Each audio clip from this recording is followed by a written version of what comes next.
The boy screams heartbreakingly, "This is our hero, his name is Joshua." Looking around, he realizes that he is not in the place where he was according to his last memories. Joe doesn't understand how this is possible because he thinks he should have died in the explosion. Thinking about the changes that had taken place in his body, a thought occurred to the boy. After looking around first, Joe finds a well nearby and approaches the tub next to it. Looking at his still very childish face, the boy assumes that time has turned back. He doesn't understand how this is possible and how he managed to become a child again. Having looked around the area again, the boy realizes that everything is not quite as it seems. He used to live in this place, which means Joe went back in time. He starts laughing, and our hero finds what's happening funny. After all, this means that he has received another chance, which he should use to take revenge on his enemy. Joe is called upon to answer questions about why he doesn't clean up the horse shit as he was told. The boy knows these guys. They are from the personal troops belonging to the Duchy of Agnes, Centurions. The brown-haired man's name is Lloyd, and he says that Joe should answer when spoken to. But they remind him with an evil grin that the boy is mute and won't be able to answer. Joe remembers pretending to do so to avoid getting into more trouble for opening his mouth. Lloyd remembers that he hasn't seen Lucia for a long time, and his interlocutor pulls him back, reminding him to be careful. The boy glares at the Centurion who spoke disrespectfully about the maid, and all because she is not only a servant of Duke Agnes, but also Joshua's mother. He himself is the illegitimate son of the man who raped the boy's mother. Since those close to him knew this, they viciously tortured the child with noble blood in his veins. These three were especially enjoying this, mocking the youngest right now. Lloyd says he wants to visit Lucia, and Rollo asks him to shut up so they won't hear. The interlocutor is not worried, believing that in this remote place only Joshua can hear.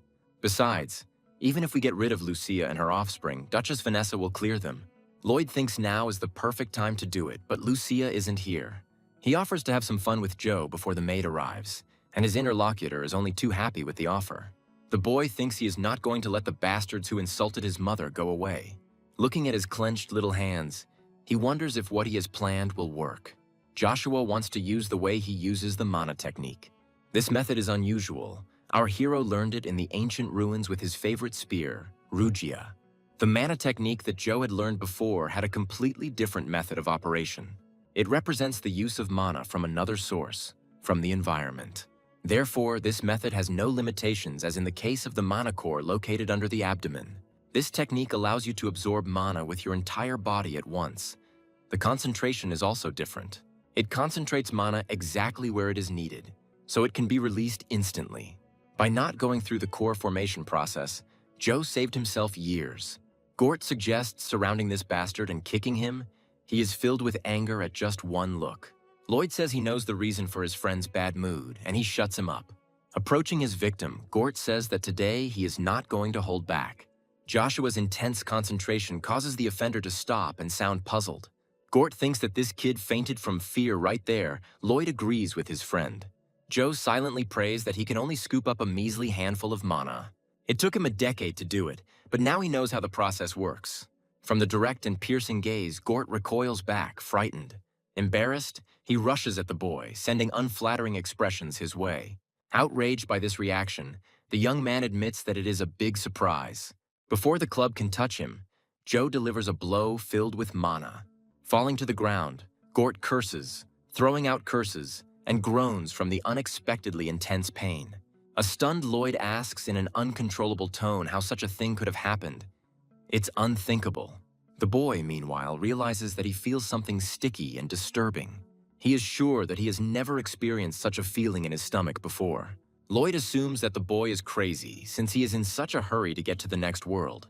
Joshua believes that it is dangerous to go up against a trained soldier with such a childish body. He assumes that Rollo will not attack, as he is the most cautious of the three. And since there is only one opponent, and Joe stood his ground against Gort, he has a chance to defeat Lloyd. The enemy mercifully allows the boy to consider today his last. Screaming that he will kill him, Lloyd slices the air with his sword, but Joshua manages to dodge it. The Centurion notices the energy emanating from the boy's body, realizing that it is mana.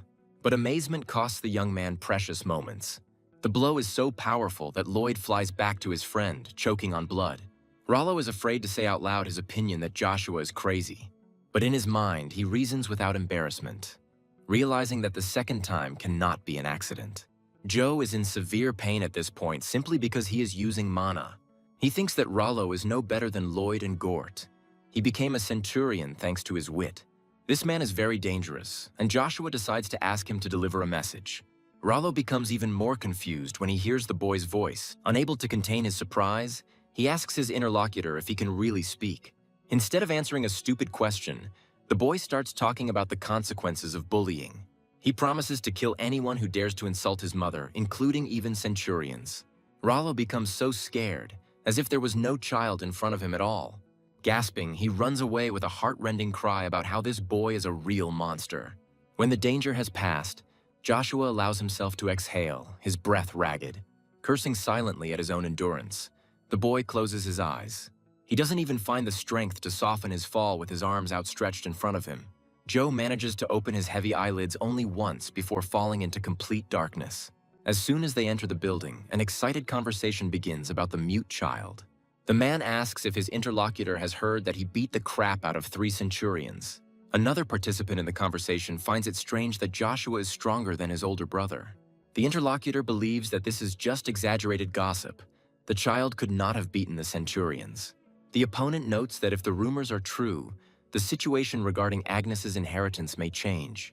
The interlocutor is confident that Joshua will not be able to defeat his older brother, Babylon.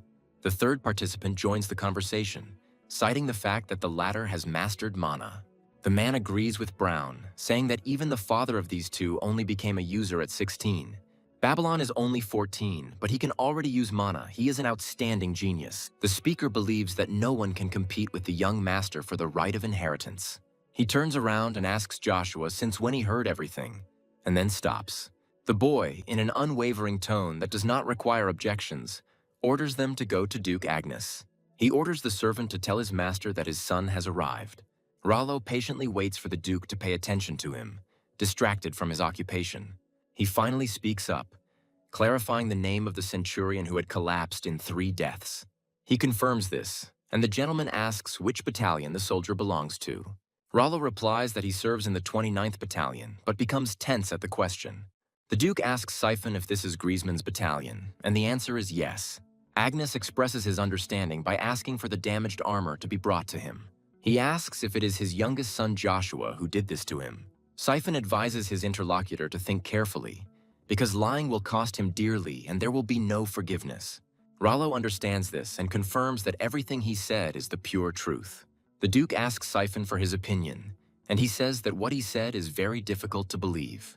The man is of the same opinion, but still thoughtfully asks how old Joshua is now. The loyal subordinate immediately replies that the younger master is 9 years old. Agnes knows full well that orc skin armor can only be destroyed with mana. Siphon apologizes for being rude, but expresses his opinion that this is impossible. There has never been a recorded case of mana use at the age of 9. And in general, to cover your hands with mana, you need to be at least a high-ranking knight. Siphon believes that all these words are justification for mocking young Master Joshua. A young man asks permission to take the liar outside to teach him a lesson. Rollo asks to believe him, because everything he said is actually true. Siphon forbids the boy to raise his head in the presence of the Duke and orders him to stop lying. Seeing that Rollo stands his ground, the captain moves to more active actions. Agnes asks Siphon to stop, but he does not want to leave things like this after the slander. The Duke justifies his request by saying that they will learn the whole truth after meeting Joshua. Believing that the time has come to meet his son for the first time, he wants to do it in person. Siphon is surprised by this because the Duke did not show such attention even to his legitimate son. Agnes asks where the junior is, and the subordinate passes on the information he received. The Duke asks Siphon to take him to his son, and he accepts the order for execution. Walking down the corridor of the mansion in a good mood, Babylon slows down. A wave of hot bewilderment overwhelms him, and his wonderful mood vanishes in an instant. Not understanding what the bastard is doing here, the heir openly asks his brother this question. Joshua doesn't hear him, as his attention is completely absorbed by something else. The boy stares at the portrait of the current emperor, Marcus, with a look full of hatred. The thing is, this man reminds him of Caesar, a man who needs revenge. Babylon can't stand it anymore, asking how much longer they are going to ignore him. Joe doesn't have to put in much effort to block an attack in the moment. Distinctly feeling the familiar pressure, Babylon is convinced that the rumor is true. But the rightful heir is not going to surrender to the bastard without a fight. The intention fails to materialize, as the father's voice asks what he is doing. Babylon abruptly pulls away from his half-brother, addressing the Duke in a stuttering voice. By kneeling, the legitimate heir respectfully greets his lord. Agnes repeats his question, to which Babylon replies that they exchanged cordial greetings. The man is puzzled by this answer and thoughtfully repeats these words after his son. Turning his gaze to the bastard, the Duke receives his consent in the form of a nod. Siphon thinks that this boy has gone crazy since he answers Agnes's question with a nod. The captain orders that the Duke be shown due respect and greeted properly. The Duke gently pulls his subordinate back, but notices that Joshua's gaze is filled with malice. The boy himself knows this very well as the fact that it's all because of the portrait. Because of this, he is now unable to control his emotions properly. This is bad because Agnes does not allow hostile people to simply leave. The man asks the boy to come closer to him if he has calmed down. The Duke wants to see for himself whether he used mana or if it was all a lie. Babylon can't believe what he heard. He thought it was impossible for his brother to use mana. He is angry that the groom might have abilities superior to his own. Siphon asks the Duke not to rush, but he interrupts him, calling Joshua to him. He is afraid of such closeness, because if the anomaly is discovered, his plans will come to an end. The man has no intention of playing games, and Joe doesn't even have time to notice him approaching. Unceremoniously grabbing the boy's hand, the Duke begins his inspection. He is overcome with great surprise. Literally moments later, he did not expect this. The man's face changes from stunned to disappointed as he lets out an exasperated sigh. Siphon asks about his progress, and his master says that he has not detected any mana. Rising sharply, Babylon mentally rejoices that his position remains intact. Siphon believes that there shouldn't be any traces of mana in the core, but that's not what the interlocutor is talking about. The thing is that every person should initially have at least a little mana. Even ordinary civilians and monsters have it, which cannot be said about Joshua. Siphon equates the boy with the dead, who move thanks to demonic forces. The guy thoughtfully says that he heard from children that such cases had already happened. Agnes considers this unnatural. Joe has a sticky mass of negative energy in place of his core. The Duke says to his son that from now on he will keep an eye on him. Siphon reminds them that they cannot leave the centurion who spread rumors unpunished. Agnes believes that punishing for something they are not completely sure about is a bad idea. The man says that Joshua will live with them for a while since there are enough rooms. Babylon, unable to bear such a threat, tries to object but is interrupted. The Duke asks his legitimate son if he wishes to object to his master. The boy stutters as he answers that he has no problem with it. Agnes orders Siphon to train the bastard in knightly matters from tomorrow. The captain doesn't understand why this is happening because Joe doesn't have mana, and the Duke has a different view of the situation. He tells his son that he looks forward to their next meeting after his training. After escorting Joe to his room, Siphon says that from now on he will live here. While the boy examines his new possessions, the captain becomes thoughtful. Unable to believe that the boy was not happy with the honor, Siphon allowed himself to be addressed. Joe, noticing that the man is behaving differently, assumes that it is because of the Duke's absence. However, he doesn't care about this. He wants to fall asleep on this bed much more. Joe thinks about his father's words about looking forward to their next meeting. Agnes spends most of his time in the Golden Palace of Acadia, the capital of the Avalon Empire.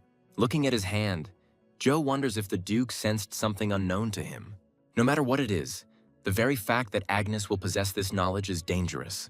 At the same time, the most important thing for Joe now is to regain his former strength.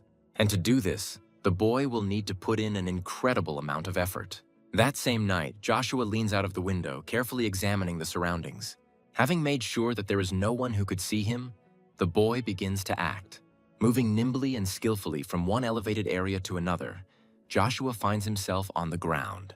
Now it has become easier for him to use such an amount of mana. Everything looks easier than before. The conclusion is made hastily. Joshua clutches his stomach due to incredible pain. The negative energy in his mana core begins to mix with the holy power. Trying to figure out what is holding both of these energies together, Joe realizes it is Rugia. The patrolmen passing by were talking to each other. One of them heard our hero. But when he and his partner look around the corner, there is no one there. Joshua is lost in his thoughts, thinking that it's most likely Rugia's fault. While he is thinking about subjugating all three energies, a piercing screech breaks through somewhere in the area. Lucia asks why they are doing this, but for the tormentors, the answer is obvious. Gort says that because of this woman's son, their reputation is at rock bottom. In response to such speeches, Lucia bites the centurion with all her might, causing him to groan. He pushes the woman away from him, calling her trash and asking if she's completely crazy.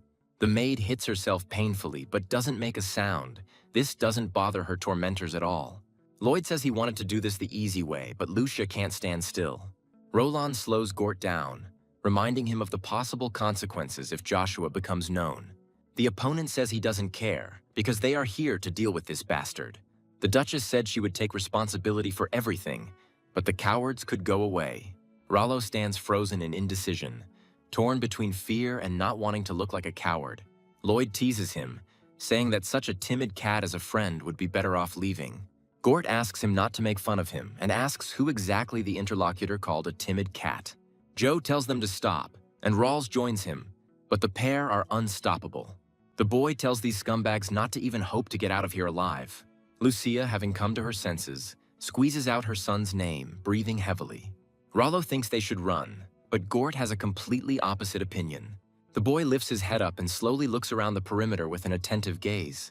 Realizing what was going on, he uttered a phrase that caused confusion among Gort and Lloyd. One of them promises to send the boy straight to hell, and the second asks him to share with him.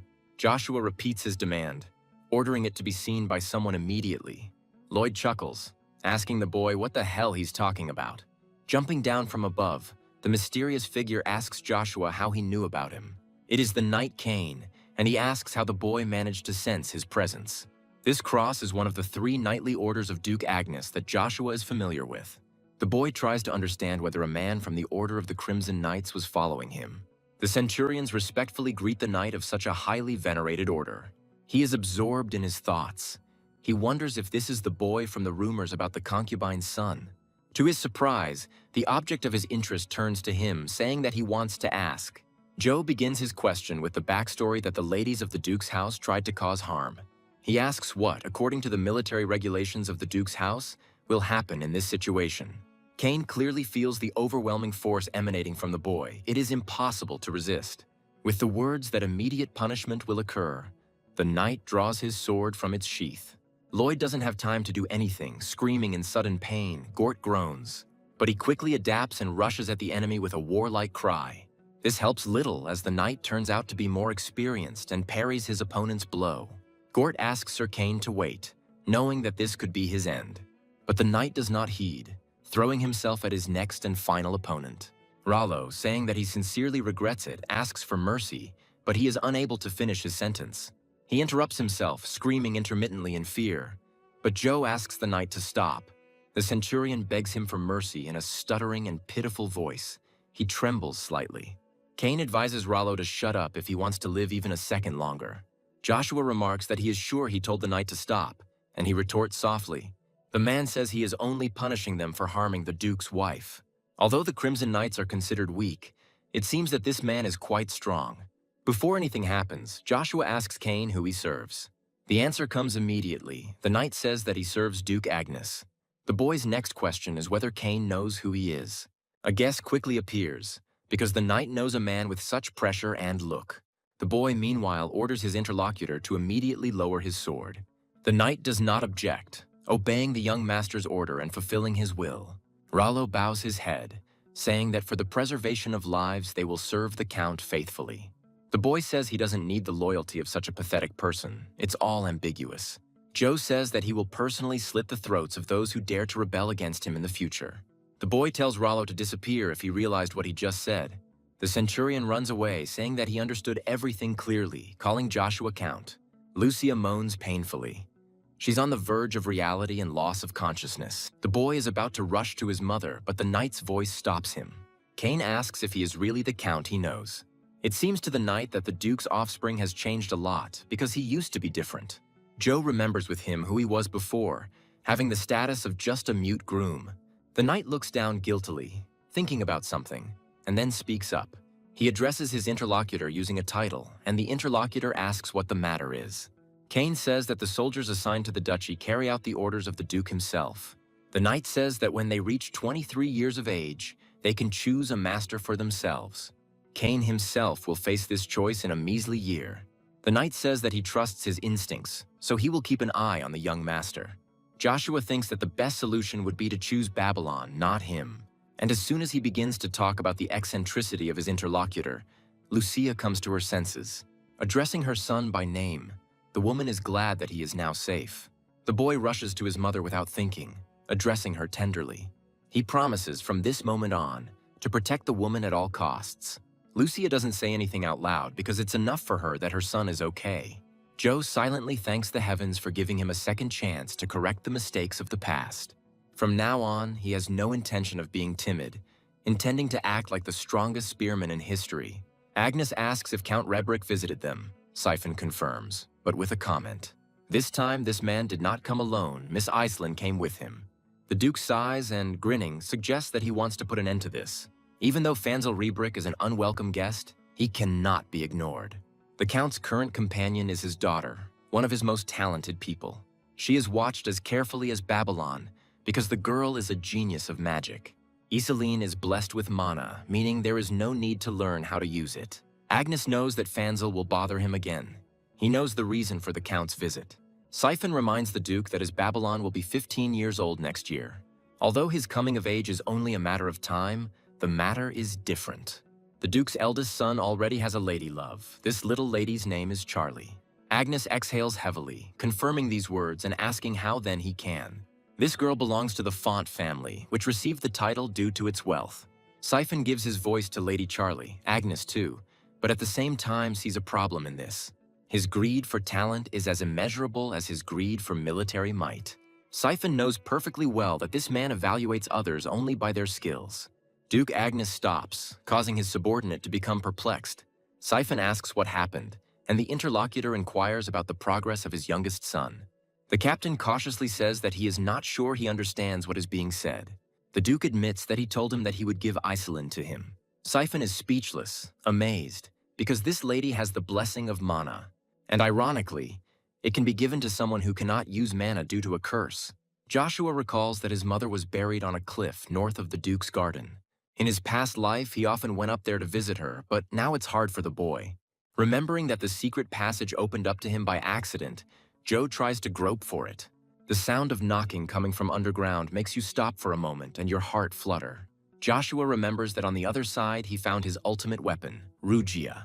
The boy carries out the necessary manipulations to achieve what he wants. Everything happens exactly as it should, just as Joshua remembers from memory. He enters the static crackling portal without the slightest fear. And as planned, he comes out on the other side, safe and sound.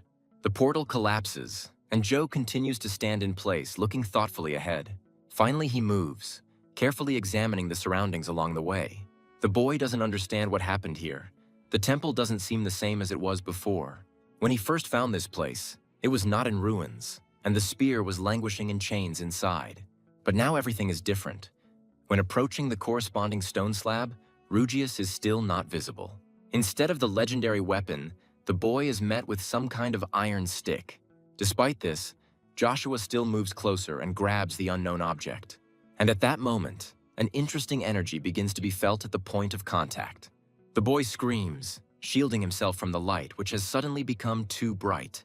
He clears his throat and opens one eye, realizing that he can't feel anything in his hand.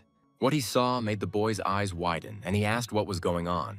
Joshua finds himself in a strange place he has never been to before. The child's indignation is interrupted by a voice that comes from behind and attracts attention. An iron rod appears right in front of him, and Joshua asks who it is. The object speaks again, saying that it is not an iron rod. It is revealed that he is a demonic weapon called Rugia. Joshua suggests that the spear looks like this because it also went back in time. Rugia says they don't have time. The boy asks what she means. The fact is that the confrontation between magic and divine energy is deadly. There is only one way to put them to sleep, restore their former power and reach the 4th level. Joshua remembers that this means mastering the ancient arts achieved in a past life. The use of mana with this art carries truly destructive potential. In the past, those who were able to fight Joe on equal terms could be counted on the fingers of one hand. This could be compared to the second most powerful class of swordsmen, the absolute masters. With a spear mastery level of 5 out of 8, Joe was the strongest on the entire continent.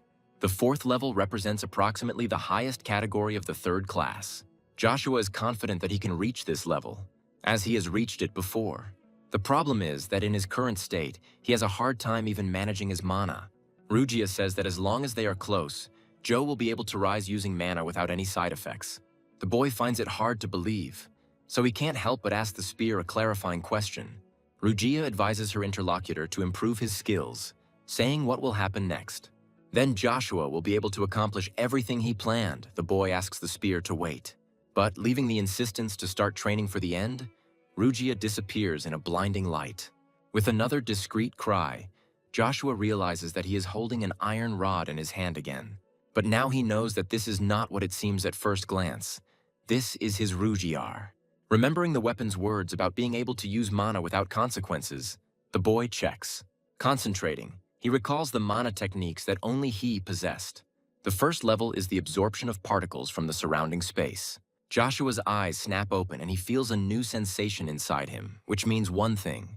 And the boy screams with joy because he managed to carry out his plan. The first stage is completed, and Joshua, full of enthusiasm, begins his training. Using the first level of spear mastery, the boy concentrates mana in one point. He suddenly makes an explosive lunge that feels like a gunshot. His efforts are rewarded. The technique finds its visual embodiment. In his mind, Joe turns to his enemy, Caesar, promising that this is only the beginning. A voice rolls through the reception room, announcing the arrival of his lordship. Just a moment later, the door opens, letting in the Duke and his companion. The man smiles, noticing that here are the unexpected guests, and then he hears a familiar voice. Charlie respectfully greets the Duke, who asks what the girl is doing here. The man asks Agnes to forgive them, but the lady insisted on visiting him. This man's name is Cox, and not a single financial transaction of the fonts goes unnoticed by him. The Duke offers to invest in his house if the interlocutor truly feels guilty. Charlie calls Agnes a jerk and tells him to stop hunting for her family's wealth. The man is not offended. On the contrary, he now recognizes the girl he knew before. Charlie asks about Pavel and says that he too is thinking about attracting talented allies. In response to Cox's reprimands, Agnes remarks that there is nothing wrong with this. He is about to say something else, but becomes puzzled and immediately apologizes to Fanzil. The Duke admits that he didn't notice the man, to which he only smiles. Iselin is the first to enter the game, greeting his lordship according to all the rules of etiquette. Charlie is not happy to see this girl at the reception. Cox tries to calm the lady in a whisper. Lady Font inquires rudely about the incident with the Centurions, asking for its veracity. Cox can no longer stand it, asking the lady in a raised voice to watch her words. She justifies herself, and the man notes that there is no confirmation of these rumors. Siphon confirms that these are just rumors, and that Joe is small and cursed with mana. Fanzil, hearing these words, choked with indignation, asking if it was true. Noting that the Count's arrival could not have been more opportune, Agnes asks him to look at his youngest son. The Duke wants someone who senses mana better than him to look at Joshua. Fanzil agrees, considering this a chance to prove himself to someone like Agnes. Siphon cautiously suggests that he first check on the condition of young Master Joshua. He feels it necessary to be completely sure that the boy is cursed with mana. Angus asks what the captain is up to, and he asks permission to spar with his subordinate. The Duke clarifies whether Siphon really intends to arrange a duel between a knight and a child. He also considers this option excellent for verifying or refuting rumors.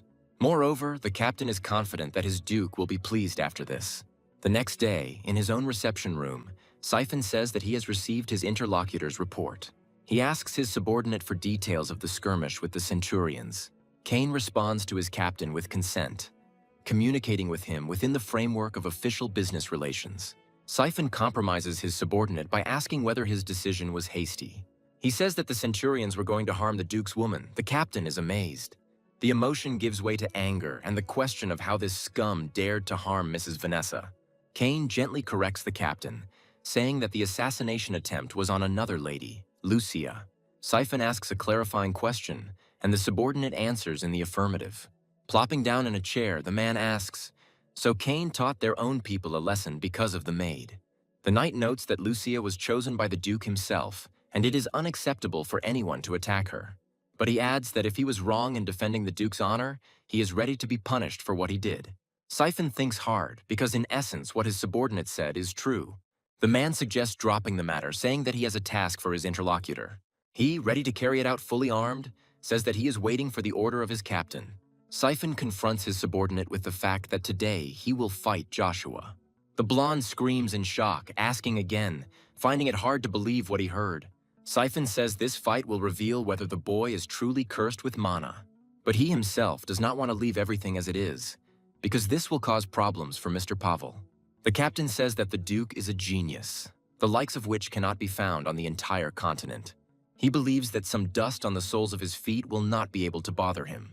Kane thinks that the boy he knows is more like a meteor than dust. Siphon shares his insidious plan. He orders his subordinate to frame the child.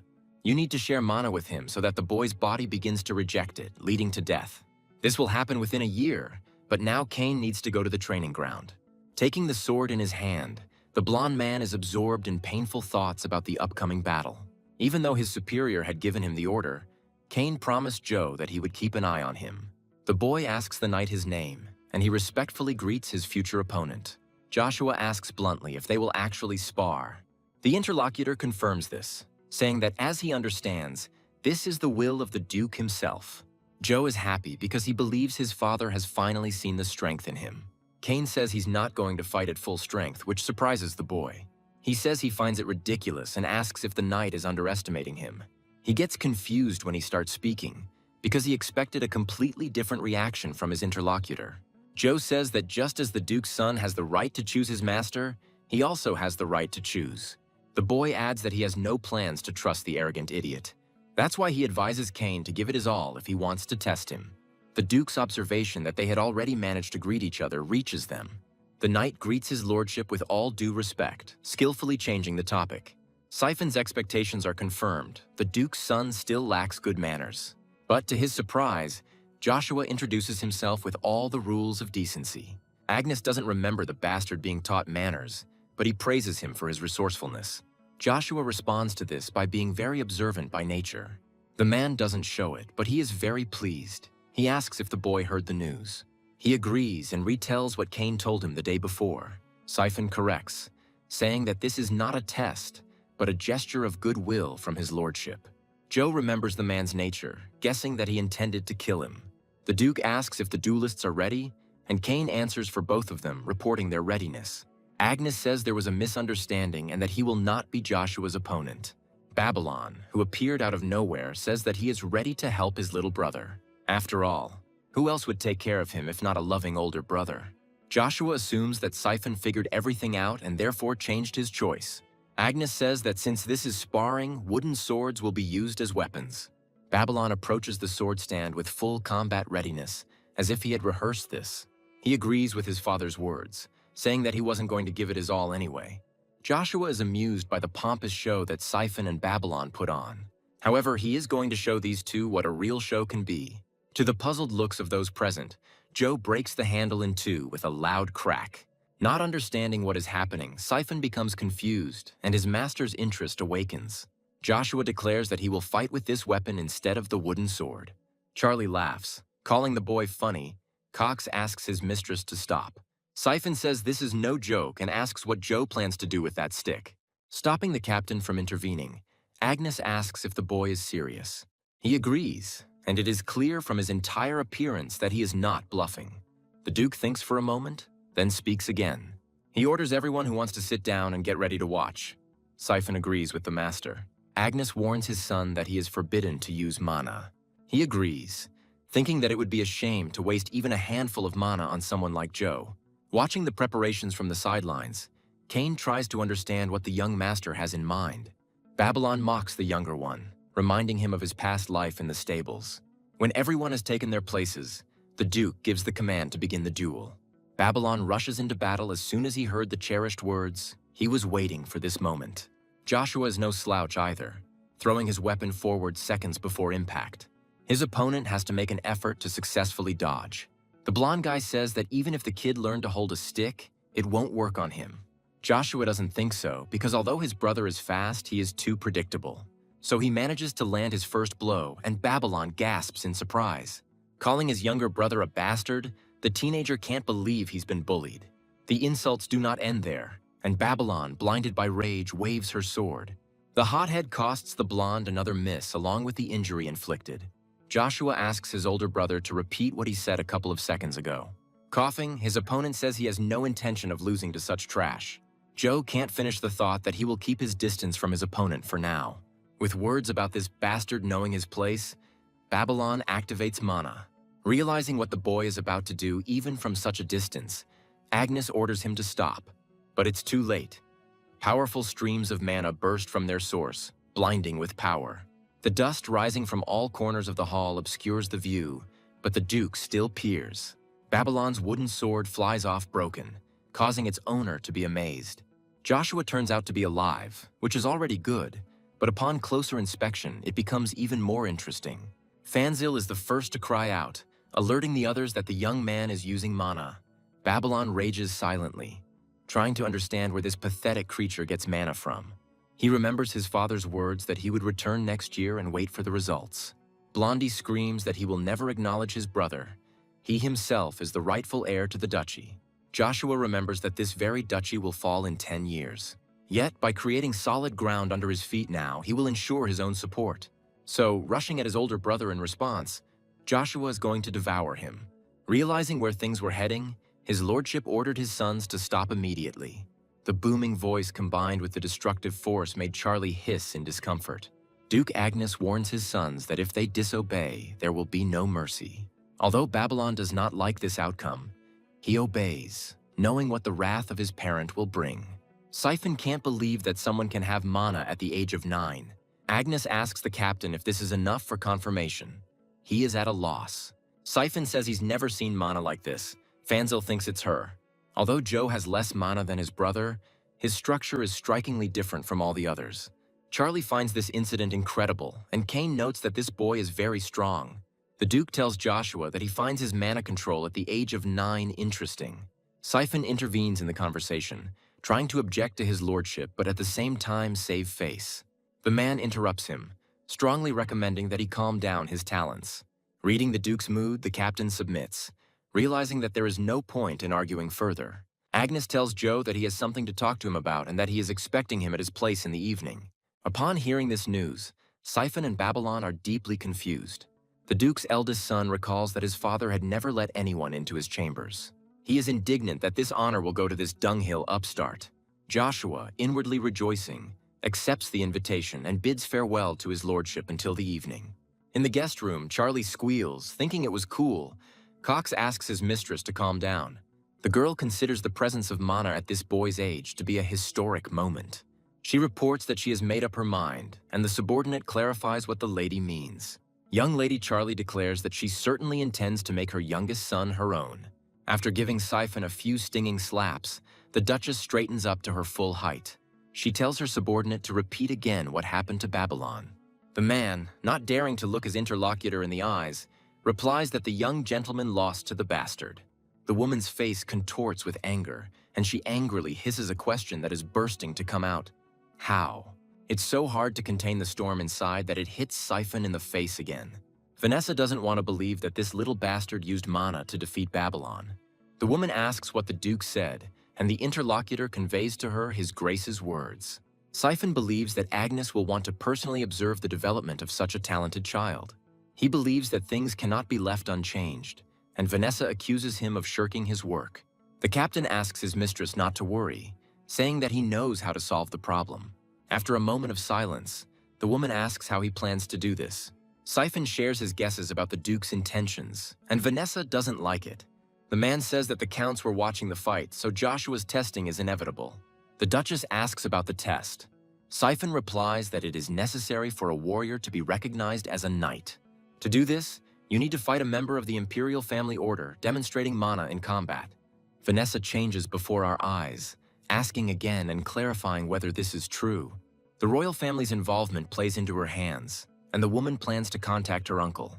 Joshua introduces himself by knocking on the door of his father's chambers, who allows him to enter. Obeying, the boy finds the Duke deep in thought and comes closer. Kneeling, Joshua respectfully greets his father. To the boy's surprise, he asks him to introduce himself. The boy stutters, starting to feverishly think about what answer is expected of him. He is eventually named Joshua von Agnes, his father's name. The man chuckles thoughtfully. saying that the boy has changed a lot during his absence. The boy, in his defense, notes that a lot of time has passed since then. Agnes asks if his son hates him, and he answers in the negative, saying that he understands. He understands that his father could not come earlier because of business, but he has a request for him. The man assumes that the boy wants to hear an apology from him. Joshua replies negatively, saying that it has to do with their trip to the capital. Agnes asks his son if he really thinks he will take him with him, and he answers positively. The first reason for this is the anticipation of family unrest over inheritance.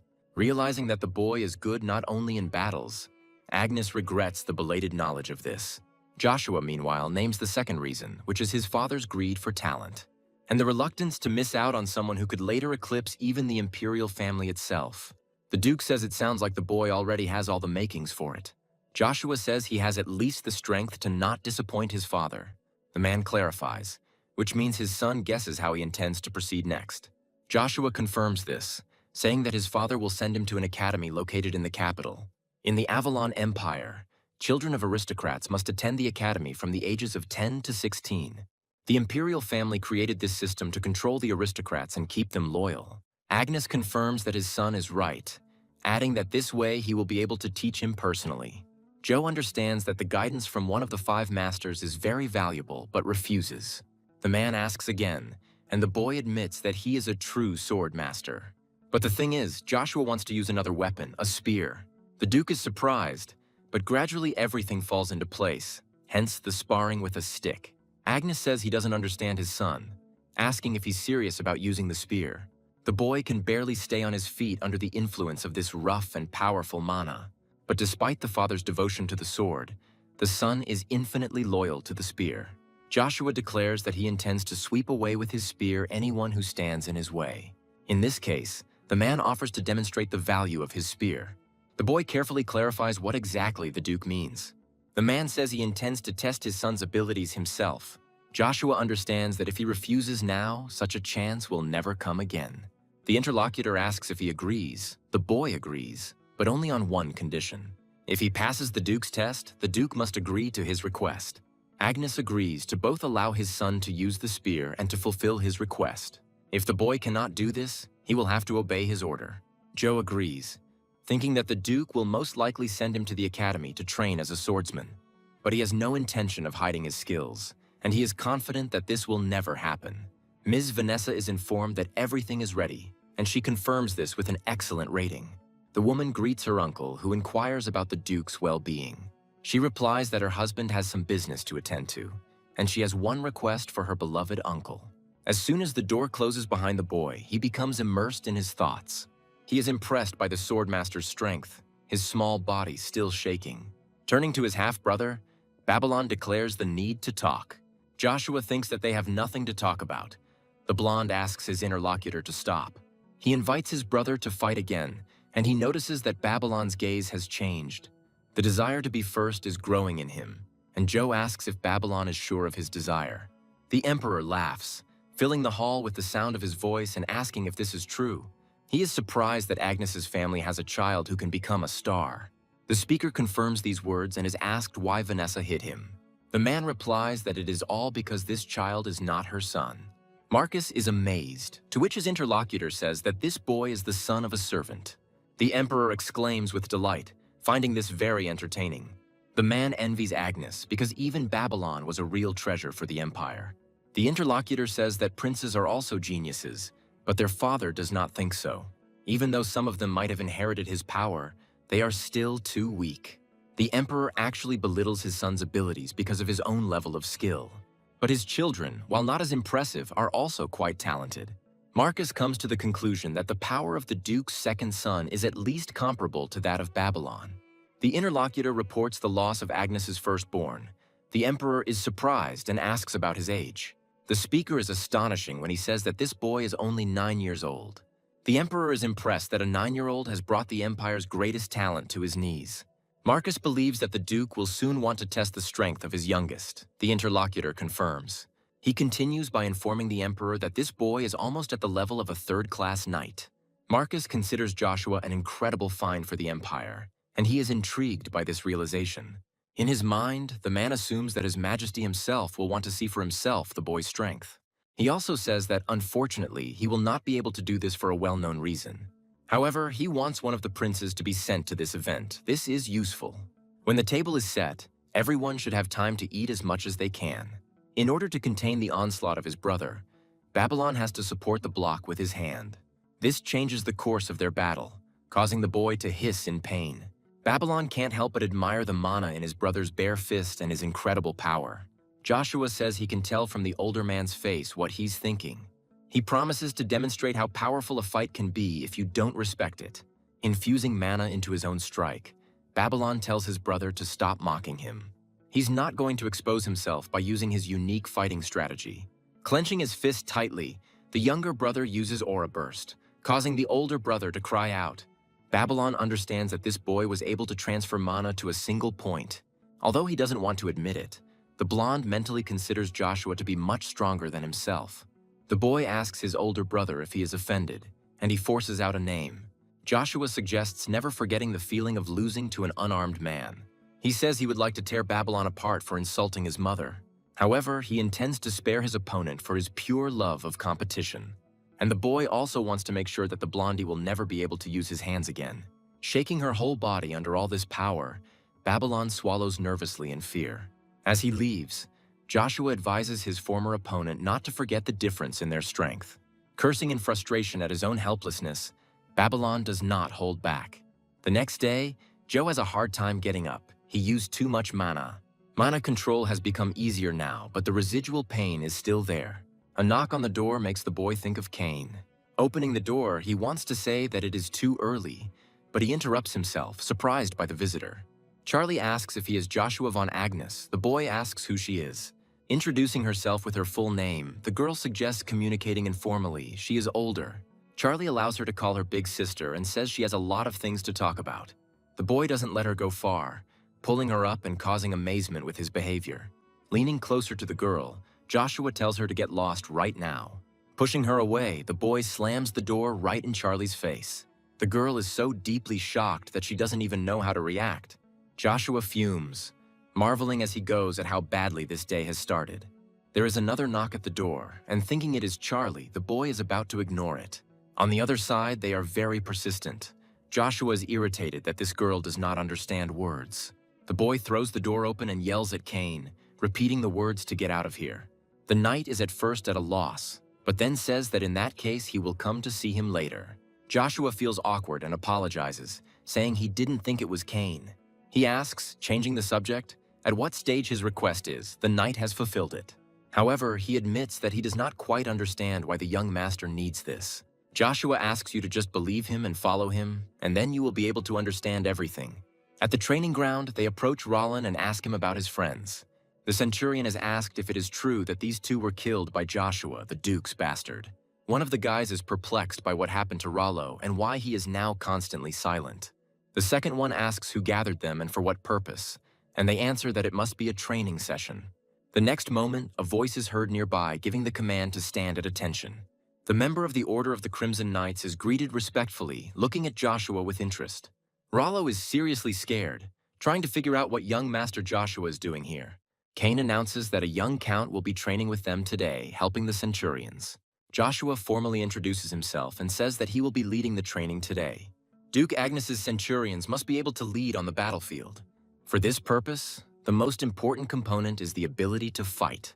Saying that he will evaluate their skills today, Joshua asks the centurions to defend themselves. The kids don't take the boy seriously, asking if he's serious. Cain whispers the same question, because despite Joshua's strength, there are many opponents. The centurions say that even though he is the son of a duke, it is unacceptable to insult them. Moving from his place, the boy chooses a specific goal for himself and heads straight towards it. When he asks if he thinks the same, the tip of the weapon is pointed at that person. Rollo is horrified and hastens to assure the young gentleman that he does not think so. Joshua tells the centurion to shut up, concluding that he has not passed on anything to his comrades. He asks his young master to forgive him for this mistake and to have mercy on him. Joshua replies that he shouldn't even hope to receive a second forgiveness from him. Rollo threatened Lucia, but despite this, the count gave him a chance, which he missed. The centurions are beginning to seriously believe that the two fell at the hands of young Master Joshua. Stuttering, The centurion asks the count to give him another chance. He refuses, but with reservations. If Rollo can defeat the duke's son, he promises to forget everything as a bad dream. The young man sees this as a real opportunity to leave with dignity. If death awaits him in any case, he considers it better to die with a sword in his hands. At some point, Rawls even admits a chance of winning, since his opponent is only a child. Joshua accurately reads the thoughts from his opponent's facial expression and grins with satisfaction. This is exactly what he was waiting for. There is no pleasure in punishing someone who is trembling with fear and unarmed. Having illuminated the space with its light, a powerful stream of mana falls upon the owner's enemy. When the dust raised in the air clears, those present gasp in amazement. They realize that what the duke's son used was indeed mana. Joshua says that if you judge your opponent by his appearance, you won't survive on the battlefield. He invites anyone who still doubts his abilities to come forward and fight. Hearing footsteps, the boy turns to the person approaching him with a hostile attitude. But instead of taking up the sword, the centurion performs another action. Introducing himself formally, he respectfully greets young Master Joshua. Soon, the centurions of other units follow the young man's example. Watching this action, Cain now understands what exactly his master was trying to achieve. The young man thinks that this child has lived up to his expectations. While he promises to do his best for the Count's benefit, Lady Charlie sighs heavily elsewhere. Remembering the boy's hurtful words, the girl says his name with disappointment. Bursting into the mistress's room, Cox tells her the good news that the knights will soon arrive. But Charlie is indifferent to this news. She reminds him of the request not to disturb her today. The man asks what happened because she has been upset since the morning. The lady asks her not to bother her and asks what is going on with her father's order. The man belatedly remembers, admitting that he had completely forgotten about it. Charlie asks his subordinate not to forget why they are here, and he promises to improve. As the door slams behind Cox, the girl speaks of her despondency. Sitting in his office, the Duke asks again about the murder of one of the centurions. Joshua confirms these words, reminding his parent of what this soldier did. The boy says that he merely eliminated the offender in accordance with military regulations. Expressing regret, the Duke thinks that in his son's place he would have done exactly the same. Joe asks his father what he thinks, and he counters that the boy had other reasons for this. The boy says that it is difficult for him to immediately win the respect of the bastard from the stable. When his father asked him for clarification, he said that he had thus instilled fear and horror, so that the centurions no longer allow themselves to behave disrespectfully towards Mother. Reflecting on his son's words, the Duke says that he now understands him completely. However, instead of talking about this, the man is much more interested in assessing his son's mana. Joe says he heard the knights were coming soon, so he's going to prepare for the meeting. Armstrong is in anticipation, because in this duchy there are two young gentlemen of the second class. Siphon chuckles in displeasure, reminding them that one of them is illegitimate. Blondie grins, assuming that his interlocutor is afraid of losing his warm spot next to the master. The quarrel is interrupted by the approaching Duke, reminding them that knights will soon arrive here. The men pull themselves together and quickly greet their master. Looking at Joshua, Armstrong is surprised because this guy doesn't look strong. The boy joyfully announces that the guests have finally arrived, and the blonde is surprised. Lost in his thoughts, the man did not notice the procession approaching them. Siphon stutters when talking about the carriage from the imperial palace, wondering who is in it. Leaving the kibitka, the prince gives a commentary on the duchy of one of the 9 stars, Agnes. The man knows who this young man is. It is hard not to recognize the 4th prince. Joe also knows him very well because this prince's name is Caesar Ben Britain. Losing his footing, the knight falls, the sword knocked out of his hands flying back. The man apologizes to Mr. Joko, asking him to stop. He doesn't even consider this option, causing a sharp cry to escape from his opponent. The commander of the 1st Imperial Knightly Order says that weaklings are no authority to him. They turn to him, saying that they knew they would find him in this very place. The interlocutor notes that no one will join the order like that, and Joko's response is arrogant. He asks the man, as if in passing, what business he has come for. He says that a task has appeared from Ms. Vanessa, which Joko should take on. Now he stands among those accompanying the 4th prince, smiling at his thoughts. The boy in front of him is the very same Joshua who needs to be made into an invalid. Caesar addresses our hero, saying that loud rumors are circulating about him. Joshua can hardly contain the anger that boils inside him at the sight of this man. One of the attendants tells the boy to show some manners because he is facing a prince. Joshua says the only one he should respect is the emperor. So why would he be friendly and respectful in front of the fourth prince? The commander gives an order to the order, saying that this brat has gone crazy.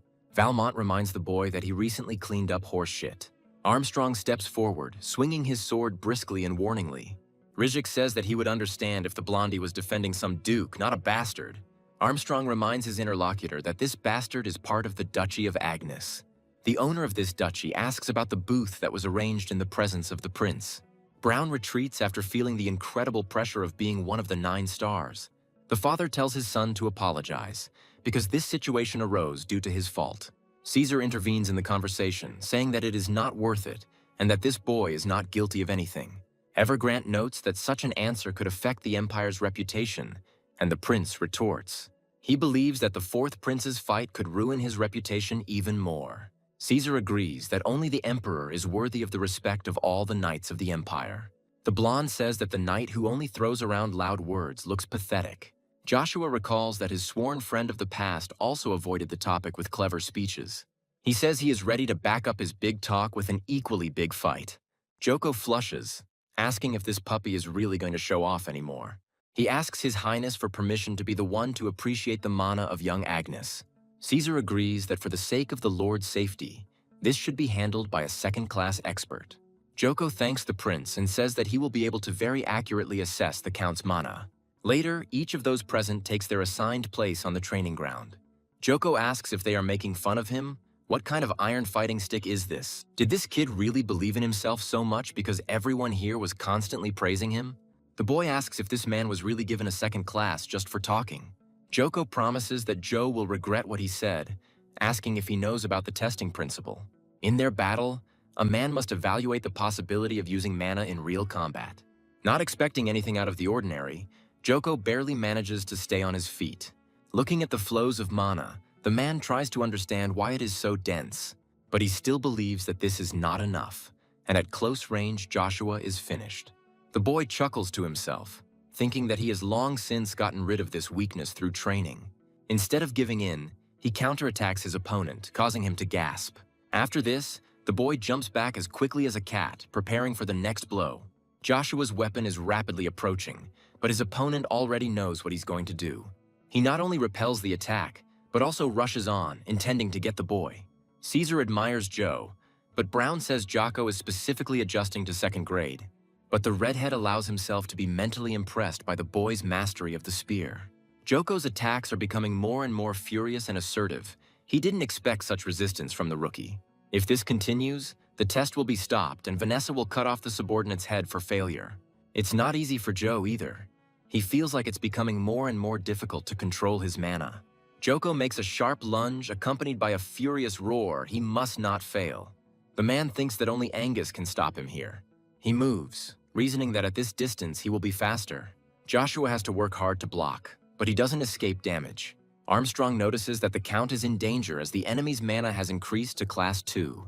Unlike his subordinate, Agnes believes in his son and suggests simply watching. Joko is surprised that the boy managed to defend himself, but he thinks that this time it won't work. The boy does not waste his energy on talking, knowing his capabilities better than anyone else. The man believes that it is useless to resist, because Joshua has too little mana. Asking Jocko what he is doing, Brown advises him to stop. But it's too late. A powerful surge of mana shakes the space, blinding those present with its radiance. Agnes waits patiently, peering into the haze that hangs after the high tide. When the view becomes clear, Brown openly expresses his deepest astonishment. Others also mentally support him, because the spectacle that unfolds cannot be described otherwise. Joko was as surprised as the spectators. He didn't expect to be thrown back, and so far. He looks at his opponent with hatred and tries to understand what it was. Despite the man's persistent efforts, he still continues to stand on his feet. Siphon cries out in disbelief, the question about the artifact bursting from his mouth. The fourth prince looks at the boy with absolute admiration in his eyes, feeling the same. He tells Brown that the inspection can be completed, since even a non-expert understands everything. The subordinate cannot argue with his prince, so he obediently accepts the order. Joshua asks his opponent how he is, but he doesn't understand what exactly the boy is asking about. The Duke's son clarifies, stating that he was able to repel the attack of the second class. The man says he doesn't know how he did it, but now it's the end for him. Brown interrupts the fight, saying that Lord Joko has done a good job and he chokes with indignation. Rizek thinks about how the second-class knight repelled the attack of Joko, a second-class knight. Watching Babylon, he did not feel it more strongly than himself, but with his brother it was different. He opens the knighting ceremony with a routine ceremonial speech. In conclusion, Brown, in accordance with the rules, offers the initiate to accept the Emperor's sword. Joe didn't want to take part in this, but he understands that he doesn't have enough strength for another fight. The sounds of the first ovation begin with the fourth prince, who is sincerely happy for the bastard. The members of his retinue repeat after His Highness, picking up the required rhythm. Joe doesn't want to show weakness in front of them, because he's been caught off guard like that in the past. He makes another promise to himself that when the right time comes, he will take revenge on all those responsible. Hearing a familiar voice from behind addressing him, Joshua turns around, puzzled. When his father asks him if he's okay, the boy swears he hears concern. Joshua doesn't remember seeing that kind of expression on the man's face in his past life. It's nonsense. Thinking about this in his mind, the boy answers sparingly, saying that everything is fine with him. Taking the sword in his hands, he realizes that this is the birth of the youngest wielder of mana, and this concerns not only the history of the Avalon Empire, but the entire continent. Count Angel, the Duke's vassal, asks to be informed of the most important recent events. Armstrong says the knights sent out on reconnaissance suddenly returned. The Knights of the Golden Mane report that the number of aggressive monsters has doubled. The main reason for the squad's return is a specific monster, the Black Ogre. He is a top-tier monster, capable of tearing apart even a strong troll. The jurors begin to talk among themselves with concern because the news is a huge problem. To the amazement of everyone present, Agnes says that he will deal with this problem himself. The Duke asks to move on to the next topic. Armstrong stutters, but pulls himself together. The man warns that the next question concerns the fifth Duke. As he asks a clarifying question, he mentally thinks about the second reason for young Charlie's arrival. Deciding that it would be better not to bear this, the Duke orders his subordinate to report on this later. A council member asks if there are any other pressing issues on the agenda for discussion. A willing person is found quite quickly. Siphon wants to discuss matters concerning the young master. Those present begin to praise the young talent, but it is important to listen to the ducal captain. Siphon begins the conversation from afar, reminding those present of their previous assumptions. The man finds such rapid growth suspicious, and his interlocutor asks him to explain. Siphon believes that either Joshua is using demonic power or is a demon himself. Armstrong notes that this is only an assumption. His interlocutor is pressing him with recent events. A weapon that changes its appearance can only be a magical artifact.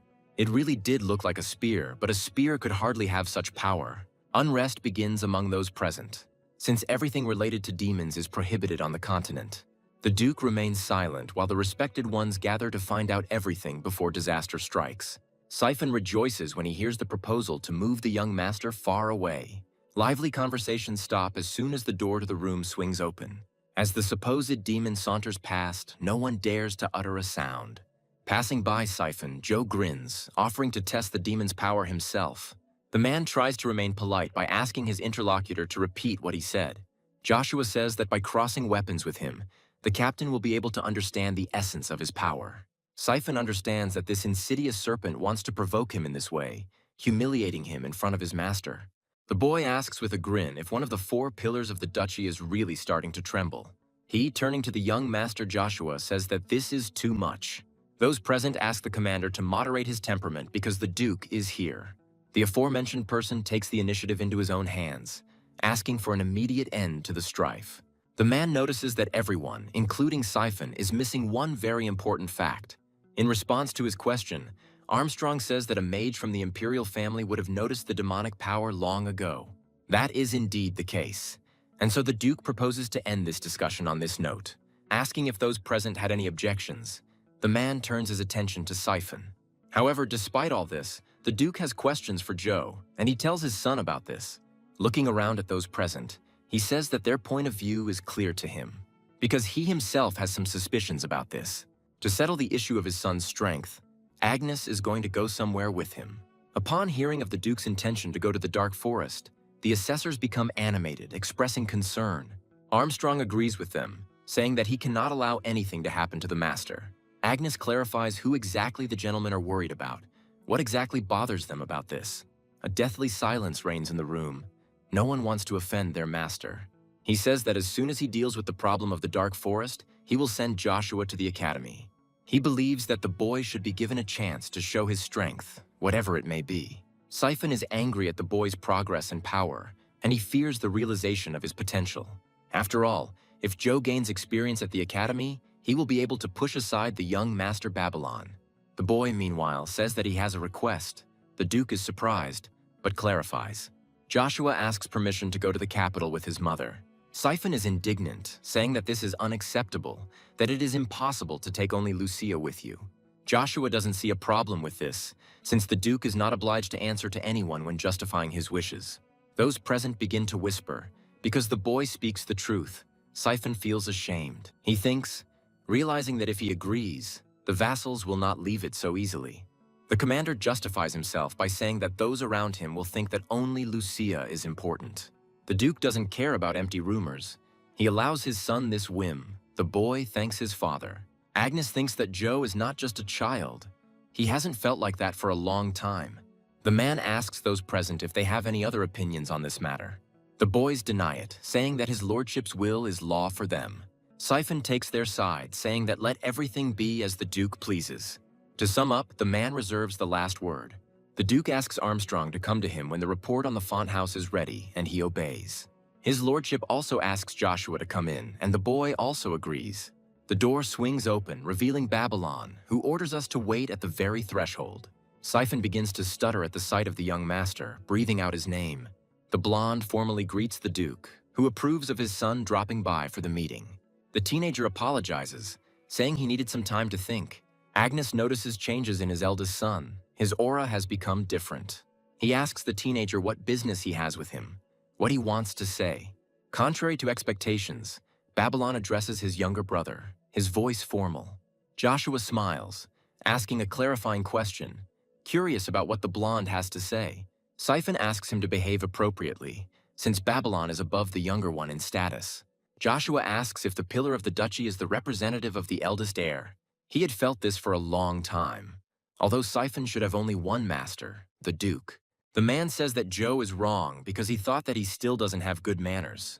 The boy offers to defend his opinion, proving it with his own skills. He adds, asking a clarifying question, "Isn't that the rule in Agnes's house?" Babylon says that everything is fine. Siphon tries to object, but the boy agrees with his brother. Agnes is pleased that his eldest son has finally become like a real knight. Meanwhile, Babylon promises the younger one that he is not broken and can rise even higher. Joe says he heard it, thinking that after their second fight, his brother had changed. Addressing his father, Babylon makes a shocking request. He wants to renounce his inheritance.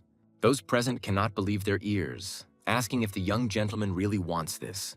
Agnes asks if his son has lost confidence in himself because of the stronger contender. Babylon's answer is negative. The fact is that he wants to prove himself in fair competition.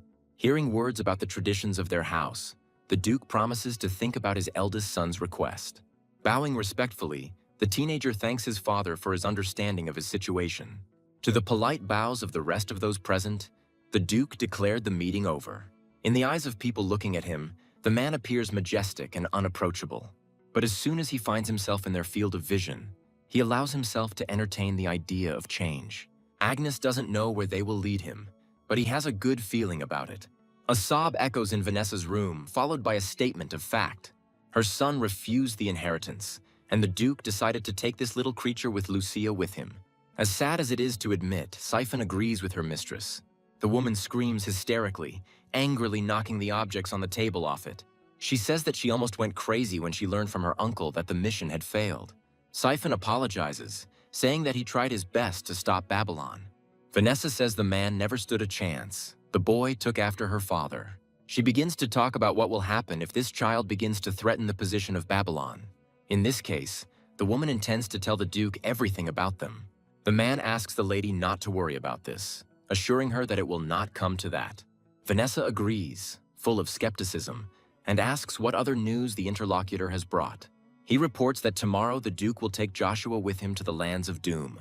Vanessa remembers that they are the northernmost ones, and it is 2 days' journey to get to them. Siphon explains in more detail, The interlocutor clarifies the order of actions of these two. He thinks the same about the version that they will take Lucia after returning. Vanessa says she should have dinner with the maid for the first and last time. The procession of the knights means only one thing: the imperial order is returning. The guy is told to stop staring because they need to get everything ready for departure, and he obeys. Not only does joint training create unity, it also makes those responsible feel quite nervous. Looking at the ring with an interested gaze, Joshua recalls the recent past. His father told him that before going to the academy, the boy must get rid of the name Agnes. Joshua didn't understand, but his interlocutor said that he would give him a gift for that reason. One day, the Duke helped the tower keeper, and in gratitude, he gave him a ring. This artifact was made by the magician himself. When mana hits it, it envelops the wearer in armor. The Duke said that his son would understand how to use the ring once he placed mana into it. Joshua asked if his lordship was giving him this ring as his heir. The Duke asked him not to go too far, saying that he felt sorry for the artifact rotting in the storeroom. The man said that when the boy used the ring, his body would become covered in armor. And not just any ordinary one.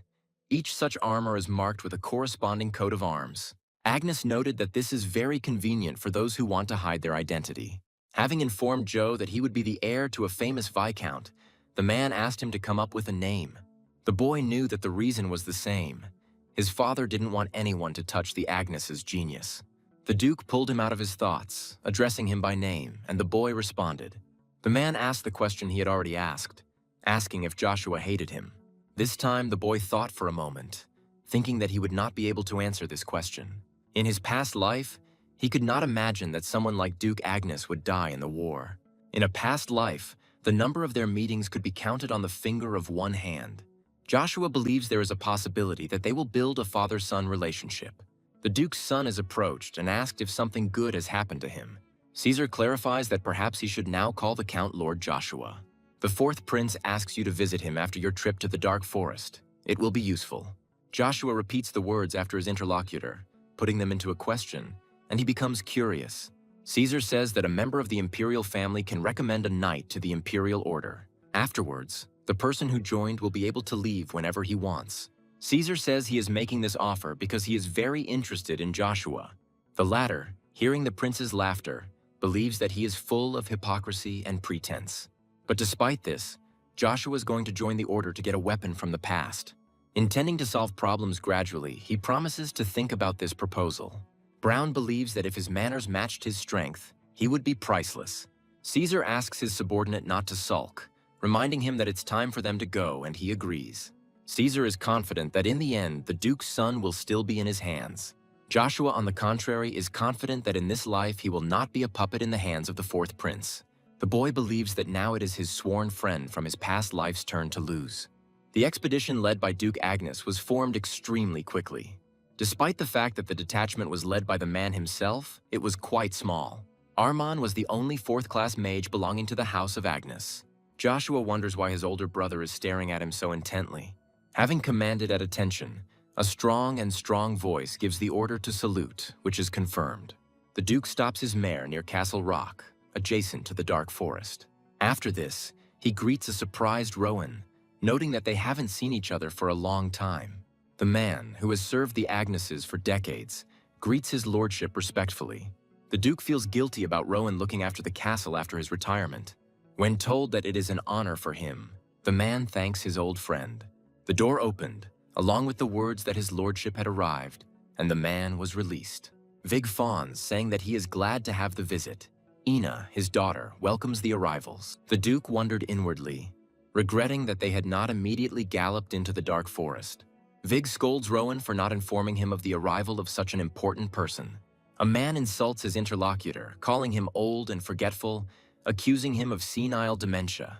The Duke draws Vig's attention to himself by making fun of his obesity, but Vig brushes it off, and pretending to be embarrassed, he says that this is all thanks to the care of his lordship.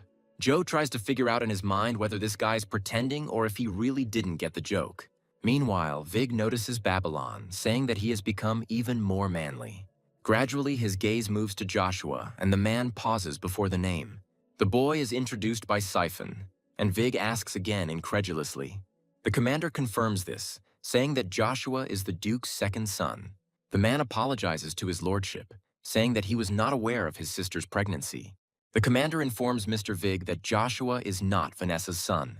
This comes as an even bigger surprise to the man, who asks about the boy's origins. Siphon, feeling very awkward, says that Joshua does not come from a noble family. The man is at a loss, uttering something inarticulate, and then asks again. Joshua tries to understand what is behind Mr. Vig's intense gaze. The very next moment, he calls the boy a vile degenerate. Joshua changes his mind about the man instantly, suppressing the surge of rage within him. For a few long seconds, during which many feel uncomfortable, silence reigns. The Duke breaks the silence, stopping his bows and saying that there are more important matters. Vig agrees, saying that the table is already set and suggesting they take a break from the road. The Duke says that his knights are not so gentle, they had a good rest on the road. But for the sake of decency, he asks them if anyone wants to take a nap. A unanimous and negative answer follows the proposal. Turning on his heels, the Duke orders his subordinates to saddle their horses and set off. Vig tells his lordship that he would like to go with them. He says that despite his small strength, he cannot sit in the castle with his hands folded. His subordinates echo, asking to be honored and allowed to go along. The Duke looks at this idea with doubt, figuring out in his head what's what. He asks his brother-in-law what about his daughter. Is he really going to leave her alone so easily? He says that there is nothing to worry about, since Ina will be useful on the road. The Duke asks if his interlocutor really intended to take the child with him to such a dangerous place. The girl draws his lordship's attention to herself, asking him to look at something. She begins to chant a spell, and soon real magic is born between her hands. The magic turns out to be complicated. The girl summons a sylph. A creature personifying air appears next to its owner at that very moment. Armand shouts out a question in an uncontrollable manner, asking about this spirit. Vig says they recently learned that his daughter has psychic abilities. If we compare the latter with magicians, they are now even less common. Joshua is amazed in his mind, not expecting to see such an amazing phenomenon here. Observing the strange behavior of these two, the boy becomes thoughtful, trying to remember the past. He had never heard the name Ina among mediums, but she seemed very familiar to him. The thoughts are interrupted by the father, who agrees with the idea and informs them of their joint departure. A strange family will be located in the center. Its head agrees, thanks to the Duke. Having said that the vanguard will occupy the Order of the Crimson Knights, the man gives the order to set off. He thinks that having a medium on his side would definitely not be a bad idea. Continuing to watch the two, Joshua can't remember the girl, but he's sure he'll remember if she's one of those who can influence his plans. The man pulls the boy out of his discussion and addresses him dismissively. He tells the Duke's bastard that he will keep a close eye on him. After listening to his subordinate's report, the Emperor thoughtfully expresses his understanding. The smile that appeared on his lips was accompanied by words about His Highness's interest. The man is amazed not only by the confirmation of the rumors, but also by the skill of this boy. Marcus asks the best mage in the Empire what he thinks about this. He says that it is for this very reason that he does not want to rush into an answer. Marcus then asks to at least tell about the feelings, how much the boy can grow. The magician warns that he intends to rely on his own strength and the strength of the Imperial Knights. While voicing his opinion, the man reminds us that he did not fight with this person personally. And yet, even if this had happened, he would never have been able to overcome him. Analyzing Valmont's achievements, Marcus thoughtfully repeats the words of his confidant. He says that Joshua is different from him. The Emperor asks if the magician is weaker. He says that this child has the opportunity to do this, but in 10 years. Smiling, the Emperor warns the magician about his next question. He is ready. Marcus asks what the chances would be if he were to face Evergrande himself. He remains silent, not daring to raise his head. Lying or insulting His Highness is not part of his plans. The man bursts out laughing and then says that this kind of thing piques his interest. He regrets that he didn't go himself, intending to do it next time. The man, reacting to the snap of the fingers, asks how he can help the Emperor. Marcus asks Jacqueline if they can leave the child in the palace at least for a little while. He says that as far as he knows, the fourth prince is already doing this. Upon hearing this news, the man is surprised. It comes as a big surprise to him. Jacques reports that Caesar has sent a recommendation to the Imperial Order for Joshua. Marcus admits that the rabble in the 11th and 12th squads worries him. He orders that any news related to this be reported, and the order is carried out. Having said goodbye politely, Jacques leaves those present as quickly as he appeared. Marcus laughs with satisfaction as he savors the full name of Duke Agnes's bastard. If he is truly talented, he would be ideal for the Emperor for one task. The red moon illuminates the monsters, rushing at the boy with a terrifying cry. Coughing and looking at this huge amount, Joshua curses harshly. When the sun was already beginning to set, the Duke gave the order to set up camp. He and his close associates gather near the map to discuss strategy. Vig asks why they don't march on, but have made camp here. He expresses concern that they might be attacked by monsters. Rowan thinks that only this fat guy doesn't understand why they are here. The Duke puts such thoughts into words, expressing them more openly. Vig doesn't understand what he's talking about. Agnes explains during the time when the monsters attack. They used to become more ferocious during the red moon, but now they don't wait for it. There is no point in attacking them now, because night will soon fall and visibility will decrease. Wig expresses admiration for his lordship's strategic mind. The man ignores the flattery, giving the order to prepare for a halt. The Viscount laughs nervously. Turning to his sons, the Duke orders them to prepare a place for themselves to spend the night. The boys express their consent, but in the meantime, a cunning plan is brewing in the head of one of them. While collecting brushwood, the boy hears behind him a voice addressing himself. The knight says they are finished. Joshua allows them to return, intending to stay. The subordinate accepts the order, asking the young master to try to finish before dark. As soon as they leave, the boy throws aside the brushwood, activating mana.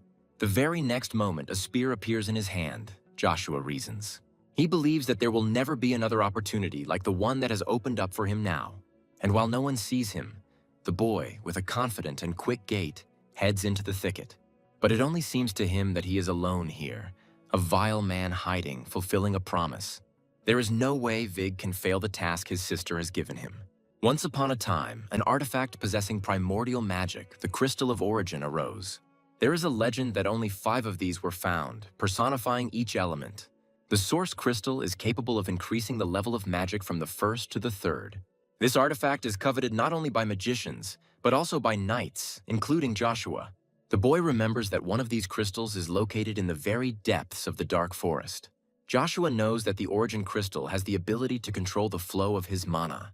After an hour, the boy begins to doubt, not wanting to believe that he needs to go deeper. As Joshua turns behind another tree, he screams as the ground nearby shakes. There's no need to even listen when a familiar monster soon passes by. It lets out a menacing roar, and Joshua barely manages to jump aside in time. The boy curses as he sees the black ogre blocking the way into the forest. Joshua recalls that such creatures are not affected by low-level magic. You need to be at least 3rd class to face him, but right now there's only one ogre. Joshua believes that if he gathers all the energy in Rugia, he can kill the monster with one blow. If you come closer than 10 meters, the monster will notice the boy. So he's going to make a lightning-fast lunge from his position, cutting off the head. But the ogre, taking a deep breath, lets out his bone-piercing roar. Joshua understands that the monster must be dealt with as quickly as possible. It is strong. The boy sees the giant a moment before the impact, not understanding when he managed to get there. Joshua knows all too well that if he doesn't dodge, he'll get smashed. You manage to jump back, but it's another matter to stay on your feet, because even the airwave is monstrous. The boy, barely able to remain in place, notices movement and prepares himself. Just a moment later, a giant foot appears where he stood. The clouds reveal the moon, which turns out to be red, and the circumstances are not on Joshua's side. Realizing that he needs to leave, the boy hides from the ogre's sight, causing his displeasure. Joshua believes that if he hides his presence, the stupid monster will simply pass by. He plans to use the technique of his old friend, the King of Assassins, to do this. The point of this technique is to cover your body with mana and control it. The boy's trail leads the monster right to the place where he sits. Joshua holds his breath. The ogre doesn't understand what's going on. The smell ends here, but there's no one nearby. He moves on, looking around, and Joshua internally rejoices with the joy of a successful technique. To avoid falling into hot hands again, the boy goes his own way. His body begins to tire, and Joshua realizes he needs to conserve mana. He gets distracted by thoughts about how to get to the source crystal. The branch snaps so suddenly that Joe is unable to brace himself to break his fall. The fall knocks the wind out of the boy, and he notes with annoyance that he landed incorrectly. The troubles don't end there because following the rustling, a monster appears from the bushes. The first one is followed by the second one, until there are too many of them.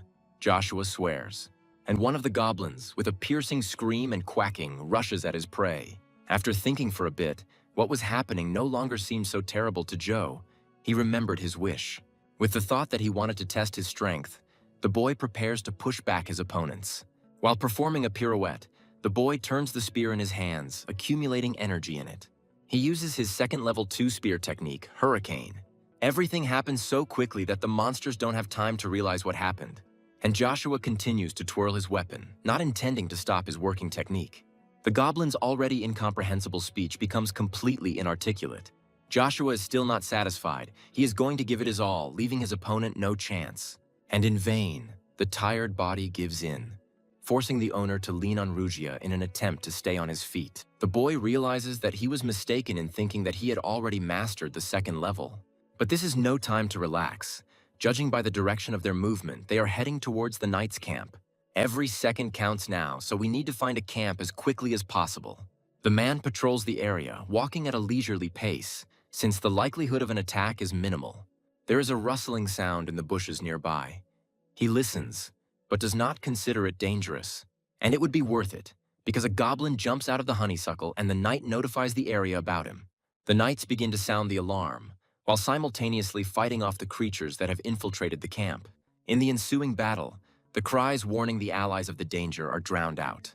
Voices filled with despair and the call for a doctor reach the goblin watching over the camp. He makes a quiet sound, which is answered by reinforcements coming to him. The mana-filled sword crosses with the normal ones, crumbling them like cookies.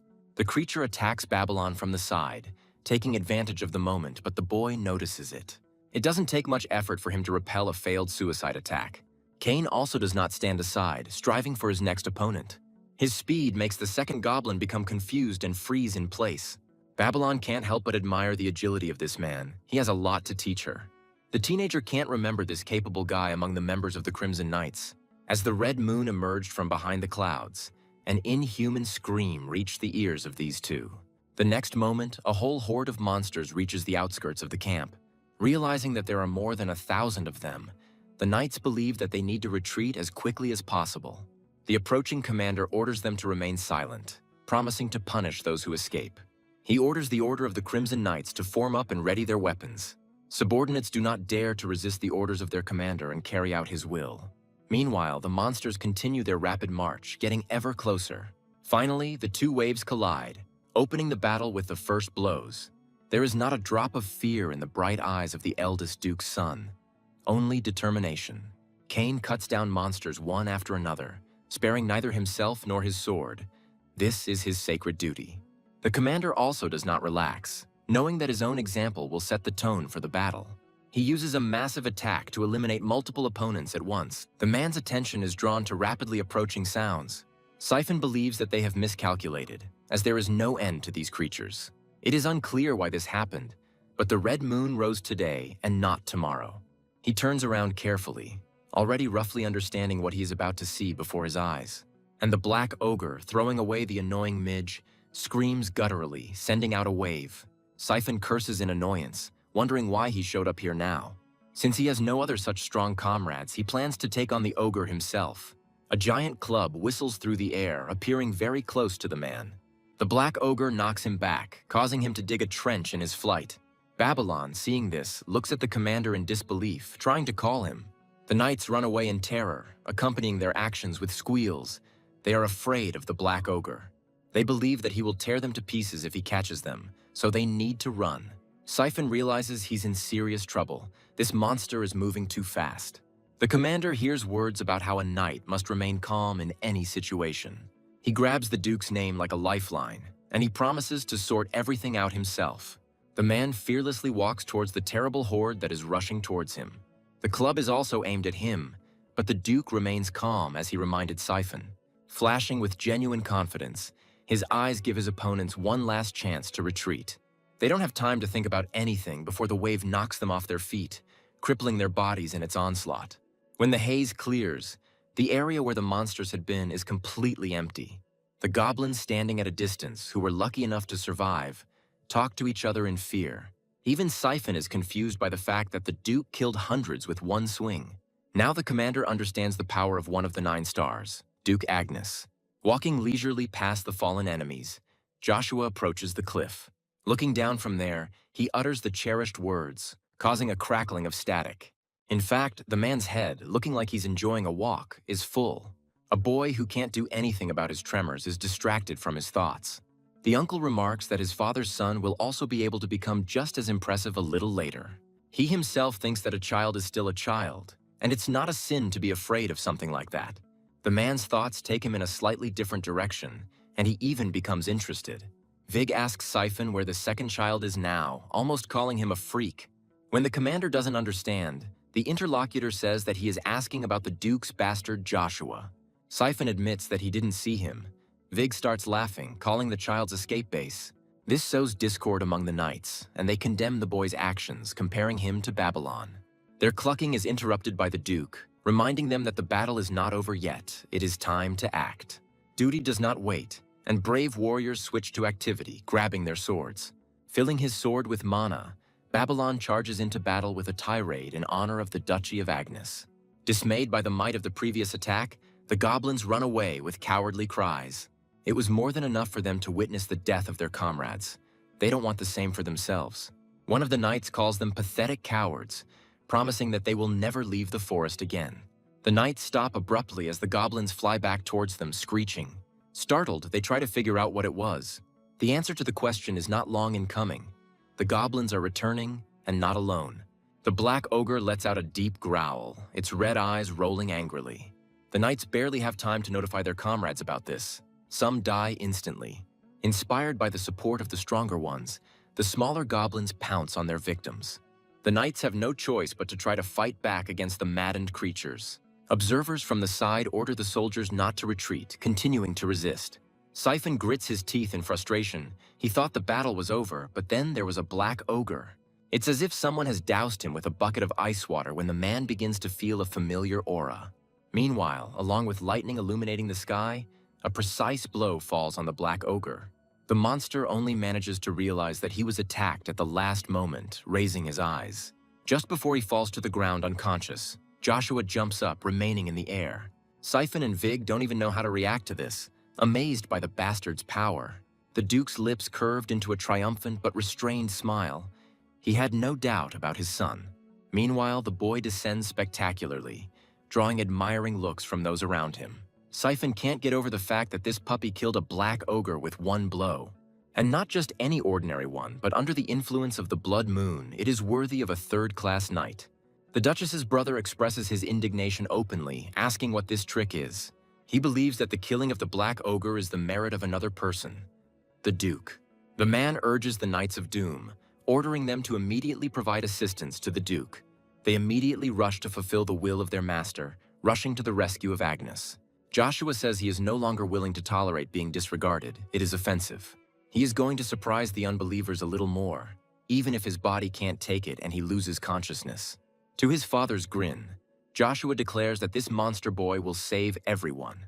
The knight doesn't understand what to do with a crowd of black ogres because even one is a disaster. Pushing forward, the boy tells everyone to disperse, otherwise he might accidentally get hit. Thanks to his good connection with Rugia, he can now use something powerful. The problem is that he has no idea how his body will react to it. And yet the boy fearlessly rushes forward towards the enemy, intending to strike those around him. By concentrating his mana, he activates Thunderstorm, catching up with his first opponent. The attack is so swift that under its influence, vision loses its relevance. As several bodies fall roasted, their allies babble in confusion and bewilderment. Joshua tries to get his breathing back to normal while thinking about his next steps. Vig, stunned, says incredulously that this can't be. His subordinates can't help but admire the abilities of the third-class knight, but the conclusions ultimately lead to this child being a demon. The Duke, realizing the point of this show-off, thoughtfully calls his son a fool. He asks Armand what he thinks, to which the magician modestly replies that he doesn't understand knights. But he still draws a parallel with magicians and says that they may have a great future. He doesn't even have time to finish speaking. The Duke disappears, expressing his understanding as a final thought. Joshua can't seem to catch his breath, feeling like he's approaching his limit. The boy's strength leaves him at the most inopportune moment, and the black ogre screams ominously. His fist is already very close, but this blow is not destined to reach its target. Holding his child in one hand, The second Duke fends off the enemy. He is not going to allow his child, who shows such great promise, to be hurt. Finding himself on the border between consciousness and the unconscious, the boy notes that this is not bad, and yet he cannot help himself, falling into the alluring oblivion. The next time the boy opens his eyes, it is because of screams full of horror. Joshua doesn't quite understand what's happening, but he's certain he sees the Duchy of Agnes. He sees a falling building from somewhere above. Desperate screams fill the area completely. When the explosion occurs, Joshua suggests that he is only dreaming. But it all looks too real, which confuses everything even more. Measured footsteps are heard from below, causing Joshua to turn toward the sound. The first thing that catches your eye is the familiar family sword, on which the fire dances and reflects. Joe thinks it's his father until he looks at the face. It's Babylon's. The boy remembers that this is what happened during the fall of the duchy, but 10 years later, and he cannot understand why he saw this vision right now. Joshua assumes that he is having a prophetic dream, inspired by the power of Rugia. He also remembers that origin crystals are capable of similar things. A wind arises and the boy tries to determine its source. A powerful gust hits Babylon's chest, knocking all the air out of him. The blonde collapses from exhaustion, but somehow manages not to fall completely. A conversation begins between Joshua's older brother and his opponent. The words are inaudible. The beautiful girl continues to say something, and then it dawns on our count. The stranger turns out to be a grown-up Ina-led Grace, next to whom is the supreme spirit of the wind. Joshua only recognized his acquaintance from Aeolus. He finds it hard to believe that something like this could happen. The boy assumes that if this is the case, Ina's mentor must also be somewhere nearby. He tries in vain to make out the conversation between the two. It sounds as if there is a spell of silence on him. Joshua doesn't like this and keeps trying to figure out the essence of the dialogue. Another face materializes out of nowhere on the horizon, its voice also unintelligible. And what's more, you can't even really see this person's face because of the haze. Joshua attempts to get closer, although he is confident in the identity of the third character. And then the angry voice of his older brother clearly reaches him, ordering his interlocutor to shut up. Continuing, he says that his house will not bow its knee to bastards like them. The interlocutor smiles, but Joshua again cannot make out his words. One can only guess what was said. As Aeolus rushes at the enemy of the Lord, Babylon takes several cross punches but remains on her feet. He doesn't even utter a sound, gritting his teeth for the sake of his family's honor. His opponent opens his mouth again, saying something very long and heartfelt. Finally, Joe manages to discern individual features, after which the face is revealed completely. The boy knows this man very well. He is choking with indignation.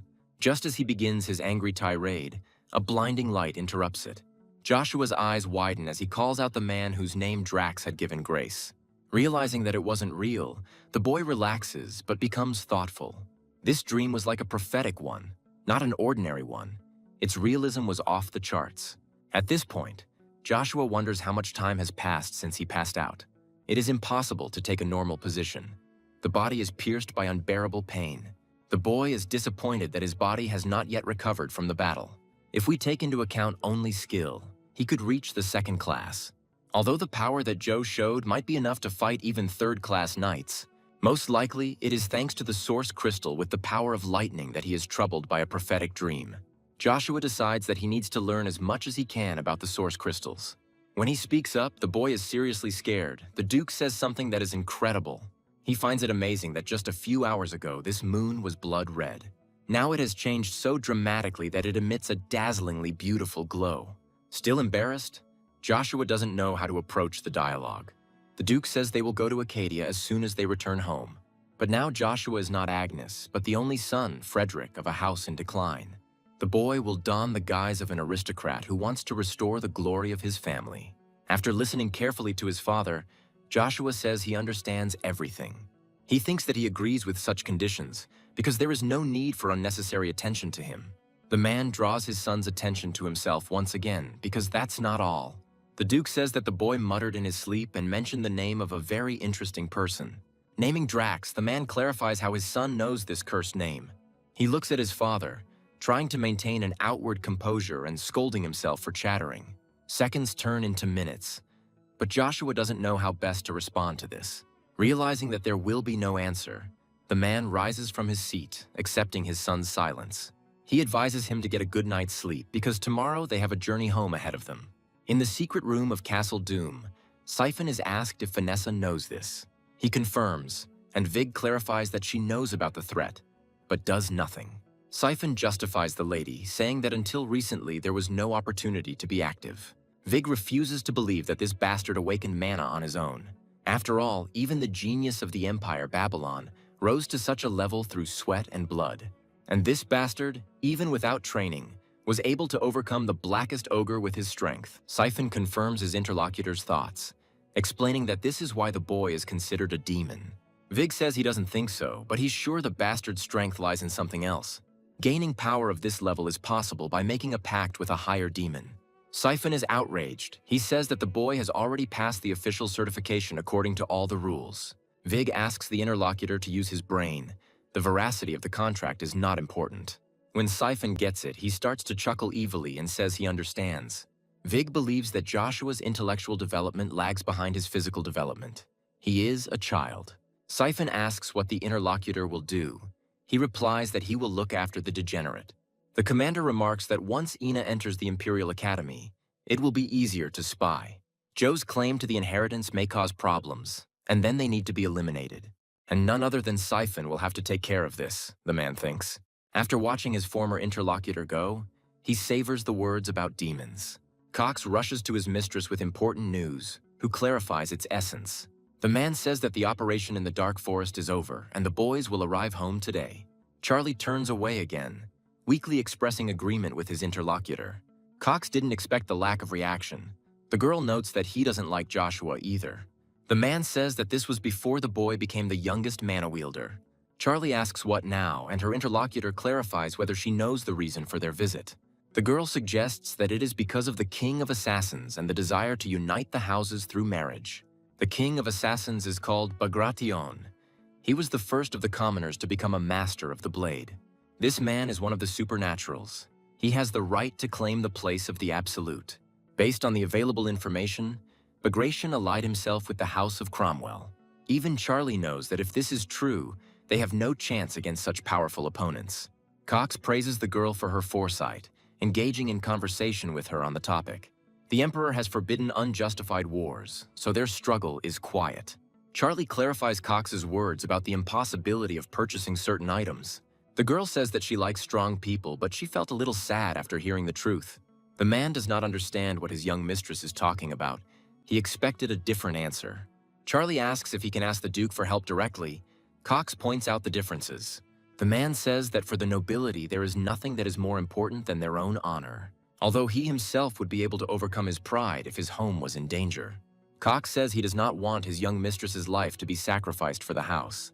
He believes that the girl was herself with Joshua, so they better talk again. These words hit Charlie hard. They are exactly what she needed all this time. Cox apologizes if he said too much, admitting that he liked Joshua more than Babylon. Charlie says that she agrees to the meeting and asks that dinner be prepared for her and the young count. The man asks to entrust this matter to him, promising to return with good news. Lost in her own thoughts again, the girl wonders if it's worth it. In honor of the knight's return from the lands of rock, a festive feast was organized that night. Those who do not eat boast to each other about their achievements. Joshua can hear their voices admiring his own strength in fighting the ogre. Cain asks his master if he, as the hero of the occasion, should not be present. He admits that the last event made it clear that he would follow the Duke's son. Joe jokes about being left with no choice, even though he could refuse. Cain maintains a joking tone, saying that his master is not that stupid. Joe says that the guy turned out to be even more impudent than he thought, and he thanks his interlocutor for the praise. The boy says that the night is free today, he is also going to rest. Cain wishes him a good rest and says that everything he said is true. Despite the strength of the Duke's offspring, the knight believes that he has something to learn. Cain reiterates that it would be a great honor for him to follow such a man. When saying goodbye, he allows his master to call him if necessary. Joshua recalls that there were many people who wanted to follow him before, but in vain. He refused them all, for he was determined to become that man's sword. Joe didn't want Caesar to have any unnecessary concerns, so he turned them all down. Remembering his father's question, the boy answers it in his head. He considered Drax a friend. He is distracted from his joyless thoughts by a voice addressing him as a master. The interlocutor suggests calling a doctor, but the boy refuses, ordering him to leave him.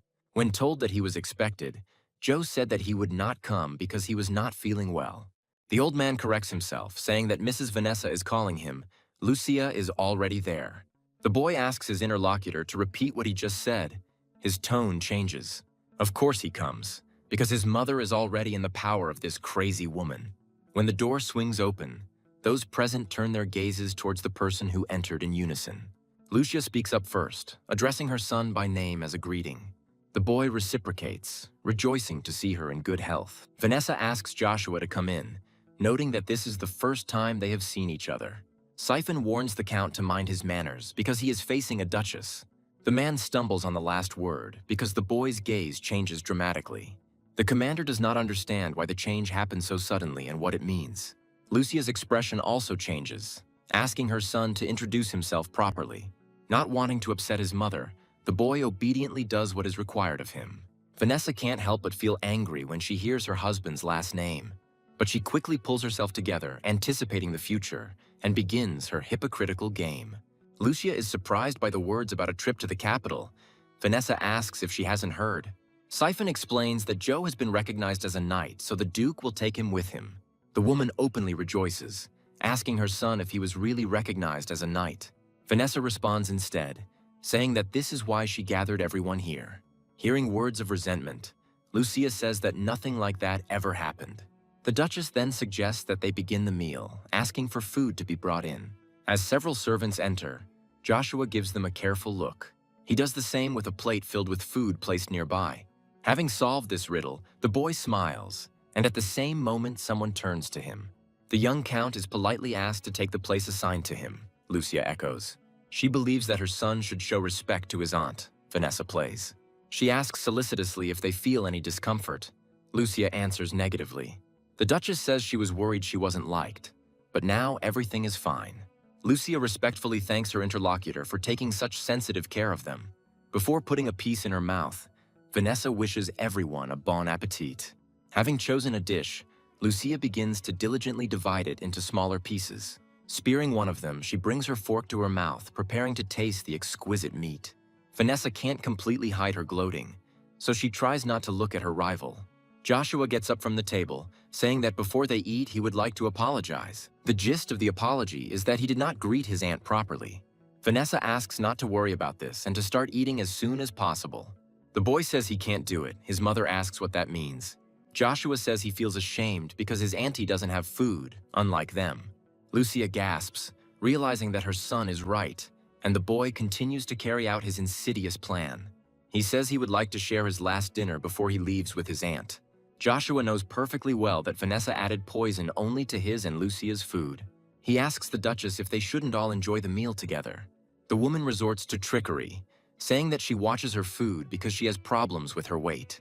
The boy says that she is already attractive. Vanessa, feigning embarrassment, talks about flattery. In her mind, the woman assumes that Joshua noticed the threat, amazed at his skills. The boy asks what his aunt is thinking about. Did she really poison the food? Siphon interrupts the conversation, asking how this impudent man dares to talk about poison.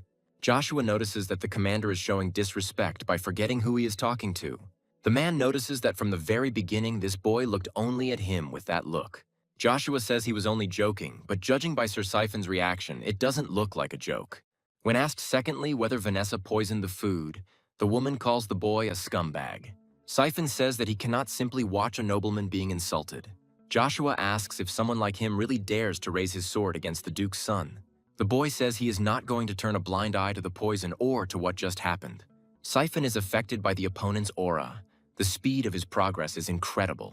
The man doubts, but understands that he will not be able to lower the already drawn sword. The door opens, and the question of what they are all doing here fills the room. Appearing next to Caesar, who is peacefully reading a book, Evergrande greets him respectfully.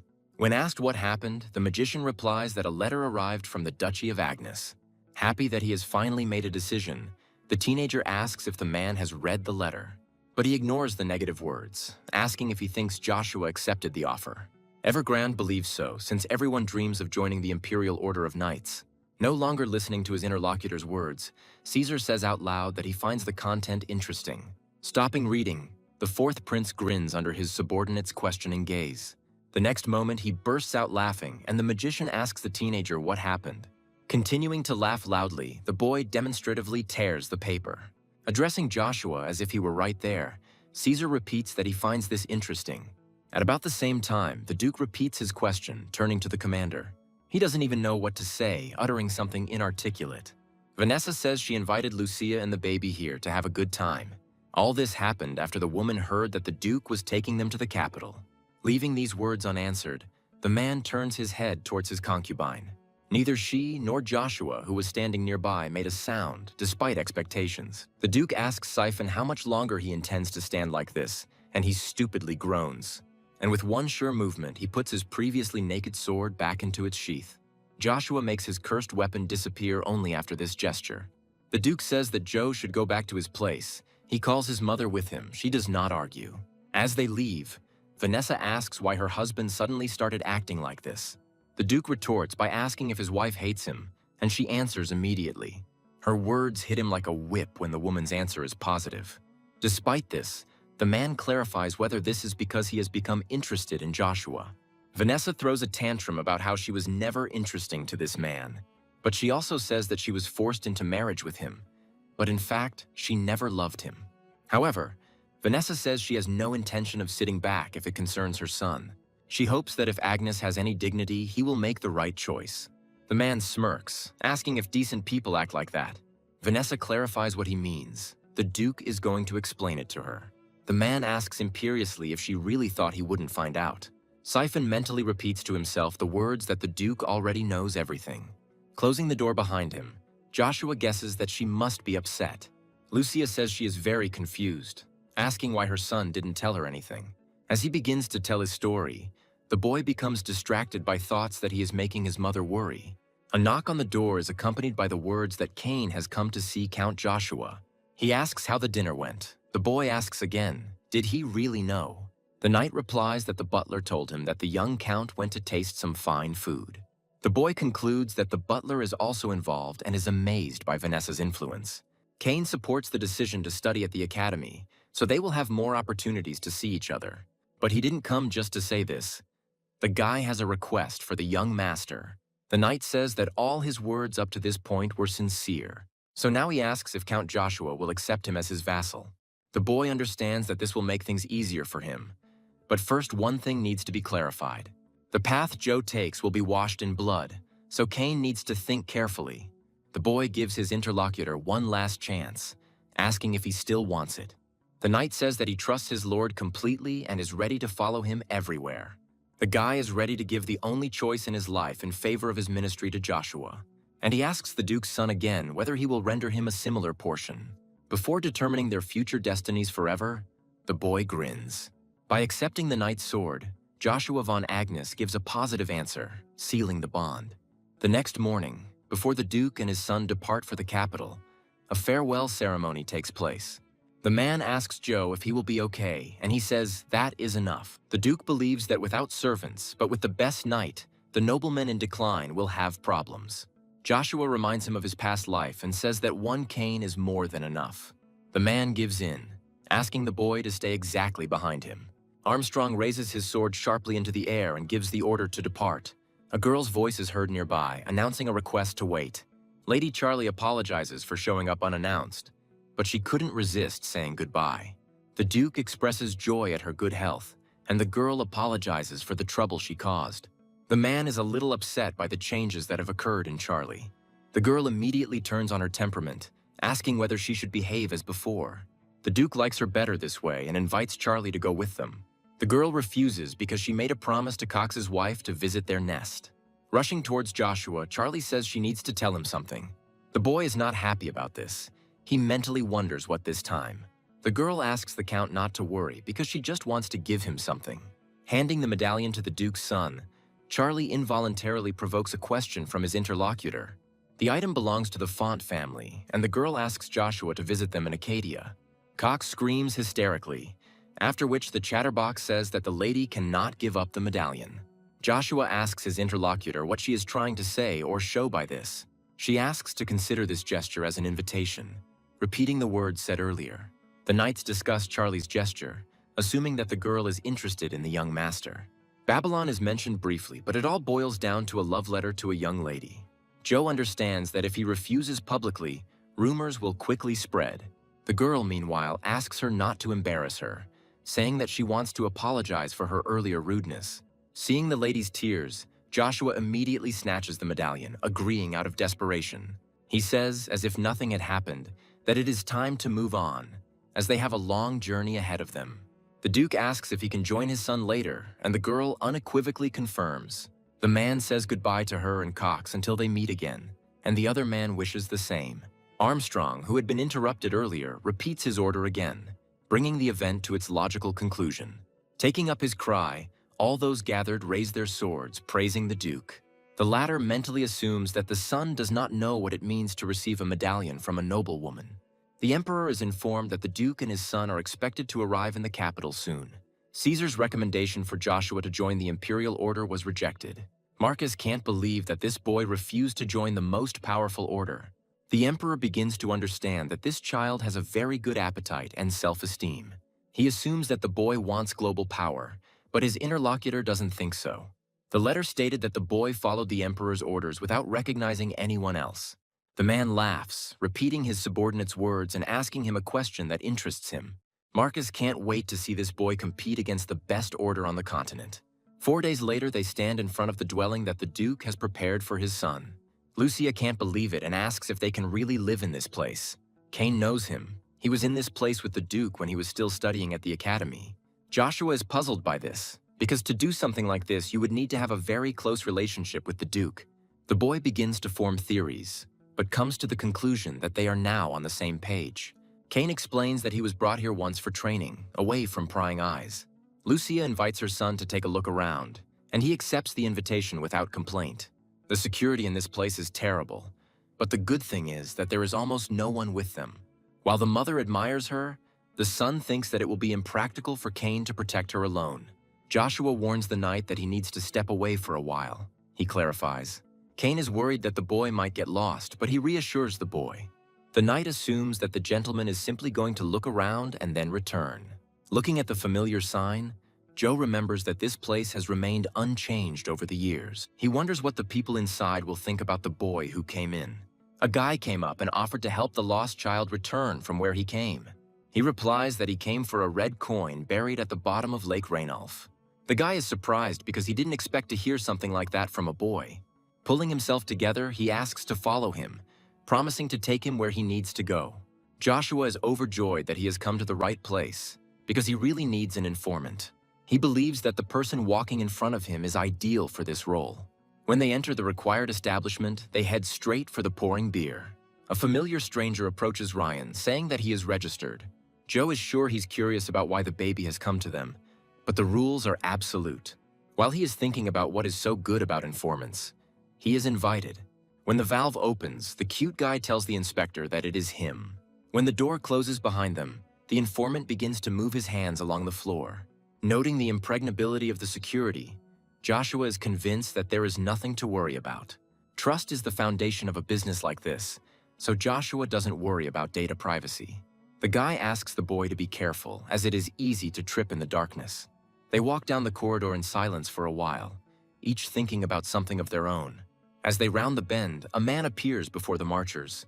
He respectfully greets his colleague, who informs him that they have a customer. Having said that everything will be done now, the man opens the door behind him. Joshua deduces that this guy is in a higher position than he appeared to be. The same thing informs that they have arrived. The boy is no longer surprised by the next door. Promising that this is the last one, Joshua is asked to go to the third room. When he does this, the man politely asks the boy to take the assigned seat. Looking around, Joshua guesses that information is being transmitted through this hole. The young man does not leave, asking what exactly the young gentleman wants to know. Joshua says he finds it funny that the branch manager is in charge of servicing these types of people. The guy remarks that he is well informed and asks why he considers him a leader. Joshua begins to philosophize about how the system of such organizations works. He says ordinary informants do not know the identities of the leaders. But, observing the behavior of the people he met along the way, the boy came to the appropriate conclusion. The interlocutor admits that he thought the rumors were an exaggeration, but it turned out to be the opposite. And this guy calls the boy sitting opposite him by his full name. He remains calm, noticing that his interlocutor knows him very well. The guy says that if he didn't know this, he wouldn't dare call himself an expert in his field. These words are ambiguous for the boy because the informant could sell information about him. Introducing himself, Zero asks the client not to worry about what he is currently thinking about. Joshua asks about the level of information. The interlocutor says that he will give him a compliment. When asked about the reason for such generosity, the boy is told that it is an investment in their future relationship. Joshua understands perfectly well that no one does anything for free. A certain fee will be required. He says he thought the name Zero meant the employee had zero-level information. The informant asks, amazed, how the client learned about such things. They apologize to Joshua, offering to ask for anything, and he takes advantage of the opportunity. The guy says that most of the things the client asks about are sent to the black market, but their organization, the Moon Door, will be able to obtain the required item within a week. Joshua thinks that he will find himself in a sticky situation if his interests are discovered. But if he sets up a distracting bait, he will be able to catch two birds with one stone. He speaks the words he has already spoken, adding that whoever finds the symbol will receive the door. Only a few members of the organization have this information. Zero is very shocked. Joshua says that if his request is fulfilled, he will find the required symbol within 3 years. Zero thinks that their organization has been searching for this symbolic thing for decades. First, he asks about the demands. Joe's condition is that information about him not be disclosed. He also wants the informant to tell him everything he knows about Drax leading Grace. He is again puzzled, asking whether his interlocutor means that very god of war. Joshua asks the informant what he thinks. Is this game worth the candle? For 2 months, the boy tried to regain his former strength through long training sessions, and also to make sure that Lucia moves to the estate belonging to Duke Agnes. It would be much easier to protect a woman from potential attackers there. After much persuasion, Lucia finally gave in, allowing her son to organize the transportation of the necessary items. A week before entering the academy, the boys sit in a place where food from the Imperial Palace is served. Noticing that the boy was deep in thought, the knight asked him about it. Kane noticed that his young master had been looking a little worried lately. Actually, he's right. Joshua is bothered by the fact that his order hasn't been fulfilled yet. That's a problem. And just as he has time to think about it again, the young count is greeted by a familiar voice. Zero asks the boy how he is, and he hints at a long absence of news. The guy says the case was made a little more complicated by the people involved. Kane's gaze frightens the speaker, and he points this out openly as he greets the knight. Joshua asks his vassal not to worry. This man is his acquaintance. The boy asks how everything went. Zero says that he did everything perfectly, as he promised. It took time to track down the item because it passed through many hands. The guy says she is here. Joshua asks about the fee. The interlocutor asks to consider this a service because compared to the other order, this one is nothing. Unless, of course, there is a hidden power inside that they don't know about, which is, in principle, obvious. Joshua brazenly and completely shamelessly advises not to stick your nose where it doesn't belong. Zero says he will charge the fee another time, but informs that their organization works on prepayments. Joshua deduces that this guy, when the time comes, will ask for something quite big. Meanwhile, Zero himself leaves, saying that it's time for him to go. Orders won't fulfill themselves. Removing the lid, Joshua takes out a piece of parchment from inside and unfolds it.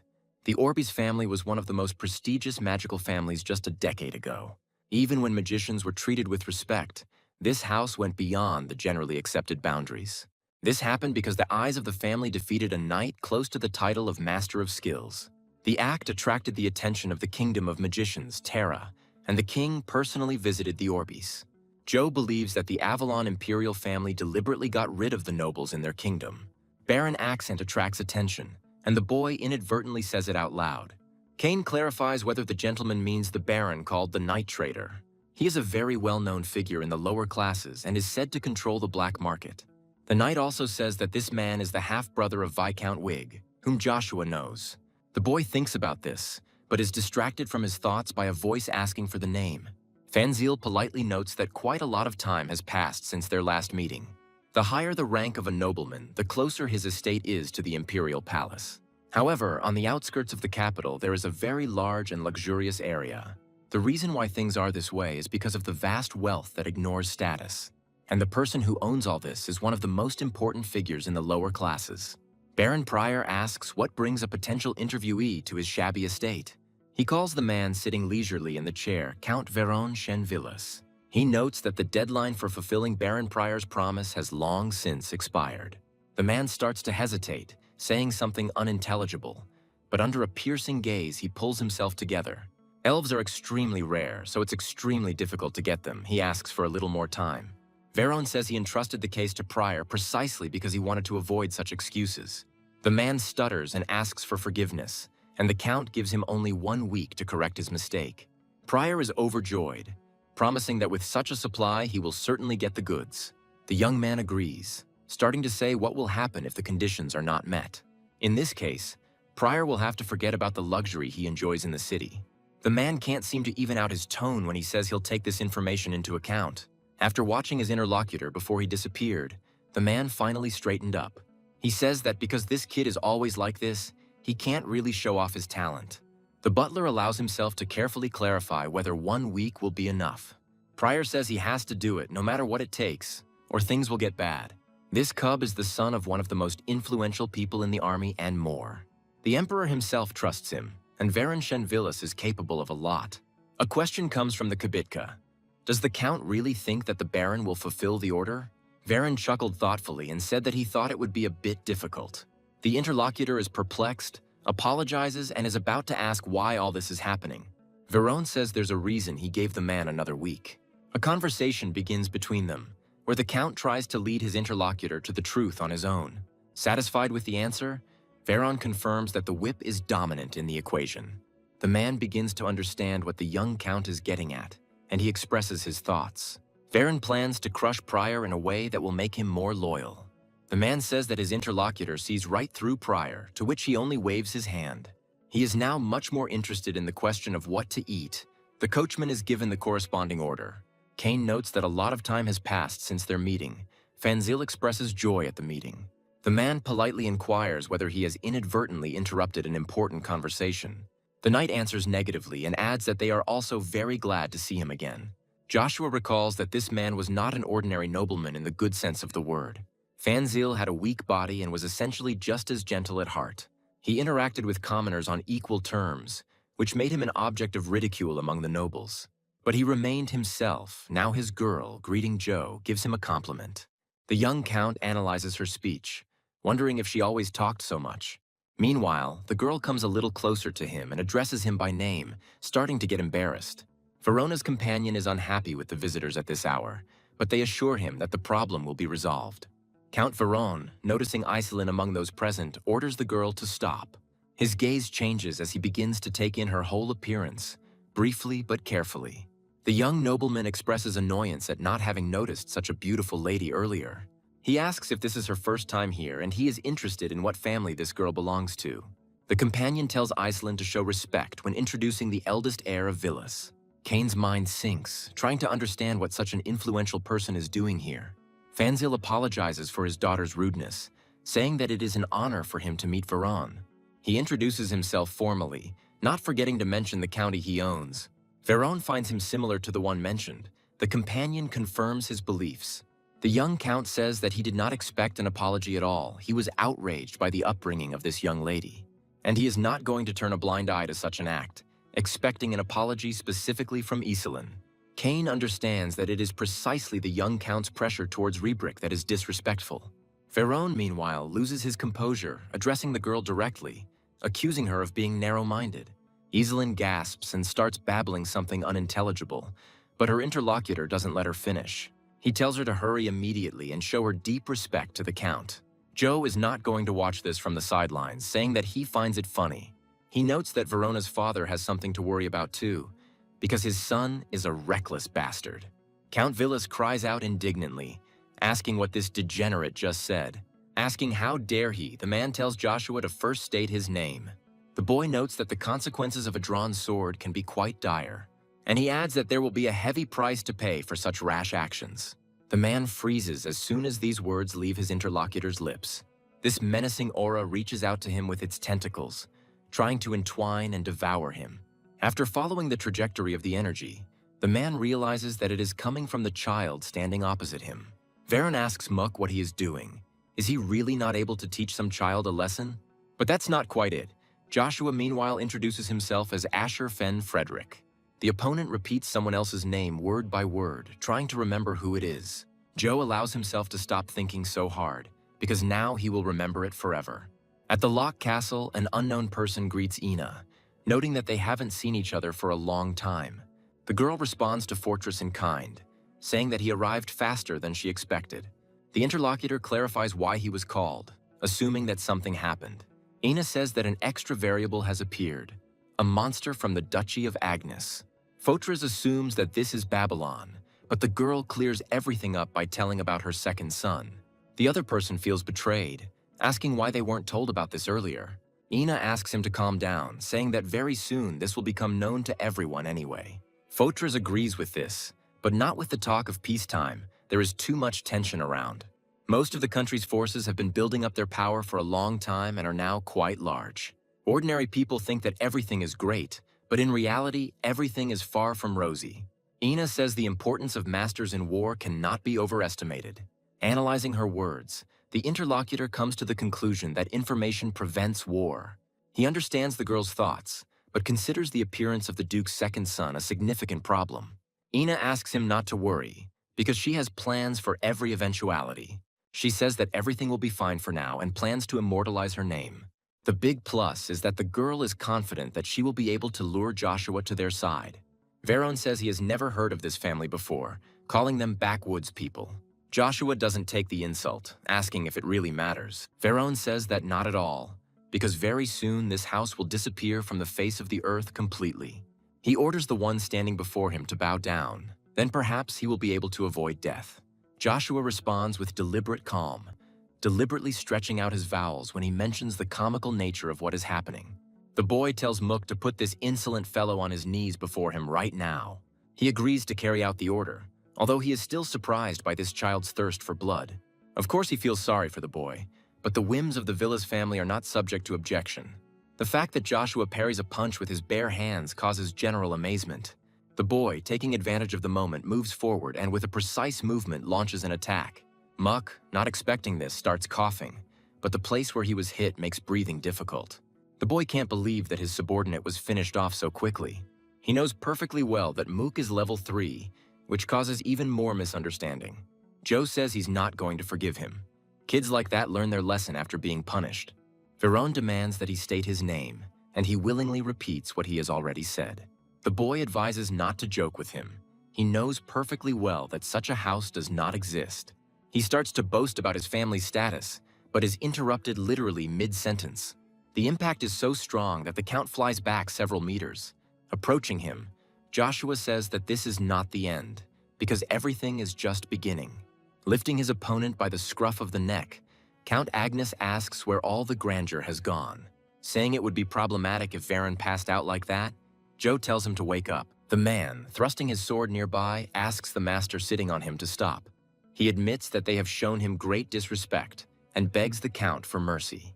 In Muck's mind, he suspects that this boy's family may be deliberately hiding from the world. Joe recalls his words that if a knight draws his sword, he must bear responsibility. Besides, he is not so magnanimous as to be nice to his enemies. The man tenses, afraid that the boy is seriously going to go through with it. He decides to take extreme measures, asking for mercy just this once. Muck is even ready to give up his hand and renounce his knighthood, if only his lord would be spared. Joshua is touched by this man's self-sacrifice. It is worth a lot. He remembers that in his past life there were such people, and that person's actions will make him feel emotional. But Joshua says he is not so magnanimous as to show mercy to his enemies. Contrary to Mook's fears, the boy does not harm his master. Instead, he takes the family ring, offering to pick it up later if needed. If not, or you don't have the courage, Joshua will sell it on the black market. Kane says that he didn't think the gentleman was so hot-tempered, but he just brushes it off. A friendly conversation begins between them, and Fanzel considers what he saw to be truly incredible. Iselin turns to her father, who clarifies what she wants to tell him. The girl shakes her head and runs away to her father's surprised exclamation. But the man does not pursue his daughter, noting that there are more important things to do now. Turning to Sir Muck, he says that he will take him to the nearest doctor. The praise to a higher power is interrupted by the indignant cry of a boy. Trying to understand what is happening, the monks turn in amazement towards the voice. Veron screams, telling him to look at what this bastard did to his beautiful face. The boy tells Mook to bring this bastard here no matter how, right now. To his gentle retort, Veron calls his knight a useless insect. As soon as they return to the estate, the man will face severe punishment, Mook accepts. The boy tells the knight to return to the estate and find out everything about the Frederick family wanting revenge. Mook says that this is impossible, since they will not be able to find an excuse later. Veron says he has no intention of making excuses when he has been humiliated to such an extent. The man remarks that no one will believe that they were beaten by a 10-year-old child. The Count shuts him up, ordering him to do as he ordered, but Mook cannot stand it. Interrupting Verona, he reminds him that these are incredibly important things. For nobles, honor is of great importance. It is no different from the rest of the family. If the Marquise hears about this, punishments for a few people alone will not be enough. Veron suggests doing the same as before, getting rid of all witnesses. He thinks that Mook was afraid of Rebrakov, and he reminds him of that very piece of evidence.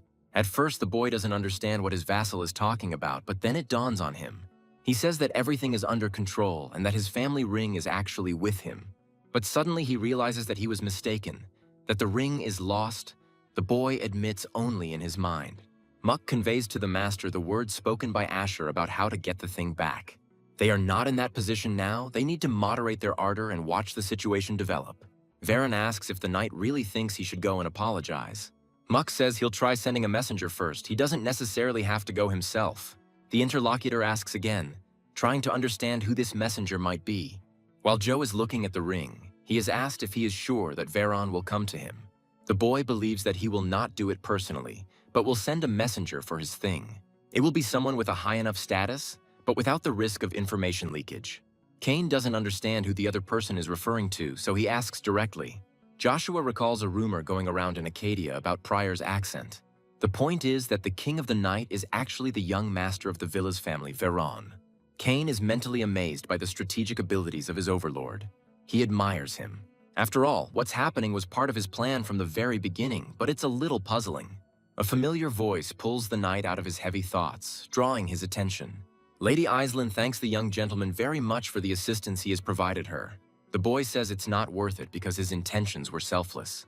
The girl notes that her family could find itself in a difficult situation.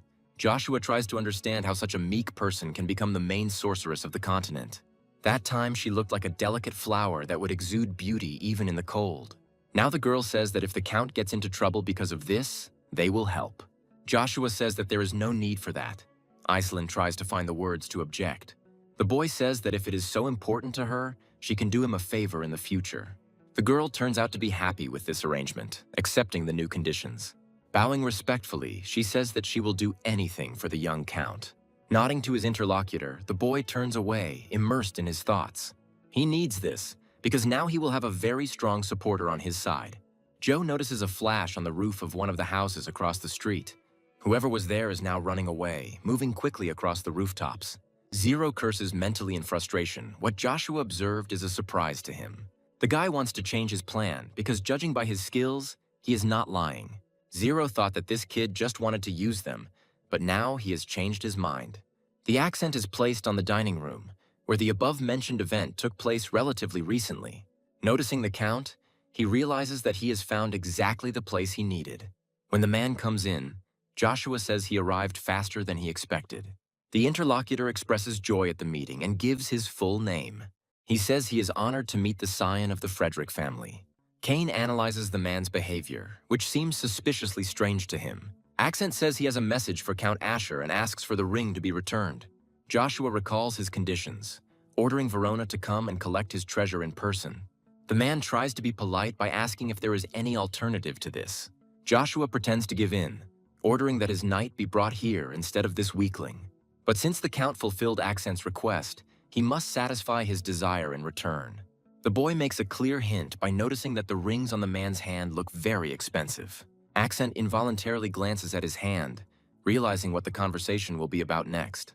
Beckoning the man closer to him, the boy asks him to give him his trinkets. Kane calls the master the devil, capable of extorting treasures without remorse. Joshua remarks that it was a fair deal, which he believes was right. The knight doesn't understand, so he asks directly why the rings were needed. This treasure is called the Tears of the Elves. It once belonged to the Orbis family. Beautiful elves were of interest to people, and for this reason alone they began to be hunted. In order to protect themselves, the elves gathered in the forest at the southernmost point of the continent. With combined efforts, the High Elves erected a barrier that stretched across the entire forest. The very last High Elf, Ellenbass, was considered by humans to be the queen of that race. The last person to befriend this creature in the 5th generation was Zeet Dick Orbis. Joe is sure that the man is not missing, but was killed while trying to extract information about the location of the elves. And this man, Zeet Dick Orbis, until his very last breath said nothing to his tormentors. To ensure the death of her friend, the elf was forced to reveal herself to the continent. She found the last descendant of Zeeth, who had become a servant to another noble family, and she began to cry, holding her hands. Salty drops fell on the family heirloom, and later it became known to the world as the Tears of the Elves. This ring is said to have special powers, although not for long. Cain asks his master what he is thinking about, since they have already arrived at the estate. Having walked a little forward, the knight jokes that the count will really remain standing outside. He is still in his thoughts, but about something else, and speaks up. Joshua wants to ask Cain for something. He promises to do anything. The count says he needs subordinates to whom he can trust his back. Joshua asks the knight to leave here and go to where Duke Agnes is now. Cain asks if the count really wants him to become Lady Lucia's bodyguard. The guy reminds that the boy has no servants, and according to legend, his family is in decline. He will be ridiculed, among whom will be Veron, also a student at the Imperial Academy. Joshua asks the knight not to worry about him, saying that he is an expert on loneliness. But at the same time, the boy wants to ask his friend for one more favor. Joshua asks Cain to study the way of the sword from the Duke for him. But this is not an order, but a request. A very important request that the boy really wants his friend to fulfill. Cain could even imagine that this unbending little man could bow his head to ask. This confuses him, so the knight asks him to raise his head, not wanting to see something like this from his master. But he agrees to fulfill this request in exchange for a favor. Cain also wants to ask Joshua.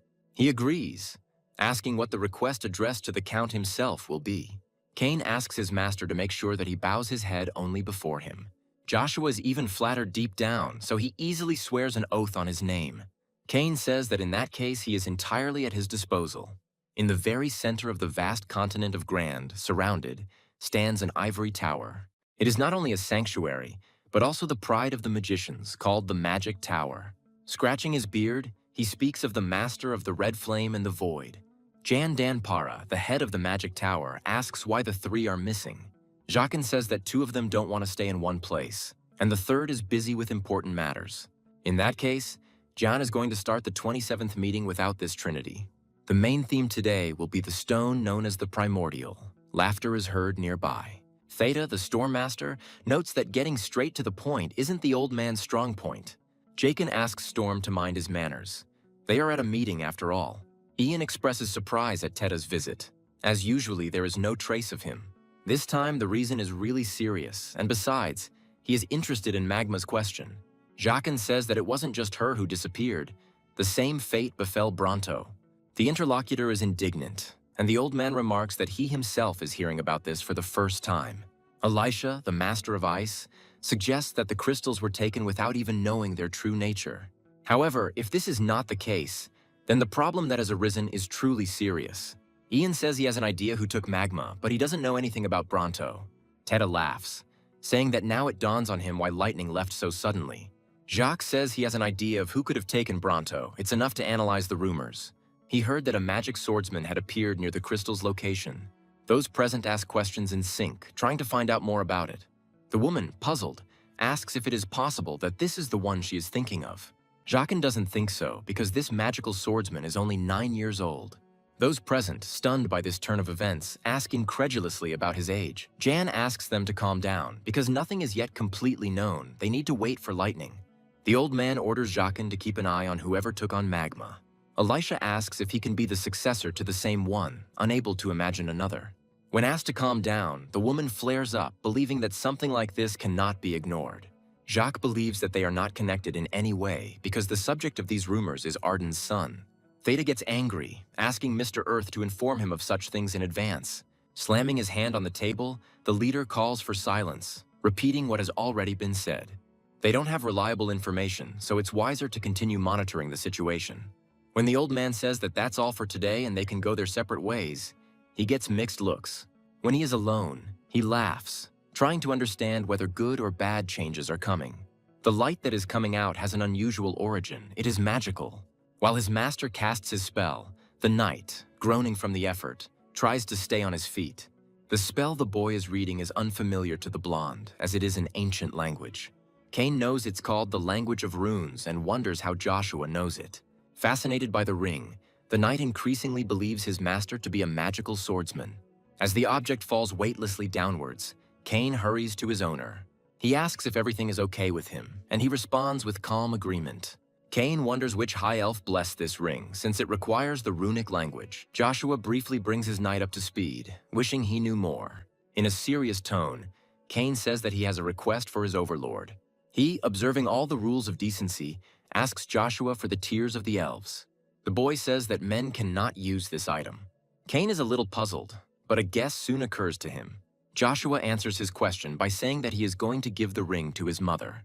Placing his hand on the crystal ball, Fortress mentally pronounces the words necessary for activation. Bowing his head respectfully, he greets his master with respect. He says that he couldn't even imagine that Zero was going to contact him so suddenly. And he asks if it's because of that special child. The answer turns out to be positive. The guy starts talking about how calling him simply special is a bit incorrect. The interlocutor clarifies whether he is aware that the magic tower has begun searching for Joshua. Zero is stunned and asks to repeat it. He can't believe that the tower took on the matter. The interlocutor is convinced that the guy did not know this and finds it necessary to clarify everything. He says that what's truly important now isn't the source crystal or even the seeker Joshua. What's important at the moment is that everything is centered around this boy. The guy thinks about these words, and gradually the meaning begins to dawn on him. The interlocutor says that he would like to go to Acadia personally, but unfortunately he cannot. He talks about the red coin, and Zero promises to get it at any cost. The interlocutor accepts these words, saying that he trusts this guy. Zero confirms what was said even as the hologram dissolves into thin air, and he repeats the words to himself, promising to get what he needs at any cost. The sky, which was clear just a moment ago, is covered with gray clouds. An unusual lightning strikes the ground near a pole with a man tied to it in a vacant lot. Vig stubbornly moans, trying to express all his dissatisfaction through the fabric barrier. The man next to him, his eyes flashing, tells him to shut up and just watch. He addresses a band of light traveling across the vast skies. Asking to gather at his hands, the speaker prays to strike her with punishment all his enemies who block his path. Speaking of the collapse of the hail of light, the man calls upon the rain of lightning. The heavens respond to him, striking down the enemies around him with surgical precision. The strikes are so lightning fast that the monsters don't have time to see the trajectory. Vig stops moaning, looking at the sight before him, as if enchanted. The rain summoner, however, looks upon the punishment he himself has sent as a matter of course. Now he tells Vig to tell him how strong his magic is compared to Joshua's. The man moans until he is freed from the matter that is preventing him from speaking. Having freed him from her, Storm orders his captive to answer the question asked. Vig reminds us of his origins and suggests that we seriously consider the consequences. Approaching his captive, the man chuckled, examining his face with a searching gaze. And then he says that if he had been afraid of the consequences, he would not have gone to such a place. The man gives in, saying that in terms of power, Storm's magic is definitely stronger than the boy's. The magician begins to think out loud, coming to the conclusion that he needs to meet him in person. Vig says he's thinking in the wrong direction. Storm clarifies what he's talking about. The man says that Joe followed his father to the capital and is now supposed to enter the academy. Storm mentally notes that getting into this establishment will be quite difficult. Vig tells the man that he will help him, but he asks again incredulously. The man admits that he would only be glad if someone trampled this upstart. Storm finds this interesting and asks how the nobleman can help him. He says that the tattoo under the man's eye is familiar to him. He is aware of his power. Storm's real name is Jack, and he is amazed that a mere Viscount knows him. He also says that if they cooperate, Vig will definitely help his partner. Jack says that even if that were the case, he cannot cooperate with a simple, nameless Viscount. Even though he said he didn't care, it would be a little unpleasant if others found out about him. The Viscount cries out in bewilderment, asking what he is seeking then, his death. He adds that if he disappears, Duke Agnes himself will go looking for him. When the man notices the movement of Storm's hand, he manages to let out a heartbreaking scream. The magician smirks, asking rhetorically who would look for someone like him. Time passed quickly, and after his 10th birthday, Joshua entered the academy. About 1,000 noble children were admitted with him, who were divided into 6 classes. Joshua was confident that 6 years of training would be enough to master the necessary skills. The academy's corridor is filled with a variety of voices concerned about settling. The boy notes that noble children have at least one servant. Lost in his thoughts, he almost passes by the room he needs. He is amazed at how spacious a room can be, even for 3 people. Joe expresses hope that he won't have to share a room with someone like Verona. While thinking that he would like to live a peaceful life, he hears a voice behind him. Greeting his new friend kindly, the boy tells him that he will be grateful for his help. Joshua sees nothing wrong with supporting one of his neighbors. He thanks him, adding that he was afraid of dying in the process because of the weight of the suitcases. Remembering his manners, the boy introduces himself as Agares, extending his hand to Joshua. He considers this better than dealing with children who want to show off their strength. As he shakes hands, Joe calls himself Asher, saying it is a pleasure to meet him. Saying that this is the first time he has heard of his family, Agares expresses hope that they will get along. From behind, an enthusiastic exclamation is heard, along with a statement that these guys have met. Introducing himself as Icarus, the boy asks his new neighbors to take care of him. Agares screams angrily at his new acquaintance, calling him a scumbag. Joshua knows the name Icarus and can't believe it's the same person. And it's not surprising because he was called the genius of this era, the divine brain. When Avalon was weakened by the war and the disappearance of Marcus, a struggle arose between the brothers. This 10-year power struggle claimed tens of thousands of lives. Ultimately, the first prince won the battle, taking the second prince's people for himself. There were 2 men in this war who made a huge contribution, the first of whom was Caesar. The second man turned out to be the strategic genius who led the first prince to victory, Icarus. Now the boy asks why his neighbors are so surprised. He has something on his face. Calling Icarus a commoner, Agares is glad that their paths have crossed again. He also experiences pleasure from what is happening, asking the interlocutor to take care of him. Agares is looking forward to this year. Icarus finds his acquaintance too optimistic. Joe is a little surprised by their meeting, assuming that they clearly did not do this at the academy. The Count becomes thoughtful, because this is the first time he has heard of Icarus having a friend. Joe recalls a story that began in the harvest area of a village south of Avalon. Since one couple could not conceive children for a long time, they adopted Icarus, noticing his talent. Joshua remembers that the image of a commoner haunted this boy, who became the object of ridicule. The only one who extended his hand to Icarus was the first prince, named Kaiser. After Joshua heard this story, he felt that they were similar to him. Because of his youth, filled with nothing but contempt, because of the life taken away by a dear person. Extending his hand to his neighbor, Joshua introduces himself, saying he is pleased to meet him. Icarus reciprocates, expressing hope that they can get along. Joshua thinks that he absolutely must win such a person over to his side. At Agnes's residence, Lucia expresses her understanding that her son has entered the academy. The woman admits that she wanted to see how he acted, considering it shameful. Kane says that the Count most likely did not call his mother because he was worried about his identity being revealed. Lucia says she understands everything and thanks the knight for taking care of her son. Kane says that there is nothing wrong with this, and on the contrary, for him service is an honor. He tells the woman that she has a wonderful son, and she becomes sweetly embarrassed, asking the sir to stop. A familiar voice is heard from behind, asking what these two are doing here. Both knight and concubine respectfully greet Duke Agnes. The man asks if Lucia is comfortable here. She says that it is even too comfortable. She is unworthy. Arden allows the woman to contact him if she doesn't like something, and she agrees. The escort voluntarily compulsorily suggests talking about this later. When they have moved a sufficient distance, he turns to the Duke, who reacts. Apologizing in advance for his impudence, the man asks why Arden allowed Lucia to stay. The Duke believes that his interlocutor knows, and he suggests that it is due to Joshua's extraordinary talent. At the same time, he changes the conversation by asking about the legacy of power. Arden assumes that his interlocutor is interested in the imperial bloodline. The answer is yes, because if Joe becomes the heir, there will be no end to the hype about the family. Arden says that if blood is the only thing that affects authenticity, it means nothing to him. The Duke says that he will continue his observations. and the interlocutor agrees with this order. In his mind, the man continues his monologue, seriously considering the authenticity of the illegitimate boy. During his first lesson at the academy, Joshua learned a lot about his new neighbors. They were both quite famous in the academy, and not in a good sense of the word. Now they are mocked, saying that a bastard and a commoner are birds of a feather. Amaru Bransten says that losers are attracted to other losers. Agares, stuttering, asks him if the boy really did enroll as a swordsman too. Joshua, meanwhile, remembers a man he knew, a renowned master of the rapier.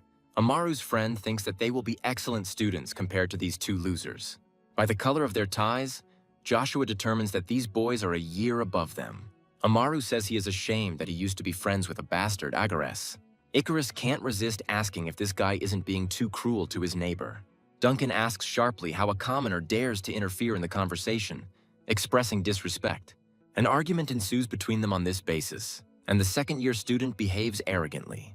Icarus notes that he said nothing that could be interpreted as disrespectful. Duncan considers the commoner worse than cattle. Icarus, falling, begins to cough. By continuing to insult his opponent, the pure-blooded nobleman crosses all boundaries of decency.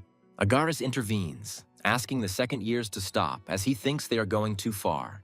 He's not just being questioned about covering for his friend.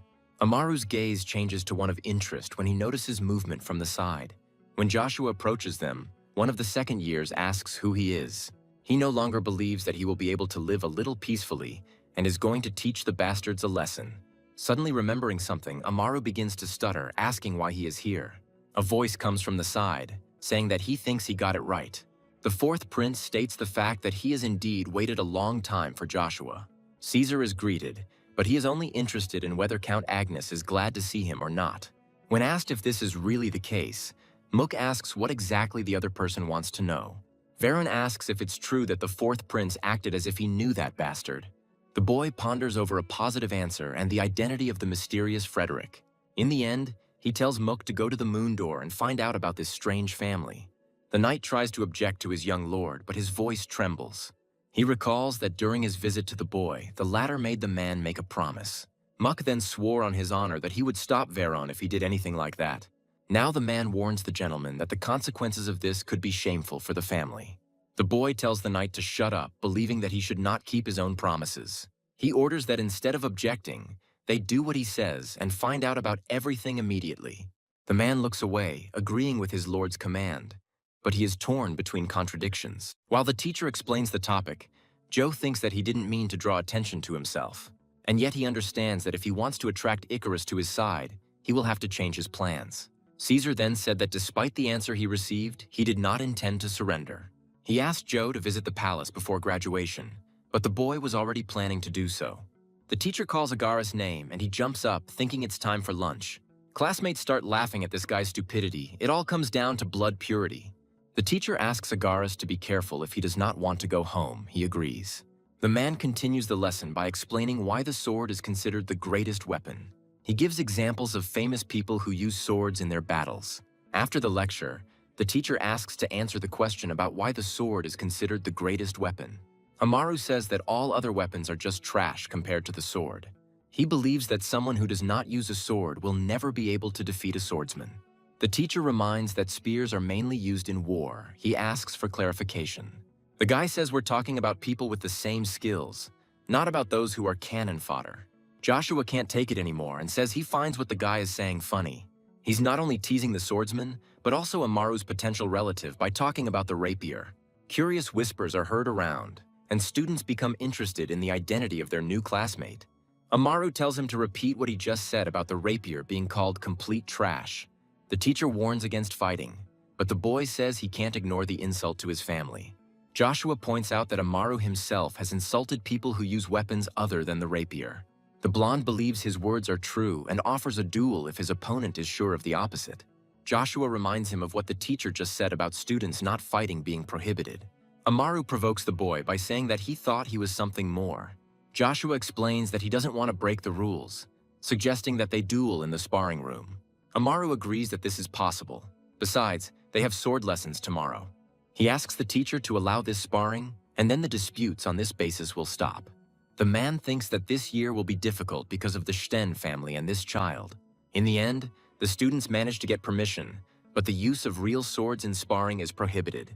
Amaru can already look forward to breaking this upstart's bones with his wooden sword. And although he doesn't know what connects them with the fourth prince, he promises to destroy Joshua. This boy, grinning smugly, is thinking about the same thing because it will be funny. The roommate asks if Joe is completely crazy, calling the rapier trash in front of the Stan offspring. Amaru is not one to tolerate such humiliation. He will try to harm his opponent. Joshua's even a little surprised, telling Agaris that he thought he was a carefree guy. The interlocutor says that Amaru is one of the best students of their academy, a descendant of the Stens. Joshua emphasizes that Agaris knows this guy quite well. He confirms this, admitting that they had been friends for quite a long time. In the land of death, in the north of Avalon, two families were able to repel a long invasion of demonic beasts. One of them was Amaru's father, and the other was Agares, covering for his faithful old friend. This great friendship, born at the crossroads of life and death, is known even among the nobility. This became the reason for the acquaintance of Agares and Amaru, but the bastard could not become his friend. For this reason, the boy wants to stop resisting and ask the second-year student for forgiveness. Joshua chuckles, asking if he really wants him to apologize to this upstart too. Icarus explains that Agaris is only saying this because he is worried about his new friend. Joshua says the only thing excuses can do is make your skills worse. If you want to fulfill your destiny, you must work on yourself to the point of exhaustion. Joshua ends by saying that otherwise he will have to live in someone's shadow until the very end. When the door closes behind him, the neighbors look at it in silence for a while. Zero asks Muck if he wants to know about a man named Asher Fen Frederick. He confirms these words, saying that all he knows is that he is new to Avalon. The man asks to tell everything about this person, promising to give in return as much as is required. Zero says that their organization has a very, very high tariff. Mook is slightly puzzled. The guy says the stakes are raised when it comes to those they have a special relationship with. The knight repeats his words again, saying that he is ready to pay absolutely any amount. Zero gives in, voicing what he wants, and his interlocutor, hearing him, asks again, dumbfounded. The man estimates that some cities do not earn that much in taxes in a year. Zero asks Sir Muck to come as soon as he has carefully considered the terms of the deal. The man is so thrown off balance that he doesn't even really know how to react. Zero mentally addresses Joshua, saying that this will be an investment to make the enemies afraid. The guy believes that as soon as this happens, Varen will stop at petty revenge, getting scared. He wants his partner not to worry and to find the red coin for them as soon as possible. According to the Academy's rules, they allow students to go wherever they want after classes are over. This allows Joshua to focus on regaining the strength he has lost. The boy does all this in the mansion that Duke Agnes prepared for him. The divine and demonic energies in his body are in constant turmoil, unable to combine. Joshua intends to synchronize and stabilize the mana using Bronto's power. An attempt to obtain even more energy by feeding it with mana ends in an explosion. The boy hisses from the bright light, forced to close his eyes to avoid burning his hands. It's not a good idea because the very next moment Joshua is thrown back by a splash of water.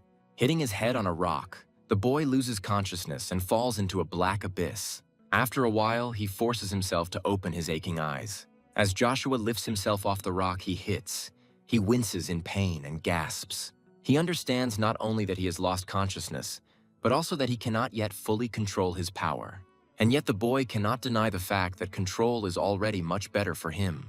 As Joshua prepares to repeat the exercise, he suddenly realizes that the workout is missing a crucial component. The attempt to find Rugia does not lead to the desired result, which raises a number of questions. The boy's torment is stopped by a voice, forcing him to stop, calling him an idiot. The twisting stream of energy turns out to be familiar to the Duke's son. The boy remembers that it is called subspace magic, and the voice continues to speak. Saying that his stupidity knows no bounds, he asks how Joshua could have overslept in such a dangerous place. When the boy asks who he is, the interlocutor introduces himself as the greatest Lord Rugia. Joe finds out that he slept for 3 days, during which the spear's essence protected him, which is puzzling. He recalls that the same thing happened earlier when he reached the 3rd level. The difference is that Rugia's form has changed, and he now appears as a child.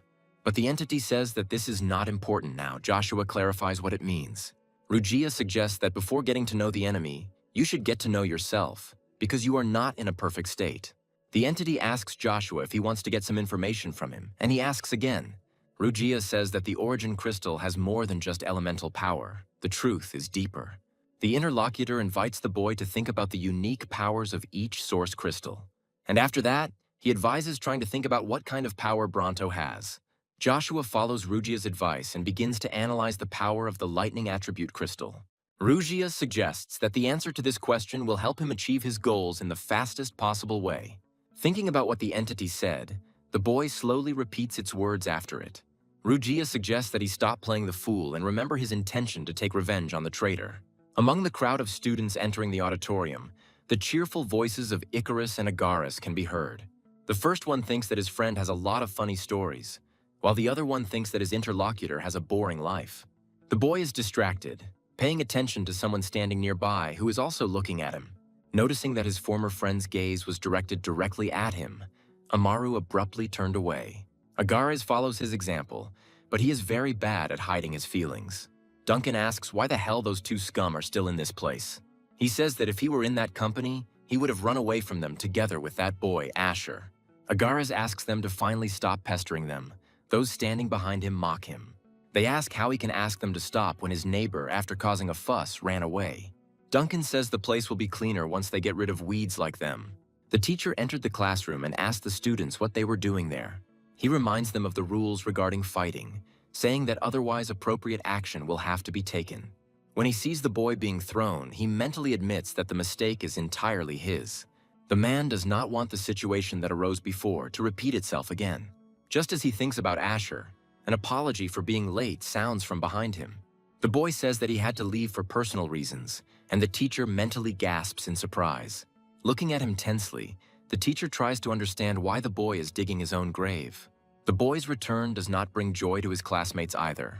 Their thoughts are negative. The teacher tells everyone present to remain silent, reminding them that the lesson will begin soon. The man asks Asher to take his place, already addressing him with the words about the beginning of the lesson.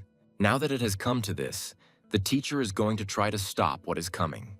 He's going to postpone the practice lesson, afraid of what that scoundrel Amaru is planning. Not only the descendant of the Sten family, but also many others are watching the incinerating gaze that has arrived. But he doesn't pay attention to them, calmly following and settling into his rightful place. Agares asks why he came back. Rumors about his family's situation are circulating throughout the academy. The neighbor still stands his ground, saying that it is not too late to apologize to Amaru.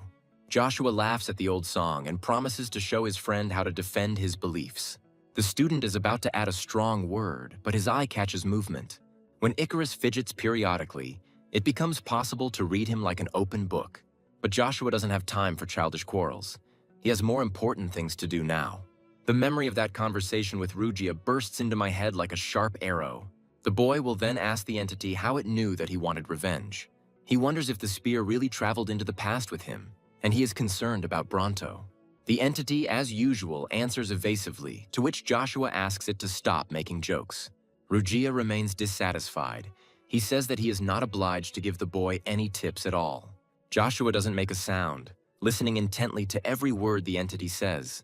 When he asks about the conditions, Rugia's mood changes. He needs the right solution. The entity wants Joshua to reconnect with the connections he had in his past life. The boy is confused by the words about taking better care of himself, he explains. Rugia advises the interlocutor to hurry with the answer, otherwise he will fall asleep. Joshua understands that in this case he cannot think for long, so he agrees. The contract with divine artifacts has special power, so the entity gives a hint. Bronto's power is not prediction at all. That prophetic dream has a different kind of power. In short, Joshua saw this because of one of the two powers that lay dormant within him, the divine. When the boy asks again, Rugia says that this divine power is God's. Rumor has it that a connection is established between the priests and the god in the days leading up to danger. Joshua's dream represents something similar, but the subjugation of the second force is also important. If this succeeds, no man will be able to stand against Joshua von Agnes. And most important of all is the origin crystal, Bronto's true power. And it lies in growth. The boy thinks about the true meaning of this word. Amaru asks the teacher if he is really going to go back on his promise.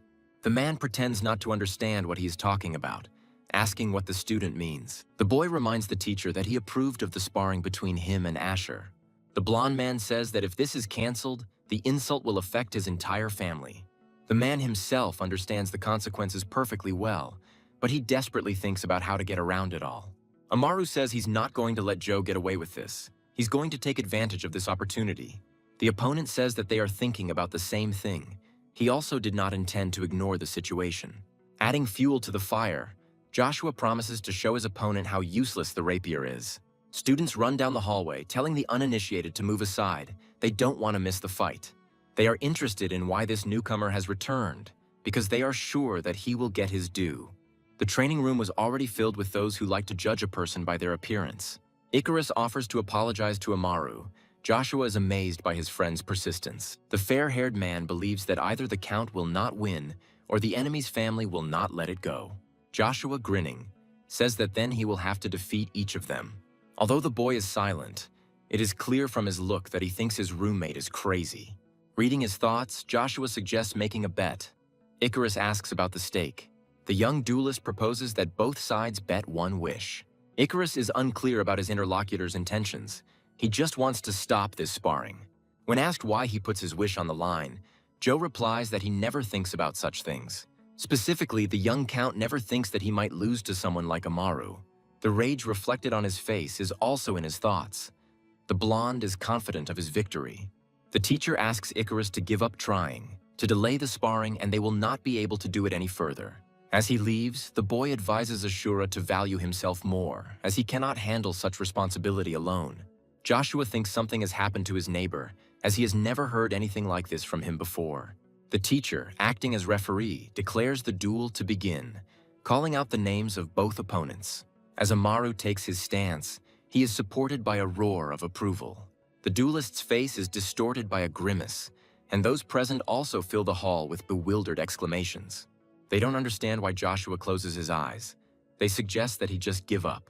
Even though the Count has reached the third stage, he does not intend to use this power to defeat Amaru. Instead, he wants to win using only a spear, because nothing is more important than the basics. Now Joshua sees the paths he is accustomed to and believes that he can achieve more in this life. Amaru asks his opponent if there is a limit to his arrogance, since there is no excuse for it. The boy, in all seriousness, declares that he does not intend to allow such treatment. Calm as water in a calm sea, Joshua says that he is satisfied with this attitude of his opponent. It literally takes one move for him to deprive his opponent of his advantage. Amaru gasps in disbelief, unable to believe his eyes. They are not the only ones here, because the very next moment the boy falls to the floor unconscious. Those present cannot believe their eyes, nor can they believe that everything ended so suddenly. The referee is no less amazed than they are, as he has never seen such an outcome in a student fight before. Ina lets out a frustrated sigh, saying that Joshua isn't going in the right direction. Icarus wonders in his mind why this girl called Asher Joshua von Agnes, and the winner gets the satisfaction of finally being able to master extreme speed.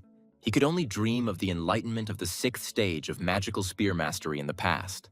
Ina's voice is heard in the girls' dormitory at Avalon Academy. The girl thought that he would live a quiet life, but he made such a fuss. The man who appeared in the ball greets Ina, to which she calls him father. She asks why he doesn't answer, whether there are problems in the kingdom. The man answers negatively. The girl achieves her goal. Her interlocutor tells her about the murder of Viscount Vig by storm. Ina tenses up as she asks questions about the magic tower, fearing they've been exposed. The man puts forward a theory that Joshua has obtained the thing that the members of the magic tower are looking for. He reminds them that if attention is paid to them, their plans will disappear into oblivion. The girl shares that Joshua started causing problems as soon as he came to the academy. The man finds this funny and assumes that the duchy will replace the heir with him. Ina doesn't understand how it's possible to replace a legitimate heir with a bastard. Her father explains to her. The man asks if Duke Agnes would not prefer his own child to someone else's. The man sitting in front of Joe notices that a lot of time has passed since the head of the Fredericks disappeared, and they were not known for their military service, so the question arises, who is this boy? Joshua stands his ground, under a piercing gaze saying that his name is Asher Fen Frederick. The man looks at him for a while longer, then gives in and stands up. He says that such cases have occurred, and he doesn't care at all what the boy is up to. Only such changes are undesirable because Amaru was from the Sten family. What Joshua said to him could have been regarded as an ordinary childish quarrel. The young count says that he will take full responsibility for this incident. The teacher says that around this time last year, someone else thought the same thing. Hearing the Douglas name, the boy understands what it means, but still asks. The man says this problem cannot be solved by simply taking responsibility. The division of the hierarchy in groups has already taken place a long time ago. Amaru, naturally, is also a part of it.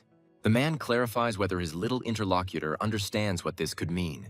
Joshua talks about the segregation of students by rank and the inaction despite the ongoing violence. He asks if it is normal for a person who considers himself a teacher to do this. Joshua believes that such a person cannot teach him anything. Bad habits never go away. The interlocutor says that there are things in this world that will never change. Under his frown, Joshua says that only cowards throw around such words. The man advises the boy to join the Imperial Order if his only goal is graduation. Joe doesn't understand the meaning of these words, because he remembers very well that he rejected Caesar's offer of permission. The man hurries with an answer. The young count says that he does not want to waste time here. The teacher misunderstands him and expresses joy, but his interlocutor interrupts him. Joshua says he's not going to run away in disgrace with his tail between his legs. He says that he is not a coward, as some say about him. On this note, the Duke's son decides to take his leave, saying goodbye to his teacher with the utmost respect. His former interlocutor doesn't detain him, although he really wants to, only watching his back. With a sad smile, the man asks Simizkun Duncan if he thinks the same. Joshua reflects on his decision and what he recently said to his teacher. Although he was planning to leave, he would have to do so only after he had sorted out all the problems. A voice comes from behind, addressing the boy by his full but false name. Amaru asks him to listen, as he needs to tell Joshua something very important. The boy turns away, saying that he has nothing to talk about with people like him.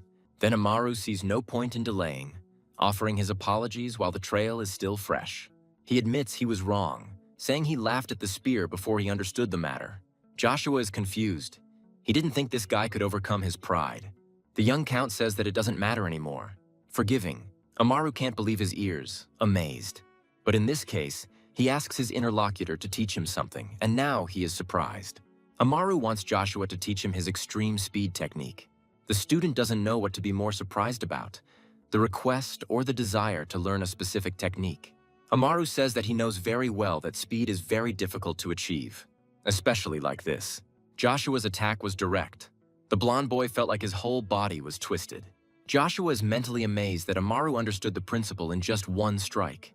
And he is amazed that this little boy is not ashamed to ask to teach him something.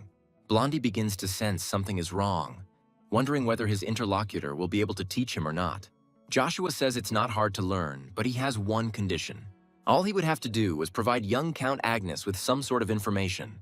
It will concern the Academy circles, and Joshua also wants to know about Simeas Kun Douglas. The Emperor is informed that an urgent letter has been received from the Swello Empire. The man thinks and remembers that the letter was supposed to come from another empire, Drax. The magician confirms this, saying that he said he was going to speed up the plan he spoke of. Marcus suspects that the resistance was even more fierce than he expected. Jacques says that there is something else he must report, and his interlocutor asks for details about the content. He is told about Joshua entering the academy under a different identity and his defeat of Amaru. The Emperor is amused not only by a single-blow victory, but also by superiority over the pride of the Empire. The man gives orders to Jachin for Joshua to join the Imperial Order no matter what. Hearing the words that Marcus is ready to write a recommendation personally, the magician becomes seriously tense. And the unsuspecting boy at the same time thinks about the Academy Circle, Araxia. Joshua thought that this division was just childish, but Amaru's words made him change his mind. The children of powerful nobles formed the circle to accumulate power for the future. Joshua understands the teacher's concerns, but also that there is nothing sensible that can be done about them. He believes that if he solves the problem, it will be easier to win Icarus over to his side. Just as Joshua has time to think about this, the door opens, letting in the aforementioned person. Ikar asks what he is going to do, because they say that the Stens will soon send someone. The boy believes that this family will certainly do something to restore their reputation. Ikar adds that the circle of the Araxia Academy will deal with the humiliation of the nobility even earlier. Joshua says he has a way to solve both of the problems his interlocutor mentioned at once. He hesitates before asking clearly what this method is. Joshua believes he needs to demonstrate his powers to force others to submit. Icarus thinks that he wants to refute these words, But remembering the duel, he does not dare. Joshua asks his interlocutor if he remembers the bet they made. Icarus replies that he remembers, and the young count announces his intention to make a wish. And then, in an extremely serious tone, he says that he wants the boy himself as his prize. The latter, misunderstanding his interlocutor, asks in bewilderment what he is talking about. Joshua says that he knows Icarus's abilities and asks to use them only for him. He promises to think about it if the count actually does what he says. As soon as the last word is spoken, Icarus hurries to leave the room, slamming the door. Joshua expresses hope that after this conversation he will become closer to the boy. Cain tries to control his ragged breathing, not taking his eyes off his opponent. He understands perfectly well that he has not yet reached the level capable of defeating his opponent. He also asks if the knight really thinks he can protect the lord with such skills. Arden expresses hope that the opponent, on the contrary, will not interfere with his master. The guy says he has to become stronger, so he's sure this won't happen. The man is interested in the reason for such a desperate desire to become stronger, which forced him to change weapons. Cain answers honestly, speaking of the promise Joshua made to him, which he believes. That's why the knight is going to become stronger to protect his lord. Arden, appearing very close, says that he praises his opponent's will. And then he strikes, knocking the air out of the guy's lungs along with the cough. As soon as Cain flies away, the man turns to someone standing nearby with a request. He asks the healer to heal the knight, who unquestioningly agrees with his duke. In his mind, the man admires his son for managing to so quickly acquire a devoted person. Observing the young people, the duke finds the current circumstances amusing. Baron Head, approaching the gentleman, expresses relief that he was finally able to find him. And he says that he received information that the Empire will begin to progress with that matter. The Duke asks about the source, to which the Baron merely hands his overlord a piece of paper. Having studied it carefully, Arden states that the very thing has finally begun. Swellow is as large as Avalon, her main specialty being horse riding. But the Empire faced the problem of the independence of the Principality of Trans. The vassals give advice to His Majesty, urging him to begin acting immediately. The Duke and General Altman express confidence in their abilities, waiting for only one order. He is reminded that that man and Lucifer are the stars of the nine of their empire. This man's name is Gondar. He is a sage and the senior prime minister of the Swellow Empire. Hearing the words about neighboring nations, Altman is outraged by such a comparison, considering it unacceptable. The ruler asks the two to stop, saying that he knows very well about the magnificence of Duke Altman. However, he believes that one should not be too overconfident and unconditionally believe in victory. Verona says that the entire empire will be in disarray, which will create even greater danger. Altman apologizes, acknowledging His Majesty's words and saying that he was thinking drunk. Verona turns to the next interlocutor, wanting to hear his thoughts on this matter. He believes that the more Avalon and Valbata delay, the longer the other kingdoms slow down. This is especially true for the Empire of Falbot, where the papal elections are currently taking place. Verona exhales, remembering the problem that prevented them from paying attention to trance. He begins to get rather tired of the continuity of the moments that stop them. The man forbids reckless actions, but asks that the troops be prepared to move into battle. On this fine note, His Highness declares today's meeting concluded. The subjects politely bid farewell to the ruler and disperse, but there is one who is in no hurry. Verona asks Marco if that person is Trans's point of support, and the man confirms.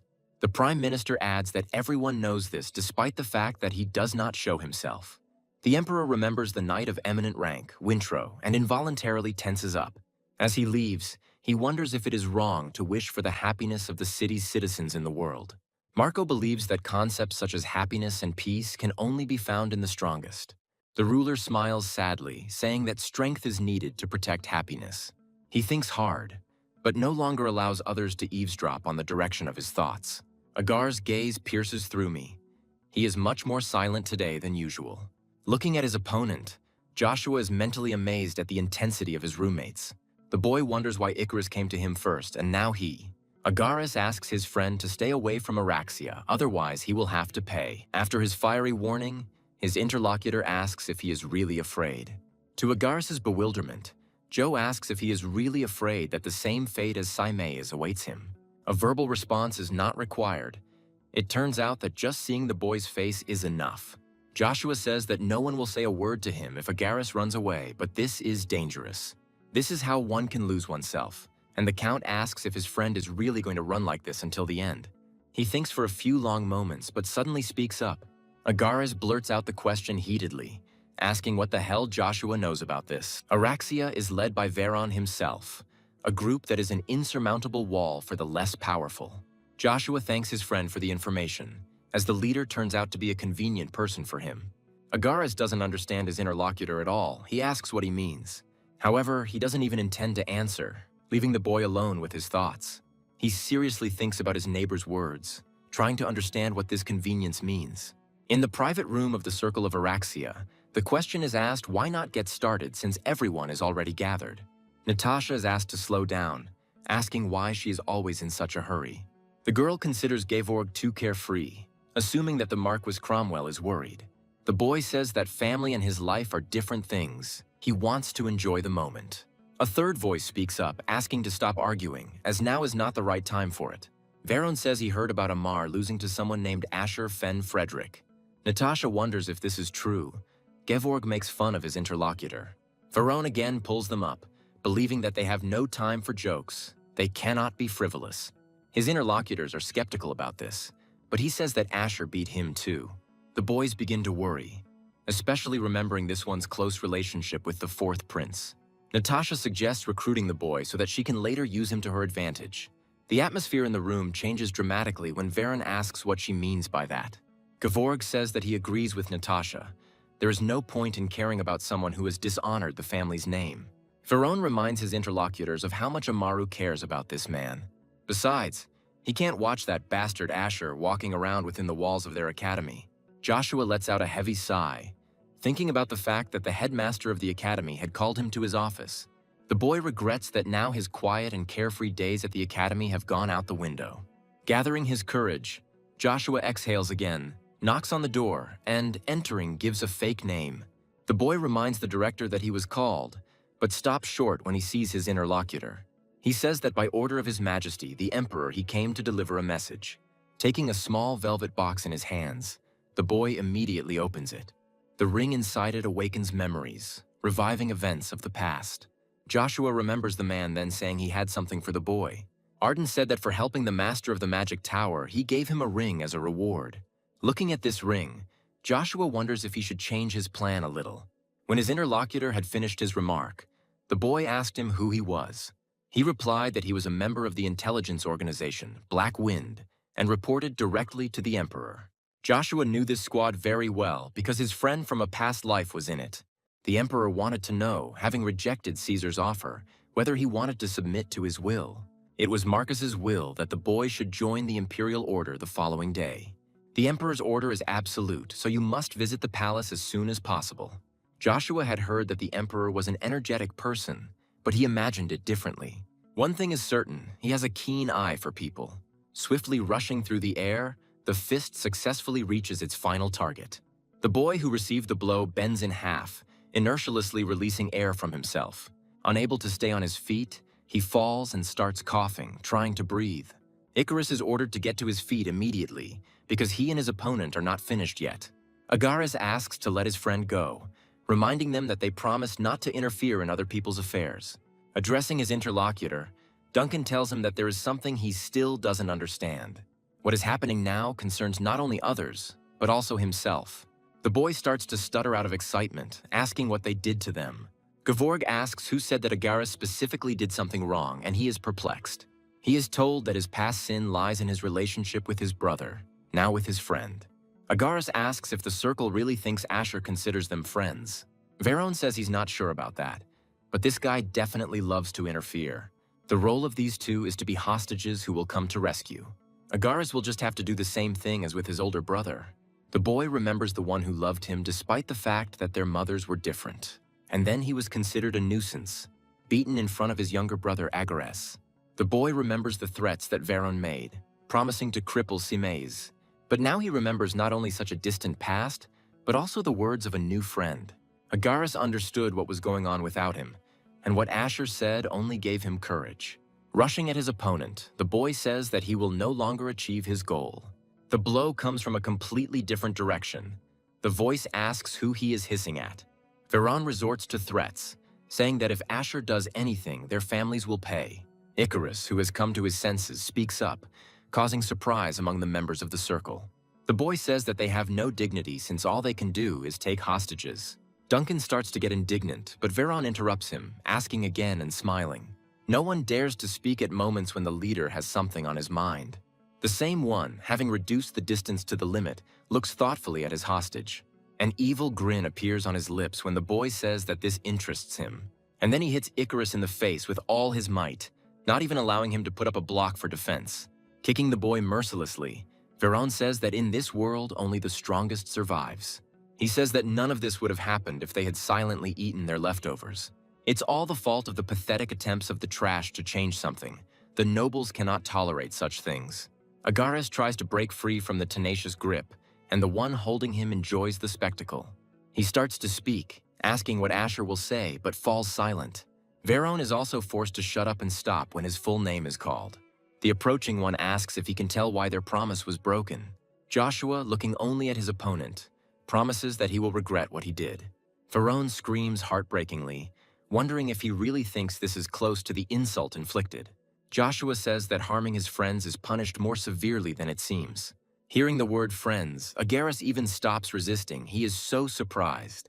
Joshua continues speaking, promising that Veron will be punished for what he dared to do.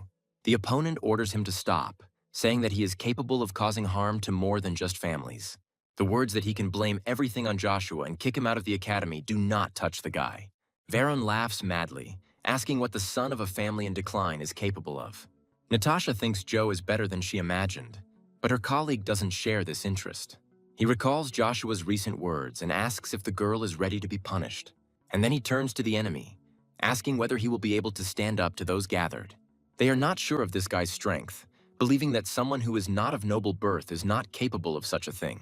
Natasha is sure that no one can cope with them, except perhaps the Agneses or the Tremblins. Veron declares that he will put an end to this right here and now, but first he wants to know something. The boy asks why he returned the ring to him, since he knows about its properties and power. Joshua calmly replies that he does not act as dirty as people like him. Veron laughs, dismissively waving away the phrase and preparing to teach a lesson. He says that this ring is much more amazing than one can imagine. You just need to pour the required amount of your energy into it. And then he will be able to gain power that will far surpass his current opponent. Veron tells Asher that in this place he is not able to change anything on his own. The sophomore is going to show the freshman how stupid his opponent was. Gevorg never ceases to be amazed by the leader's superiority, even though they all have rings. When Natasha dreams of a new accessory, she notes that her father is unlikely to fulfill such a whim. The girl is annoyed that Veron has a grudge against Asher, who has taken a liking to her. The boy says that with a nature like hers, he would bore her in a day. As Veron begins to say what he feels when he looks at Asher, he thrusts his sword into the slab. He is angry because this guy reminds him of Simeis, who rebelled against them. Veron bursts out laughing, remembering that this upstart remained bedridden for life. He says that the same awaits his opponent, but falls silent, seeing that he is moving from his place. Veron moves the sword closer to Icarus, recalling his recent words. He asks again if Asher is really ready to sacrifice his family for the sake of the degenerates. Clenching his fist and extending it forward, Joshua clarifies that it was he who said it. And with the words that in this place everything depends on the strength of your family, the boy stuns those around him. Veron can't help but ask where someone like him got such a ring. Joshua, not listening to him, says that he too can show him the strength that he is proud of. Natasha and Gevorg cannot understand where someone like Asher gets such a huge amount of mana. Screaming, the boy comes to the conclusion that such a thing is simply impossible. Seeing Asher in front of them, clad in this armor, those around them are speechless. Even Veron is at a loss, beginning to realize that something is wrong here. He asks the enemy how someone like him can wear armor with that crest. After all, it belongs to the family of Duke Agnes and is called the Knight's Tomb. The others are also very interested. They don't even know what to think, because Babylon has graduated. Gevorg begins to understand who Asher might be and shouts out his guess. Joe asks again if it was Veron who said that everything here depends on the strength of your family. He reveals his identity, voicing his true name and asking what now. Veron can't put two words together coherently, stuttering and then breaking off. Natasha intervenes in the conversation, saying that there was a misunderstanding. They didn't know. Joshua rudely shuts the girl up, saying that her opinion wasn't asked. He continues, telling them not to even dare think that he would spare them. Gevorg reminds us of who they are and what harm will result from causing them. Joshua turns the question back to his interlocutor, asking if he wants to make an enemy out of the Agneses. Gevorg hesitates, mentally understanding perfectly well that such a confrontation will not end well. Joshua lets everyone who wasn't involved in harming his friends go. Gevorg and Natasha shudder as if from a whip, hearing that the boy will judge them. The innocent begin to remember that they supposedly still have unfinished business, and thus the large crowd of students thins out completely, leaving the leaders of the circle alone. Veron tells them to come back, saying that he will not let this kind of behavior go on so easily. Joshua advises him to take care of himself because today is the last day of Araxia. Backing away in fear, he asks in a trembling voice to close his eyes to something like this at least once. Joshua feels confident that he has already given this man a chance. Veron hesitates, not knowing what to do, but nothing is required of him. For in the very next moment, he flies past his comrades at enormous speed. Leaving them both with their mouths open, the boy crashes into a rock at full speed. Magic armor disappears from such a powerful blow as if it had never been there. Gevorg and Natasha look at him with bewilderment, then turn their gaze to Agnes. He is already heading towards the boy, forcing him to swallow and watch him with an unblinking gaze. Addressing Gevorg, Joshua tells him to take his friend and go home. He suddenly gains courage, saying that the official successor is Babylon. Gevorg says that nothing will change and Joshua will definitely regret this day. The boy grins, saying that he is looking forward to this moment. Natasha turns out to be smarter, asking Gevorg to help her. Veron needs to be taken to the infirmary urgently. Realizing that this decision is reasonable, the boy runs away, cursing in frustration at the circumstances. And only after these guys are sure to leave does Joshua allow himself to breathe a sigh of relief. A voice makes him turn around, asking what all this means. Joshua notes that everyone has their own secrets, including Agaris himself. However, the guy apologizes for the fact that his friends had to go through this because of him. Icarus assures him that he is fine, and Joe notes that he doesn't look all that surprised. The boy agrees, saying that he had suspicions from the very beginning. It's strange that someone from a family in decline would come here. Such people wouldn't attract attention. Icarus says that everything was clear, since Joe was the only one from a fallen noble family. The latter says he didn't know this, mentally convinced that this guy is an excellent strategist. Most likely, this is what gave him the confidence to confront an army of millions. With a changing expression, Icarus asks the young lord why he is looking at him with such a look. He replies that it's all about the guy's eyes because they are very beautiful. Asking the question mechanically, a relatively recent memory involuntarily comes to mind. King Anthony, who dedicated his life to liberating trans, died at 72. The girl sitting on the pier cries bitterly, unable to contain the sobs bursting out. The man's hand, which had fallen weightlessly on her shoulder, left him just as quickly. A voice is heard nearby, reminding the princess that they need to let go of the deceased. It takes time to stop the uncontrollable sobbing, but the girl manages to cope. Once this happens, the man in the boat is sent on his final voyage. Turning to the warrior, the princess gives him a silent command in the form of a nod. As the man takes aim, a memory appears before his eyes. Dying, His Majesty regretted that he could not do business, but was lounging around. He said then that he entrusted the Trans Empire to his interlocutor, placing his fate in strong hands. Wintro can't get this moment out of her head along with other thoughts, but he is going to ensure Trans's independence at all costs. As the man points his arrow at the boat, he addresses his master with these thoughts. By making such a promise, the knight asks the deceased king to sleep peacefully. After seeing the deceased off in silence for some time, the girl finally speaks up. Turning to Sir Wintro, she says that by her father's will, she leaves Trance to him. The man solemnly promises the princess to dedicate his entire life to this country. He thinks that now that King Anthony is dead, there is no longer any time to delay. The knight is going to fight not only Swello and Avalon, but also the Magic Tower. This is necessary in order to master the source crystal magma. Smiling, Storm states the fact that he saw the Avalon Academy with his own eyes. Looking at the sky, Joshua thinks it's time for him to prepare to leave this place. When the boy first came here, he didn't even think that he would have to leave so quickly. Joshua wants to get into the Imperial Palace as quickly as possible and get something from the vault. The boy can already imagine how surprised Cain will be when he receives news of this.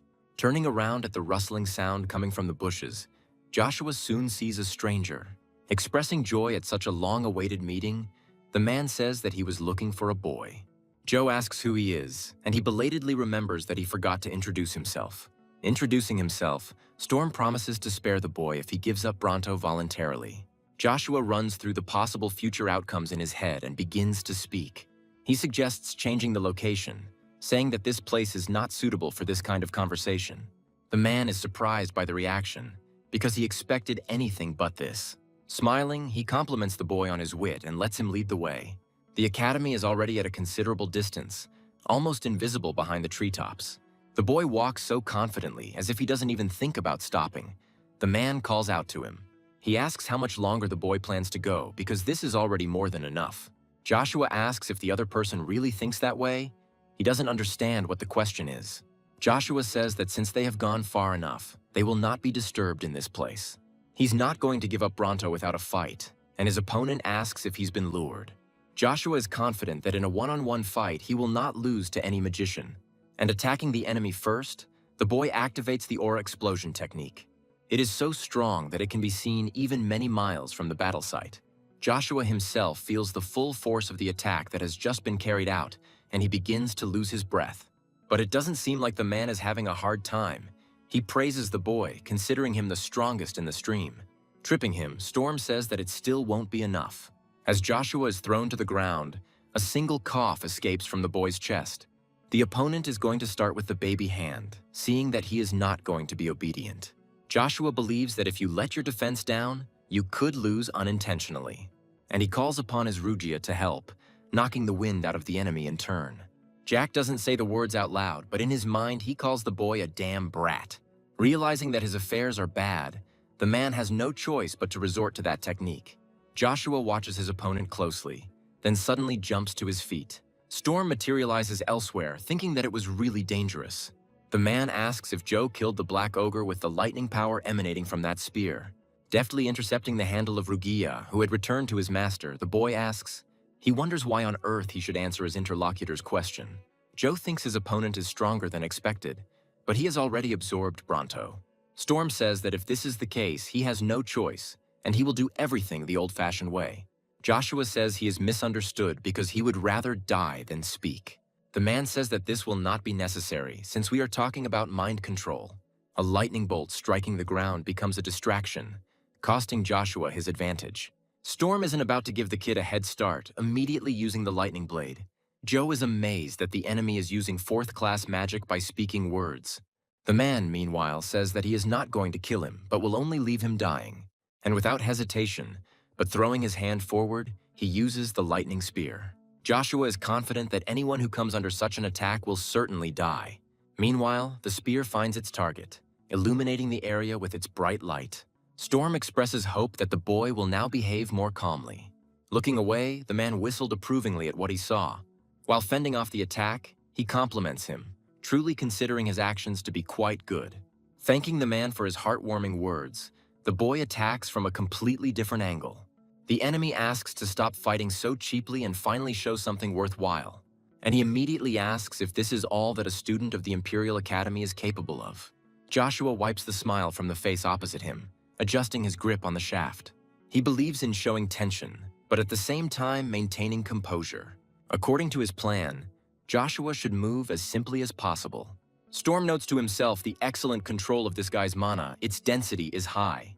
The boy, meanwhile, appears right in front of him, moving his spear aside to strike. The attack is not long in coming and turns out to be more powerful than all the previous ones. The man, dodging, says that for a brat, the opponent has quite a lot of moves. Joshua, appearing behind him, says that he does not want to hear such things from the magician. He goes for a wide strike, but Storm avoids it again, changing her position. Now the man attacks the boy from the side, and it is his turn to dodge. Having successfully done this, Joshua lands on the ground, instantly finding his opponent with his gaze. Calling the boy a cockroach, Storm suggests finding out how much longer he can hold out. These words are followed by a series of movements and attacks, from which Joshua runs away. Storm uses her very same technique, catching up with the boy in a lightning-fast movement. Cursing in frustration, Joshua realizes that he can't do this anymore. Jack says he heard there's nothing more shameful than losing to a mage in close combat, and the man offers to feel and enjoy this humiliation on his own skin. Joshua mentally gives the order not to block, but to take everything upon himself. One of the opponents uses the first stance of magical spear mastery. He uses lightning strike from her, and the second one uses lightning blade to counter it. Joshua is thrown back. Even breaking with his legs does not help him stay in place. Then the boy drives Rugia into the ground, slowing down the movement only in this way. Storm pays him another compliment because even a knight can't stand up to something like that. And yet the man says that this is not all, continuing to menacingly advance towards his opponent. Saying this is his last chance, Storm tells Joshua to give him Bronto. Noticing the lightning spheres, the boy assumes they were installed during the attack. Storm advises not to move, because these things can rush at the boy if he squeezes his hand. Joshua asks if he really thinks he'll give up. His opponent talks about shame. Saying that in this case nothing can be done, the man clenches his fist. Not wanting to allow the irreparable to happen, the boy prepares a counterattack with a warlike cry. He uses the second stance of magical spear mastery, the second stage of the furious storm. At the same moment, reflecting the enemy attacks, a gigantic crackling column rises into the sky. The man admits that the boy continues to surprise him. He wanted him dead. Storm can't believe the little enemy could even stand up to something like that. The wounded Joshua manages to find the strength to stand on his shaky legs. He doesn't make a sound even when he sees the spheres rising into the air again. Storm explains that until the enemy is destroyed, they will not disappear. Believing that the boy has reached his limit, the man expresses his slight disappointment. Jack asks the boy to show off his genius skills one more time. He, gritting his teeth, remains silent, watching the metamorphoses taking place in the sky. The man laughs, asking if the boy doesn't have the confidence to accept it. Saying he's not going to stop, he activates Rune Flare. The boy looks at what is happening ahead silently, despair taking hold of him. Rugia mockingly asks what he is doing. Did he really give up so easily? Joshua is surprised.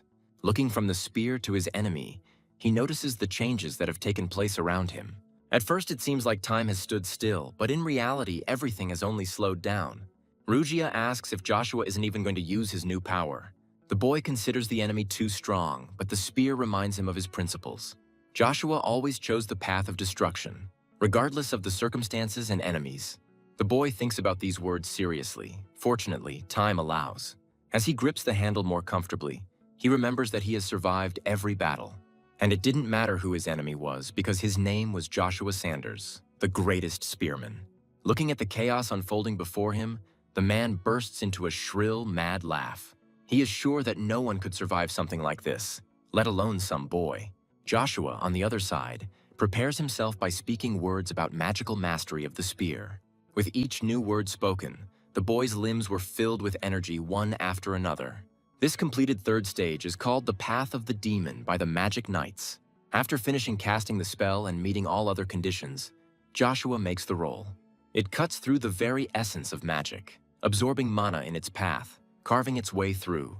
The enchanted weapon flies straight to its target, causing the latter to be extremely perplexed. Stuttering with fear for his life, Storm utters just one word, and the next moment, the space for many kilometers from here is illuminated by light. Rugia flies further, unable to stop such a huge speed. Storm manages to avoid the collision at the very last moment by moving.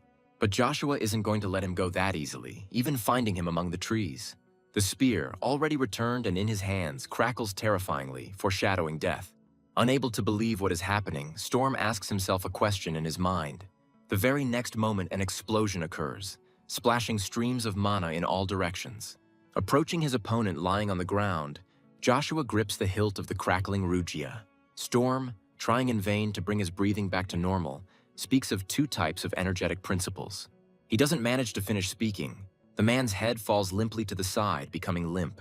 Almost at the same moment, Joshua feels something rising up from within, asking to get out. He tries to hold back a cough that is bursting out, but only manages to muffle it. Looking at his dirty hands, Joe realizes that he was lucky. He could have died. A sudden sound from behind makes the boy involuntarily cry out in surprise. Moving with lightning speed, the static passes through the small body, causing a scream. Joshua doesn't want to believe it.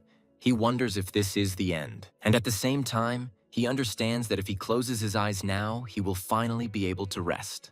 Rugia, turning to Joshua, tells him to hurry and start moving his mana. Just make sure to do this before Bronto absorbs Jack's mana and goes into berserker mode. Clenching his fists, the boy fills his chest and gathers the last of his strength. The space around is illuminated by such a bright light that this place has never seen before. In the meeting room of the Academy's faculty, a conversation is taking place among those gathered. This is about concealing identity. It's not new, but Joshua's case is special. Chikirta says that no one revealed their origins, especially in front of their peers. His neighbor reminds him of who the student is and thinks it could end badly. The interlocutor says that remaining silent will also not have a positive effect on the Academy's reputation. The director of the Academy, Stein Ein Albert, chuckled thoughtfully at the bickering between the two. He reasons mentally, considering the problem to be that the children of nobles are involved in this. Chikirta suggests expelling the impudent child from the Academy as a lesson to everyone. His colleague notes that such a decision can only be made by the academic service. Chikirta blames Teacher Kane for the fact that this is precisely what is causing the problems. The man says that they don't even know the reason for such an act. They need to figure it out first. The opponent thinks otherwise. One of the compelling reasons is causing harm to Veron. Kane asks if power has clouded his mind so much that he is willing to sacrifice his child. The man appeals to the others to express their opinion, to see if everyone agrees. His colleagues look away in shame as soon as Kane addresses them. He is speechless, unable to believe his eyes. He had never even imagined anything like this. Chikirta mentally rejoices, already anticipating the imminent promotion that is just around the corner. Kane finally comes to his senses and reminds that no academy has ever expelled students. Moreover, he believes that Joe should be rewarded for stopping Araxia's evil activities. The opponent does not share this position, saying that Kane's remark is shameful for everyone. He also thinks that it is shameful to speak like that, openly informing Chikirta about it. But his teacher is not the only one shaming him, addressing all his other colleagues as well. He reminds them of who they are, saying that people like them don't have to be like this. The opponent tells the speaker to stop. He doesn't want to continue listening to nonsense. The man reacts with bewilderment to the consent spoken by a familiar voice. The man entering, turning to Teacher Kane, says that he completely agrees with him. Upon seeing him and his companion, the director of the academy becomes confused and begins to stutter. For those who entered are counts, and not ordinary ones, but Sten and Agnes, the stars of the Nine. When asked what they are doing there, Arya, Amaru's father, says he couldn't ignore the mess. Arden asks if the father of a child who made a mistake shouldn't report to the academy. When asked not to be formal, the man retorts by saying that he thinks completely differently. After all, this is a meeting, and on top of everything else, it is being decided what Joshua's punishment will be.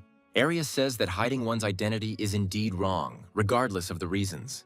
And then, turning to the ethics teacher, he clarifies whether he doesn't have the same opinion. The man is puzzled by such close attention to his person and becomes confused. Arden grins, asking the Joker to stop, who just as good-naturedly brushes off the reprimand. The Duke is asked whether the reason for his visit is to conceal the fact that he has a false identity. All eyes present immediately and fearfully turn to the person asking the question. The director asks his subordinate to watch his expressions. Such things cannot be said. The Duke assures the man that everything is fine, because he really came to the academy because of his son. Agnes is reminded of his own words about children being the ones who will lead the country into the future. From the interlocutor's agreement, the magic teacher, Cecil, concludes that this place was created for the sake of children. The man notes that the teacher's decisions will depend directly on the Duke. Cecil believes it is wrong that the blame for such misdeeds lies entirely with the students. The director begins to worry, asking his subordinate to stop to avoid a potential incident. Chikirta also joins in with the opinion expressed, starting to talk about the influence of Agnes. Laughing nervously, he believes that they have only one way to solve the current problem.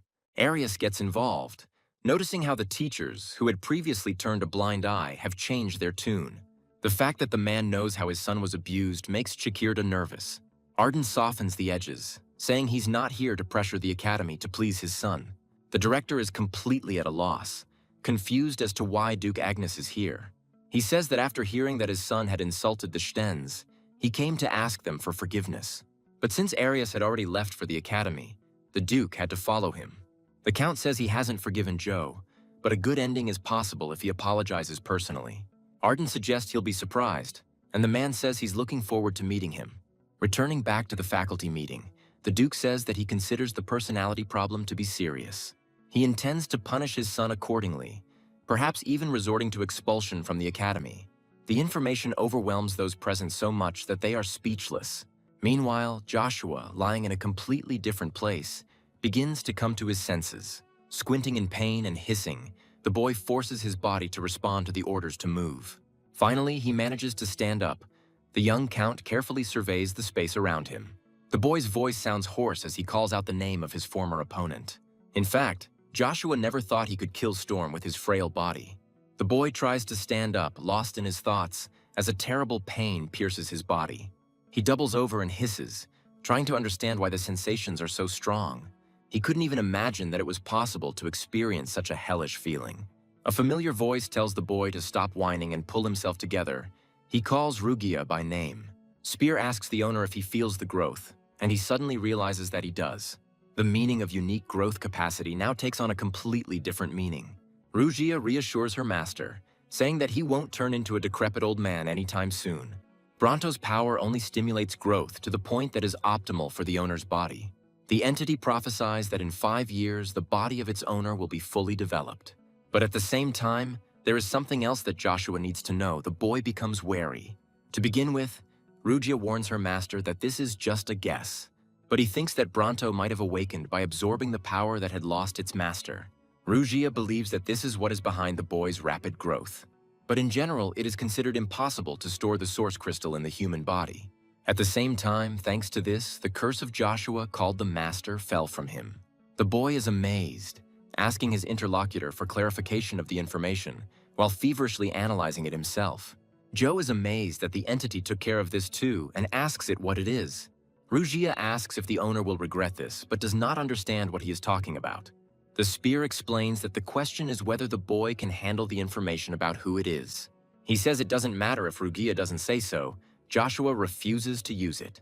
Spear tries to laugh it off, but his interlocutor is serious and says everything directly.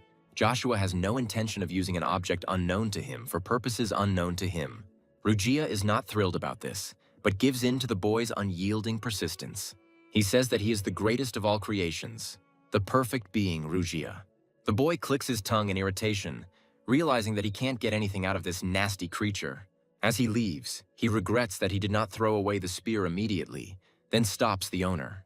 Rugia reminds him that there is a contract between them. Joshua doesn't remember that.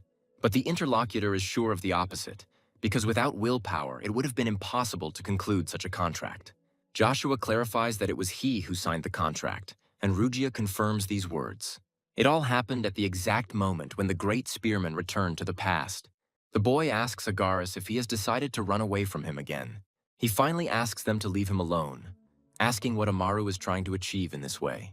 The second-year student can't stand it any longer, blurting out that Joshua will be expelled like Simeiz. The blonde man suggests that his opponent do something, since the boy exposed himself because of him. Agaris asks what he even knows to say such things. He continues, asking how Amaru can talk about his feelings so easily. Agaris is confident that his interlocutor does not know what it is like to be confronted with absolute power. The fair-haired man remains silent, fully understanding that the person standing opposite him is right. He also doesn't utter a single word. The room is filled only with suppressed sobs. Finally, Amaru speaks up, admitting that he has envied Agaris since childhood. The blonde's older brother never stood out in the family, being the most ordinary one. He tried to keep the younger one away from the title of heir due to his talent. Simeiz was different. There are not many people in the world who show love to their brothers. Amaru was envious from the very beginning that Agaris had such a wonderful older brother. He asks to protect his friend, Joshua von Agnes, and then he will help him in return. Of all the words Amaru has spoken, the one that sticks out the most is the word friend. The boy shudders as if from an electric shock, confirming the correctness of his interlocutor. In a fit of emotion, grabbing Amaru's hand and squeezing it tightly, Agaris thanks him warmly. As he runs away, he admits that thanks to him, a great idea came into his head. Remaining standing in place, Amaru mutters something in confusion. Watching the retreating back, a cheerful male laugh rises into the air, after which its owner turns to his interlocutor. Arius thanks Arden for entertaining him well. The faces of the teacher's council are unforgettable.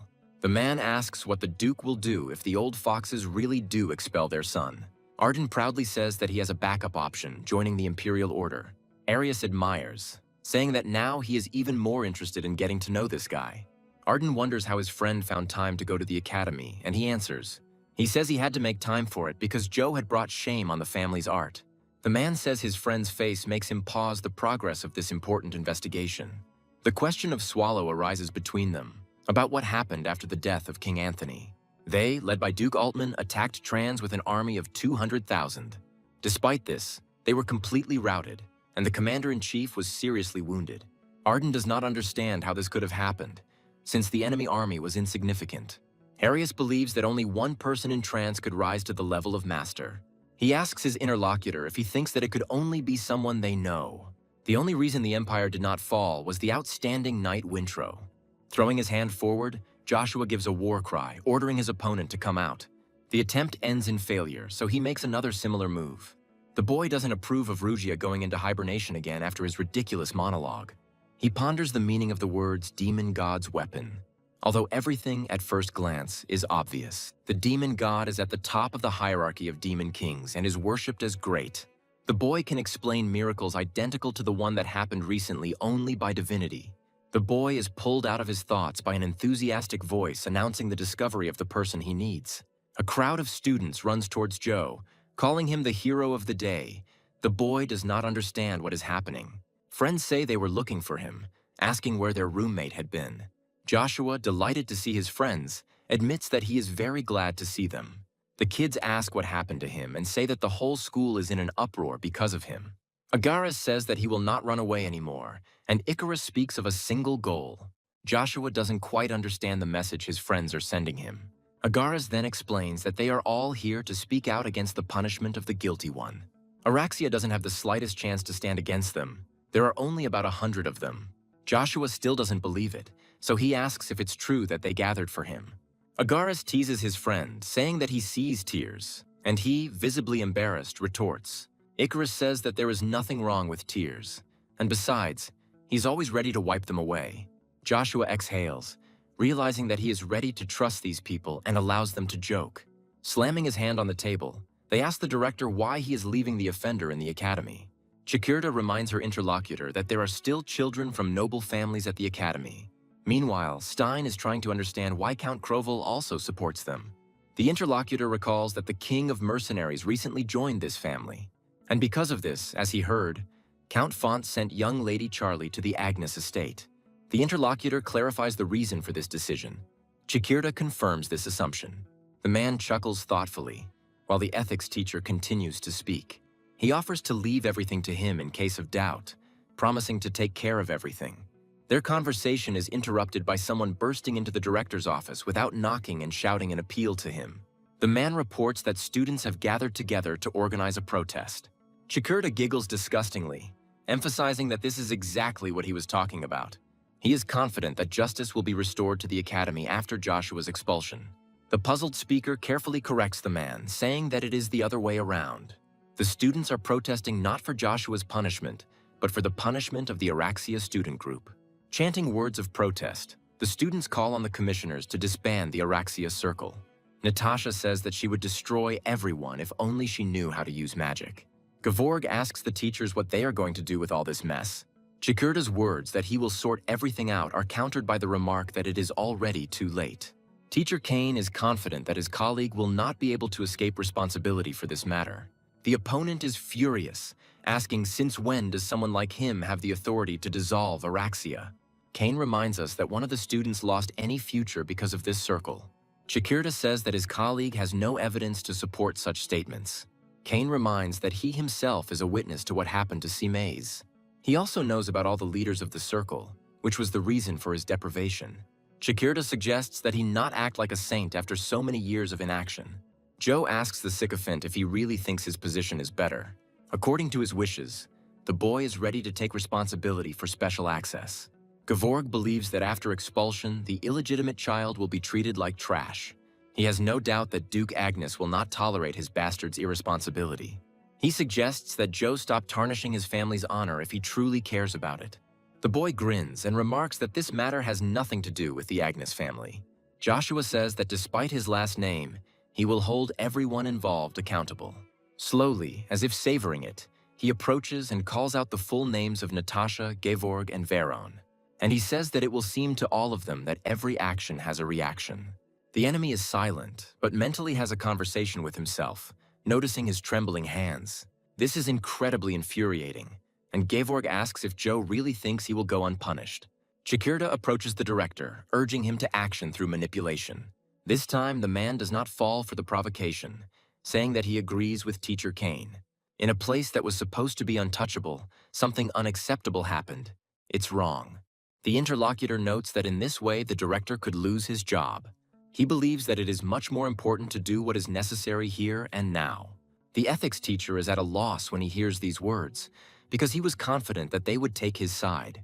Gevorg intervenes in the conversation, saying that Stein is wrong, and the most important thing is the position. As an example, the boy cites Joe, who supposedly will never become the heir to the family. The words that the question of succession could change hit him like a blow.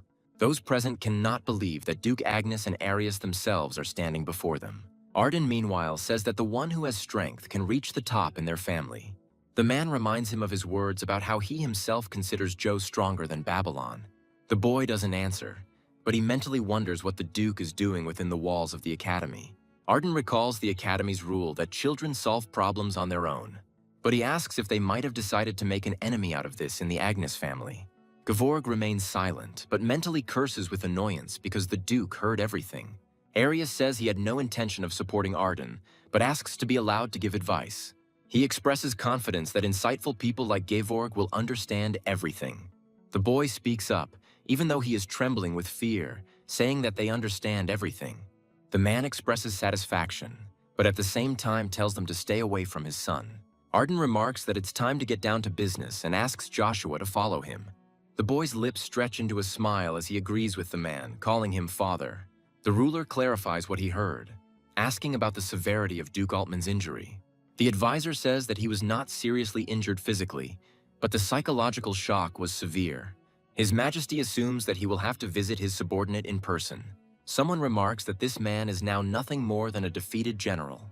Captain of the Imperial Knights Albert believes that such a person does not deserve personal attention. The rest of the subjects join the speaker, finding a common scapegoat. Albert says that the general, who is in the majority, challenged the enemy, who is in the minority. But in that situation, they had all the advantages in both quality and quantity. The man believes that for such a miserable defeat, this person must be punished. The emperor is amazed that even in this situation, these people continue to be selfish. He begins to think about his brother, but remembers that he is now ruling the country. The ruler notes that the Duke is not the only one to blame for the defeat that took place. He sees the main reason as the lack of collected information, so the result is as follows. The priority is to develop a strategic plan for their next steps. The captain suggests sending even more soldiers, including several masters. The advisor considers Duke Musk's plug to be extremely bad, since everyone is looking at them now. He has offered to observe the situation for some time. The emperor agrees with the proposal. The old man notes that Trans is now waging an information war, making them look like aggressors. The discussion is interrupted by the news from someone who burst into the hall that they have big problems. When asked what happened, Lucifer receives the answer that Trans has chosen a ruler. The nobles begin to be indignant about this, because Trans is under their control. His Highness, first of all, is concerned with the question of who is elected king of the country. The knight begins to speak, laying out all the conventions and postponing the time of possible anger. Wanting his interlocutor to figure everything out for himself, he talks about who will marry the princess. And this man is an outstanding knight, and his name is Wintro. Arden asks if it is true that the interlocutor received a decree from the emperor himself. The son confirms these words, admitting that initially he wanted to study at the academy peacefully. The Duke says that Joe's face says otherwise and asks about his intention to take advantage of the recommendation. The boy says that in reality, he is just an ordinary helpless citizen. Smiling, Arden asks his son to take care of himself, who asks about such a quick farewell. The man says that all he wanted to know was intentions. Arius is perplexed and asks what kind of dismal dialogue he just saw. The man asks if they can now, in that case, move on to his pressing matters. Expressing joy at the meeting, Arius asks Joe if he knows who he is. The boy says he knows the man as a proud knight of Avalon named Steen. Arius is internally shocked, but outwardly remains calm, noting Joshua's calm. The boy sees no point in running away from someone he must meet anyway. Arius says that then he will have to take responsibility for what he said about the rapiers. Joshua bears the pressure in silence, looking unwaveringly into eyes above his own. Before answering, he takes a deep breath and exhales. And then he says that he doesn't think so at all, which surprises his interlocutor.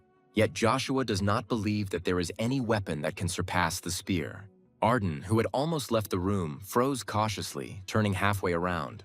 Arius gives a wry smile before taking his next steps. The familiar energy flares up, turning into a much more powerful flow of mana. The man believes that one must be very brave to say such things in his presence. A hiss escapes Joshua's chest as he struggles to resist the force of his opponent's power. Now he knows what the bloodlust of a master-level person is like. The pressure is strong. But despite this, the boy is absolutely sure that he can cope with something like this. Noticing the change in the look of the boy standing opposite him, Arius chuckled in surprise. Meanwhile, Joshua takes a step forward and fills it with his mana. The flow turns out to be impressive too, and the Count's legs give way from surprise. Joshua says the ability to demonstrate everything in practice is a strong argument. A man cannot verify that a 10-year-old is capable of piercing his spirit so much. The man suddenly bends in half and exhales, half choking, half laughing. The next moment, the option becomes obvious, as Arius bursts into mad laughter. The boy becomes afraid for this man and cautiously calls him by name. It was now completely clear to Arya why this child was called the greatest wielder of mana. The man is simply incredibly interested to see Joshua's face when he experiences despair. The Duke interrupts his frantic flow of thoughts, forcing him to stop in a tone that does not require objections. Arius comes to his senses, remembering that there was another person in the room. Arden calls out to his son, who obediently responds to his call. The Duke says that if Joshua really wants to leave the academy, he will allow it. The boy mentally repeats the words about his promotion to at least the 3rd Battalion. A smile appears on the lips of the Duke's son, because this request is a trifle for him. Solemnly striking his chest, Joshua says that his lordship's will be carried out. Meanwhile, in one of the rooms of the Duchy of Agnes, one man is breathing unevenly. Rapid breathing is the cause of a high fever. The woman moans painfully. In this delirium, Vanessa calls her boy by name, alternating with drawn-out sighs. Approaching her bed, the captain asks if this worries his mistress, and she answers. The woman's speech is unrestrained, because summoning her son to the imperial palace would disturb anyone. Vanessa confesses to Siphon that she can't even sleep due to anxiety. He listens to her attentively when she says that all this is happening because of Joshua. The man makes a decision and voices it to the sick, announcing his intention to go to Acadia. Vanessa jumps up in indignation, asking how he dares to act without Arden's permission. Siphon notes that at this rate, along with her fear, their entire plan will go up in flames. He believes that it would be better to at least try to realize what he has planned than to wait for death. The woman says that the imperial palace is dangerous even for someone like Siphon. After hearing the words that he could lose his life, the man asks his interlocutor a question. He asks her if she has forgotten that in the past he was also a member of the Order. Besides, if he had to give his life, Siphon would gladly give it for Vanessa.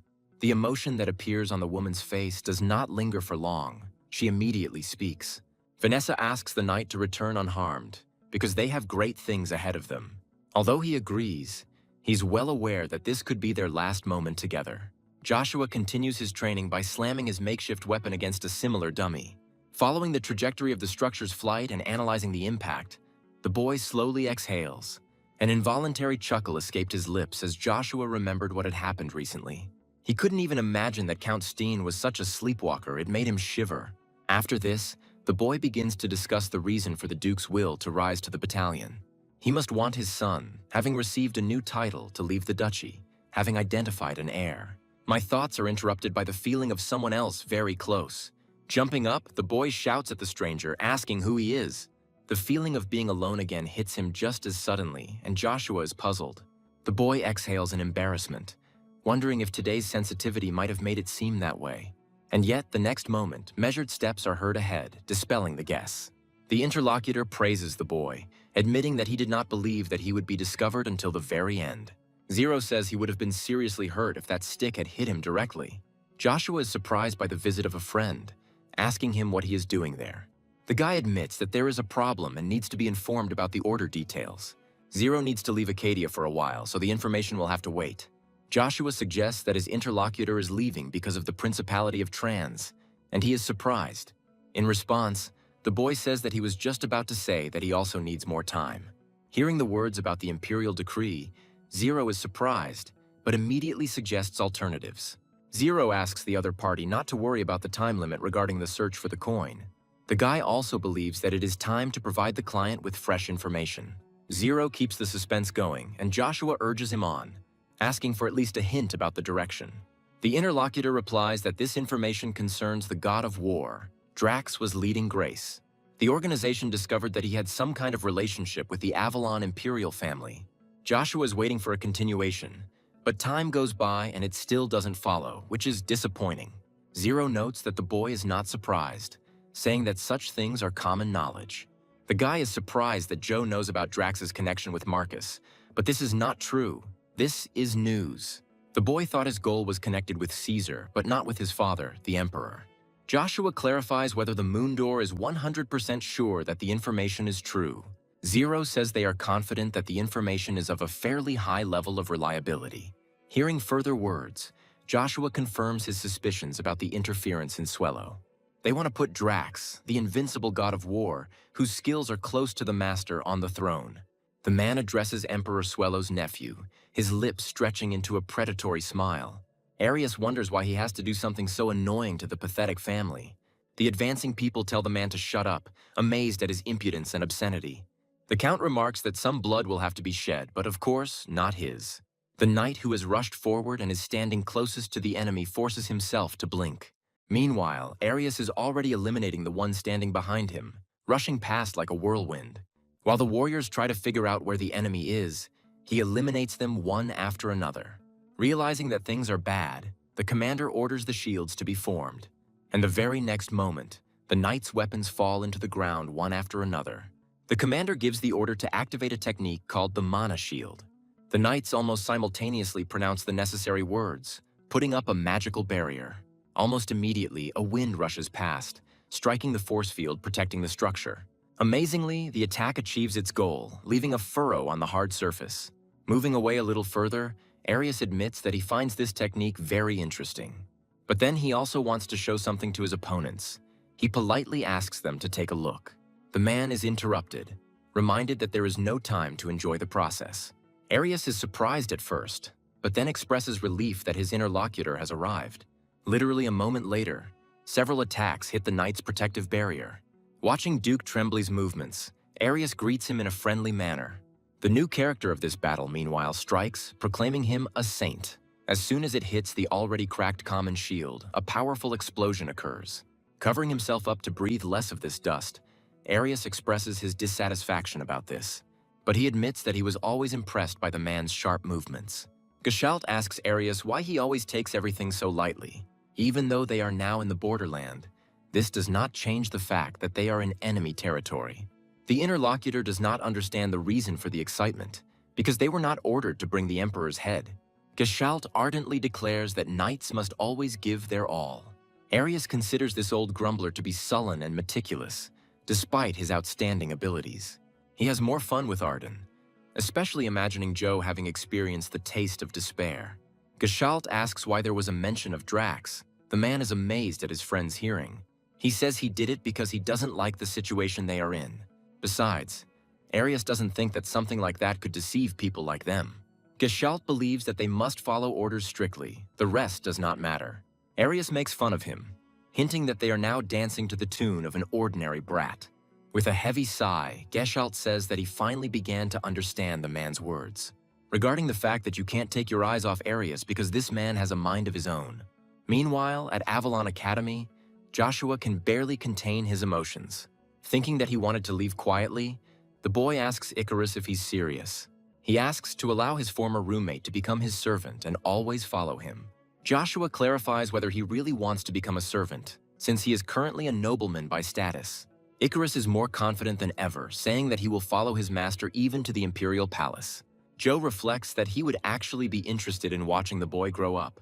He asks Icarus to be honest, assuming that he does not really want to be his servant. The boy says he wants to prove his worth by being on the side of someone like Joshua. The latter becomes curious about the spoken words and repeats them thoughtfully. Icarus asks if Joshua himself had asked him to become his subordinate earlier, and he confirms. The boy believes that his interlocutor will reach heights capable of surpassing the name of the Agneses. And when the time comes, Icarus wants the genius to use him like an artist's brush. Joshua believes that there is no more reliable person than the one who is now in front of him. So he begins to speak, to which he receives sincere gratitude from the lips of Icarus. But Joshua disarms the boy with a happy smile on his face, saying that he refuses.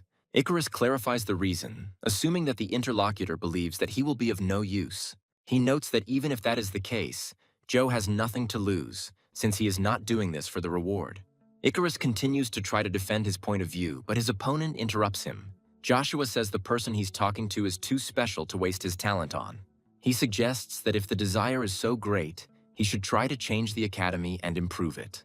Joshua believes that it would be better for Icarus to remain in a place where vast knowledge is concentrated. Even if they are not the most reliable, it will still be the best thing for a friend. Joshua says that he also does not want his people to become his servants. Icarus is confused for just a moment, repeating to himself the words spoken by this guy.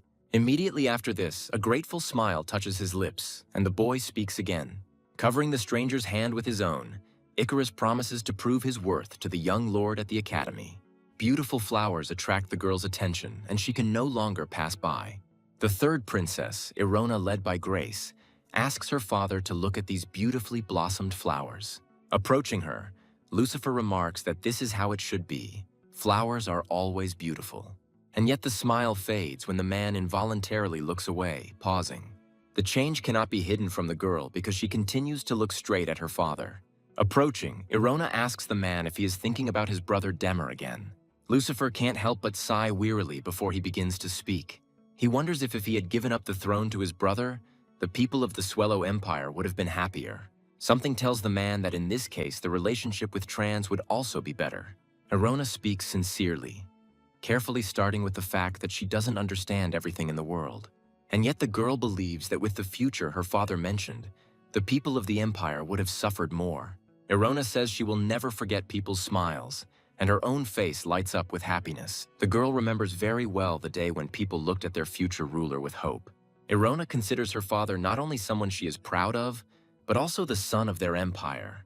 She asks him not to blame himself, because she and the people do not want to see the ruler in such a state.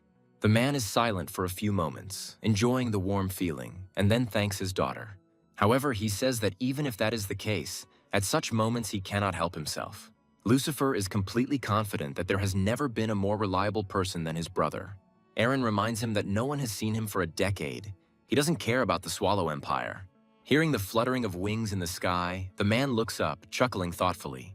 Looking at the proximity of birds, he sees in them not only animals, but something deeper. Lucifer remembers how close the Swallow Empire and the Principality of Trans were once. The peaceful conversation is interrupted by the news of a message received from the border guards. The point is that the Principality of Trans attacked the Baker estate and slaughtered about 1,000 people. This truly shocking news horrifies not only the young lady, but the man too. Meanwhile, in the residence of the first magician of the Imperial Palace, the activation of the ball takes place. The man politely asks the owner of the magic tower whether he invited him. The interlocutor greets him, to which Evergrande expresses hope that no problems have arisen. The elder answers negatively, but teases his opponent with words about his departure, which caused the downtime. Asking for his forgiveness, Evergrande says that he has no excuses for this. The owner says that the reason for their connection is different, and asks about the Emperor's attitude towards the magician. A smile blossoms on the man's lips as he says that everything is more than fine with him. The interlocutor suggests that the Emperor of Avalon does not allow the magician to spread his wings because of his character. He expresses confidence in the support of the fourth, most promising prince. However, he believes that his interlocutor chose the wrong one. He does not believe that Caesar will inherit the throne. While Evergrande experiences shame as well as defeat, the tower's master continues. He suggests thinking about changing the candidate before it's too late. Starting to speak under the watchful gaze, the man stops short of saying a word. He falls deep into his thoughts, remembering what he saw then. On the day the magician first met the fourth prince, he felt something inexplicable. Evergrande is pulled out of his memories by his interlocutor, who says that he wanted to suggest something. The old man talks about killing Storm, which causes genuine amazement in the magician. He offers Evergrande to take this man's place because this position is very important. The opponent abruptly refuses, assuming that the tower's owner expected this.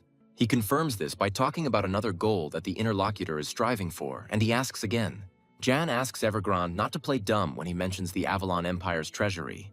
He begins to describe this place in vivid detail, which prompts a clarifying question from his interlocutor.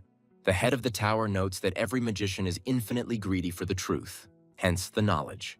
Jan says his offer always stands, so he'll hold the spot for Evergrande. But still, although the old man is ashamed of this, he wants his interlocutor to listen to him. The tower master asks Evergrande to conduct an investigation into Jack's murder. Standing before the gates, Joshua notes how much time has passed since he was last here. The guard tells the boy to stop, saying that the palace cannot be entered without permission. He asks Joshua to provide a pass or coat of arms to confirm his identity. The boy declares that he has come to take part in the bloody battle of the Berserkers.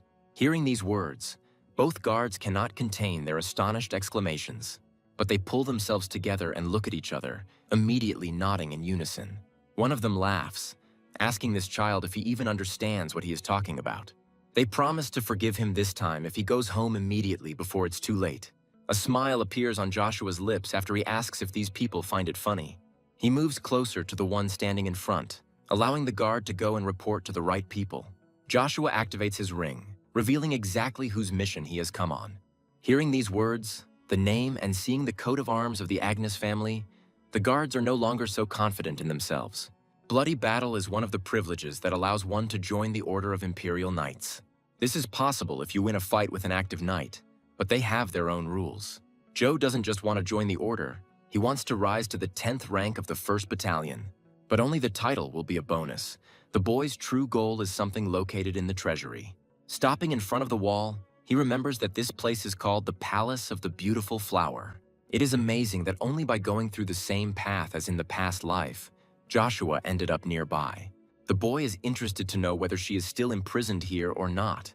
He lowers his gaze shyly and forces himself to believe that it is not yet time for this.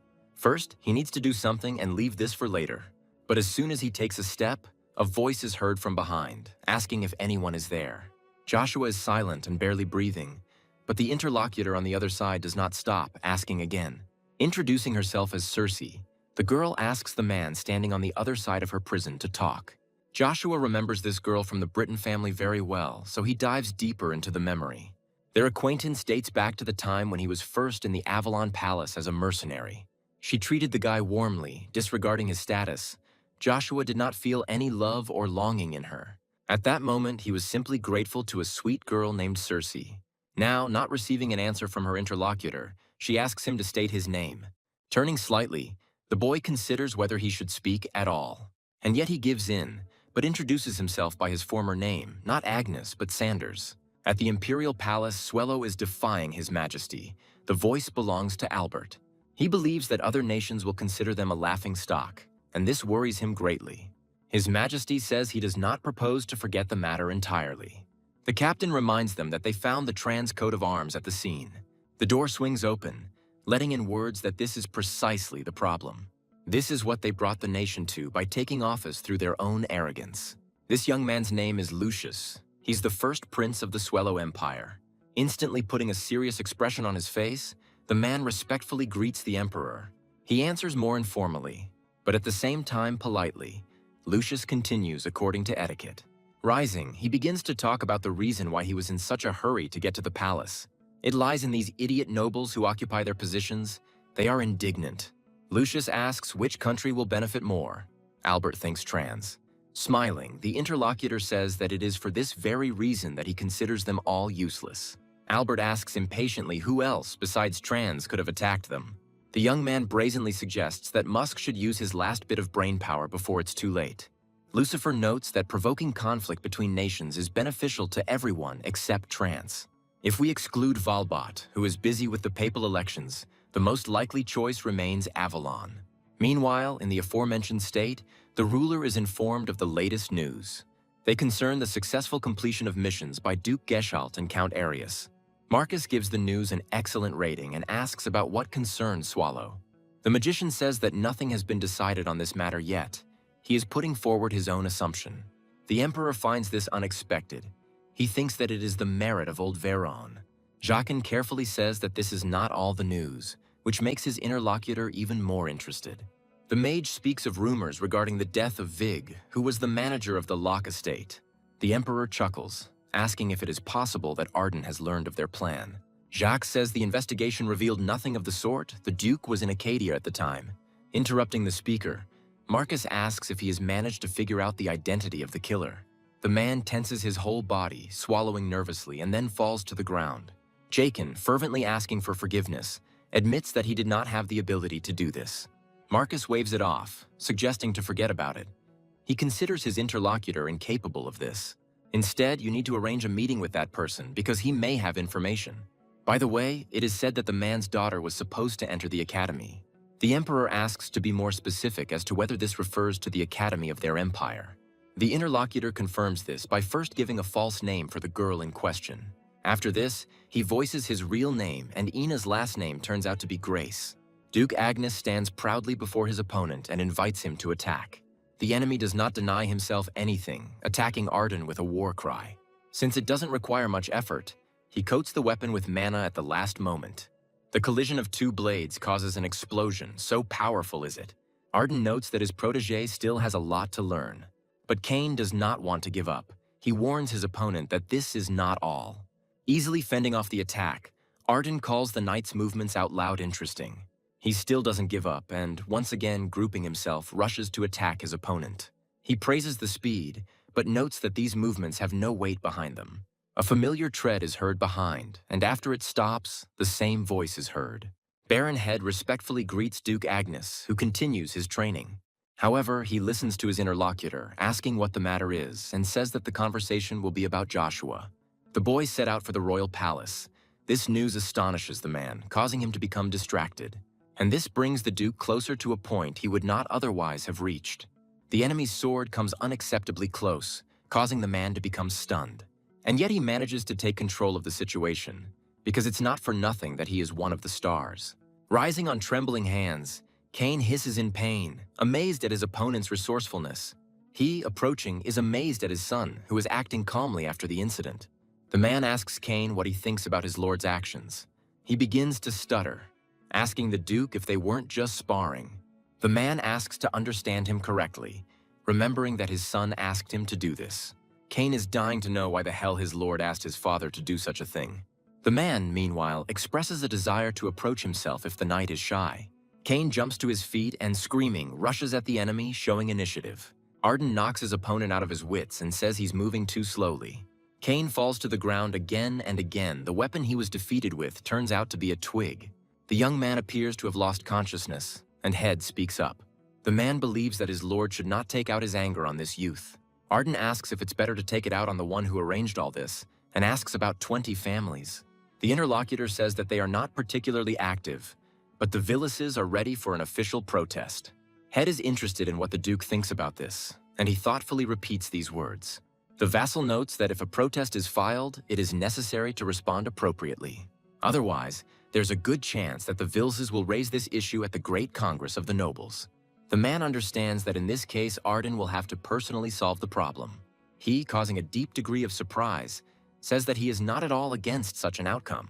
Although he is not the best father, the man sees no point in scolding his son for a job well done. Arden says he will take care of any potential problems with the Marquis of Ville's family. Head assumes his lord's position and reports the news that has arrived from the main house. His Majesty the Emperor wishes to see how much Babylon, the treasure of the empire, has grown. The news that for this reason the eldest son is already on his way here surprises the Duke. From the carriage comes the voice of Siphon, addressing the young Lord Babylon. He reports that they are already on the territory of the imperial family and will soon arrive at the palace. The boy admits that this is his first time here since graduating from the academy. The captain assures his master that he has no need to worry about anything. Hearing the words that the emperor wants to see the genius of the continent, Babylon becomes upset. Siphon understands what the young man is thinking, so he searches his head for the right words. Having finally found them, the man calls out to Babylon, who perks up as if he had been expecting it. Siphon asks the boy to remember that the family's vassals, like him, will be on his side. Babylon freezes for a moment, trying to process what she heard. With a sad smile, he politely thanks Sir Siphon for his support. It hurts the man to see such an expression on Babylon's face. He cannot remain inactive. The knight struggles with himself, urging himself not to cross the line of what is acceptable. Yet he turns to Babylon once again, intending to give a hypothetical example. The boy invites his interlocutor to speak freely without burdening himself too much. And then the man asks what Babylon will do if Arden is not his biological father. The boy is struck as if by lightning. He imagines this picture in his head too clearly. The silence that reigns in the carriage is so tense that it becomes almost tangible. Babylon raises her voice, hoping that Siphon will take back his question. The man tries to laugh it off, saying that one of his subordinates is in the same situation. Babylon relaxes, asking if there is anything he can do to help the man. Having laughed it off, Siphon mentally begins to reproach himself for his lack of restraint. Meanwhile, the guy reflects, believing that even though this is a shock, his life does not have to change. Babylon considers it right to please both fathers, the one who gave life and the one who raised it. After all, this can have a significant impact on a person, helping him grow as an individual. Siphon smiles, thanking the young gentleman for his advice as he finds it useful. The knight also can't help but notice how much his Lord Babylon has grown. A girl's voice on the other side of the wall asks again the name of her new acquaintance. He grins, assuming that his interlocutor is confused by the idea that he is a nobleman. However, the girl answers differently. She likes this name. She considers it beautiful. Circe says that a very rare flower she read about in a book has the same name. However, although it is very beautiful, there is nothing sadder than the meaning of this flower. Joshua abruptly interrupts the girl, asking her to stop. She asks what's wrong. The boy says that her own fate is hardly much easier than that of the flower. Marcus shed countless rivers of blood even before ascending the throne and becoming emperor. He spared no one in his path, and by that time there was no one left with the surname Britain. The only members of the imperial family that could be called were a few close allies. Marcus's political aim produced a princess who would fulfill his ambitions. Perhaps it was a matter of strange ambition, but only Circe was born blind. The only reason the emperor is keeping an eye on her is because of the girl's ability. It is called the mind's eye and is capable of seeing through even those who have reached the realm of the master. Joshua wondered if he could have held his own with such dignity if he had been in Circe's place. And the girl on the other side reaches out to the stone and, touching it, sobs. Asking why she is crying, Circe says that it is very sad. The girl politely asks the person on the other side to tell her something honestly. But she is interrupted by a girl who comes up from behind, asking why Her Highness is crying. Circe answers Ellen that everything is fine, and she says that it is time for the lady to get ready for the palace. The girl shudders when she hears footsteps moving away from the stone barrier. With a barely audible sigh, Joshua thinks that the time for their meeting has not yet come. A question addressed to the girl is heard from the villa of Emperor Marcus. He asks her if she is the daughter of the god of war. She answers in agreement and introduces herself. Marcus asks if her father appreciated his gift, and his daughter responds in a respectful manner. However, the man heard that everything was not going as he wanted, the girl clarifies. The emperor, with a malicious grin, begins to talk about a fresh topic of conversation. If Avalon has Duke Agnes, then Swello has First Prince Lucius. Believing that even the god of war would have problems with the latter, the man asks about the plan. The girl says that, to be honest, her father is not completely confident in him. Marcus's gaze changes as he repeats the words after his young interlocutor, asking again. The next moment, an arrogant smirk touches the man's lips, and a moment later, a powerful stream of energy bursts out from under his feet, splashing in all directions. It's already hard for the girl to stand on her feet under the powerful impact, and she's also being hit. Unable to bear the pain, she falls to her knees, beginning to moan muffledly. Marcus asks how dare she talk about failure when they've come so far. He showed mercy by trusting both of them, and they dared to spy on his empire. Through the pain, the girl asks for forgiveness, promising to do everything possible to prevent something like this from happening again. Smiling contentedly, Marcus offers his young interlocutor to change the terms. He offers the title of Duke instead of the previously promised title of Marquise. Trying to control herself, the girl respectfully addresses His Majesty. He suggests that the god of war knows better than anyone about betting on an unpredictable game. Ina is now beginning to understand this man better, as if he is having fun playing with lives. And this man's look speaks volumes about the fact that he is crazy. The girl cautiously says that she is not sure that her father will accept this proposal. Marcus tells me to tell the god of war that he has nothing to worry about. It's meteor time. The man also suggests deciding quickly what is good for them and what is the cause of destruction. Realizing that it is useless to argue with this madman, Ina agrees to carry out his order. Meanwhile, in a completely different location, two people are examining the scene of the incident. One of them notices that this dirt is definitely different from the usual one around. Turning to his colleague, Jacques explains to him that this is not dirt at all, but he stands his ground, adhering to the opinion that this is exactly how it looks. In such a state, he cannot bring himself to call the substance ash. Jacques asks Tetu to focus on the matter at hand, as they are not here for fun. The blonde believes that there is nothing to worry about since there are clues everywhere. The man suggests closing your eyes and listening to the wind, trusting your feelings. Jacques does not neglect the advice, sharpening his senses to the limit. He opens his eyes soon after, clearly feeling the mana void. Theta reminds us that it can only arise under two circumstances, either naturally or when a 6th level mage's heart takes enough damage. Jacques remembers this too and begins to put everything together, leading to the obvious conclusion. Theta believes that there is a high probability that Storm was killed by a person possessing Bronto. Cersei can't believe that the boy knew everything so accurately. She asks Ellen if she has heard anything about Joshua Sanders, and she is puzzled. The girl actually heard this name, and the blonde asks where exactly. The maid says that the knights were gossiping about him, saying that a new star had appeared in the Empire. Cersei recalls that this is what outstanding geniuses are called. Ellen confirms these words, and he adds that most nobles do not like this state of affairs. The girl is puzzled, asking her interlocutor what exactly she means. Ellen explains about competition using words her mistress can understand. Cersei makes a guess and is surprised when she is told who Joshua is. On the training ground of the 11th and 12th battalions, taunts are shouted. Hearing all these harsh curses, Joshua notes that they are the same as before. Fans not only verbally cheer for their favorites, they place bets. Swinging his trusty sword, the knight taunts his opponent. He asks him if that's all, and it becomes clear to him why people say that. But the opponent is no slouch either. He, like his opponent, is sharp-tongued. Both mix verbal abuse and ridicule with physical attacks. They are talking about how His Majesty is dividing the troops into battalions. After all, the enemy who is now being hit is precisely one of the last. He hisses with the tension of trying to contain the force his opponent put into his attack. But he still can't stay on his feet, and the young knight stumbles along the ground of the training ground. His opponent asks with a grin if he now understands the difference between the battalions. And as a reward for defending the honor of the battalion, his own share flies into his hands. When he catches it, his friends thank the guy for the lucky win, and they remind him that the loser will challenge him again if he is left alive. The young man thanks his interlocutor for reminding him, because he himself had actually forgotten. The loser asks not to kill him, promising not to attack again, otherwise he will become a servant. Blue Eyes clearly enjoys the pleas addressed to herself, but everyone else starts to slander the one asking for pardon. A cheerful laugh is heard from behind the crowd, and the knights begin to search for its source. To their surprised looks, Joshua says that nothing has changed in this place. He says that he missed him very much and is happy to be here now. The one who approached him asked if the boy was lost, telling him to go where he was going. Joshua's lips stretch into a smile as he promises to finish quickly. The ring that is being activated leaves no one indifferent. The knights are amazed by it.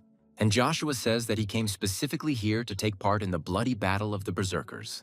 Having taken a good look at the coat of arms, those present are even more amazed. It is familiar. And the boy, introducing himself, invites anyone who wants to fight him to come forward. The name also does not leave the warriors indifferent. They have heard about the rising star. The young lord is asked if he understands what he is talking about. He nods. A recent combatant asks if he understands why the Berserker battle is not resorted to now. Joshua recites the rules of this competition as if he knew them by heart. Finishing, the boy asks the person standing opposite him whether he is informed correctly. He looks at the Duke's son without a shadow of fear, his question a desire to clarify. Joshua exhales heavily because he is already irritated that he is not being taken seriously. He reiterates his intention, reminding that the last battalions on the list are obliged to participate. The knights are tensely silent, hiding their eyes from the Duke's son. They don't want to fight him. But not because they consider him strong, and the fear of one of the warriors reaches the ears of the Count. They are afraid that they will be punished for not being able to control their strength, and the boy will get hurt. The guy who recently fought understands that he will have to fight himself. To be completely sure of this, he glances at the crowd of fidgeting knights, and he finds an ideal replacement for himself, and she, realizing where this is all going, is about to leave.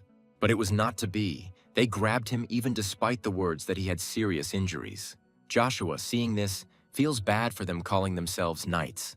And then the boy decides to give these panties some magical acceleration. He begins to disgrace the lower battalions, directly saying that they are good for nothing. The boy calls these people cowards who only know how to bully weaklings. He gets heated up with mockery, denying himself nothing, and already hears an angry snort. Finally, the winner comes forward, calling Joe a brat and asking if he's finished. The knight doesn't like that someone who is just lucky dares to speak about them like that. Taking his sword out of its sheath, he says that if that's the case, he agrees to give the brat a bloody battle. He only asks that he not be blamed for the injuries and consequences he received later. He wanted it himself. Joshua agrees bluntly, saying that he believes this is how it should be.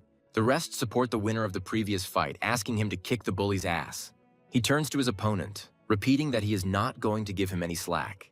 Intending to show that there is a bigger fish for every fish, the knight activates aura. Someone is found who is seriously worried about the boy and suggests that he surrender. Joshua finds his words interesting, remembering that he had been told the same thing in the past. But they worried in vain, and now the time has come for the boy's enemies to worry. The waves of aura emanating from the latter make it clear that his rank is much higher than thought. The ring, the artifact, and such an outstanding aura make those present tense up considerably. Joshua's opponent says that he sees in him only an amateur, the arrogant son of a rich man. The boy grins, inviting him to experience the power of the amateur's fake aura. While he's getting heated up, Joshua calls him a pathetic coward, syllable by syllable. A pathetic coward, approaching his limit, barely restrains himself from rushing into the attack. And yet it doesn't last long. The next moment the knight rushes at the boy, cursing. The knight's former opponent screams and, turning to him, asks him to stop immediately. But it's too late. With a wide but quick swing of his spear, Joshua attacks. The energy wave after a small explosion affects even those located at a distance. Realizing that this mana is unusual, the boy expresses hope that the boy's opponent is not dead. A sound catches his attention, and the knight raises his eyebrows in surprise. Stuttering slightly, he asks, staring at the approaching man, if he is okay. Joshua, however, turns to a completely different person, namely the vice captain, who intervened in the battle. The one standing opposite and shielding his subordinate is called Viper Bison. Turning to the boy, he remarks that this young lord is very well informed. Joshua says he has also heard of Bloody Bison, one of the Imperial Knights. The interlocutor asks whether the boy knows about the rule regarding the bloody battle of the Berserkers. For it to be official, at least one captain or vice captain must be present. Joshua, in turn, clarifies that Bison is going to cancel the sparring that has begun. But he only wants to make adjustments by declaring himself the young count's opponent. Those present no longer know what to be more surprised about, so they simply gasp in amazement. A former adversary asks his superior to allow him to finish his battle. But he has a different opinion. He thinks that this guy should back down because he can't handle it. But the knight stands his ground, asking to be allowed to preserve the remnants of his warrior pride. The vice captain reminds us of what we can lose by losing the Berserker's bloody battle. And then no one will be able to take care of his daughter. Bison asks him to think about his family. The man actually does it. But even from his face, it is clear how difficult it is to accept the inevitable. Clapping his hands, Joshua praises the altruism of the vice captain of the 12th Battalion. He notices that the boy is talking as if victory is already in his hands. Joshua, smiling provocatively, states the obviousness of what he has just said. He asks Sir Viper if he doesn't feel the difference in their strength and skills. This guy finds Joe's mana strange. He doesn't think the attack he showed earlier was showy. The knights have great respect for the vice captain, so they propose their candidacy in his place. He refuses because he has always considered them his brothers, not his subordinates. The man says that if he can't protect them, then all his words were empty words. Joshua approves of this intention, remembering their past life fighting side by side. Viper Bison was not only the most reliable man, but also an excellent commander. The man, meanwhile, reminds the young lord of the procedure in case of his win. Hearing the mention of reserves, Joe smirks, asking if he has really tarnished the pride of the knights. The man is amazed by the offspring's mastery of wordplay, and meanwhile he continues. Raising Rugia high above himself, the boy vows to achieve this in just 5 years. And he continues, saying that with his help, the last battalions will be considered the strongest. To prove his point, the boy demonstrates his current strength, promising more. Viper can't believe what he's seeing and that the boy is emitting Blade's aura. Joshua, meanwhile, asks what Bison's next move will be. In this pose, Babylon respectfully greets His Majesty, the Son of the Empire. Marcus notices that quite a lot of time has passed since their last meeting. When the man asks Babylon how old he is slightly surprised. But he still answers, saying that he is turning 15 this year. The interlocutor recalls that at that age, even Arden was not so strong. He says the teenager will be the first in history to achieve such a rank, unless he is surpassed. Of course, Marcus means Joshua, and he says he wants to see Babylon as the treasure. While the teenager looks away in embarrassment, Jaqen materializes next to him with a gift. The emperor says that this elixir can increase mana. Babylon tries to refuse. But the man's desire is different. He orders his interlocutor to drain the flask, taking advantage of his status. Babylon remains silent for a while, as it does not like this arrangement. And yet he agrees, saying that he will carry out any order of His Majesty. Taking the bottle with trembling hands, the boy presses it to his lips. The results are not long in coming, appearing literally in the next moment. Falling exhausted to the floor, Babylon tries to get up but can't even move properly. All he can do is make wheezing sounds and tremble with tension. Touching the boy, Marcus says that they have met before, although he does not remember. And then a promise was made which now was the most opportune time to fulfill. Marcus says that the fight for the title of heir cannot be lost, especially by the son of the emperor. Before losing consciousness completely, Babylon agrees with her father. 5 years pass after this, during which the world undergoes even greater changes. Approaching the perfectly lined up knights, he expresses hope that he is not too late.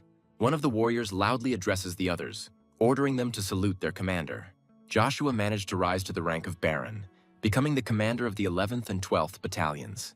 When he returned as a teenager, the Grand Continent was already in a relatively calm state. There are 3 superpowers on this continent, one of which is Avalon with Emperor Marcus. He's secretly allied with Draxvel Grace, a knight of Swellow belonging to the 2nd superpower. They entered into open conflict with Swellow's vassals, the Principality of Trans. The aim was to incite war, and Emperor Verona understood what the plan was. He not only prevented a war with Trans, but also stopped the preconditions for a continental war. Naturally, people began to appear in Swellow who were dissatisfied with the peacekeeping policy.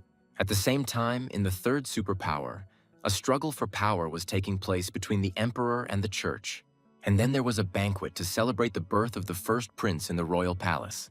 When the window opens, a slender female figure in dark clothes appears on the windowsill.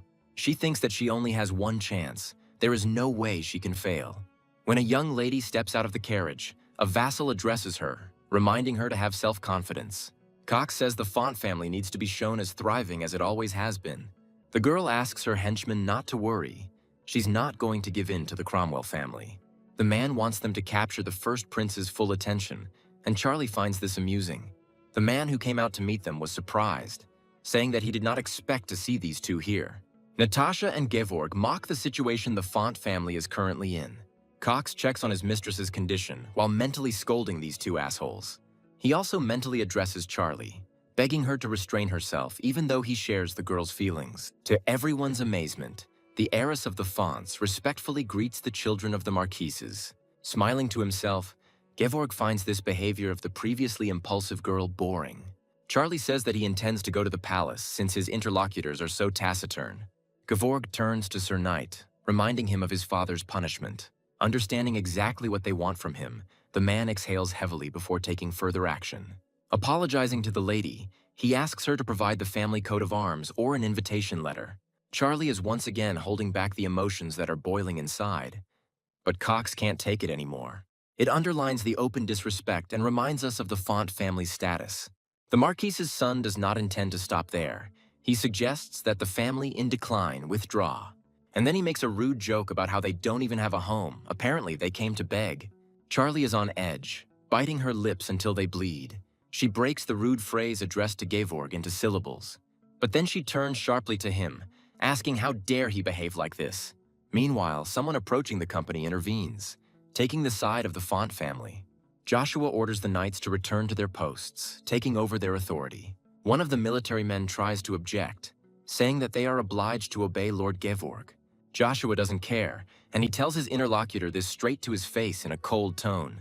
Knowing from stories what this guy is capable of, the knights tense up with their whole bodies.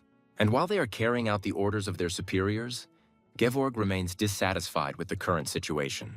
Joshua respectfully asks the young lady Charlie to follow him, and he escorts her to the palace. Gevorg believes that it is the girl who is trying to draw the Agneses into their personal fight, and he shouts after them that even if they unite, they will not be able to defeat their mercenary king Bagration. Exhaling heavily, Natasha notices that Joe hasn't changed, ignoring everyone around him. Gevorg is not going to leave everything so simple. He wants to make the Marquis rot in hell. Charlie says she recognizes Joe, even though he has grown a lot, and she asks how tall he is. The guy notices that he has already walked her a long way, so now she will have to go on her own. Charlie quietly remarks that Joshua hasn't changed at all, remaining just as cold. Looking at his retreating back, an idea arises in the girl's head and she calls out to the guy. Asking Joshua to stop, Charlie invites him to dance with her at the ball. He answers her, slowing down only slightly. The words that escape his lips are an apology. Joshua talks about the castle's security. Charlie doesn't think this is the reason. The guy has a different opinion. Turning around, he says that, in addition, he now has nothing in common with the Agnes family. Now he belongs to another family, a baron named Sanders. The guy knows very well that without defeating Bagration, Duke Font will lose his property. He can't fight yet, so he just has to survive the day. Joshua asks why not go out now since there is no one else with him. The answer is silence, and the guy assumes that he has mixed up the place. But this is not so. The huntress was deliberately silent in order to attack from an unexpected side now. Despite this, Joshua manages to block the nimble blow of the other's blade. The girl jumps back. Realizing that the moment has passed, she slides due to inertia. She asks Joshua who he is, since he managed to detect the energy of true death. Calling his interlocutor Aisha Strufe, the guy asks her to stop trying to kill the prince. These words come as a complete surprise to the girl. She thought she was anonymous. Aisha believed that there was not a single person in the world who could know her name. And succumbing to her emotions, the girl releases a stream of mana from herself, directing it at the enemy. Joshua thinks to himself that he thought Aisha would be difficult to talk to. Passing through the boy's earring, the mana takes on a certain form, revealing its face. The girl standing opposite sees her almost immediately, involuntarily freezing in her tracks. She knows what it's called. This energy is called dragon fear. To escape the influence of the haze, the girl forces herself to overcome the numbness. But she does this not for what it might seem. Aisha puts the dagger to her chest. Apologizing to the great mana master, the girl introduces herself, admitting her mistake. She calls the man who wanted to punish her Lord Black Dragon, and he condescends to mercy, since the girl did not know his identity, but repeats himself. As he said earlier, Aisha will have to give up trying to kill the first prince. Fighting the incredible desire inside herself, the girl squeezes out words of consent. Joe advises her to leave Acadia, as Black Wind, upon learning of the failure, will begin to pursue. The girl asks her interlocutor not to worry, but he, shouting, reminds her of the consequences of disobedience. The dark elf knows this without being reminded, and yet she obediently agrees with her master. In her wake, only a column of dust remains as the assassin disappears into the darkness. Joshua grins, thinking that the girl is exactly the same as in her past life. The guy can't believe that the elf fell for the fact that he is the Black Dragon. This girl will soon become the Queen of Killers, and it is not without reason that she took on this mission. After she failed, the elf was left with a scar that would never heal. He knows the culprit, but he doesn't want to leave a stain on Aisha Joshua's extraordinary career. The guy asks the girl to run as fast as she can, because their paths will cross again in this life. Aisha can't believe she met him, and she's sure others don't know him either. And although the girl will be persecuted for some time, she now enjoys her freedom. The Baron is greeted with a compliment on his appearance and is offered a dance. A woman inquires about rumors regarding a mana mine with mana stones. A group of several girls are wondering who the prince will deign to dance with this time. When noticing Charlie, the current topic becomes the situation of her family and her presence in this place. The guests believe that there is no family ready to support the Fonts. The girl hears everything. The herald announces the arrival of the first Prince Caesar and Princess Circe. And when the doors to the hall open, all attention is focused on the royal persons. The first prince thanks everyone for coming and asks them to enjoy the reception to the fullest. Every young girl, without exception, dreams of becoming a young man's partner, at least today. Ellen informs Circe that Joshua Sanders is not on the list again this year. The princess cannot understand why she has not been able to get him out of her head for all these 5 years.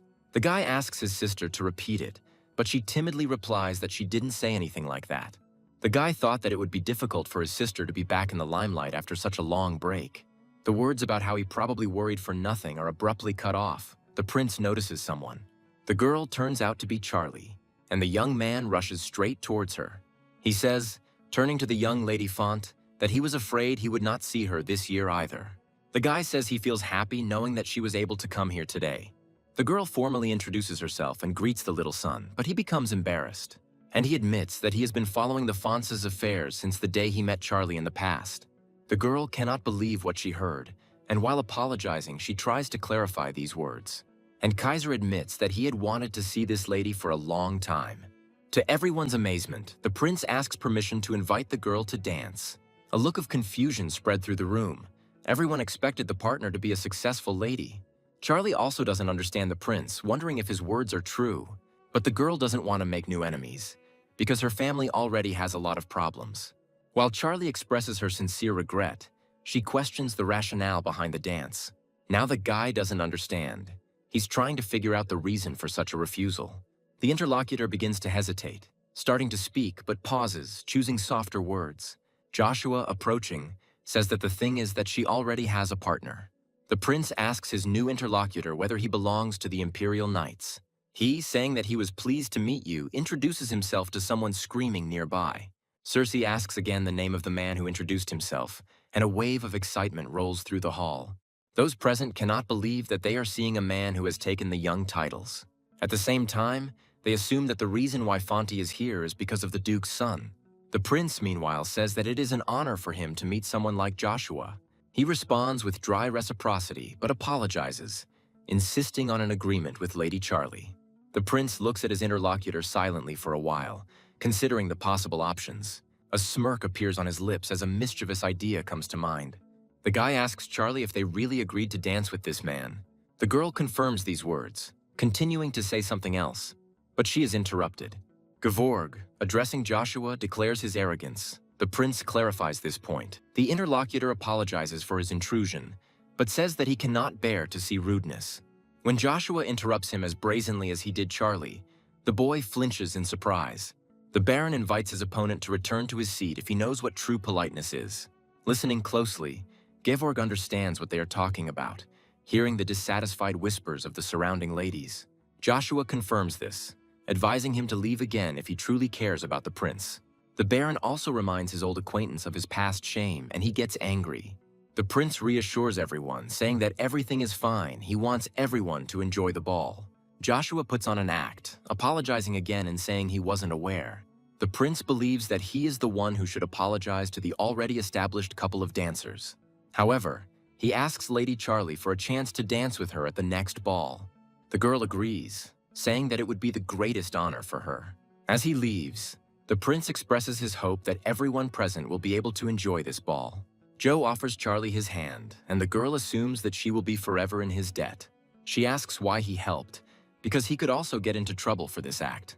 Joshua says this can be considered a fulfillment of a promise made 5 years ago. Charlie says she thought he had already forgotten about it, but she is mentally upset. She doesn't understand whether this guy doesn't know what it means to give someone your coat of arms.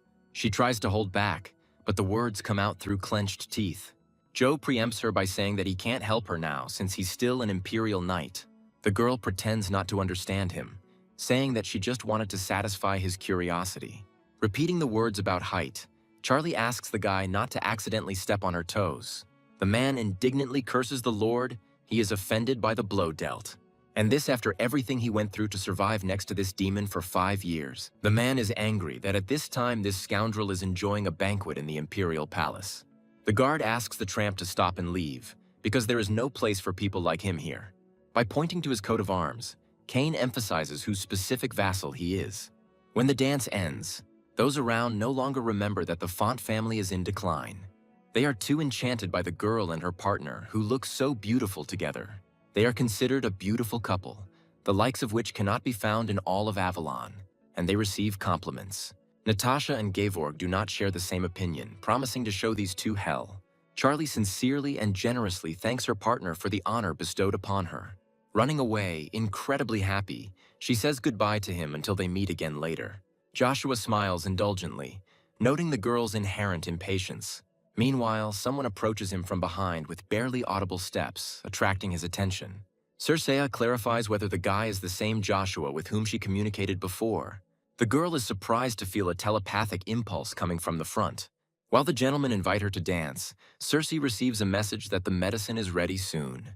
The girl asks Baron Sanders to wait, trying to clarify the information received. He finishes his thought by saying that this is his way of repaying the girl for her warmth. Circe stops, unable to utter a word due to the misunderstanding she has experienced, and Joshua finally mentally asks her to take care of herself and stay healthy. The next day, one of the students asks the other to move. The boss will appear soon. The boy jumps in surprise when a loud voice catches his attention. Taking a position in line with his comrades, the herald calls them to get ready. Everyone stands at attention when Icarus appears on the horizon. As Baron Havist's heir passes by, everyone tenses up until their hearts skip a beat. And then the younger ones simultaneously congratulate him on his graduation, calling him bro. Icarus reminds them that he asked them not to do this, because others would misunderstand them. One of the boys says that he cannot deprive the benefactor of their Academy of Honors. But getting off topic, he asks his interlocutor where he will go now. Smiling, he replies that he had already decided a long time ago what he would do. And using a metaphor, Icarus says that he is going to set out towards the sun. Somewhere, in a completely different place, Joshua sneezes loudly. Rubbing his nose, he thinks, trying to figure out where he managed to catch a cold. Behind them, the voices become impulsive. The guards are not letting in someone who is desperately trying to get through.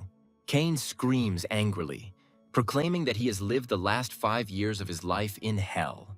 He and the knights trying to hold him back freeze when they hear a familiar voice. Joshua says he's glad his lawyer decided to come to him first. Cain tries to restrain not only the trembling of his body, but also his voice when he addresses his master. He breaks down, asking how Joe dared to enjoy luxury while leaving it to the devil. When told that the knight had dedicated his entire youth to his master, he only apologized. Cain asks to forget. Glad at least that he is understood, Joshua laughs nervously. He assumes that the knight has already reached a certain stage since he has already come here. His gaze changes abruptly, the tears in his eyes dry up, and Cain takes a different pose. He says that he is so strong that he will not lose to anyone except his lord. Joshua is puzzled by this behavior of the young man.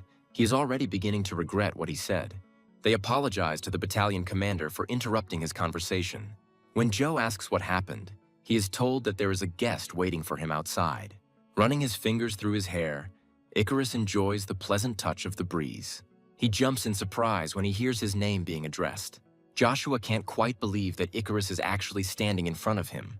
The interlocutor says that the fact that his face was forgotten saddens him greatly. Cain, meanwhile, tries to calm his pounding heart, overwhelmed by the incomparable beauty. Forcing himself, the knight extends his hand to Icarus, saying that he has heard a lot about him. He says he would never have thought that such a beautiful lady was a child prodigy. Cain ignores the protest to call him that, introducing himself and allowing them to communicate informally. Icarus feels sick from such pressure. He doesn't even know how to react. Joe comes to the rescue, asking the knight to stop, who asks his lord for forgiveness. Icarus is glad that he was remembered and asks about the promise he made earlier. He kept his end of the bargain, and now it was Joshua's turn to take his comrade under his wing. Baron Sanders chuckles, asking rhetorically how he could forget such a thing. He says that the position of strategist cannot be empty, and Icarus is the one and only. He notices that Joe, as before, continues to say such embarrassing words carelessly. Cain doesn't like the two's intention to leave him out, so he asks them about it. And joining the heirs, the knight asks the strategist to take care of him as well. Icarus is pleased with the title of chief strategist, and Cain thanks him for the compliment. Then Joshua suggests discussing their further plan. The knight and strategist ask again in surprise. Sanders says he is simple and that he will first need to see his majesty. Cain can't help but hear the words that he and Icarus need to go to the fonts. The strategist is also confused by what he heard, clarifying what Joshua said. There is a deathly silence in the throne room. No one dares even move. The emperor watches those present carefully, looking for his victim. Each of them mentally prays that his majesty's wrath will pass them by. Only in Duke Agnes's head, thoughts of a completely different kind are swarming. Finally standing up, Marcus admits that frankly he is at a loss for words. He asks if there are no people willing to take part in the Battle of the Masters. He is not going to allow the Empire to become a laughingstock in the eyes of others. Stopping nearby, Marcus asks Arden about his thoughts on the matter, and also about whether Avalon's status will change if you refuse to participate in the Battle of the Masters in Reinhard. Still wondering how to answer, the man begins to speak but is interrupted. A familiar male voice promises to show all the greatness of the Avalon Empire. Joe says he's willing to participate, and Marcus greets him with a slightly mocking expression. Nevertheless, the boy holds himself with dignity, formally greeting his emperor. Hearing someone else's last name instead of his own, Arden remains silent and unperturbed. Meanwhile, the emperor clarifies whether he understood his interlocutor correctly. Joshua confirms that he will represent the Avalon Empire in the Battle of Masters. Marcus reminds us that this is not some ordinary tournament in the boondocks. He asks how old Joshua is, and he says he is 15. The man grins, amused by the fact that he took part in the Battle of the Masters at the age of 15. He offers to demonstrate to those present that Joe has the necessary qualifications to participate. Arya wants to personally check what level this boy's growth has reached. But just as he admits the thought that this is his chance, he catches Arden's eye. The man doesn't understand why the hell he's so concerned about the bastard if he sent him away himself. Joshua says that he wants to put forward a condition before proving his qualifications. The guy will agree to participate only if his desire is satisfied. While Marcus tries to comprehend what he has heard, the first murmurs of discontent appear in the hall. Those present believe that this boy has already crossed all boundaries of what is permissible. To drown everyone out, the Emperor resorts to using more than just his voice. He unleashes a wave of his suffocating mana on those present, forcing them to tense up. Marcus is ready to give the guy everything he wants, except freedom from the obligations of an imperial knight. Hearing this answer, Joshua does not respond, and the silence that has fallen over the room drags on. Marcus asks about leaving and states that the guy is his property. Joshua starts to speak, reminding the ruler of the rules, but he is interrupted. In an authoritative tone, Marcus declares that in the Avalon Empire, his word is law. But even though Joshua is silent, his gaze remains unwavering. The guy's intentions are serious. Smiling, his opponent says that if that's the case, he will also have a condition. Joshua asks what this condition is. The man interrupts him again. Saying that something will happen first, to everyone's surprise, Marcus attacks. Even Joshua didn't fully believe that this man's madness had reached such a level. An explosion thunders, and the guards standing outside the hall turn around in fear. Not everyone has time to react inside. Some are much less lucky. But those who manage to duck in time wonder what just happened. Meanwhile, the battle between the ruler and Joshua is already in full swing. Turning around abruptly, Marcus bursts out laughing, saying that he finds this incredibly ridiculous. Joshua puts his weapon away but remains vigilant, keeping a close eye on his opponent. Turning to Arden, Marcus says that he has never envied him in his life. And yet now that very day has come. The Emperor says that this was a test. He wondered if the boy had reached the sword's aura, but it turned out that he had already surpassed it. The Emperor likes this. He assumes that now he cannot behave childishly. He allows Joe to do whatever he wants and agrees to fulfill the request if he wins. As Charlie tries to concentrate, she is distracted by a prolonged knock on the door. The servant apologizes for this, but there is no other way, because the mistress has visitors. Having received permission, Cox politely lets the two inside, who also do not neglect their manners. They exchange respectful greetings and formal courtesies. Icarus introduces himself, not only stating his name, but also briefly describing his estate. Charlie says it's different. She's the one who always wanted to meet such an outstanding person. The girl's gaze involuntarily catches a detail that she had somehow overlooked earlier. Seeing the coat of arms of a family she knows very well, Charlie relaxes a little. She suggests that Arden sent the two after learning of the font's dire situation. But Kane completely dispels this erroneous guess by directly saying that this is not so. He says they came to help her on behalf of another gentleman, Baron Joshua Sanders. The girl can't believe what she heard. She just blinks her eyes stupidly and asks again. Looking at the palace, Joe thinks that he will be glad to leave it, freed from unnecessary suspicions. Just as he turns to leave, his eyes meet those of someone standing very close. Arden notices that his son hasn't been here for 5 years and is now trying to leave without saying goodbye. The man asks if he despises him for choosing Babylon as his heir. The interlocutor responds as soon as the question is uttered, with a brief but confident agreement. But he doesn't despise him because of the question of inheritance. The guy approves of this decision. A man who abandoned the Agneses without a shred of doubt has no right to claim the inheritance. Joshua asks if he really thinks he would despise his father for something like that. The man gathers his courage before asking why then. Joe despised his father because he and Lucia meant nothing to him, but he makes excuses. But now the boy doesn't despise him, because for the first time he saw his mother so happy. The son thanks his father for taking care of his mother and taking the knights for training. But that's not all. The guy would also like to thank Arden for the future. He denies it, saying that it is he who should thank his son. The idyll is interrupted by a question from a subordinate about the departure of his captain. He and the others want to know why their commander decided to leave. Assuming these knights are his, Arden notifies his son that it is time for him to leave. Seeing Agnes, the soldier is amazed, but his comrade pulls him back because something else is important. Viper Bison asks the commander why he wants to leave secretly from everyone. He doesn't understand why Joe wants to leave his subordinates, the 11th and 12th battalions. The guy says there was a misunderstanding. He never thought of them as subordinates. This news comes as a bolt from the blue, but Joshua is quick to clarify his words. He says he meant that they are not only his people, but his most valuable comrades. The kids ask me not to joke like that again, because they were seriously scared.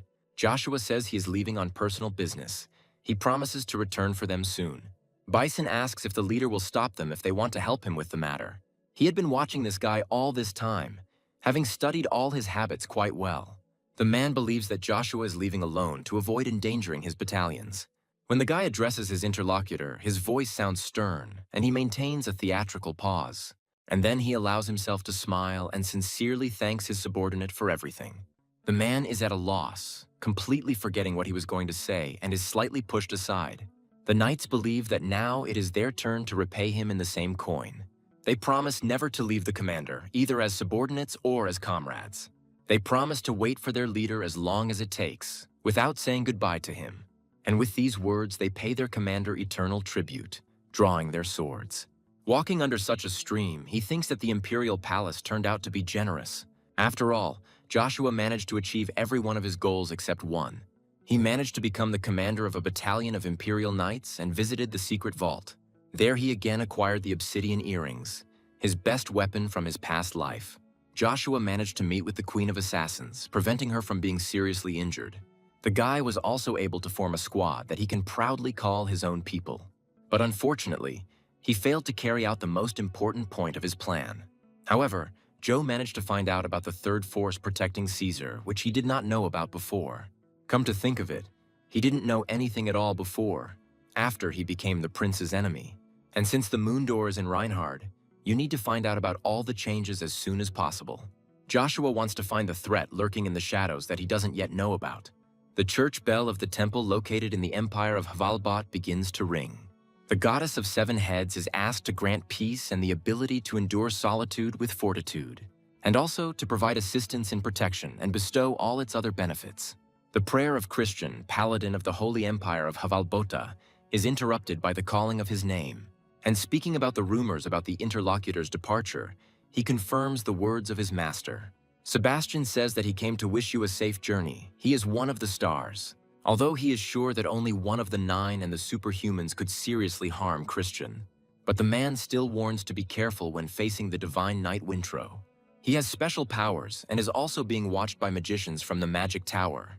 The paladin promises that his interlocutor has nothing to worry about. He does not intend to interfere in politics.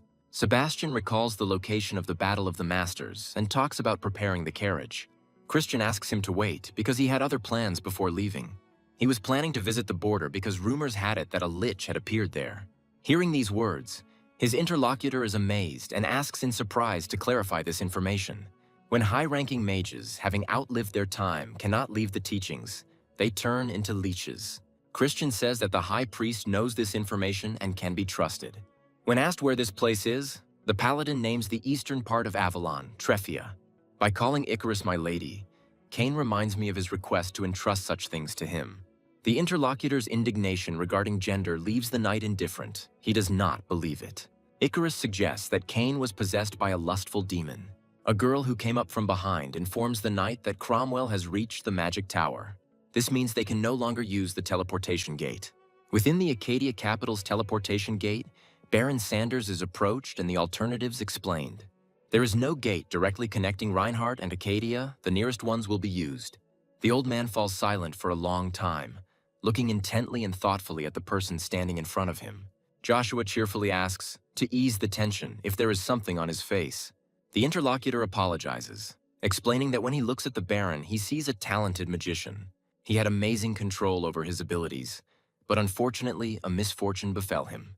And since not a single clue has been found for 5 years, the magic tower is involved in the battle. The man clears his throat, realizing he has said too much, and focuses on the matter at hand. He warns that it is normal to feel nauseous when teleporting long distances. Before completing the assigned task, the man wishes the young Baron a safe journey. Joshua lands at the teleportation gate of the hybrid palace of the Tremblin Duchy. The guy can't get the words out of his head that the magic tower is still looking for Storm.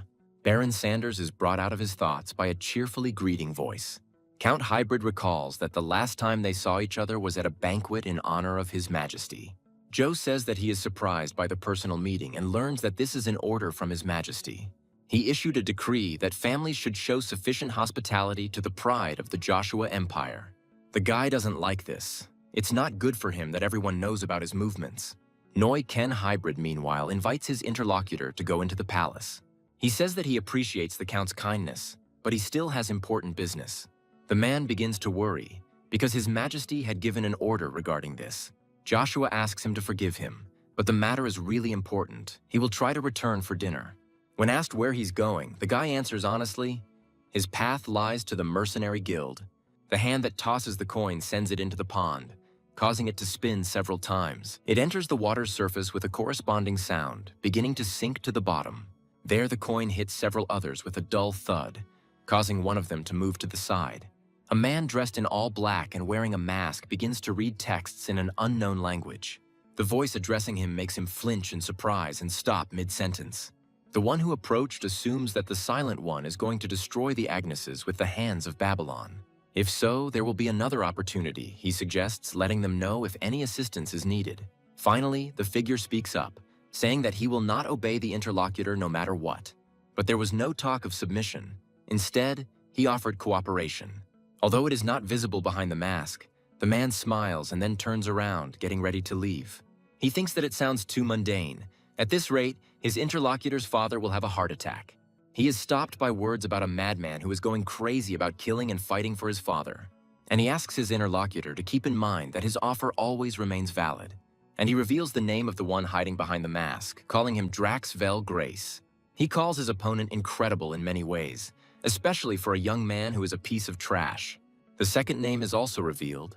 This man is none other than Caesar Ben Britain. This is how the people who led Joshua to inevitable death in the past met.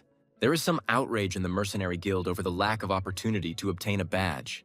The thing is, you need to get bronze first, but Joshua is looking for workarounds. The manager, whose name is Hybrid, says he cannot afford such incompetence.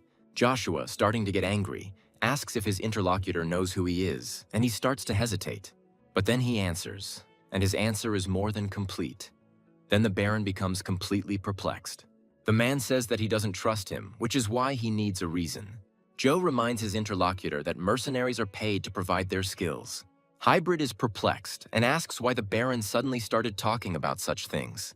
The guy continues, saying that they can have nothing but a business relationship. Joshua just wants to offer his services to those who need them, and he doesn't understand what even more compelling reason is required of him to receive the token.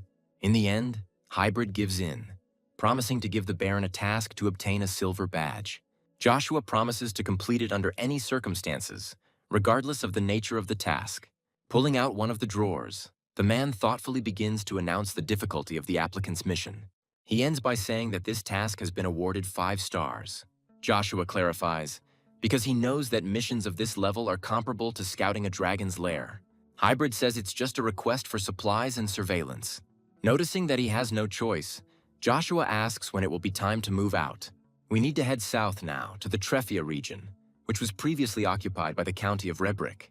The man politely asks Baron Joshua Sanders to take care of it, who corrects him. He says that from now on he is no longer an aristocrat from Avalon, but an ordinary mercenary Ash.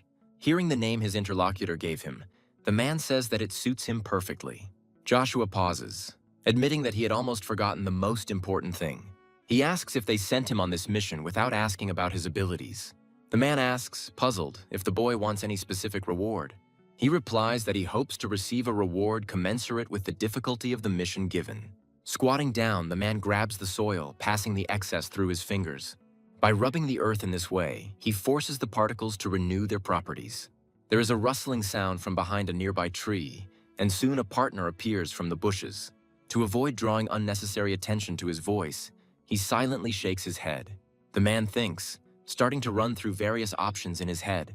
But his attention is drawn to a bird flying past, which is an unambiguous indicator. When the postal bird reaches the addressee, he carefully removes the parchment from the corresponding tube.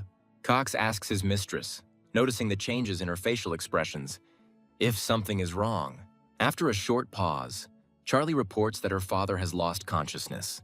The man feels as if he has been doused with a bucket of ice water, and he asks incredulously about his duke. Icarus suggests ending the campaign, as he needs to take the duke's place as soon as possible. Kane turns it all into a joke and says that at least this way the body won't rust. Cox believes that the lady is too tired. She needs rest. Besides, the estate is not far away. A hand gently landing on the man's shoulder makes him shut up, and the girl speaks up. She thanks Cox, but says she is not tired, and he tries to gently object to his mistress. But Charlie says that's precisely why she doesn't want to cause any inconvenience. Kane says that there is no need to worry too much, as he is carrying out his lord's orders. By suggesting that they leave the bird here, Icarus reminds them that they have little time left. Having witnessed his own negligence, he, screaming in surprise, pays the price. And hurrying towards the company, he shouts, asking them to get out of there as quickly as possible. But it's too late.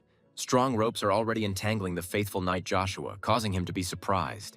Watching Sir Kane soar upward, Charlie shouts out a message to him. The stranger in dark clothes standing behind her is amazed by the girl's frivolity.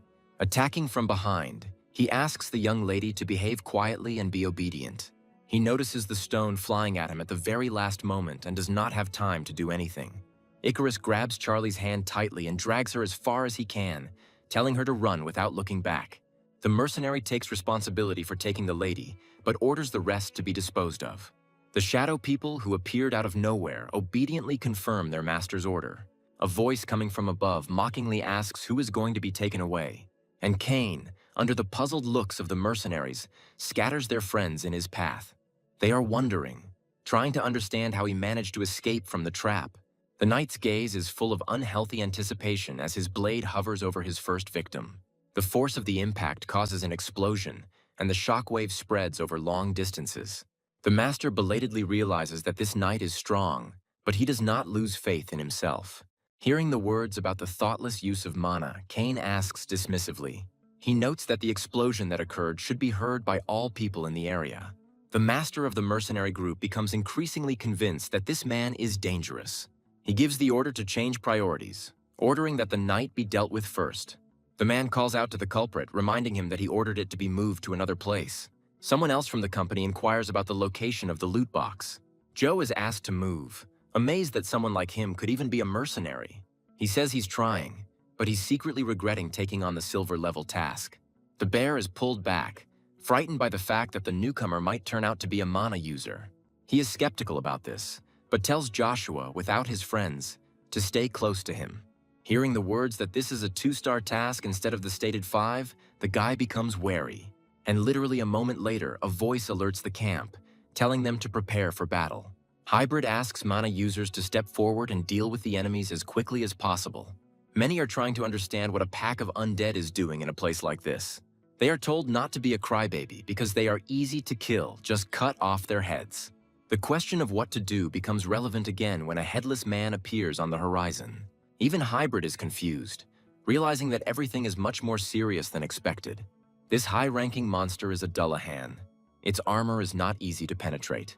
A smile appears on Joshua's lips, because everything is exactly as he expected. The bear reminds the newcomer to stay close to him, otherwise he could die. Joshua slows down, but not because of the man's words. He saw someone. A suspiciously familiar energy emanates from the figure flying through the air. When graceful maiden hands form a magical sign, suspicions only increase. Meanwhile, the girl finishes reading the spell for the freezing star. The chosen technique turns out to be effective against the undead. It affects the entire group.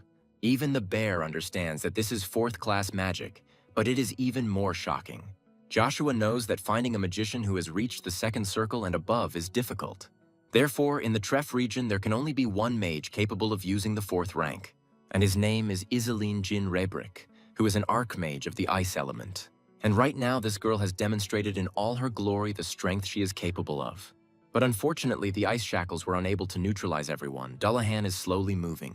Iselin can't believe her eyes, because she thought her magic was quite powerful.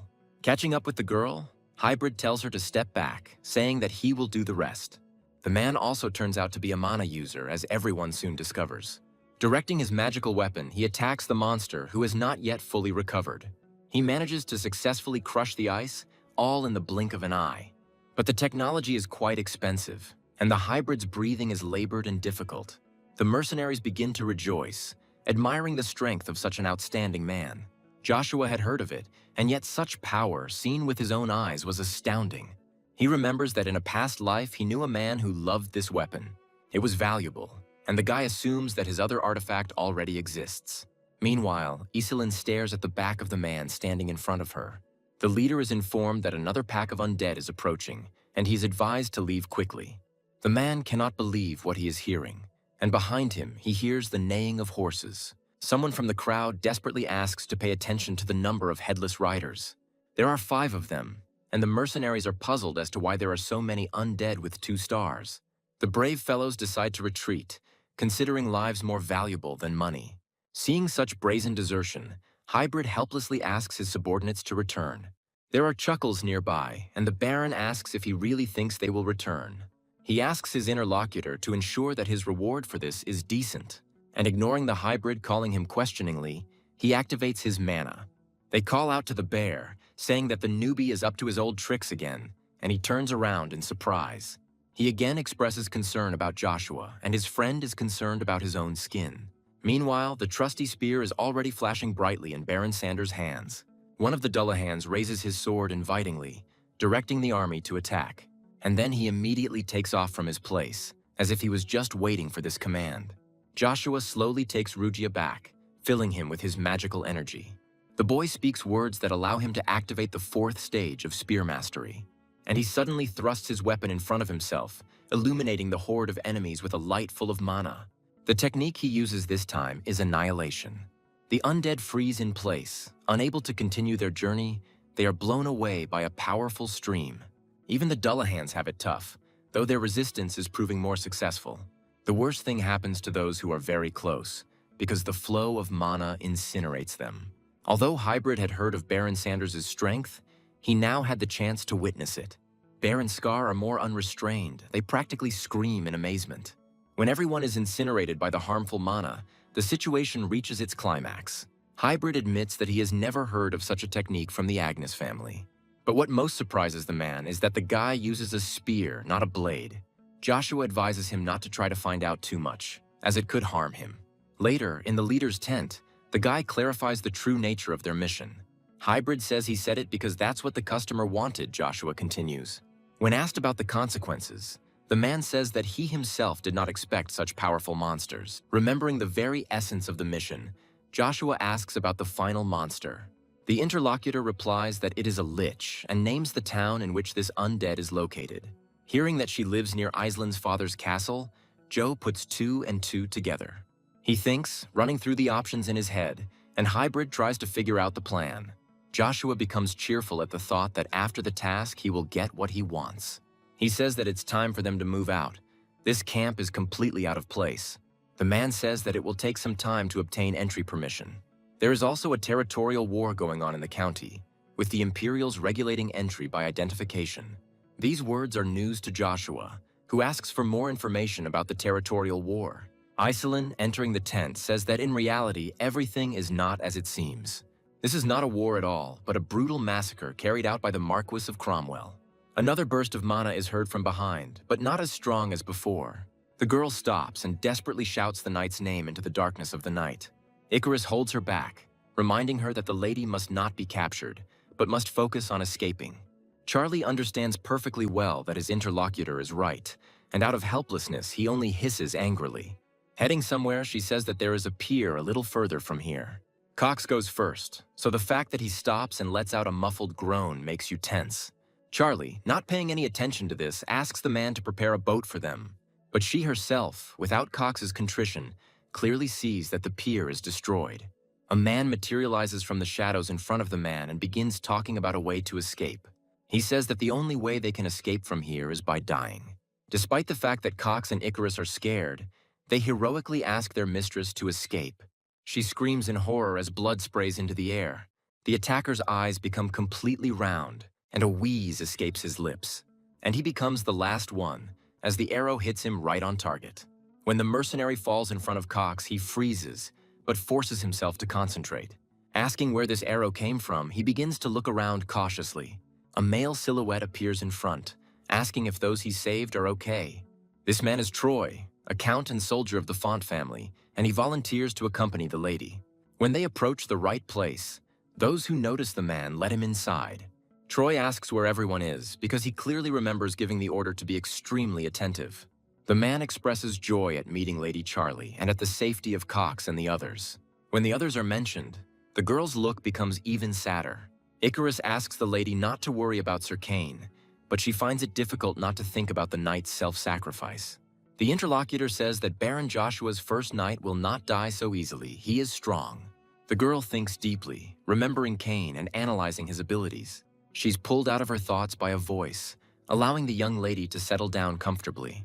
Hearing that Troy is going to the boardroom, Charlie wants to go too, but they try to dissuade her. But the girl is adamant. She wants to take her father's place when he is unable to rule. She feels obliged to prove to her vassals that she is the Lord's trusted person.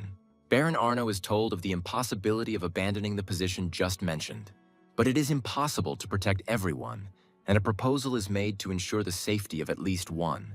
Troy asks about the actions of the Marquis of Cromwell. The interlocutor rejoices at the arrival of the gentleman. Charlie announces her intention to attend the meeting and asks to report everything to her. Arno, who is the vassal of the Fonts, believes that the girl is too young to take part in such a thing. He wants to tell everything after the meeting, but Charlie refuses, insisting on his request. A third person intervenes in the conversation, bringing the girl up to date and informing her about the most important problem. Charlie realizes that things are more serious than she thought. They could be surrounded by a blockade.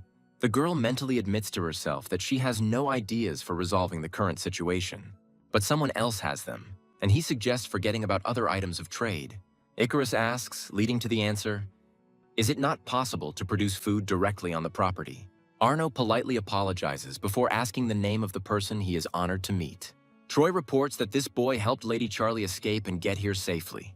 Arno doesn't care about this kind of thing. He believes that outsiders shouldn't get involved in this kind of thing. Charlie says that Icarus was the best in his class, and now he is her guest. The man asks why she trusts a man who just graduated from the academy. He thinks that it would be better for the girl to leave, since with the Lord's illness they don't have time for fooling around. The words that all this is not a game make Charlie ask to repeat them. Cox, unable to bear his mistress's insults, enters the conversation. Becoming increasingly heated, he talks about the help Charlie gave her father. Arno considers this a waste of time since he has just anyone as an ally. Cox stands his ground, saying that it is not the quality but the quantity of allies that is relevant. The opponent does not believe in Icarus at all, if only because he does not trust this man. He has about the same opinion about Charlie. This lady is inexperienced and has never participated in meetings. The man openly declares that he refuses to follow the orders of such an incompetent person. Icarus considers this just empty talk. He intends to prove his point with action. After all, he believes that during a discussion you can only trust your own skills. And Icarus speaks up, addressing the Baron with words that he understands his feelings. Effort without results is indeed a waste of time, but this is not relevant during wartime. The man is forced to praise his interlocutor because he understands how everything happens. Icarus continues, saying that therefore the lady must be given her due. There is no more reliable ally. Taking a figurine from the table, the boy declares that he himself is such a person. Arno calls the words spoken simply the nonsense of a child and speaks of Icarus's arrogance. He continues, saying that the food produced by the estates will be enough for 70%. Thus, with the necessary defense maintenance, it is possible to hold out for quite a long time. The girl begins to understand, and she, turning to Icarus, begins to express her assumption. He confirms her words, explaining his plan for the rest of those present who did not understand. Arno has a slightly different vision than he needs. He thinks that they are being asked to abandon people. Icarus denies it and says that the enemy will most likely offer one final battle. The opponent is again against it. He considers this to be just speculation, which has no logical basis. And then a warrior bursts into the room, out of breath, reporting a problem that has arisen. An enemy army is gathering in front of the canyon, already numbering about 30,000. The information is truly shocking, and those present openly express their concerns. Troy realizes that Sir Icarus was right, and he clarifies the details of the previous prediction. Smiling, the boy says that the enemy doesn't care whether they agree or not. In case of refusal, as well as in case of agreement, the situation for him will be approximately the same. Troy asks about the enemy's benefit in concentrating font forces in the specified location. The man believes that everyone present knows that the canyon is ideal for defense. Icarus agrees, but says that the enemy also has another goal. Holding a figure over the map, the strategist begins to talk about what it is. By loudly placing it near the river, Icarus concludes that it is she who is the additional target. To sum it up, he reports that all this is nothing more than sabotage. Although Arno doesn't want to admit it out loud, in his mind he already agreed with this boy. Troy, however, impressed by the previous confirmation, is horrified. One of the men remarks that if this is the case, they have a chance of winning. He orders Troy to hurry and prepare its troops, as delay could prove costly. Hearing that the Count will go to his platoon, Arno hisses with displeasure, defeated by the boy. Cox urges him, saying that silence could be interpreted as agreement with Icarus's plan. The man remains silent, clenching his teeth in rage. He is in an unpleasant situation. And yet the Baron gives in, saying that he is ready to obey the orders of young Lady Charlie. Troy asks that we gather here again once all preparations are completed. As soon as they are alone with themselves, relieved sighs can be heard. Closing her eyes exhaustedly, Lady Charlie praises Icarus, calling him amazing. She couldn't even imagine that he would be able to shut up the aristocrats. Now the girl is calm, but the interlocutor gently retorts, saying that she should thank his master for everything. The girl agrees to this, already imagining the consequences of this, but she is interrupted. Icarus asks permission to ask for something. The young lady agrees without hesitation. First, he clarifies the initial position of the two sides, and Charlie confirms his guess. Everything was like this until the moment the mercenary king joined the enemy. He is strong. After listening to the girl, Icarus comes to the conclusion that he chooses targets only with the highest priority. He himself believes that the armies of the Cromwells and Fonts are approximately equal, with the exception of the king. This is where the pitfall appears, because Icarus cannot imagine such an outcome. But what bothers him most is that one of the leaders of the five is under threat of death. As Charlie begins to speak, she lets out an uncontrollable cry, because she thought exactly the same thing. Icarus asks her to keep in mind that something like this is impossible without help from within. He asks her not to trust the people around her under any circumstances. A voice comes from the tent, asking the interlocutor what he means. Joshua asks the woman standing opposite him about the massacre carried out by Cromwell. Iselin says that everything is exactly as she said and explains why it is so.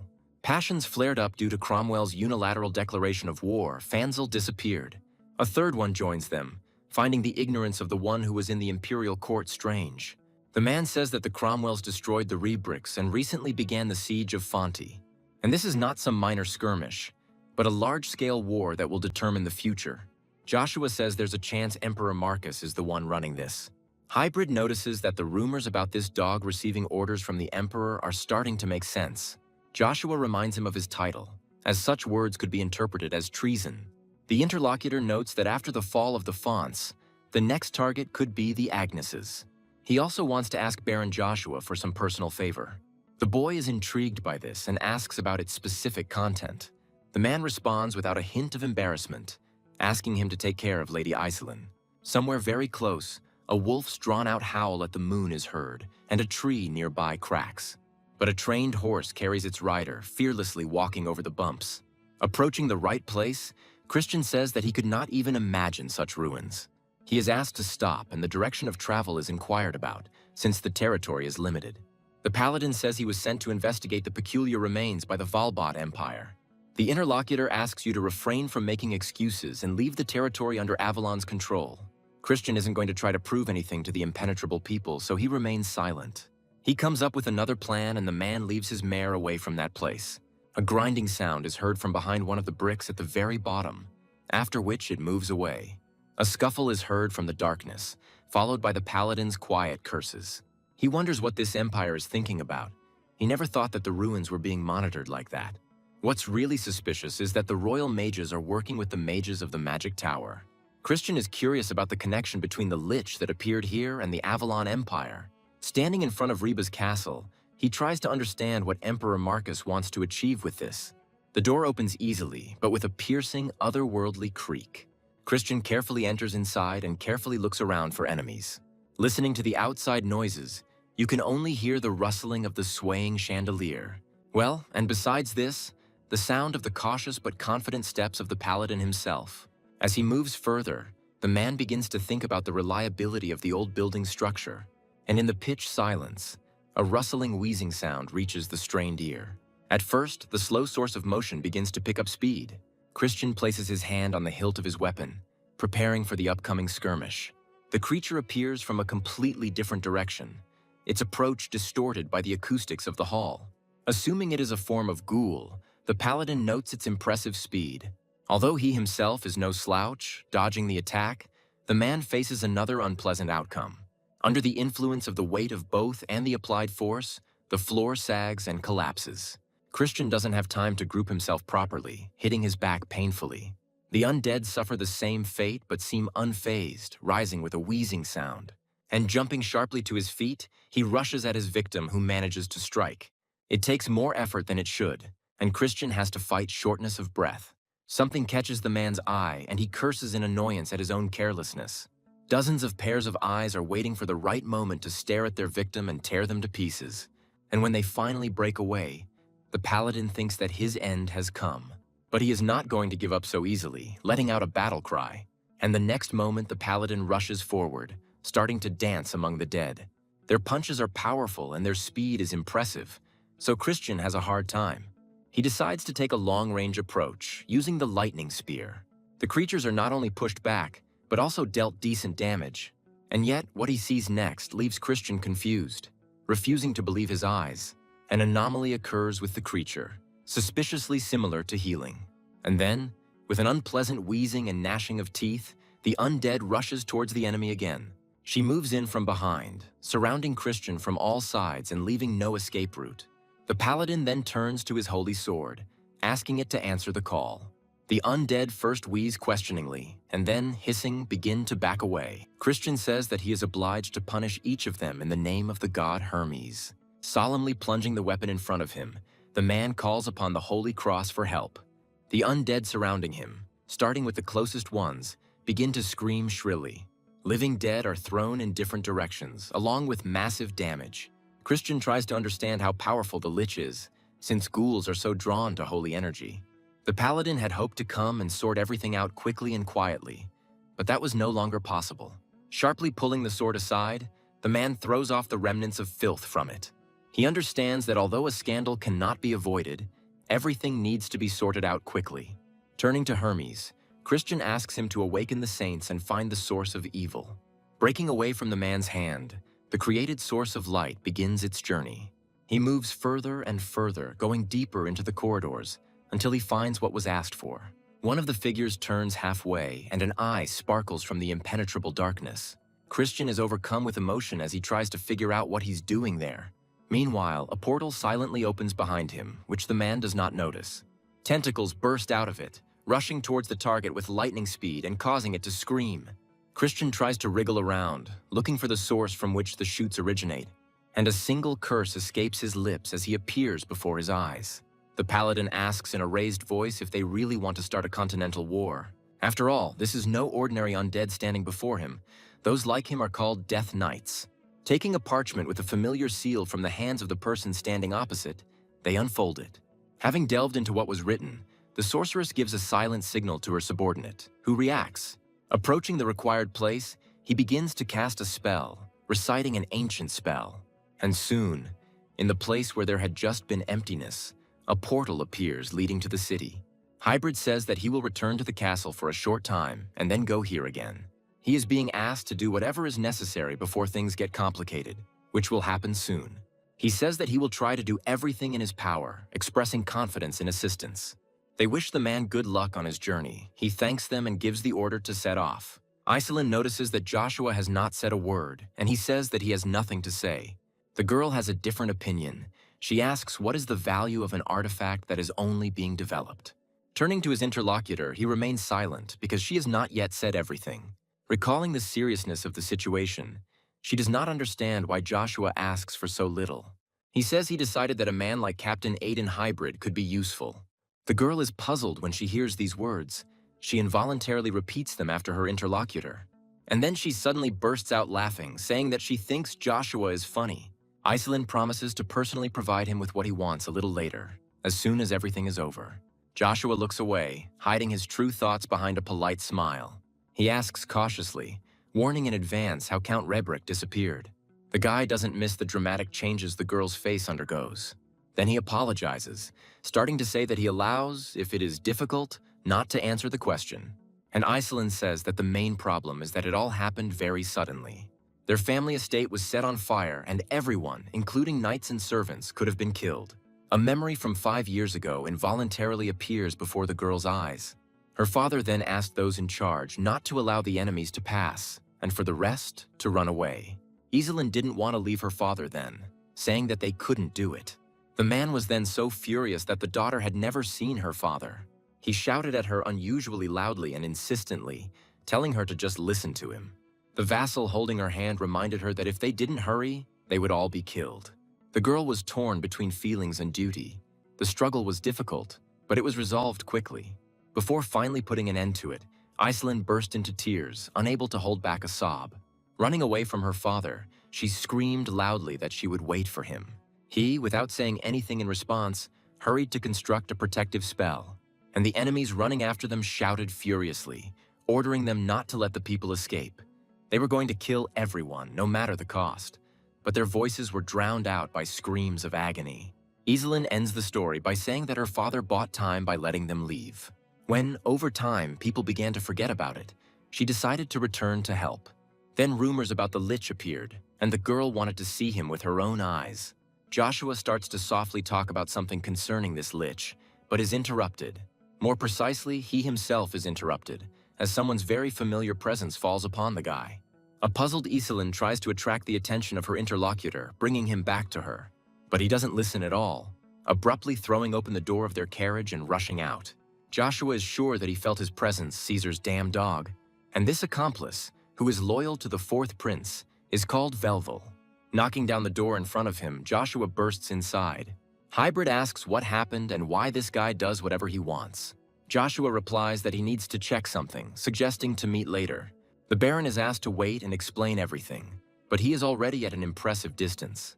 He runs further and further along the trail, beginning to feel the presence of its owner more and more clearly. And suddenly it breaks sharply, ending up exactly on the symbol inscribed on the slabs. Joshua suggests that this pentagram was drawn relatively recently. He definitely felt the presence and traces of a second-tier aura after the battle. The fact that everything except the runes looks normal seems strange to Joe, and not only that. The guy knows what it is, and the anti-magic field surprises him, prompting him to action. Touching it with his magic, Joshua causes someone else's work to shatter with a crash. At first glance, the chained man looks lifeless, and the boy takes a closer look. Christian, as if life had been breathed into him, begins to moan and shudder. Joshua is convinced that it was an illusion spell and asks the blonde a question. He asks if this is his work and what exactly happened in this place. Beginning to speak more meaningfully, the paladin tries to warn his interlocutor. He asks in confusion what he means, but the enemy is already very close. He throws a punch and Joshua manages to dodge it at the last moment. Having jumped and done a somersault with a roll, the guy finds himself facing his opponent. He begins to wonder why he didn't sense the creature approaching. Joshua admits that he has never seen a death knight like this before. And then Rugia, who had been sleeping for a long time, speaks up, claiming the right to the undead. Joshua feels with every cell how great the entity's desire to appropriate the Death Knight is. At that moment, the guy's body is pierced by pain, and he cannot suppress an involuntary scream. The Death Knight, meanwhile, is already nearby, advancing with a drawn sword. Removing his hand from his face, the young Baron shows the world his scarlet eyes. By exposing the shaft of his spear to someone else's attack, the guy builds a successful block. Christian, at the same time, is trying to understand why he feels two energies at the same time. He didn't know that this was possible, and even now, feeling it, he finds it hard to believe. And Joshua, in a voice not his own, once again lays claim to the undead knight. By striking the first blow, he declares that the enemy is his prey. As the undead moves backwards by inertia, they bend in half and freeze for a moment. Leaping at the enemy, he cuts through the area with his loud roar. The guy asks him to just die, since the knight will never defeat him. He suddenly, in an otherworldly voice, orders the enemy not to play with him. Rugia's face changes. His gaze becomes more interested. The enemy rushes forward, clad in ethereal embodiment his physical sword. And this raises questions in his opponent, since he could not even think about such a thing. Also because the wolf's fang blade is impossible to miss when it comes to howling. At the same time, the imperial palace of the Swallow Empire is shrouded in mist. Inside, it is not much better, and even on the contrary, there is a stench characteristic of a massacre. Approaching with a confident gait, the interlocutor declares to Emperor Verona his weakness. Lucius believes that a man with such priorities has no right to be emperor. The latter remains silent even when the provocateur's speech turns to the similar opinion of his subjects. Lucius says that even they want to leave Swallow and settle in other lands. Verona asks if the interlocutor believes that the war will be for the sake of the people of this country. After all, as soon as it starts, fathers and mothers will lose their children. Is that really pleasant? Lucius knew they would not reach a compromise, and he brings up the mention of the emperor's brother. This topic is one of the most pressing for the ruler, so he remains silent, immersed in memories. But he pulls himself together and asks how long his opponent had been planning all this since the moment of sending it. Lucius asks His Majesty not to worry about anything. There are those who will take care of everything. Duke Altman will never know about this again because he is no longer a resident. Lucius says that he deserves the title of sage, for he knows where this is all heading. When he says that Verona's time has come, he warns of the consequences of this. Bursting into an evil laugh, Lucius asks what will happen to him, and just one swing of his faithful sword decides the outcome of Verona's life led by Grace. The Death Knight breathes heavily, clinging to his essence with all his might. Stuttering, he rhetorically asks what happened to him and how it all happened. The enemy says he doesn't know exactly how it happened, but he is sure of one thing. The souls of people, especially masters, cannot be forced to follow this path. It is personal. He doesn't know what prompted him to choose, but he asks if they can walk the path together. He apologizes to the Death Knight, but immediately corrects himself, knowing his true name. Once upon a time in life, this man remembered Wintro, a knight of distinguished status. He was afraid to look at him. It was painful to realize his potential loss. And yet, one way or another, it happened that the man then lost to his opponent. The result was the loss of the title of master and exile to the countryside. Although in reality, it was just an excuse to stay away from the Emperor of Verona. After all, then the man became a very convenient scapegoat, especially at that moment. And all this was the work of the Emperor's brother, the first monarch he served. The man then asked why the opponent didn't simply seize power by force. Demeter then said that he was not so greedy for power, and that Lucius would take his brother's place. The dying man could not believe what he heard. He cursed silently. He acknowledged his stupidity and belatedly realized that he should have stayed near Verona. Demeter then gave Evergrande the opportunity to create the desired demonic beast, and he agreed, promising to let his interlocutor know how everything would be completed. Joshua is silent for a moment and then concludes by starting to talk about the ingredients for resurrection. He says that a demonic beast cannot be created without personal consent either. And the guy ends this sentence by addressing not the Death Knight, but Duke Altman. He asks to kill him, believing that he made the wrong decision back then. Now he is not free. He is forced to play by someone else's rules. This is a necessary measure. Joshua says he can offer better conditions. He will be able to control the Death Knight. But in return, he must allow his power to be borrowed. Only then will the choice be accepted. Joshua says it's his suggestion and a way to show respect to King Altman. Smiling, he says that the guy confirmed his thoughts about himself. He turned out to be as interesting as they say, but he doesn't see the point in choosing otherwise. Rather than be a slave to a dark magician, he would prefer to be on the side of the continent's greatest genius. Finally convinced that his proposal is accepted, Joshua is about to begin. And the first thing he does is call upon his faithful Rugius, and he obediently responds to the call. Former Wild King Altman hisses in discomfort as he is enveloped. Joshua, however, is not going to stop there, intending to finish what he has already started. Hybrid tells everyone to be on guard, as there is a possibility that there are more enemies than it seems. The man becomes wary after sensing a large amount of demonic energy being released. Meanwhile, they are asked to stop, saying that guests are no longer welcome in Reb Castle. When asked about his identity, Mondrain, a holy knight from the Empire of Havalbat, speaks on behalf of everyone. Hybrid says that their comrade is inside the castle. They can't just leave him there. The holy knight speaks of the real threat of this castle and what is happening inside. Hybrid asks if he heard a threat to mercenaries on the territory of their empire. After all, if this is really the case, it is a serious military provocation. Mondrain asks to forget about the War of the Continents, because peace may be under threat.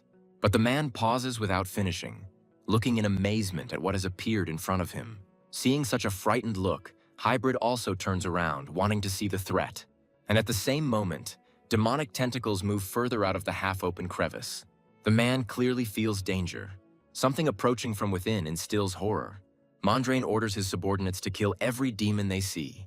The holy knights raise their weapons to the ready just as the pernicious pressure intensifies. When he emerges from the mist, Mondrain realizes that this is no ordinary lich. He becomes terrified at the mere thought of the Demon King's appearance. All eyes are frightened except one. The girl looks at what is happening with cold readiness, and having fully emerged from the haze, he asks Aiden if he was waiting for him. When questioned, Joshua says that he managed everything without outside help. Mondrain, however, steps forward, ordering that this demon not be allowed to escape and that he be stopped. The Holy Knight's blow is parried by the hybrid, causing a look of surprise on his face.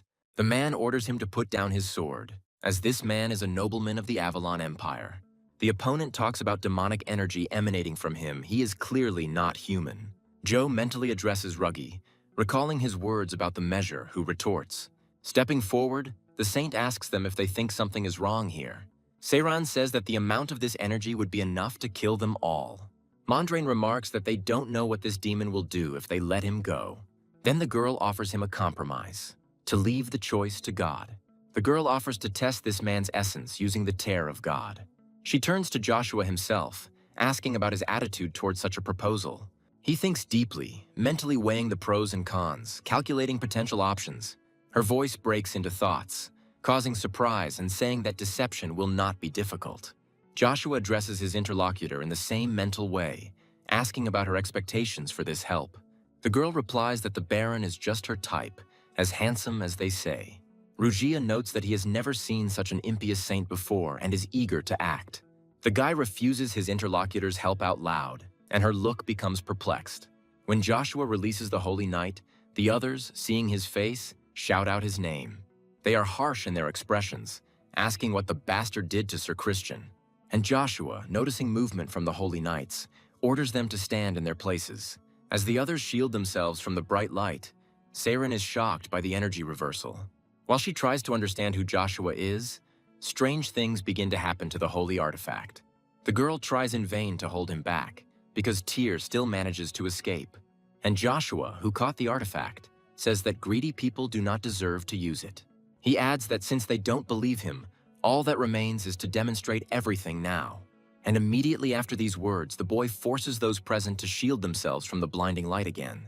Only this time, the thing is that he splits the artifact into many small particles. By calling Joe a demon, the knight becomes convinced that his intention was desecration. However, when he finally gets a chance to look at his opponent, something incredible happens. And it makes not only him, but also others open their mouths in amazement. The saint voices the thoughts of those present, rhetorically asking how this is possible. After all, Joshua is neither a paladin of Valbata nor even a follower. The girl can't understand why the wings of Archangel Michael appeared on this guy. And Joe replies that he is neither a beast nor a demon, as the Holy Knights consider him to be. When he asks to put aside their differences, he is rudely shut up, reminded of what was done with the artifact. Joe asks if this thing is really a holy artifact if it breaks so easily. Seiran remembers that the tear of God really can't be used in that way.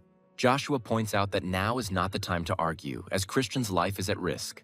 Addressing Sir Christian, the Holy Knight notices demonic energy emanating from him. He begins to doubt, because the original energy was perceived differently, on a different level. Rushing forward, Seiran confirms that they have no time to argue. They must absolutely help Sir Christian and bring him back alive at any cost. Otherwise, they won't be able to look Sir Sebastian and Priest Harold in the eyes. They immediately rush to the girl's aid, also giving advice, instantly rethinking what was happening. The saint thinks that Sir Mondrain should go with the others, but he has doubts. In response to cautious objections, the girl reminds her interlocutor about Mikhail's wings she saw. The holy knight quietly confirms that he saw them with his own eyes. Seiran tries to convince him that by disobeying he will go against the will of their lord. These words have a sobering effect on the knight, instantly changing his point of view. Saying that he understands everything, Mondrain agrees to maintain a strategic retreat for now. Joshua smiles secretly, quietly rejoicing that his plan has succeeded. The girl again addresses him telepathically, starting to talk about his trick. She believes that fate will bring them together again, causing their paths to cross again. Rugia, meanwhile, is indignant about the abundance of holy energy that she had to absorb. Joshua thinks about how he learned about his ability to control demonic energy. The hybrid who approached him interrupted his thoughts with a question about what just happened. Joshua promises to explain everything, but only when they return. They still need to get the money. At the Magic Tower, they ask why their mages were sent to the Avalon Empire. Elisha reminds us that undead have been spotted in the area and that there could be dire consequences. Jacques agrees with his colleague, adding his own words about sending representatives of the tower. Letting out a tired sigh, the leader reassures his subordinates, taking responsibility. He advises not to look up to Theta and their capabilities. Everyone was chosen based on skills. In terms of potential, this child is out of reach even for someone like him. Elisha thinks that the old man believes in this child, since he speaks about him in such a way. He also adds that they sent their people to the Avalon Empire at the request of Evergrande. A woman cannot remain calm when it comes to this traitor. Jan asks if his interlocutors remember the man's words before leaving. He declared that he would follow in the footsteps of the very one who had defined the boundaries of battle mages. An idea comes to Elisha's mind, but she asks not to voice it out loud, hoping for the best. Jacques, who had been calm until then, slams his hand on the table and says that this is impossible. After all, 20 years have passed since he disappeared, and during this time no one has found anything. The man can't believe that this traitor Evergrande managed to succeed. We are talking about a man who was the only one with knowledge of the location of the elves. John expresses understanding about his interlocutor's feelings, but speaks of his own trust in Evergrande. He asks how many people would refuse to receive information about this person, and the man remains silent, because the answer immediately arises in the mind of each of those present. Jacques asks a question, saying that he will be the last one. The man asks about the rationality of the decision. Giving his full name, Ian asks if his plan is seriously being questioned. The colleagues remain silent this time as well, because the head of the Magic Tower had never made any wrong decisions before. The empty corridor is filled with the sound of a heart-rending cough, alternating with attempts to exhale. There are other symptoms that soon sprinkle the pages of the ancient tome. Evergrande doesn't understand what happened, why he lost contact with Duke Altman. The mage suggests that the matter may be with the paladin from Valbata who invaded Reb. The man doesn't want to believe that the master's body was taken away from him so quickly. Now he has only one trump card left, which means that past mistakes cannot be repeated. The man recalls doing everything in his power to win the Emperor's favor. He did everything to be able to touch the Dark Book of Spells. Evergrande is not going to tolerate any more fiascos like what happened this time. As he lifts the lid, he tells his interlocutor that he will allow him to return to this world. Even though he will be a lich, the mage believes that this is not as bad as it might seem at first. The man Evergrande is addressing is none other than Zeev Dick Orbis, but the magician doesn't like the old name. He's going to give his old friend a new one, his own. He calls the lich Barbarian, believing that this name is most suitable for him. By giving the seal, Hybrid says that they managed to find out the truth about the lich and defeat the demon. And all this is thanks to Joshua, he thanks, but considers the award presented to be rather strange. He also finds it no less strange that Iselin is loading her things onto his horse. The girl reminds the Baron of his request, saying that she does not have all the necessary components. When she says that Joe should protect her from the Cromwells, the guy laughs nervously, remembering. Hybrid suggests going to Reinhardt immediately, and the Baron is surprised by this too. When asked the corresponding question, the man says that he also has something to prove. The interlocutor is surprised by this formulation and inertially asks again. By calling on Levon, the man creates ambiguous thoughts in Joshua's head. The guy remembers that one of his abilities is changing his appearance, and now he can see the true form of Captain Aiden, which was hidden by Levon. The man asks Joe if he thinks he is now worthy of taking part in the battle. In the Cromwell Assembly Hall, a man asks if they shouldn't have won. Gever, the head of the family, indignantly asks how the enemy can withstand their onslaught. They tell him that they are sure that the head of Font needs urgent medical attention. But for some unknown reason, the genius Icarus helps the enemy. And this may be the reason. This is especially true of the sabotage plan, which was uncovered, depriving the army of its advantage. Attempts to smooth over the situation with a proposal are cut short by a stern order to remain silent. The head of the family orders that new plans be developed immediately. Losing to a child would be simply ridiculous. He is offered to turn to the king of mercenaries because the situation is getting worse. Gever believes that the Fonts no longer have a leader, which makes the request for help pathetic. Plus, Emperor Marcus will try to recruit the mercenary king as his servant. This means that another way to reach the coveted canyon is needed. A warrior bursts into the hall, announcing an urgent message to those present. The soldiers who intercepted the Font's supply lines were killed, and Gevger is stunned by the news. He can't imagine that those soldiers could lose to ordinary workers. Meanwhile, the cloaked figure involved in this is watching the result of the plan's implementation. People are told to keep in line, not to be afraid, and to protect all supplies at the cost of their own lives. And the enemy commander gives the order to deal with all the trash from Fonti. And his subordinates, having heard the cherished words, deal with their opponents without mercy. The Font people are worried about the leakage of information, but at the same time, they desperately want to live. One of the men's eyes widen as he sees a new figure in front of him, and the magician, throwing forward the magic staff, constructs a spell for the fireball. They decide to run in all directions because if they remain standing like this, they will burn alive. Meanwhile, a mysterious figure in a cloak flashes before my eyes, starting to move with lightning speed. While protecting one side from the enemy, she selflessly protects the other. The Font people are amazed that their defender was able to repel the fire without using mana. The stranger says that he is here to protect them, and they ask him about the reason for his help. And the guy, getting rid of the veil of his anonymity, introduces himself. Additionally, the Canyon Reaper says that he is only following the orders of his master Joshua. Watching the last drop fall from the neck of the vessel, Icarus exhales tiredly.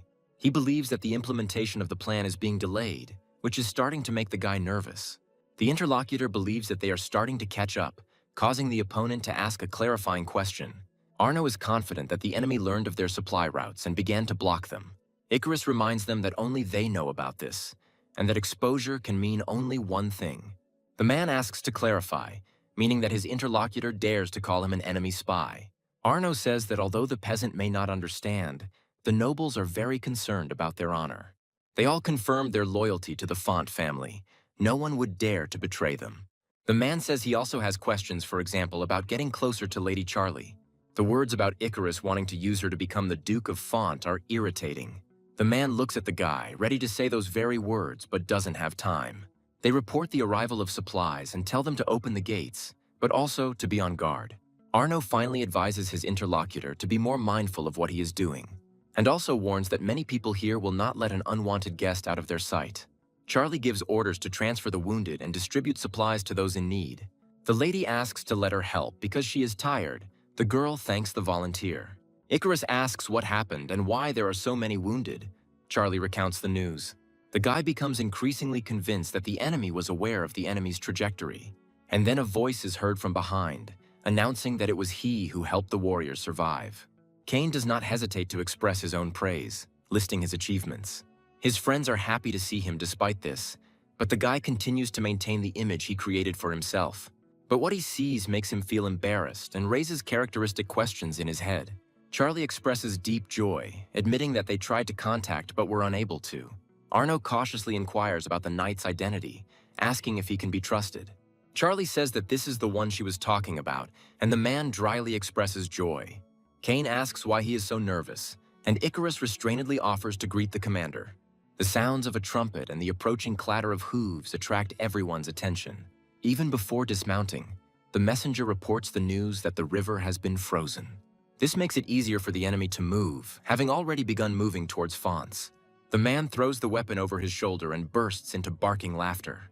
He jubilantly places his foot on the frozen water, marking the beginning of the journey. The mercenary king orders his dogs to rob Fonts completely. Those who were just waiting for a signal from their leader rush towards the castle with a war cry. In Reinhard, at the Temple of Hermes, they inquire about Sir Christian's condition. The interlocutor says that they managed to get rid of all the demonic energy in the body. The combination with the saint could very likely damage the brain of the Holy Knight. A new interlocutor who appears in the room notes that recovery will be long. High Priest Harold expresses hope that Chris will be able to get back on his feet. One of the interlocutors suggests that the group stage of the battle will have to be abandoned. Harold says the priority is Sir Christian's recovery, then the tournament. And he changes the subject, talking about the saint's story about seeing Michael's wings. Mondrain confirms this, also mentioning the name of the one from whom the holy energy emanated. But the man still doesn't believe it, because Joshua was also emitting demonic energy. Harold says that these energies are incompatible in one body, and Christian is an example of this. However, if the Baron did find a loophole, his power would be beyond the comprehension of ordinary people. Mondrain can't believe his ears, assuming that the boy has reached the level of a godlike being. The priest denies this, believing that he was not the source of the demonic energy. Although he doesn't know what kind of energy it was, Michael's wings are a great opportunity for the Order. After all, of the 7 archangels, Michael, called the God of War, is considered the most powerful. Because right now the main problem is not the Battle of the Masters, but the threat. After some time of walking in silence, Hybrid finally breaks it. He asks his companion if she finds the festival amazing, and she answers hesitantly. The man asks if the girl is upset that Joshua went on urgent business. And then Iselin breaks down. She is indignant about the fact that the guy is so frivolous. Meanwhile, people notice the mighty Asker, the second greatest mercenary. Iselin considers his companion to be quite famous, and he apologizes for the inconvenience. A cry reaches the man's ears, announcing Wintrow's appearance. The townspeople begin to chant the title of their prince, giving him praise. And the guard orders that the distinguished knight be greeted with all due honors. Iselin says that he is also famous, and his interlocutor smirks, reminding him of his title. The man considers Wintrow to be the complete opposite of the girl, but she is not a knight either. And the prince, to their amazement, turns to the hybrid, calling him an even greater monster. When the man calls him the second mercenary, his voice is filled with hostility. The opponent doesn't intend to put on a show here, so he simply remains silent. But Wintrow doesn't like this, but he chuckles thoughtfully and moves forward. And moving in a royal manner, he asks the hybrid to let him pass further. The man belatedly comes to his senses and, in a hurry to correct himself, speaks up. He asks Prince Wintrow to forgive them and says that it is an honor for them to meet him. The man says that this meeting made him realize that he had the wrong opinion about him. Wintrow even slows down, allowing him to reward his opponent with a condescending grin. And he says that he eagerly awaits the day when they will cross their blades. Meanwhile, more and more people are gathering for the Battle of the Masters draw in Reinhard. There is talk that there has never been a battle on a larger scale than the current one. According to the rules of small talk, this is the most relevant topic for discussion. But there are those in the room who do not intend to be guided by dry etiquette alone. Politely coughing, the man announces that the drawing of lots will begin in 30 minutes. He asks that a replacement representative be prepared as soon as possible if there are no candidates. Sonia Moon Terra, princess and representative of Terra, expresses joy at the anticipation of the beginning. Lord Lux suggests that this is the girl's first time at such an event. A mercenary representative says he is one of the few representatives with experience. Sonia asks him about his opinion about the winner. He agrees with the girl about the favorite. The interlocutor considers him to be on a completely different level than all the other masters. The two unanimously say that they can't listen to this anymore, and the girl is surprised by this. Representatives of the Swellow Empire, Jessur and Assur Logan, do not approve of the princess's favorite, and she says that she doesn't want to hear anything from them because they lost to Prince Wintrow. The girl tells them to stop and apologize immediately, but the guys don't consider themselves wrong. They intervene in the verbal altercation, offering to end it as quickly as possible. The princess is not happy with this outcome. She moans stubbornly and childishly. Geminis are of approximately the same opinion, but behave more reservedly. The mercenary representative awkwardly changes the subject, suggesting that the warring parties look at their watches. But Avalon's representative has not yet shown up, which could mean that the application for participation will be rejected. Lax suggests that the Empire decided to send the Baron's older brother Babylon instead. But the guy suddenly stops with a start when he hears rhythmic steps coming towards him. At the sight of the look of the one I just dared to mention, everything inside me turns cold. And Babylon rudely asks who dared to say that they are brothers. The mercenary representative stutters and apologizes for the misunderstanding, and the blonde man scares him.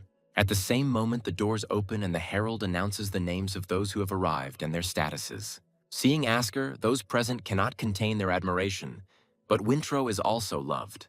The twins don't like this, and the person standing next to them advises them not to speak ill of the mighty Asker.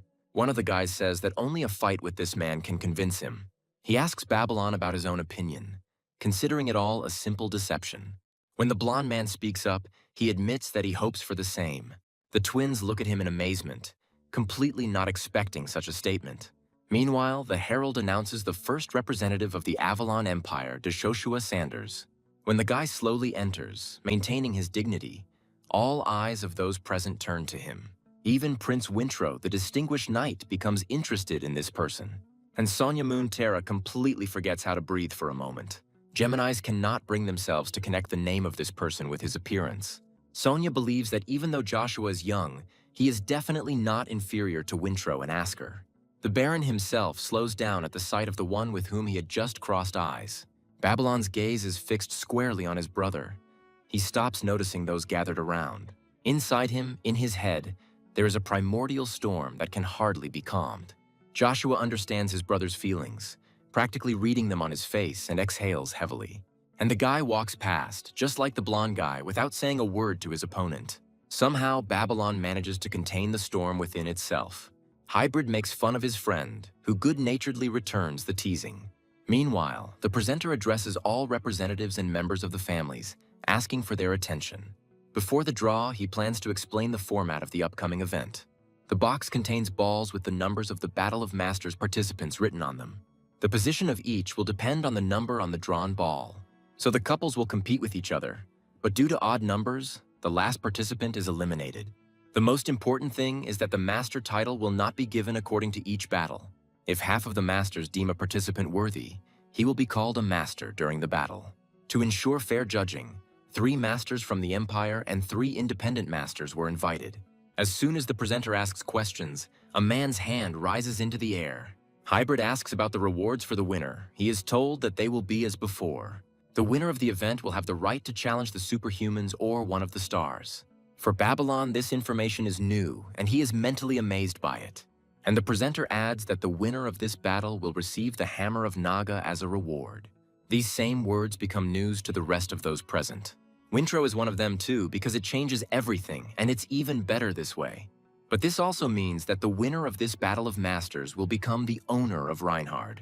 This neutral city does not belong to any country, but is incredibly profitable. Wintro believes that if he becomes the winner, Swallow will no longer be a hindrance to him. The host suggests getting down to business and finally starting to draw your lot.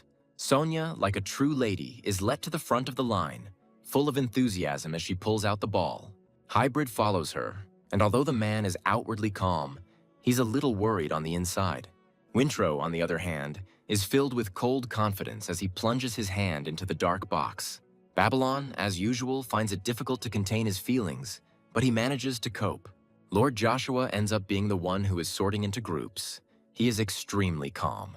A little later, the host presents the final tournament bracket to the participants. Spectators are rooting for their favorites, already imagining how intense the battle will be. As if it were a setup, Wintro will be fought against the mighty Asker. Although the pairing will be difficult, Sonia is comforted by the thought that the battle will be between magicians. And yet, the girl considers it wrong to confront the 7th mage of the Magic Tower. And Teta says that he wanted Code Zero because magic duels irritate him. Gemini expresses confidence that there will be something to see today. One of them considers it a shame to lose to a commoner of unknown origin. The princess asks if the brothers are tired of talking about such topics all day. They don't think so at all, unlike the fact that apples don't ripen that easily. Another person joins the conversation, finding the analogy of these wits amusing, and they flare up. And Lilia notes that these are just social constructs and the perception of dishonest people. Geminis don't find it funny, asking if it's wrong to call a spade a spade. Then the paladin says that apples can be of different colors. That's what she means. Lily believes that these two are not capable of defeating any person here. Not now, not ever. The boys flare up, saying that they will not tolerate such a thing even for the inhabitants of the Empire. The presenter, drawing attention to himself, asks everyone to be ready for the matches in 2 days. In addition, he asks that the results of the draw be communicated to his trusted persons. Participants who are late will be disqualified immediately. As they leave, the twins suggest that they soon find out which of them is right. Sonia mentally admires Lilia, understanding why she received such a nickname. Switching his friend's attention to another source, Hybrid asks him to evaluate it. Before Joe could even open his mouth, he had allies and beauties at that. Now understanding what the man was getting at, the boy reluctantly and tensely agreed with him. And Babylon, who happens to be nearby, continues to drill the younger one with a murderous look. However, when he turns to him, he pretends not to be interested in him. He mentally admits that no matter what he does, he will never surpass Baron Sanders. However, the guy believes that Joshua will eventually become a puppy obediently reaching for his palm. A voice rings out from the stands, announcing the start of the opening ceremony of the Battle of the Masters. The spectators are going wild. They are wondering who will be the winner this time. They are jubilant. Meanwhile, the commentator begins to announce the representative of the Kingdom of Heart. It is the Knight of Steel, Lord Basileus, who gives praise to the said kingdom from the stands. And the fans are asking their favorite to show the trash from the Empire what they are made of. Meanwhile, the commentator names the opponent, who is from the Avalon Empire. That man is none other than the incredible rookie and first representative Joshua. He also has fans, and they ask the guy to prove that young age does not matter. One of the judges of the Battle of Masters, Windmill, admires the popularity of this child. Touching on the topic of experience and age, the man asks his colleagues for their opinions on the upcoming match. Jordan considers Babylon to be the obvious favorite. Cariesta supports his colleague's opinion. Although the use of a spear as a weapon alarms the man, making him think about a trump card. Nearby, another member of the judging team is tormented by unbearable itching and thirst. It's incredibly hard to endure. Arya wants to challenge young Joshua to a duel right now. The host announces the beginning to those gathered, asking them to warmly welcome both participants. The spectators' seats erupt in thunderous applause, and the referee leaves the scene of the fight. The Basileus does not believe that a knight of the Empire would use a spear as a weapon. The man asks permission to help the boy, giving him the right to start and asking him to try. Joshua doesn't hesitate, silently taking off at that very moment. The enemy is taken aback by such incredible speed, freezing in deep confusion. An explosion thunders, sending a shockwave through the space, forcing the man to move back. Applying enough force, he can't believe that this guy is so strong. He only made his first move, approaching a couple of steps, and already there was such force. Remembering the age of his opponent, Vasilevs finds it hard to believe that he is only 15 years old. Joshua chuckles cheerfully, asking why his uncle got so tense just from one movement. These words hurt him and he jumps up, telling Joe not to get cocky because of some blow. He's about to say something else, but his opponent's weapon is too close. Somehow, the man manages to get away and he chuckles nervously. Vasileus mentally asks Joshua who he thinks he is, attacking in an identical manner, and the man goes around the opponent from the side, offering to try his own technique. The surprise on the young man's face disappears as suddenly as it appeared. The man, meeting his gaze, belatedly realizes that he has miscalculated, and the guy, making a sweeping movement with his spear, sends the enemy flying. An uncontrollable, discreet cough immediately erupts from his chest. But Vasilevs does not give up his attempts to resist and tries to slow down. Finally, the man succeeds, but he is not happy with his small victory. The skin on my cheek starts to burn and something wet and warm starts to run down it. Everything is clear. And Vasileus is not even talking about the wound he received, but about the fact that the enemy is far beyond him. Joshua talks about 10 movements. The opponent asks him to repeat what he said. The guy believes that these masters' duels are the easiest way to show off the spear's full glory. Considering what has already happened, Joshua promises to deal with his opponent in 10 moves. Mentally calling the boy a scumbag, the man gripped the hilt of his sword tighter. He acknowledges the enemy's strength, but at the same time he is not going to give in to his game.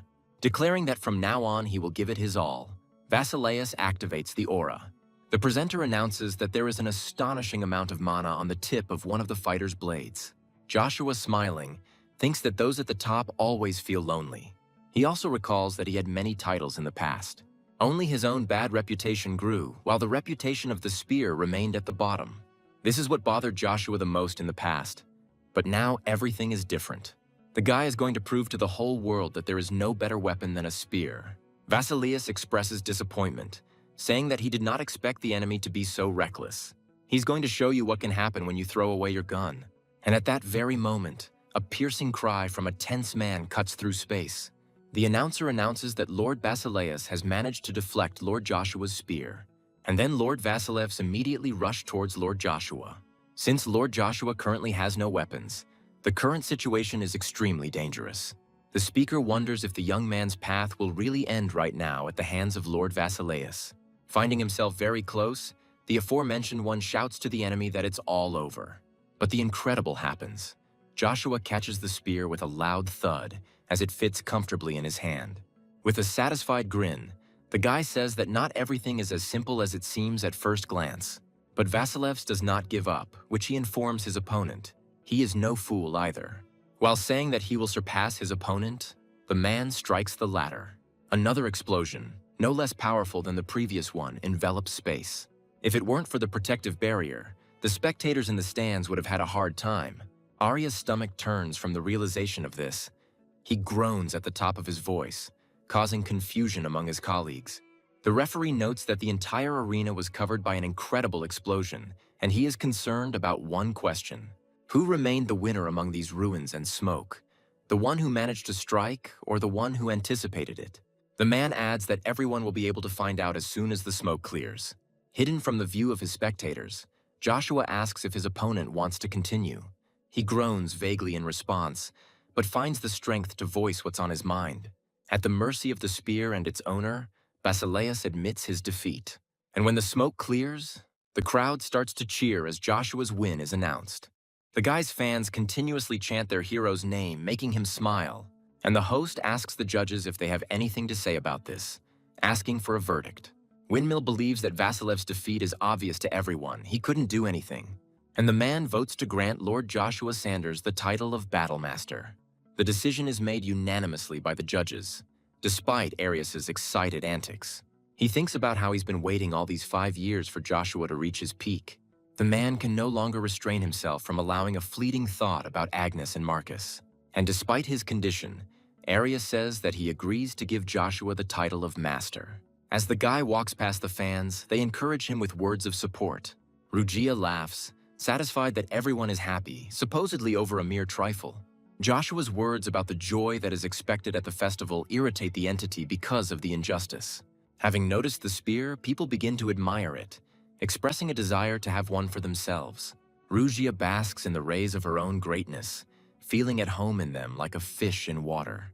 Lord Joshua is approached, causing him to turn around to congratulate him on his first victory. The girl finds this side of the guy quite surprising, considering his mood to be good. Joe asks his interlocutor not to address him as Lord, since he is no longer part of the Agnes. Iselin suggests calling him Baron Sanders, but the boy asks to be called by his first name. The girl is embarrassed and tries to object, but Joshua gently interrupts her with a touch on the shoulder. He says that he considers them friends, so this kind of treatment is more than normal. The girl is seduced by these words, since she did not even dare to hope for them. Joshua changes the subject by asking why Iselin is alone, and she can't help but feel flustered. Speaking about Hybrid, the girl says that he is worried about the upcoming battle with Wintro. Joshua recalls that before his reincarnation, the latter became one of the superhumans and the Nine. Although Hybrid is unaware of such an outcome, he's still nervous, sensing Wintro's aura. Bronto's power reacts to this man's magma, and Joshua himself feels something like this for the first time. Iselin brings the guy out of his thoughts by asking permission to ask him a question. The girl asks what Joshua knows about the relationship between Axler and Bagration. The conversation is interrupted by a man, who teases the boy and asks about their potential confrontation.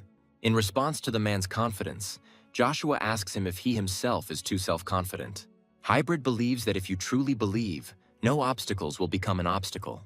And he asks what these two were talking about. Was it really about the artifact? Joe is surprised, asking about the readiness.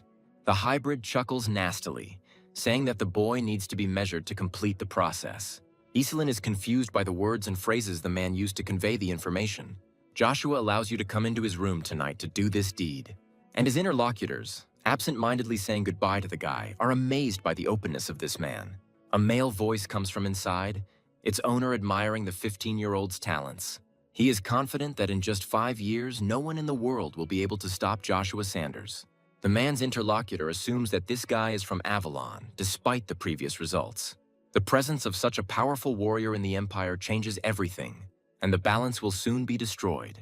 A third person enters the conversation, agreeing with the words of the previous one, because many people want this. And what scares him most are those who will not be content with dreams alone. The question arises whether it would be better to get rid of the Baron if everything started because of him. Carefully closing the door behind her, Iselin turns slowly to look around. Joshua allows her to hang up her coat and make herself at home, and the girl agrees. She finds amazing what she once considered impossible when she was alone with a guy. Joshua ignores this, offering to continue where they left off last time. The girl asks if he means their conversation about Axler and the mercenary king Bagration. The guy confirms these words, not understanding why Iceland should stay near the mercenary. Joe finds the mercenary hierarchy enviable, despite the prejudices against it. Their own system is divided into silver and gold ranks depending on skills. The boy relates Bagration to the title of king of the country, noting that hybrids spoke out against it. This is expressed in the fact that the man helps the last of the Rebrick family, ignoring the king. Iselin agrees that Axler despises him, believing that Bagration is destroying the mercenaries. The girl talks about rumors that the mercenary king and the emperor have some connection. She believes that covering this up with a request is too suspicious. Joe believes that the actions of mercenaries should be neutral, but the king does otherwise. The guy suddenly agrees to help, assuming that Iselin called him for this. To the surprised exclamation, he again repeats the words that they are friends. The girl is amazed, almost as much as the first time, and mentally feels great gratitude. After her lips stretch into a smile, Iselin begins to speak. She reports that Axler is going to win the battle in order to challenge Bagration to a duel. Joshua clarifies if she wants him to win and then challenge the mercenary king. Actively denying this, Iselin says that, on the contrary, she wants Joshua to avoid Bagration. Tears well up in her eyes when she says that she no longer wants to lose loved ones. She talks about wanting to forget everything and move on as Joshua hugs her. He assumes she was very scared and promises to keep that in mind. The girl cries out loud, hearing the words that she will never lose anyone again. They stand like this for a very long time, silently, until Iselin stops shaking. Then Joshua asks her if she can now loosen her grip and let him go. The girl jumps back, talking about the promise, and the guy suggests waiting until the end of the battle. Iselin is surprised by this guy's straightforwardness, asking again about getting down to business. And then she screams out, asking why Joshua started to undress. He reminds his interlocutor that she wanted to take measurements for Levon. It's more convenient that way.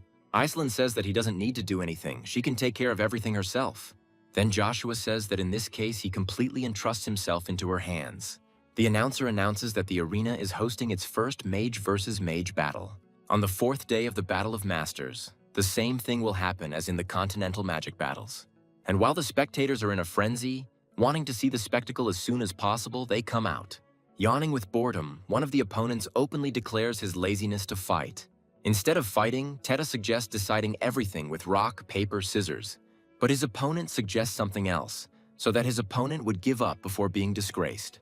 Teta is amazed that this guy can use all types of magic at once. Joshua addresses the Soul Giver to darkness, the wielder of the Wolf's Fang Blade. The summoner asks the King of Men to show himself to this world, and he obeys. The knight asks what's going on, and Joe says he needs something from him.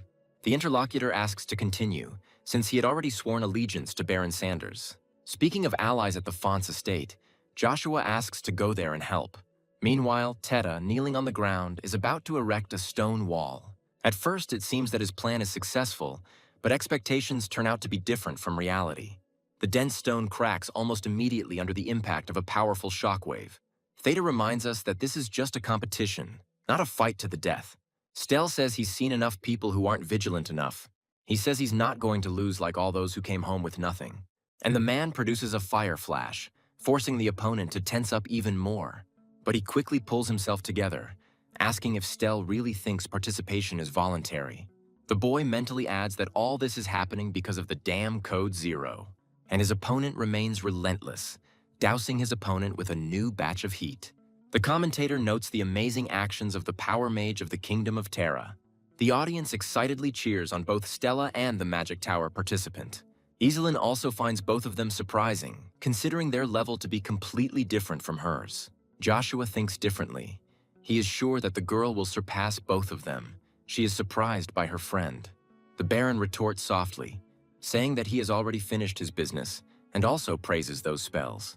The guy involuntarily remembers that in the past, Caesar wiped the kingdom of Terra off the face of the earth. However, in the end, Joshua was killed by his own magic circle, Stella. Iselin notices that something is wrong. Even though Teta is casting spells, his mana is unstable. The young man, meanwhile, admits that he didn't think the enemy would take everything seriously. He adds that he now has a reason to put in a little effort.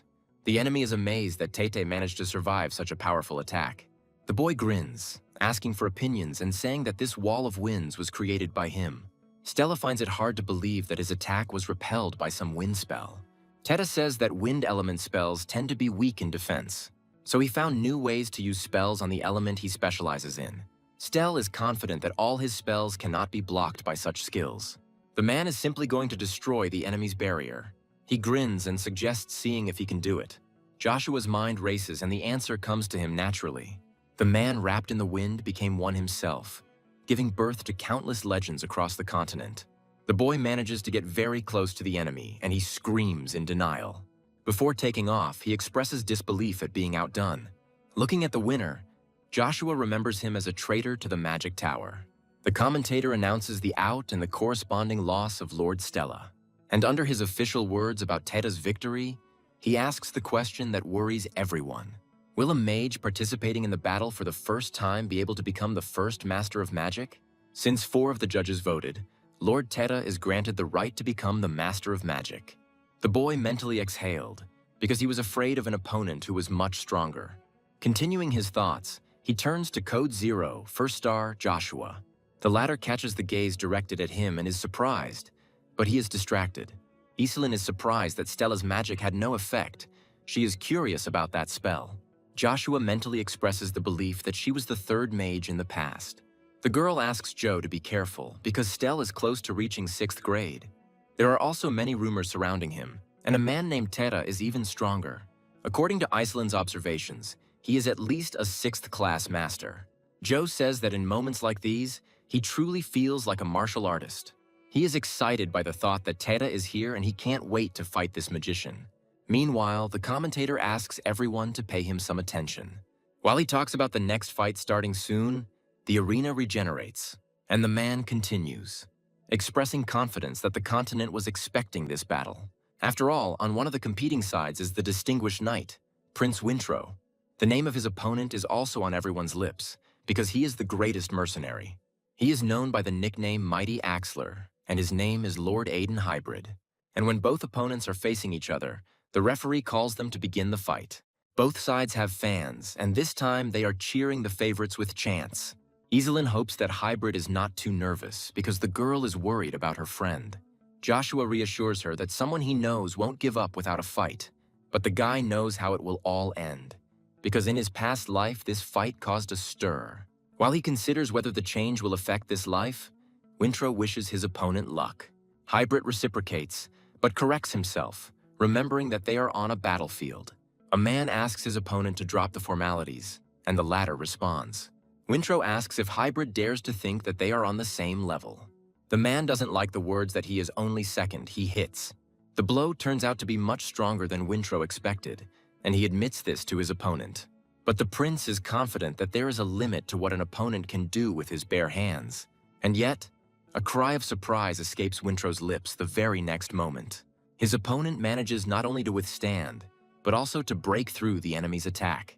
The astonished prince asks how the Hybrid managed to destroy the aura of his sword. He grins bloodthirstily, after which he assures his interlocutor that this is nothing. And suddenly jumping forward, he asks if he really managed to surprise the prince. The blow is so unexpected that Wintro fails to block it. And even more than that, the force put into the attack sends the knight flying an impressive distance. He groans loudly, trying not only to stop, but also to stay on his feet. When this succeeds, Wintro says that the Hybrid's appearance does not match the tricks he uses. He also believes that knights will never understand mercenaries, because their principles are strikingly different. Withrow then asks his opponent not to expect him to stand aside. And taking the most comfortable position, the knight calls upon the Lord of Fires, Wolfgang. At first, Hybrid prudently protects himself from the attack with his hands, but changes tactics. By destroying the ground beneath the enemy's feet more and more, the knight offers him the chance to survive. The explosion that resounds over the arena and illuminates its territory with light hides the hybrid. The commentator expresses interest in whether Axler can survive such an attack. Joshua is becoming more and more convinced that it is him, because he looks exactly like the one in the vision. When the boy gained control of the Death Knight, he saw his memories. Rugia asks why Joshua made that Death Knight his ally in the first place. After all, the further he moves away from his owner, the more he begins to weaken. Unable to bear the entity's ridicule, the boy reacts, causing Iselin's bewilderment with his behavior. The girl thinks that this is because she began to suppress the heat from the arena with her cold. Joshua assures her that everything is fine. He was just a little out of sorts from the intense heat. Meanwhile, the hybrid leaps forward with a battle cry, revealing himself to be quite alive. And what's more, if you look closely, you can see that there are almost no injuries on the man. Wintrow says he didn't even think about finishing, offering to test the opponent's endurance. When he says that everything is just beginning, he says that this is only what he thinks. The man is not going to play anymore, and he creates an earthquake, the collapse of the earth. The cracks emanating from under the hybrid's fists begin to spread too quickly. But Wintrow just laughs, believing that something like that won't be able to stop him. The enemy smirks, finding his opponent's words amusing since he was only creating the path. The commentator comments on this, simultaneously inserting words as befits him. Hybrid suggests ending the attrition and moving on to direct confrontation. Wintrow has to work hard again to hold the block. It's not easy. At the most unexpected moment, Hybrid skillfully dodges the blow, doing a cartwheel. However, by abruptly changing his direction, the man pretends to perform a sweep. But this too turns out to be a trick, because the hybrid actually performs an overhead strike. Wintrow, not expecting this, tries to group himself to get away, but it's too late. Saying that this is the end, Hybrid swings his arm to perform Aura Fist. The moment he lowers it, crushed stones of various sizes fly up. The man breathes heavily, because in reality, the use of force does not go unnoticed. And then, when the dust from the stones settles, an unharmed Wintrow appears before his eyes. Smiling, the knight asks if he really thinks such a blow can be called the final one. Saying he is disappointed, he steps forward, ending up very close to his opponent. Hybrid is mentally amazed, because one of his blows should have knocked down a second-class knight. And this man not only survived, he continues to stand on his feet with such confidence. Iselin says that as a magician, she cannot say whose victory it is, and asks the participants' opinion. Joshua is in unbearable pain, and the girl expresses concern about the guy's well-being. The thing is, Bronto is getting out of control. Rugia doesn't seem very surprised. He says that the man called the Prince is hiding his true potential. Wintrow's skills are not just any lights, but hellish flames that can burn anything. Rugia says that this skill comes from the primordial magma stone, which has extinction, and the man who has it already knows that Joshua has exactly the same one. The boy tries to see the realization in Wintrow's eyes, but he is absorbed in the battle. But just when he's about to move on to something else, the knight finds Joshua with his eyes. Only a fool wouldn't have guessed that Wintrow was looking right at him. Rugia clarifies that magma, located inside the knight, sensed Bronto's energy. Originally, the primordial stones were considered parts of God, so there cannot be more than one of them. And while Joshua ponders the meaning of what was said, passions in the arena heat up. The hybrid feels uneasy. It is difficult to imagine that such power could come from a mortal. It's more like a god who can control the greatest volcanoes. Wintrow screams, asking the invisible interlocutor to burn everything he sees to the ground. And it turns out to be the flame of extinction, aimed at none other than the hybrid. The man shouts, telling his opponent that he can withstand this attack too, and he puts most of his strength into this defense, desperately trying to maintain the hold. Iselin, not caring what anyone thinks of her, begs the man with all her might not to lose. Meanwhile, Prince Wintrow's lights explode as the commentator reports, and the next moment, the audience begins to panic, afraid that they too might be affected. And although they say that the greatest magicians of the continent cannot break through this barrier, it is scary. The alarmists turn out to be right, and those who manage to come to their senses in time rush to get away. As things calm down and the smoke clears, faint laughter can be heard throughout the arena. Hybrid says he can't believe the vaunted knight would involve spectators in the battle. He asks not to worry about it because he restrained himself and the damage should be small. The hybrid is surprised by this, wondering how strong his former opponent is. He answers this question by saying that he himself does not know this yet. The prince is eager to gain the title of master of this battle by winning for the sake of the newborn trance. As he starts to talk about something else, he pauses, mentally turning to Joshua Sanders. Wintrow ends up thinking that he has his eye on this guy. As the healers perform restoration, healing the man's wounds, he desperately holds back. But the wounds are so serious that they are not healing. They are ordering reinforcements to be called. Iselin is indignant that they are not being allowed in, even though the battle is already over. They apologize to her, but say that interactions between the participants are temporarily suspended. Joshua says that this girl is his companion and tries to push her status. The man bends a little but does not give in completely, gently insisting on his own. Lord Rain asks for these people to enter, which leaves Joshua puzzled. The man, reminding him of his status as a baron, says that there is no need to worry about him. Without waiting for the gatekeepers to answer him, Iselin rushes inside, addressing the hybrid. The girl asks how the man feels and whether he recognizes her. He apologizes for screwing up so badly, but Iselin says the fight was great. Seeing that the treatment is not working, Joshua wants to try using holy magic, because holy magic grows stronger along with its user, with his current powers. Joshua is confident that he can, and to everyone's amazement, he pronounces the words of restoration. Slowly but surely, the hybrid's wounds begin to heal, starting with the smaller ones. Iselin is surprised. Even the priest is surprised, because he was unable to move from the spot. Seconds later, the hybrid is amazed at the complete restoration of his body. Iselin asks Joe how he was able to use holy magic, and he answers with a half-truth. And he adds that this was his first time. The guy is sincerely glad that he was successful. Meanwhile, the knights unanimously congratulate their lord on his victory. They encourage him, saying that there is only a little time left to get the final prize. A man expresses annoyance that one of his opponents has given up, but he is satisfied with today's fight, and in his mind he understands that he shouldn't underestimate the rumors.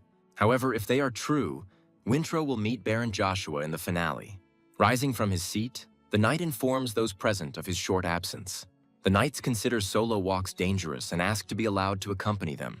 But Wintrow asks them not to worry, assuring them that he will be completely fine. Later, he says that he would never have thought that his interlocutor would end up on streets like these. He replies, naming the prince's identity, that this only shows how outstanding they are.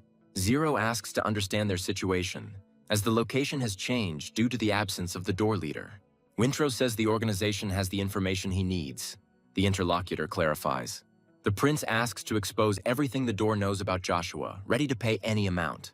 The interlocutor, with a false smile, warns that he is sorry to say the following words, and he speaks superficially about why the organization does not want to harm this person. Wintrow reminds him of the amount, and Zero begins listing his reasons for refusing to cooperate. The prince thinks it's only a matter of price and asks what they can agree on. Zero replies that information about Joshua is now worth 100 million gold. As Wintrow leaves, he realizes that the Moon Door member didn't want to tell him anything in the first place. He also suggests that this means that information about Joshua must be invaluable. And while the next option is maturing in his head, Zero's head is also filled with curious thoughts. He is asked if the man is interested in knowing why the impossible price was asked. Zero evades the answer, and his interlocutor assures him that in his place he would think similarly. The man mentally regrets that they had to give up 1 million gold pieces. In recent years, an exorbitant amount of money has been spent on cutting off rotten parts. Meanwhile, the interlocutor asks if he knows about the special assassin who killed the elders. Rumor has it that he is trying to unite all the assassin organizations across the continent. Zero is amazed by what he hears, because it's difficult to even imagine something like this being implemented. The interlocutor says that he agrees, but the assassin was able to win the trust of many colleagues. No one knows exactly who this man is, but many call him the King of Assassins. The most important thing is that this king was seen uttering the name Joshua Sanders. Zero puts the facts together and deduces that the assassin wants to kill the Baron in this way. The interlocutor is not sure, but the fact that the king is looking for Joshua could have a negative impact. This is precisely the reason why information about the Baron cannot be allowed to leak out. The man sharply pulls his fist back and punches the air with a loud cry. A satisfied smirk appears on his lips as he addresses his interlocutor. The hybrid found it incredible that Joshua had managed to completely cure him. And while he's going on, Iselin thinks that she's seen this somewhere before. The man suggests that the girl misses Baron Sanders. She complains about being scared, and Hybrid insists that Iselin is dejected. The girl says it's not because of Joe, but because of the man she saw in the temple. Iselin explains that he looked like a lion, and the organizers called him Rain. Hybrid has a guess and names the person who comes to mind. The girl expresses joy that she actually heard the title of the Lion King. Hybrid thinks that Rain believes that if Joe wins, he will challenge him for Reinhard. Eastland asks why the man thinks he will be the one being challenged. Hybrid explains that traditionally, the winner of the Battle of the Masters becomes King of Reinhard. If he defeats the current King Reinhard, perhaps people will recognize his strength. Hearing that this is not all, the girl is surprised, asking about it openly. Hybrid says that Rain is the easiest opponent on the path to becoming a superhuman. Tete can't believe that his opponent dares to make such statements and throw around such meaningless words. He denies it, turning to Joshua Sanders and calling him a killer. The guy says he's only here to warn his interlocutor, and he directly states that Evergrande will soon kill the current head of the Magic Tower, Jan. Tete tells Joshua to be quiet, believing that he wanted to distract him while the competition was going on. Before the attack, the guy stands incredibly calm even when she almost touches him. Tetu is struck by such composure and stops, thinking about the seriousness of what was said. First, the boy asks Joshua why he thinks he would believe something like that, and the interlocutor begins to talk about trying to find traces of Bronto and the Lightning Master. Tete doesn't understand and asks directly what this has to do with the previous part of the conversation. Joshua says he's been gathering information about Evergrande for 5 years and he wants to take over the tower. The interlocutor becomes interested in where he got such a grandiose story and information. The boy leaves, not wanting to listen to any more fairy tales, and asks to forget about the Magic Tower.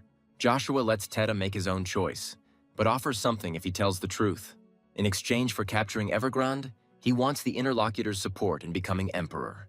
A loud announcement of breaking news sounds at Prince Wintrow's headquarters. The knight asks if his interlocutor has obtained information about Baron Joshua, and he confirms. But at the same time, he reports that Tete, one of the 7 magicians, refused to participate in the semi-finals. Ian yells at the aforementioned man, calling him an idiot and accusing him of refusing to compete in the semi-finals against Code Zero. The boy expresses understanding about the anger, but asks to be heard first. He tells the true story of where Bronto is now and what caused the unification. The boy ends by saying that it was just ordinary self-defense. Tete washes his hands of it, saying it's true, although he doesn't believe it himself since Joshua was just a little kid. He recalls that he was warned about the traitor, so now it is important to clarify the information. Ultimately, Jan agrees to turn a blind eye, knowing firsthand the identity of his subordinate. The leader asks him to do himself a favor and return to the tower, as there will be a gathering soon. He says this is necessary in order to appoint a new assistant to the head. When Tete hears Evergrande's name, everything inside the boy goes cold, because he remembers the warning. Joshua is congratulated on the fact that he only has one final battle left to survive. The head of the Moon Door respectfully apologizes for meeting him so late. He's going to get straight to the point and answer all the questions Joshua has asked him. The guy says he is impressed by all the information that was prepared in advance. The interlocutor says that it would be great to receive payment for their services first. Joshua is confident that revealing the location of the promised item will not change anything for the door. And to the deepest amazement of the head of the organization, the guy names the name of his interlocutor, Lilia. The girl takes a more compressed pose, saying that she now began to understand Joshua's praises. However, she still thinks that even someone like him could not understand this. The girl says that everything has changed, and this token has become even more valuable than before. The blood token is the symbol of Hermes, and for his followers it is the Holy Grail. In the Empire of Valbot, people are divided between supporters of the sects of the Empire and the Pope. Lilia says that after the conflict, the Pope's sect allowed her to remain in this position. She talks about the disappearance of the Tier of God and its main suspect, namely Joshua. The guy remembers the words that were spoken some time ago. The episode is still fresh in his memory. Then he found himself in a difficult situation and was forced to resort to radical methods. The Holy Knights didn't believe the guy until they saw Michael's wings behind him. Lily says that the Pope was looking for something like a blood token to replace the Tear of God. And then Joshua says that he is currently with the Avalon Imperial family. The guy asks his interlocutor not to worry because he is trying to figure out what to do. The girl agrees that apparently they can only trust him. But the information about the Holy Grail paid off Joshua's debts. Now a new contract is needed. Joshua expresses understanding and says he can pay for the information right now. Lily says that she doesn't need money, and the guy asks what she wants then. The girl says that her only condition is to ask him to marry her. Later, breathing heavily, she remembers that Joshua was unable to give her a definite answer. The girl wonders if she wasn't charming enough to seduce this guy. They ask her if they can come in, since Lord Joshua has already left, and the girl allows it. Zero reports that Font forces are approaching Aden Canyon. The Cromwells have frozen the river. And right now, the mercenary king is heading straight to the center of Aden Canyon. The most amazing thing about this is how they were able to freeze the Dennis River. They were told that they used a magic scroll that contained a high-grade blizzard. Lily is surprised because the caster must be at least one level higher. Zero agrees with her, and they also believe that this scroll may be one of the most ancient. The girl is offended that the Cromwells are using a precious object for such purposes. Hearing the words that victory over Fonts is only a matter of time, the leader thinks about it. To tell the truth, she already has serious doubts about this. The commentator announces the long-awaited conclusion of the Battle of the Masters. He says that everyone is here to begin the finale and find out the name of the new king. The man first introduces the representative of the Avalon Empire, listing his achievements. Prince Wintro limits himself to more modest titles, but no less famous. And the last-named man informs his opponent that he does not intend to give in. Joshua responds with solidarity, because that is exactly what he wanted. And a little later, the guy takes off, rushing towards his opponent with undisguised enthusiasm. The rightful king of trance and one of the 9 stars responds with the same burning readiness. Wintro is known for his weapon, a sword whose parts are connected with wire. In the eastern continent, it is known as the composite sword, but more commonly known as the whip sword. This weapon, also called the snake sword, allows one to control the power of the magma stone. Joshua has been training for this fight, but something like this manages to discourage him. Wintro is unusually confident, saying that he has the entire arena at his command. Joshua is upset that the knight has a weapon he didn't know about. Too deeply immersed in these thoughts, he does not have time to dodge the next blow. Another lunge is less successful, but still comes too close. Joshua is well aware that Wintro uses the sword to strike to disorient his target. Moreover, his skills are not inferior to those of a swordmaster, so it will be difficult to deal with him. Although Hybrid says he is confident of Baron Joshua's victory, he is mentally worried about the boy. The man is even ready to bet everything on the fact that he will win, he confesses to Iceland about the bets. The odds on the prince were 2-1, and on Baron Joshua they were a whopping 12-1. Iselin can't believe her ears. She curses uncontrollably when addressing her interlocutor. When the latter asks where she is going, the sorceress says that everyone here is brainwashed. The girl is also going to place a bet, and, of course, all in on Joshua. He also thinks that although Wintro is weaker than he was in the past, it is difficult to fight. Meanwhile, the prince asks his opponent if this is all he can do.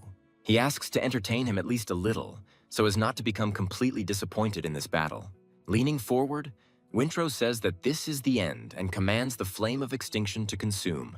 The flame of extinction has the ability to melt everything it touches, even artifacts. Wintro is sure that the same fate awaits the enemy's spear, but he is not going to give up like that. The knight is amazed that Joshua managed to reflect the fires that melt even mana, and the guess that the primordial stone is sitting inside this boy is becoming stronger and stronger. But the man interpreted this feeling as the possibility of a new enemy appearing. Wintro says that Joshua is the same as him, because magma reacts to the primordial stone.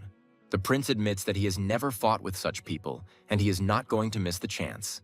He says he has always been curious to see the extreme limits of magma. The man had long wanted to go beyond the boundaries and awaken his magma. The commentator notices Wintro's excitement and impatience, which are more evident than usual. He says that, engulfed in flames, the prince is just like the god of the fires of hell. The contender for the title of winner does not disappoint him. His body begins to undergo changes. The same thing happens with the serpent sword, which is engulfed in flames, becoming part of it. And before the eyes of all appears the true god of hellfire and the embodiment of hell. Joshua grins at his opponent's warning, believing that he needs to match it. The guy clarifies whether it is true that Wintro believes that he does not know about this power of God. And then he asks the prince to look carefully, because he is not the only one in this favor. Joe suggests that Wintro should also be careful, since he himself cannot control himself. He adds that this happens especially in cases where he is so excited. Wintro acknowledges his opponent's speed, but believes that this alone won't allow him to win. Joshua ducks a punch when the man says he will be the winner in the end. The guy thinks that his opponent's pride is excessive and tells him so openly. Joshua says the games are over and now he will show who is stronger. Wintro doesn't have time to react, and an involuntary curse escapes his mouth. Getting his feet back on the ground, He calls upon the Fire Lord, Wolfgang, creating a wall of fire. Wintrow is confident that enemy attacks will not be able to overcome this fiery barrier. Meanwhile, Joshua takes advantage of the advantage and goes around his opponent from the other side. Wintrow doesn't intend to let himself get hurt by attacking, but his opponent's speed is great. The commentator calls this battle a battle between gods beyond human capabilities. Wintrow says that the magma inside him is desperately wanting to devour his brother Bronto. Joshua says that the primordial stone within him demands the same. He offers to make a bet. Its essence is that the loser gives up the stone and becomes the winner's follower. The enemy agrees to this condition without thinking for a second. Wintrow is confident that official recognition of trans will then only be a matter of time. The man expresses hope that Joshua Sanders will keep his promise, and the guy realizes that this is Wintrow's first stance, called the breath of the Lord of Fire. Joshua recalls that this man was always compared to the sun. Enemies cannot approach him. But the boy's spear was able to pierce him thanks to the technique that made him the greatest spearman. Joshua is full of anticipation as he enters the fourth stance of the fifth stage of spear handling, and he produces the final version of the first stance's lightning strike, Speed Clarity. And the guy finishes everything with the technique of the transcendent power of the true lightning strike. A strangled cough escapes Wintrow's chest, and the man freezes for a few moments. He mentally notes that he saw nothing, only the echo of some shadow. An atmosphere always full of blood and death, and a swift sword like that of Archduke Lucius himself. In his last minutes, he thinks about how, according to rumors, the sound from the blade comes after the impact. And after that, flying an impressive distance away from the opponent, it crashes into the wall with a roar. Even though the boys wanted Joe to win, this outcome makes them cry out. The commentator asks directly into the microphone what just happened, and he answers his own question, naming the winner of this year's Battle of the Masters. Joshua lifts his chin proudly, enjoying his moment of glory. Wintrow tries to figure out where he is and why he is here and not on the battlefield. It comes to him that he has lost consciousness and, apparently, lost. The man admits that the guy's latest attack was beyond his comprehension. And when Wintrow admits his loss, a voice is heard expressing its disappointment. Trying to determine its source, the man becomes confused by the activation of magma. She did this without her owner's knowledge, and he is unable to stop this process. He feels as if all his strength has disappeared somewhere, irrevocably dissolved. Looking at this huge fireball, Wintrow tries to understand what it is. Magma speaks to him, saying that they, the primordial stones, do not accept defeat. And as soon as the owner does this, he loses the right to possess it. Wintrow can't believe his ears. And then a completely different voice, laughing evilly, says that he will take magma for himself. As the entity's jaws snap shut, the man jumps up with a terrified cry. Trying to bring his breathing back to normal, he tries to understand whether this was an ordinary dream. Wintrow feels like it was too real, and now he can't feel magma. The man is distracted from his sad thoughts by an envelope on the nightstand, attracting his attention. It contains a message from Joe, who limits himself to absorbing magma. The man chuckles maliciously as he reads the polite lines about hope for a successful treatment. Then the laughter becomes more sincere when the prince realizes that he has really been beaten. As Joshua approaches Reinhardt's throne, all eyes are on him. After congratulating the boy in advance, he's informed about the beginning of the traditional coronation ceremony. Joshua apologizes before saying he's in a hurry and asks to get straight to the point. Kanagat, the king's assistant and observer, as well as the head of finance, stutters. Rain approves of the adjustments, admitting that he too is getting bored. He proposes to encourage the king's initiative, ignoring Kanagata's objections. He notes that they are under pressure, as no one considers Reinhardt's kings to be real. The Lion King asks why the man is saying this while staring straight at him. Joshua says he is disappointed, prompting Kanagata to ask for clarification. The guy asks since when Reinhardt has been influenced by other people. He argues that here anyone with decent skills can become a king. Joshua says he will refuse a reward that results in hatred and anxiety. They ask him to wait, clarifying whether the guy really intends to give up the title of king. Kanagat asks Joshua to return, saying that he has pledged his honor to the will of Naga. The man asks Joe for forgiveness and also suggests that he think about his decision again. The guy doesn't understand why he shouldn't do it if he's going to worry about what others think. He suggests choosing the first person they come across if the kingdom just needs a ruler for show. Seeing such a look, the man believes that this guy really wants to change Reinhardt for the better. He falls to his knees with sincere words of forgiveness, acknowledging Joshua as his king. Others follow his example, asking him to help them change Reinhard for the better. Joshua advises these people not to attach too much importance to traditions. Kanaga agrees to this, promising that he will try to ignore any people's views. Joshua expresses hope that the man will fulfill his promise as he did his. And the guy announces that he, Joshua Sanders, will be the new king of Reinhard. The people are not only rejoicing over the appointment of a new king, they are also happy about Joshua's candidacy. Rain is mentally amazed that this guy managed to influence these stubborn sheep. But the man wants to skip the formalities and finally get to the most important thing.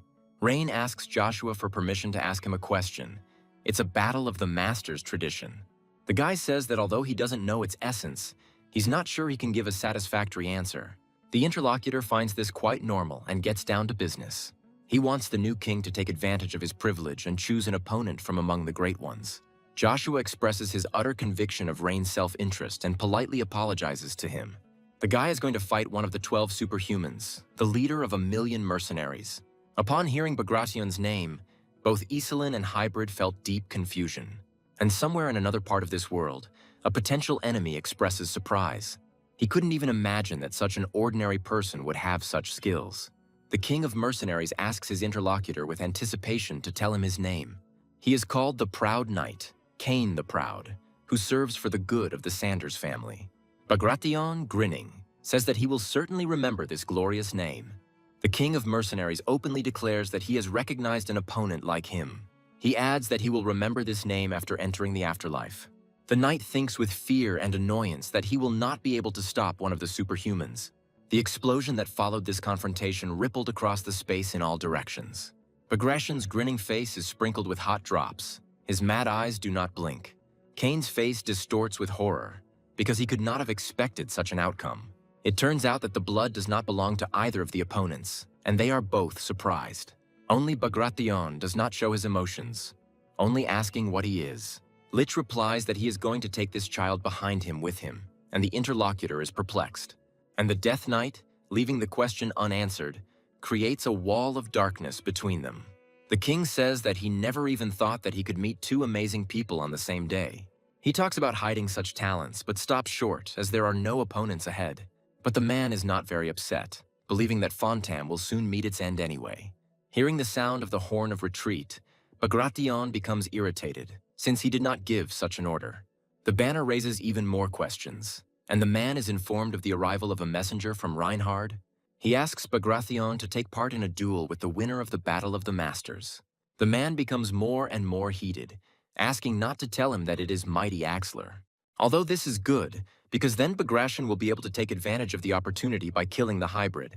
Icarus is worried that Cain has not returned yet, and there is no news either. His hand is gently covered, and a gentle girlish voice is heard, in which one can feel care.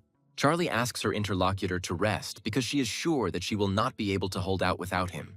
For the sake of the lady, Icarus allows himself to agree and accept her manifestation of concern. Charlie begins the 11th meeting by asking if the communication sphere from the vault has been found.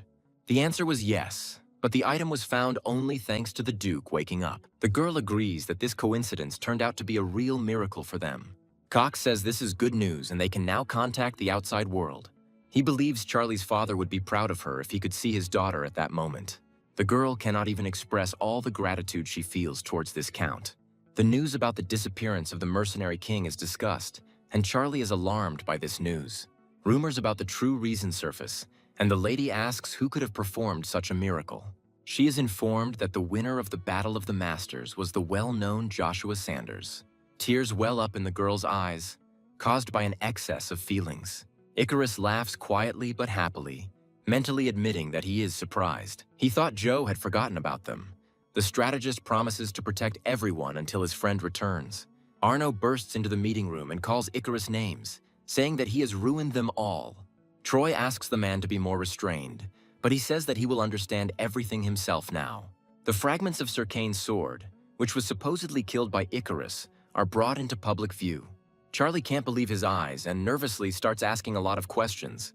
Arno is confident that he is right. He believes that Icarus intends to destroy the army from within. The man accuses the boy of spying for Cromwell, intending to destroy him. An argument ensues between them, during which their information turns out to be completely different. Icarus himself enters the conversation, saying that both men are right, they do not understand him. The boy says that he provided different information to each of those present. Charlie voices the thoughts of everyone present when he asks Icarus why he is doing this. Arno stands his ground, convinced that this peasant is in fact a Cromwell spy. Icarus reminds Charlie of his words, admitting that he set the traps. In reality, Kane went on the fifth route. Disappearance means one thing.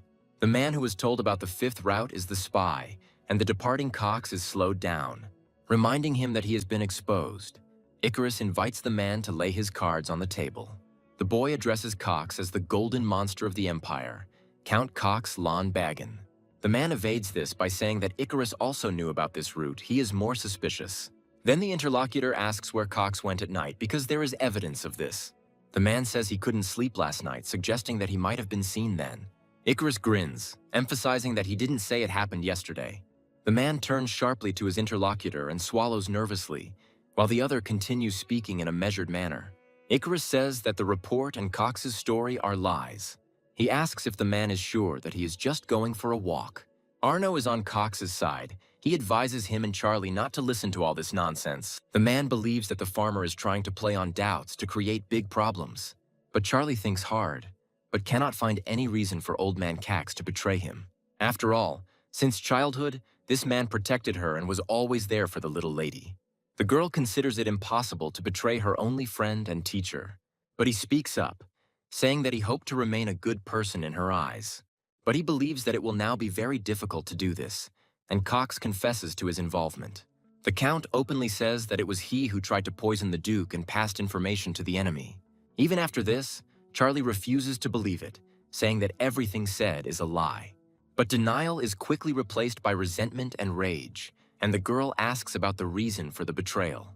Recalling his nickname, Cox says the golden monster is hungry for gold. Icarus suggests that this is not all, reporting on the man's connection with the Cromwell family. The guy says he's really curious about how powerful the guy who bosses Cox around is. He asks the man to be honest, believing that Cromwell is just one of the pawns. The mad look suddenly clears up. The feverish speech becomes calm. Cox says the Font family is a result of his efforts and his youth. Arno can't resist asking why then betray his special family. Cox says that honor, loyalty, and even shame only matter in life. And today, the Font family will end, and honor and loyalty will disappear. Arno asks what Count Cox did, saying that he will not be able to get away with it. Charlie notices what is happening on the other side of the window first, and asks Icarus to join her. At the same moment, another explosion thunders, causing everything to rattle with redoubled force. But all this is happening not only around the castle, the entire settlement is collapsing under the powerful onslaught. And when it seems that things can't get any worse, the main building goes up in flames. Joshua pledges to do his utmost to make Reinhard a better place during his reign. Rain agrees with this, but also expresses a little disappointment as he wanted to fight the boy. Joshua asks if there really needs to be a compelling reason to choose the mercenary king. He asks Rain not to be upset, because if necessary, they can always fight him. The man says that he likes Joshua because he reminds him of himself in his youth with his enthusiasm. He gives the boy a personal gift as a promise to carry out these words. When Joshua takes the thing, he asks what it is, and Rain begins with some light foreplay. He says that in his entire life he has only had one loss and the same number of draws. Rain asks Joshua to be mindful of those around him, as the eyes don't always see the whole picture. And sometimes it is simply vital to take a closer look at those around you and not underestimate them. The boy thinks seriously about these words, saying them out loud. He looks at the gift presented by Rain for some time, now reasoning silently. And then he smiles, and turning to leave, begins to speak, remembering something very important. Joshua leaves, thanking Rain for his valuable advice, although he doesn't quite understand what the man meant. The man reminds the boy to write his name on the Naga tombstone, telling him about the location of this place. Joshua thanks him for this too, promising to do everything in the best possible way. The blue-haired man says that this will be the only chance to deal with Joshua Sanders. There is no time to relax. Jordan expresses his agreement with this, but reminds him of the Swallow Empire, which remains a problem. Chariesta comes to the man's aid, explaining who ascended the throne after the death of Emperor Marcus. Windmill curses, believing that things are only getting worse and wanting to deal with problems as they arise. He's about to say something else, but a movement from ahead makes the man stop and fall silent. The silhouette approaching the company says that he will not allow them to carry out their insidious plans. Arius says that he himself can't wait for this, because he so wants to be alone with Joshua. The girl expresses disappointment in Joshua, recalling her request not to do this. Hybrid asks his friend to calm down, confident that the guy has his own reasons for this. Iselin mentally notes that this is idiotic. She considers the mercenary king to be a much greater monster. It is unpleasant for her to even think about the fact that she cannot help her friend who is risking his life. Hybrid asks Iselin to stop worrying and, on the contrary, to enjoy Joshua's success. The man adds that if he had known that everything would turn out like this, he would have bet all his savings on the guy. Now he has 36,000 gold, and Hybrid can't even believe that it's all his. He is happy that he will be able to retire and asks Iselin to come to him quickly. They greet the man, and he, taken aback by the surprise, asks what the greatest swordswoman is doing here. Lily, in turn, asks when she needed some good reason she is here because of the reward. Hybrid expresses surprise, saying that he never thought that someone like her would become interested in gambling. The woman says she thought it was a rather interesting way to show her faith in her lover. The man starts asking who she is talking about, but suddenly he himself realizes that she is talking about Joshua.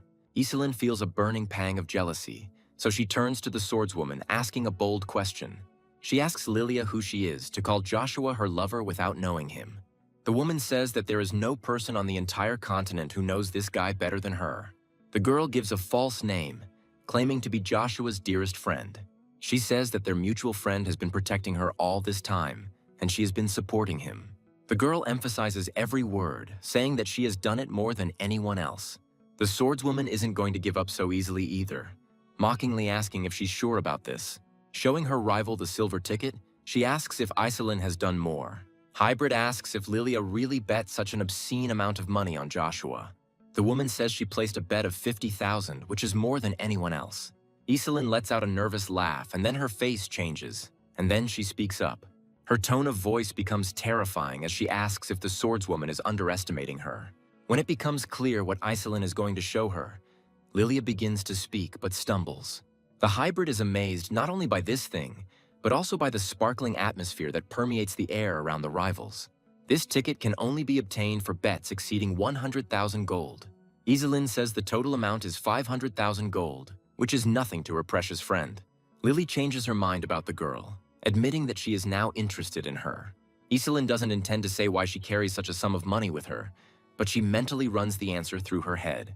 The thing is, she borrowed this money using the family heirloom she refused to leave the Blue Wing. And yet she only did it because she was 100% sure that Joshua would win. The girl dreams of how she will buy back her estate and what will happen between her and Joshua afterwards. Hybrid shamelessly interrupts the vanilla dreams, asking where his place is in this scenario. The man feels bad because everyone has forgotten about him, because he is also an invaluable friend. Lilia laughs, admitting that it was a surprise to her, as she thought she knew Joshua well enough. She says that now she wants to get to know the guy even better, to which Iselin mentally responds with a rude refusal. After this, the woman invites Hybrid to return to the topic of their conversation, but he does not understand what she is talking about. Using communication magic, Lilia expresses a desire to resume the previously suspended deal. And although Iselin doesn't hear anything out loud, she makes the right guess from her rival's expression. Lily continues the silent conversation, informing the man that she has prepared favorable conditions for him. She knows Hybrid isn't interested in titles, so she has a better offer. The swordswoman wants this man to take his place once Joshua has destroyed Bagration. And while they continue to discuss the details of the deal, somewhere Windmill groans with effort. However, all his efforts and attempts to reach the weapon are in vain. And Arius, without turning to his interlocutor, expresses joy that he has finally come. The man invites the newcomer to leave formalities aside and get straight to the fun. He challenges Joshua to create the greatest event in history. Arius asks the boy to entertain him so that he doesn't waste his time in vain. Meanwhile, Joshua casts a careful glance at the battlefield, analyzing Count Arius's skills. The fact that he managed to destroy 3 masters at once speaks of a power equal to that of superhumans. The man, meanwhile, asks the boy to stop thinking and just enjoy the moment. He asks Joshua not to even try to ruin this moment that is so exciting for him. The boy doesn't even have time to answer, because there's no one left in the place where Arius had just stood. He notices only the dents from the footprints where the man's strong foot had just stepped. Joshua gives Arius some credit, thinking that even his presence is hard to detect. The guy wants to stop this man before he gets lost and ends up in a blind spot. After the attack, Arius voices its name, which is the butterfly dance, and asks Joshua to trust his instincts. The guy asks if all the other masters are as crazy as this man. The latter asks him to stop chatting and not to lag behind. Worrying about the others is pointless now, and he adds that time is an unimaginable luxury for them now. Rugia speaks up, asking why his master is holding back and assuming that he is afraid. But that's not the point, and Joshua mentally replies that it's all because of the excitement of the unexpected challenge. Bursting into a manic laughter, the man says that this is exactly what he has been longing for. He praises Joshua shamelessly, expressing his conviction that the guy is the best. He promises to tell his opponent something interesting if he manages to defeat him, and it will concern the real relationship between his father, Arden Agnes, and his mother, Lucia. These words unsettle Joshua's spiritual balance, and the boy's movements become a little imprecise. And Arius, turning around sharply, laughs madly again and notes that his opponent is moving too slowly. Joshua attacks with a beam from Rugia, but instead of hitting the enemy, the attack hits the ground. Recalling what Arius had said earlier, the boy asks what these words mean. The man asks his opponent to forget about it and concentrate only on him. Joshua strikes after saying that Arius has been waiting for this battle for over 5 years. But after the guy thinks he's got it, he realizes that the feeling was wrong. Before attacking again, the man warns the boy of his location. Joshua turns towards the voice, but there is no one there. It comes from the other side. And while the guy is trying to catch his eye on the silhouette of his opponent, he appears in an unexpected place. Arius says that he still has many tricks left and asks to enjoy them to the fullest. And then he uses the secret technique of the head of the Sten family, the temptation of full bloom. Joshua pauses only long enough to decipher his opponent's attack, but then immediately springs into action. While shouting a call to magma, he makes a movement with his weapon so as not to waste time. The boy moves to the 5th stage of magical spear mastery, taking the 2nd stance, and attacks his opponent with Firewall Flame Dragon Rise. Passing through the youth's body, the magic enters the spear, and then, breaking out, rushes with lightning speed towards Arius. But the man does not feel fear even when a huge fiery dragon appears right in front of him. On the contrary, he bursts into uncontrollable laughter like a madman because his dream has come true. Reina notes that today will be his last time performing his duties as ruler. The man believes that this hammer is always incredibly majestic and amazing. Demetrius, the first knight, suggests that Rain stay here for now if he has no goal. He offers to visit the knights, but doesn't finish his sentence because the earth begins to shake violently. Kanagat refutes the young man's assumption about an earthquake, suggesting that he take a closer look. Everyone else's gaze, just like his, is captivated by something incredible. Arius tells Joshua that he adores him with all his heart. He just wishes he had the time. The man regrets his loss, but he still would like to enjoy the battle longer. The guy asks his interlocutor to stop taking people for his food and tell him what he promised. Arius says that a promise is a promise and begins to speak to the point. Firstly, it turns out that the Agneses have no real heir, and Arden and Marcus are behind this. Only the head of the Agneses knows about this. Arya is surprised that her friend has not taken anything for almost 20 years. The man finds the boy's expression interesting and begins to talk about the strongest people in the Empire. There are 3 who are stronger than Arius himself, one of whom is Joshua's father. Suddenly, behind the boy, there is a rapidly approaching noise and voices telling him to protect the king. Arius retreats, saying that it looks like he'll have to tell Joshua about his family another time. The man advises the boy to keep all this in mind and to be wary of his father, the Black God of Avalon. Saying that he has taken care of the other masters, Arius disappears, leaving Joshua with a lot of questions. As they say goodbye, the man says that they will see each other soon, and the boy begins to actively analyze.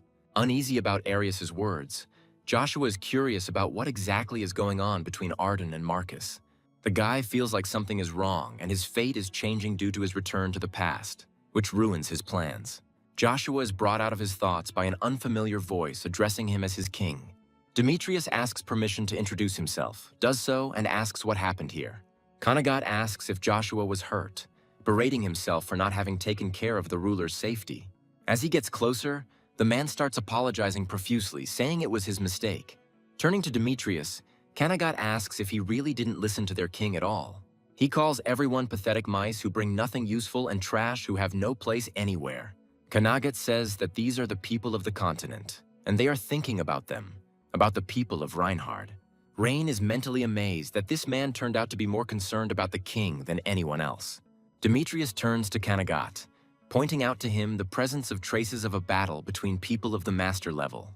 He suggests finding out their identities as soon as possible, since the masters are representatives of nations. Changing, the man agrees to make the first move, introducing himself as a knight named Legrand. Demetrius is amazed that this lord has shown his true form for the first time in 20 years.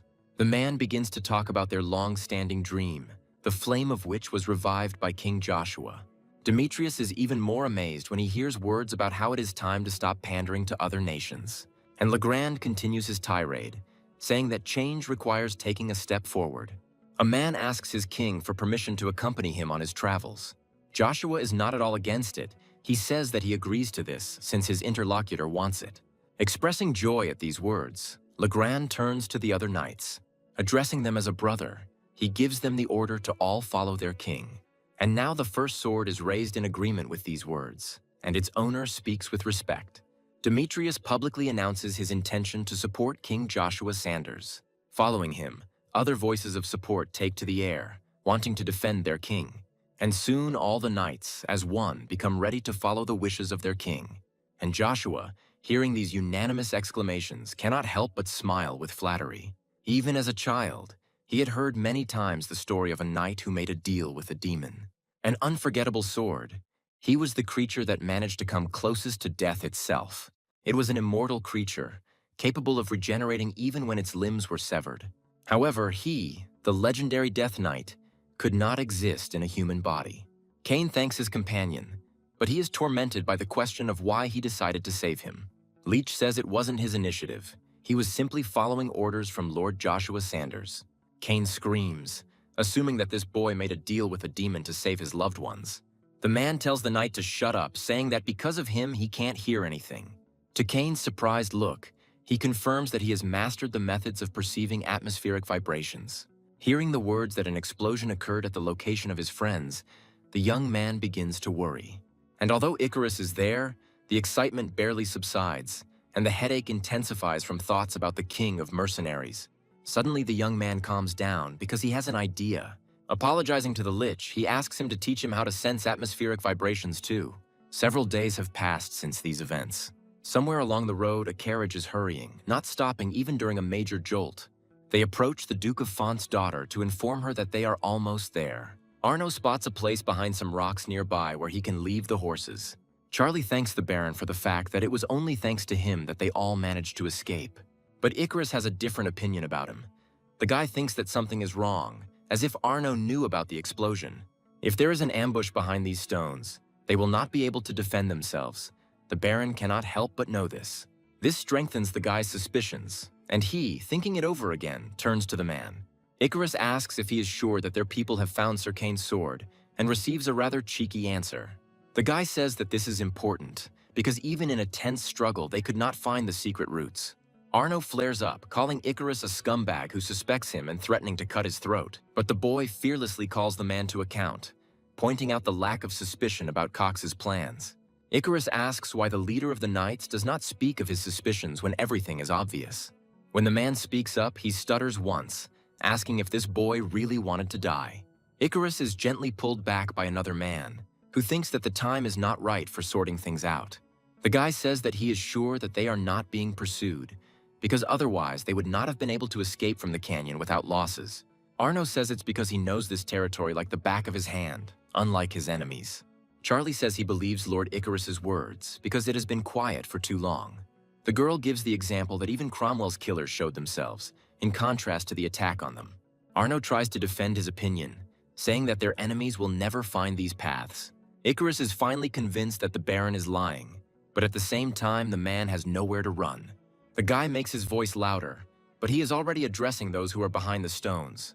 He acknowledges the fact that there is nowhere left to run, so he asks them to show themselves. Arno lets out a tired sigh, then says, as if to himself, that the commoner continues to ruin his plans. Everyone gasps except Icarus. The man can't stand it and asks what the Baron is talking about. Arno asks to forget about it and orders those who are sitting in ambush to show their faces.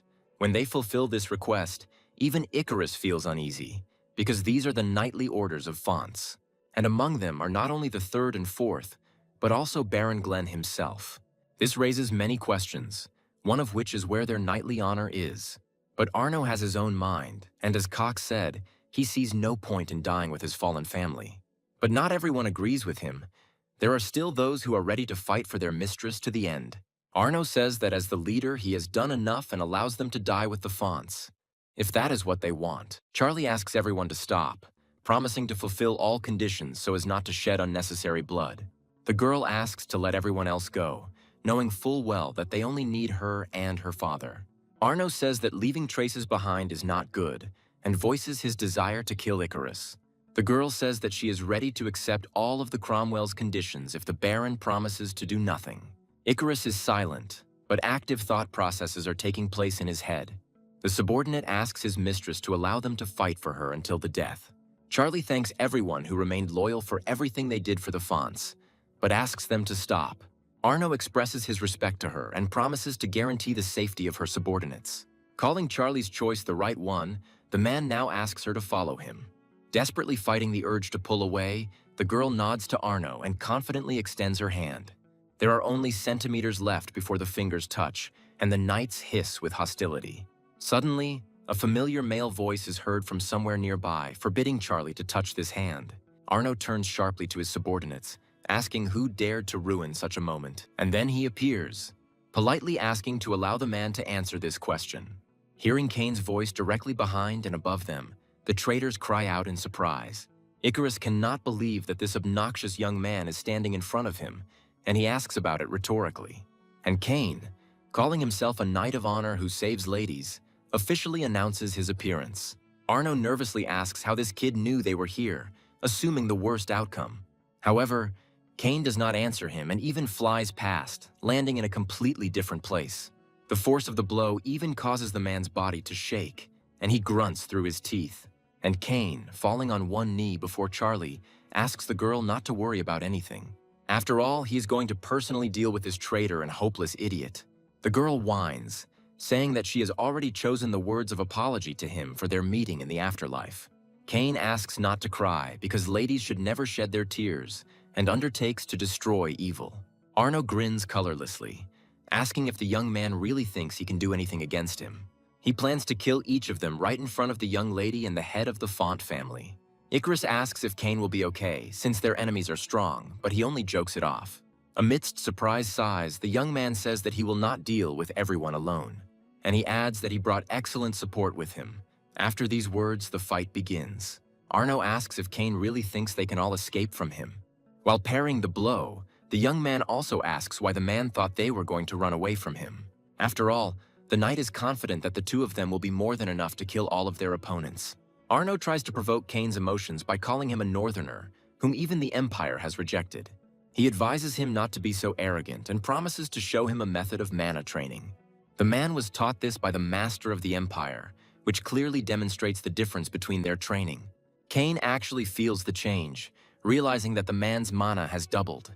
Meanwhile, the Death Knight delivers a finishing blow, dealing with all his opponents. Feeling a powerful wave coming from that place, Arno and Kane's gazes turn there. Saying that he is finished with everyone, the Lich advises his unwitting companion to also hurry.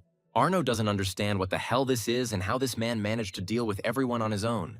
Kane notices his confusion and, extremely pleased with himself, declares that this is Joshua's second night. The young man rushes forward to attack and introduces his colleague as the Black Knight of the River Dennis. The man finds a more stable position and angrily addresses his opponent. He tells him to shut his mouth, saying that it doesn't matter who the man is. Kane assumes that since Arno knows where he is from, he made inquiries about him, but still missed something. The young man expresses confidence that the man will be very surprised to learn who his teacher is. Noticing the sword's aura only in a slightly different execution, Arno involuntarily guesses everything.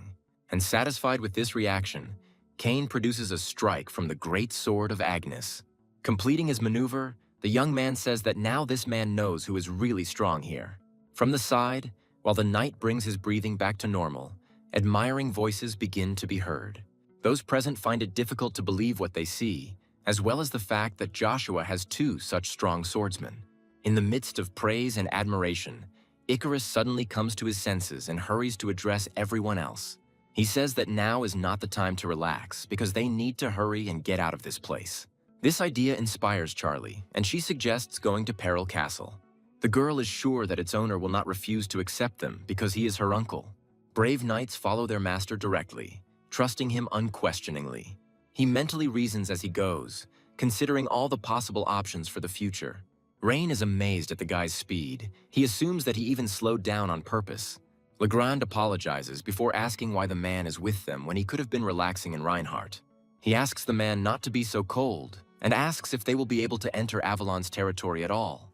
Legrand didn't even expect such a thing. He simply follows his king without thinking about anything else. Finally stopping, Joshua listens to what those he meets along the way tell him, and they congratulate the worthy master of Avalon, Baron Joshua Sanders, on his return. And they say that by order of the Emperor, they must accompany the guy and fulfill any of his wishes. Count Calster says that he was not informed that the Baron was already accompanied by such a retinue. And when he asks his escorts to leave, Legrand wonders if this was worth expecting.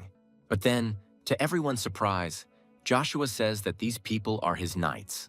The guy asks if this is a problem and Calster groans. Although puzzled, he says that since these are Joshua's trusted people, there shouldn't be any problems.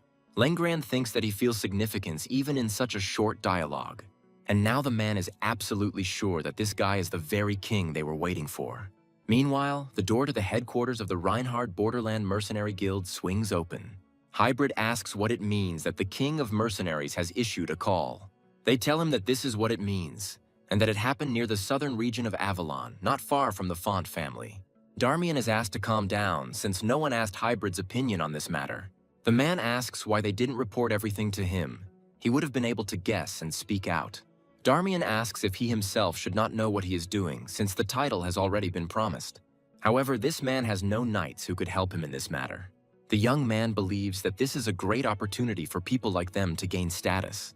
Therefore, anyone who proves themselves to the barbarian will be able to get a place under his wing. He ends by saying that anyone with common sense will follow the king of mercenaries.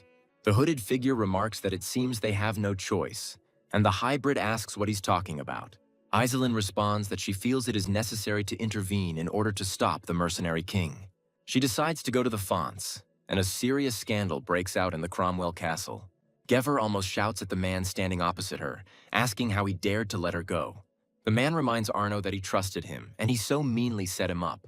Unable to contain the urge to cough, the Baron swallows his pride and expresses deep regret. Then he asks to give him another chance, promising to fix everything and do it right. He reinforces this by saying that although she thinks she is safe, she is actually mistaken. The man asks how dare Arno ask for a second chance when he screwed up so badly. Gever speaks of his son, and a voice from behind suggests that he contact him. The head of the Cromwells clarifies, and he receives the answer that the guild has announced a call, but the mercenaries will still need time to arrive. Gever believes that Gevorg and his knights are more than enough to take Peril Castle. However, the king believes that his interlocutor underestimates what the enemy is capable of. Gever doesn't want to give Arno a second chance just because they're afraid of A-rank knights. However, Bagration reminds that this man is himself an A-rank knight. Arno is mentally amazed that someone could find out what he so carefully hid. And Bagration begins to talk about why Peril Castle will not be able to hold out for even a night. The king believes that all they have to do now is buy some time for his people. He talks about using this man as bait, and the Duke smirks. He suggests that they will probably have to prepare for the worst possible outcome. And sometime later, their comrades are already fighting with all their might, trying to destroy the Font family. Peril Castle is surrounded on all sides, and now no one can escape from it. All this is the work of Gevorg, who wants to deal with everything alone, considering his opponent's weaklings. Infusing his voice with confidence, Charlie gives the order to cut all the ropes. Her order is immediately carried out with trained precision and synchronicity. The mechanism immediately comes to life, starting to act and providing support to its owners. The ballista arrow hits its target accurately, incapacitating several enemy squads. The others are luckier, noticing the danger. They encourage each other to run. It takes longer for the next group to arrive, and they share the fate of their predecessors. In front of another part of the fortress, an order is heard to destroy the walls, and the soldiers rush to carry it out. The man doesn't want to let the tyrant get to the gate, but the girl asks him to leave it to others. Meanwhile, the enemy is getting closer and closer to the gates, and an order to destroy them is heard. Those standing inside are pierced by this unpleasant sound hitting their eardrums. Icarus asks Cain what's going on, as he doesn't see the Black Knight of the River Dennis anywhere. The words that the young man also doesn't know this make the strategist tense up even more. At the same moment, another blow is heard at the gate, and it shatters into pieces. The enemy army rushes inside with a war cry, encouraging each other to destroy the Font family. But Icarus had a plan for just such a case, so he gives the appropriate order. The enemies notice something falling from above at the last moment, intending to warn the others, but in vain. They are crushed with a corresponding sound, knocking out of the people their last abruptly interrupted scream. Cain praises Icarus and suggests that it will now be more difficult for enemies to break through. But the strategist denies this, saying it may not buy them as much time as it seems. Charlie notices something out of place before anyone else, but it's too late. Others notice the master almost immediately behind her, and someone gives the order to stop him. As soon as Charlie is behind his subordinate, an explosion thunders in front of them. The area is filled with the familiar aura of the sword when its owner grips his weapon. She makes Cain involuntarily fall into memories, awakening feelings he has already experienced. And this is puzzling, because it cannot end well, as practice soon shows. The knight leaps forward, covering Icarus with his body in a stinging lunge, knocking away pieces of broken stones. The silhouette that emerged bursts into laughter, praising the traps that the enemy army had created. But while they may be fun to play with, this place will soon become the grave of all those gathered. Left, the left twin, an A-rank knight, asks nicely to give up the castle and become slaves of the Cromwells. His twin, Right, promises to let everyone live if they do as they say. Cain tells him not to joke with him like that, because they will never give up, and the Font family will live forever. Right grins and says that in that case they will all die, and then gives the order to defeat the enemy. Two opposing currents collide, and the air is filled with screams and the clang of metal. Raising his voice, Cain says they can all go home before it's too late. Right clarifies whether this is the same knight who is currently on everyone's lips. The enemy remains silent even as their blades collide with a piercing sound. Right invites the knight to check what he really is, to see if all these rumors are true. Playing with the wine in his glass, the guy bursts out laughing, noting that their people are already inside. Gevorg is firmly convinced that the defeat of the Fonts is only a matter of time. His self-confident speech is interrupted by a messenger who bursts into the commander's tent with urgent news. Hearing the request, Gevorg only laughs. He mocks the 3rd Division's fears of losing. Meanwhile, the battle continues, and the Fontov army gets its second wind. Left laughs wildly, expressing confidence that they won't be able to stop him with his abilities. Charlie is urgently asked to save herself, but the girl does not want to hide, wanting to fight back the enemy. And Left continues to laugh, agreeing with her that they have nowhere else to hide. He literally shouts after those running away, calling on them to come back to him and fight. And the man, swinging well, makes a wide lunge in an arc. Feeling something behind him, Charlie turns around to check and is forced to stop. Count Beardo pushes the girl away from himself, fully understanding how everything could end for her. At the same moment, an explosion throws Charlie back, knocking him to the ground. The girl manages to get up somehow, and she immediately bursts into tears, mourning the sacrifice of her close associate. And Left says that it's too early to be sad, saying that she was ordered to deliver it to Gevorg as a trophy. To avoid showing her weakness to her opponent, the girl blinks away tears and bites her lip. Help comes suddenly with a familiar voice asking the lady to get up and run. Icarus fires again, but the enemy cuts the projectile as if it were a toy. The strategist states that they will not lose, but they just need to hold out a little longer. His opponent calls Icarus stupid, believing that no one can change their situation. Charlie tells Left to shut up, saying that they will do everything they can to survive. The man doesn't like this behavior, he strikes back. But at Icarus, the force of the attack throws him aside, even though he tries to stay on his feet. Left raises his voice, asking how Charlie dares to resist when he spared her. The girl screams from the strong and stinging blow, unable to resist. Left comes up with a brilliant idea. He's going to tell Gevorg that Charlie died during the battle. The man assumes that the girl really wants to go to the next world, since she dares to attack him and disobey him. And Left is already shouting, saying that if she really wants it so much, he will fulfill her wish. Charlie lets out a breath through his teeth, tensing his whole body, because it seems that this will make it easier to bear the pain. But nothing happens that she had already managed to imagine. Left's ability to see returns faster, and he asks passionately what happened. And when the haze clears, a stranger appears before your eyes. Even though Charlie only sees his back, she knows exactly who is in front of her and stutters out the man's name. Left is not impressed, saying he will kill anyone who dares to stand in his way. The man laughs madly, already anticipating how he will teach a lesson to the fool who dared to interfere with him. Well, Joshua doesn't utter a single sound, preferring actions to words. His blow is so powerful that it causes the opponent to instantly lose consciousness. Joshua, having measured the passed-out man with a long, appraising glance, straightens up to his full height. Icarus also witnesses this scene, still trying to get his ragged breathing back to normal. Joshua encourages his friends with kind words and says that he will return to them soon. The guy disappears as quickly as he appears, causing Charlie and Icarus to flinch in surprise. Cain continues his battle with Right, their blades crossing once again. The enemy tells the knight that even if they manage to defend the castle, it will only delay the inevitable. Time is not on their side, as new troops are constantly arriving to join their enemies. Cain thinks that he won't be able to stop everyone, and that there's no point in retreating, and there's nowhere to go. Joshua asks his knight how much longer he will mess around with his opponent. He advises his friend to hurry up and finish off Right finally.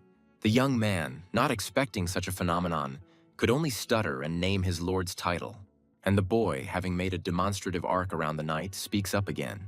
As Joshua goes on his way, he says that he will wait for Cain all this time. Right, calling the stranger an idiot, announces his intention to kill him. Cain is a dragonite. He asks how the enemy dares to insult his lord in front of him. The knight is sure that this man is as high as the sky is above Joshua, which is what he tells him.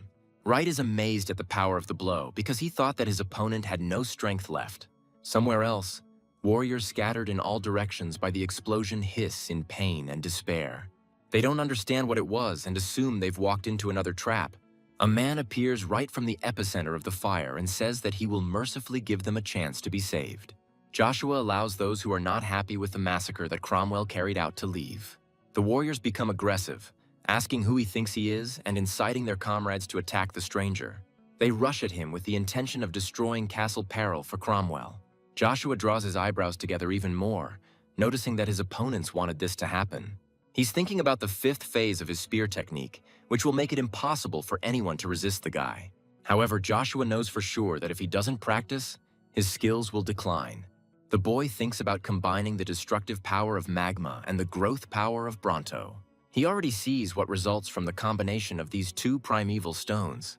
Joshua is confident that this way he can reach a completely different level using these two forces.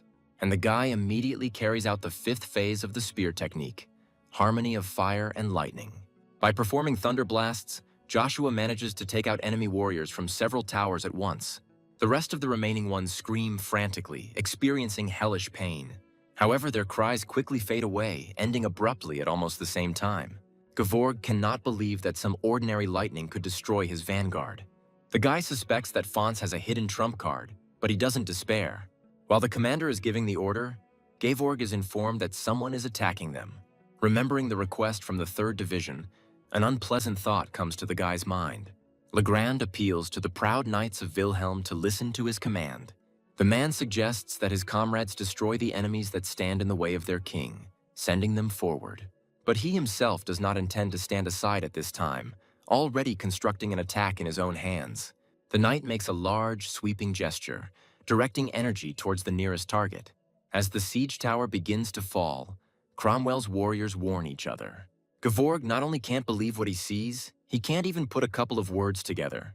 Icarus acknowledges the fact that these people have come to their aid and is amazed at the strength of his unexpected allies. Cain asks not to joke with him, considering himself the only one who can stand next to his lord. He says he's not going to let some unknown bastard take his place like that. Icarus loses his temper, calling the knight an idiot because first they need to regroup. At this time, Right, defeated a little earlier by Cain, moves weakly and, wincing, makes an inarticulate sound.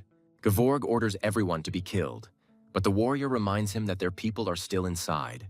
The guy doesn't seem to hear him, saying that they must thin out the enemy at any cost. Someone approaching the company notes the fact that Gevorg has not changed at all. Joshua assumes that his interlocutor will suffer the same fate as Verona Shenvillis. The guy asks, interrupted by lack of air, what he is doing here if he should be in Reinhard. Joshua says Gevorg and his family crossed a line that should not have been crossed.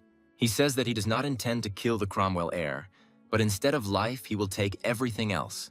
Gevorg asks what kind of nonsense this guy's talking about and tells him to look around and count all the knights. Cain says that his lord will not be alone because his faithful sir is always with him. And the young man makes a solemn promise to eliminate the enemies that stand in the way of his lord. The warriors, hearing the knight's name, give in, telling each other rumors about this very strong man. Gevorg has a different opinion. He believes that there is nothing to worry about a weak knight with such a stupid title. He begins to talk about regret, but Legrand, who has arrived, retorts, saying that they will be the ones to regret it. And the man immediately backs up his words with actions, demonstrating his loyalty to the king. Cain, with a spirit of competition, tells these unknown knights that he will deal with everything himself. Gevorg cannot believe what is happening, thinking that it is a dream, because 5,000 soldiers were killed like flies. Joshua refutes his words, suggesting that he finally accept the current reality.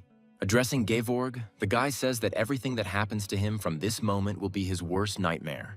He wants to snap back but bites his tongue, emitting an annoying hiss instead of a threat. Joshua, declaring this battle over, says that Gevorg is now his captive. He grins as he expresses hope that his interlocutor will enjoy life without a title. After all, the place where Gevorg goes, the power of his family will have absolutely no significance. People have already forgotten the place called the Forest of Dark Creatures. Along with this, the time when they bowed their knees before true power faded from memory. They forgot the promise they had promised to keep, but which they should not have broken. Returning to his friends, as stated earlier, Joshua is the first to strike up a conversation. He admits that because of all these events, he did not have the opportunity to greet them properly. And the girl melts when the guy praises her for her excellent work and says that they haven't seen each other for a long time. Suddenly, behind Joshua, the sound of a blade being drawn from its sheath is heard. The boy tenses as the warrior, apparently Fontov, swings his blade wide, and he reverently turns to the god of the battlefield, beginning to praise the god of war. The other survivors also join their ally, starting to praise Joshua Sanders. Calling him the greatest master of Avalon, they graciously welcome the boy to Castle Peril. As Joshua rides past them and is feted, Rain grins approvingly, and then the man expresses his knowledge that he has a good eye for people. Despite the fact that the Cromwell army numbered 5,000, they still suffered a crushing defeat. The emperor is informed of the imperial aristocrats and A-rank knights who died in battle. Marcus asks if the Fonts really still possess such overwhelming power. They tell him that this family has called upon Baron Joshua Sanders and the Knights of Wilhelm to help. Addressing the emperor, Talon von Brühle urges his interlocutor to punish Baron Joshua. Marcus chuckles thoughtfully and retreats into himself for a moment. But almost immediately he turns to Arden, asking Father Joshua what he thinks about it. He says that this boy not only reduced the number of talents, but also threatened stability. Arden remains sullenly silent when the emperor asks what to do about it now. The man is told that this boy must be punished according to their laws. The emperor waits a while longer for an answer, after which he lets out a long, drawn-out, and loud chuckle. And then, rising from his seat, he says that, as suggested, he should punish Joshua. After all, these circumstances brought him a lot of problems, and yet he did enough service to the Cromwells. The man expresses confidence that everyone will agree that the Font family's complaints are now justified, and Joshua's journey to Reinhard was also successful, thanks to which his name is on everyone's lips.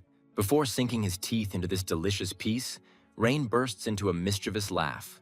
He admits that he considered the Fonts to be vain, but despite this, they turned out to be so hospitable.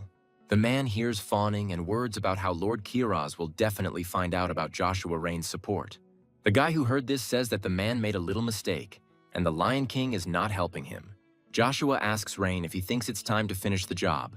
The man asks to call a spade, saying that Lady Charlie or Kiraz pays for everything. Joshua says that if it weren't for him, he wouldn't have been allowed in, and asks the Lion King to pay the entrance tax. Rain asks the guy how much money he needs, but he says that money won't buy him off here. The guy admits that he came here to ask the man to become a guarantor. The Lion King says nothing in response, but he becomes wary and listens with utmost attention. And Joshua says that he has challenged the mercenary king, Bagration, to Castle Peril for a duel of superhumans. The guy believes that the presence of two superhumans in this place can attract people's attention. Rain agrees, but adds that he has two conditions. Joshua allows him to voice them. The man wants a favor from the guy in the future, but he can refuse if it seems too unreasonable. And the second condition is Rain's request to make Joshua his heir. A verbal altercation is taking place at Cromville Castle, with the transfer of control being the topic of conversation. If the truth about his help to Bagration gets out, the losses in the war for territory will be disastrous for him. This will not only tarnish the mercenary king's career, but will also become a big problem in future events. The man asks his interlocutor not to worry, because he is ready to do everything possible to win. This is precisely the reason why Gever must hand over control to Bagration. The king asks if the man should do anything, if he really thinks what is happening to his son is normal. Gever says he doesn't care about this idiot, it's just that events haven't taken the best turn. The man regrets that he does not have the opportunity to change the situation with his own hands. At some point, he manages to curb his anger and pull himself together, and Gever slowly exhales. After thinking it over, he agrees to give Bagration command of his troops in this war.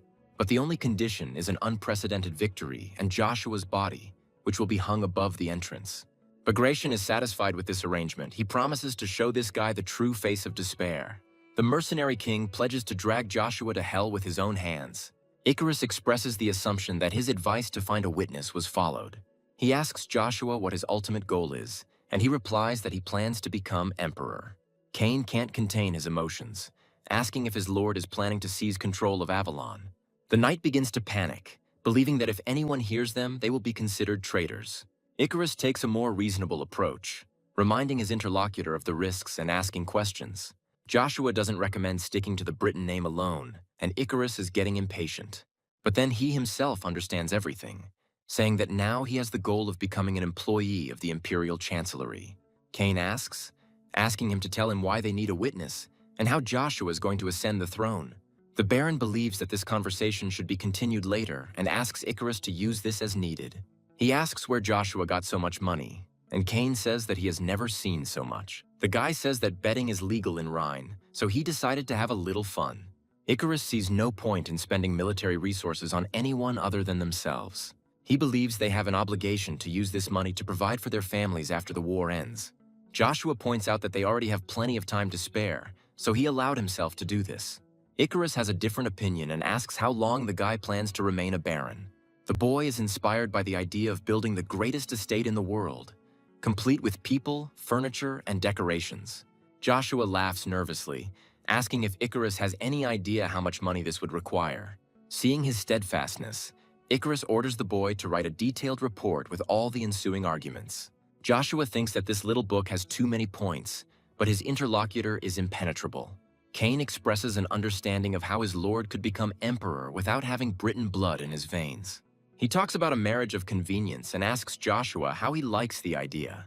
The alarm that suddenly activated prevents us from continuing the conversation. Shouting that the enemy is advancing, the person in charge orders everyone else to prepare for battle. Addressing the commander, the knight announces the completion of the readiness of all troops. But he still suggests surrendering since there are few warriors left. But Charlie doesn't see a problem with this. Someone reports that Joshua has opened the gates and adds that the Baron has gone to the battlefield. Icarus reminds us of the difference in power between Cromwell and Fontaine, saying that it is too great. Joshua replies that they won't see victory by hiding behind the castle walls either, so they will fight. Icar believes that such tactics are best used when they have an advantage, and not vice versa. The guy tells him in response that this is precisely the reason he does it, believing that they have an advantage. Icarus is puzzled when he hears these words and asks in bewilderment about this. A sharp and long sound of a military horn rolls over the forest, causing everyone to involuntarily tense up. The enemies rush towards the enemy, raising their banners and repeating the Marquis's order to surround the castle. Cain asks Joshua if everything is okay, since he has an understanding of what the flag symbolizes. It symbolizes the Order of Knights, which was created specifically to fight superhumans. Joshua speaks to Cain through a magical connection, asking him to first listen carefully. And then she tells him about the discovery of a special point for mana manipulation in those who have surpassed A rank. The knight can also gain power that can rival the sword's aura. Joshua is about to show it to Cain, but Cain asks him to wait. While all this is happening, someone in the crowd shouts out words about forming a resistance to superhumans. But Joshua doesn't care. He continues to fill his body with mana and just smiles silently. After this, the guy turns his gaze to the side in order to find his first target. It turns out to be an unfriendly knight who is already swinging for his first attack. He carries it out furiously, telling his opponent to die, but Joshua easily manages to parry the attack. Several more knights come to their friend's aid, urging each other to continue the attack. So soon, Joshua finds himself surrounded by enemies who attack him almost simultaneously. The guy concludes that these people deserve to be called the vanguard of the Marquis of Cromwell, and yet they prove too weak to stop him. Intending to show them what true strength is, the boy channels aura power. Thus, just one spear can easily destroy the entire battlefield. For those who follow him, this weapon will be more reliable than anything else. For those who decide to oppose him, the spear will become more terrible than the punishment of the gods of death. Hearing the voice in his head, Cain is in awe of it, and Icarus understands that it is speaking to everyone. The voice continues to say that this is a war song and a story about a lone warrior with a spear. The enemy army believes that this is just a ploy to instill fear in them. They urge each other on to move forward, but soon their bravado voices turn into shouts. Cain shares that he feels a surge of energy simply from listening to his lord. Legrand speaks of his king with pride, but Cain doesn't like it. The knight claims ownership of the lord, saying that he was the first to serve Joshua. One of the fonts gives the order to everyone else to follow Baron Joshua Sanders. Cain asks Icarus if he is sure they should abandon the castle before additional troops arrive. The strategist expresses confidence that Lady Charlie will be able to control them. When he sees that the girl understands him incorrectly, he rushes to correct everything, asking the noblewoman to stop. Meanwhile, someone notes the fact of the fall of the vanguard even before it reached the castle. The company says that because there are only planes around, they have nowhere to hide their troops. Cromwell laughs, suggesting that peril will soon fall. Bagration agrees with him, proposing to celebrate. But then the sound of hooves is heard ahead, and the rider informs the detachment of an urgent message. He says that Joshua managed to defeat the entire vanguard, and the enemies are now approaching them. He doesn't even manage to finish properly, and at the end of the sentence, the man's words stop in a squeal. Joshua expresses joy at meeting the king of mercenaries, saying that he has been waiting for this for a long time. The next moment, Bagration hears words that this guy is that very spearman. Cromwell is also stunned by this news, because he has never seen this man in person before. Meanwhile, Joshua continues, expressing his joy at meeting her in person. Bagration compliments the guy, realizing that he is not a coward and expressing surprise at meeting him in person. He just asks not to say that the guy went through all this trouble just to reach an agreement. Joshua ignores this, approaching the mercenary directly with an offer to engage in a duel. Bagration says that he is busy now, but as soon as he sorts everything out, he will come to the potential opponent himself.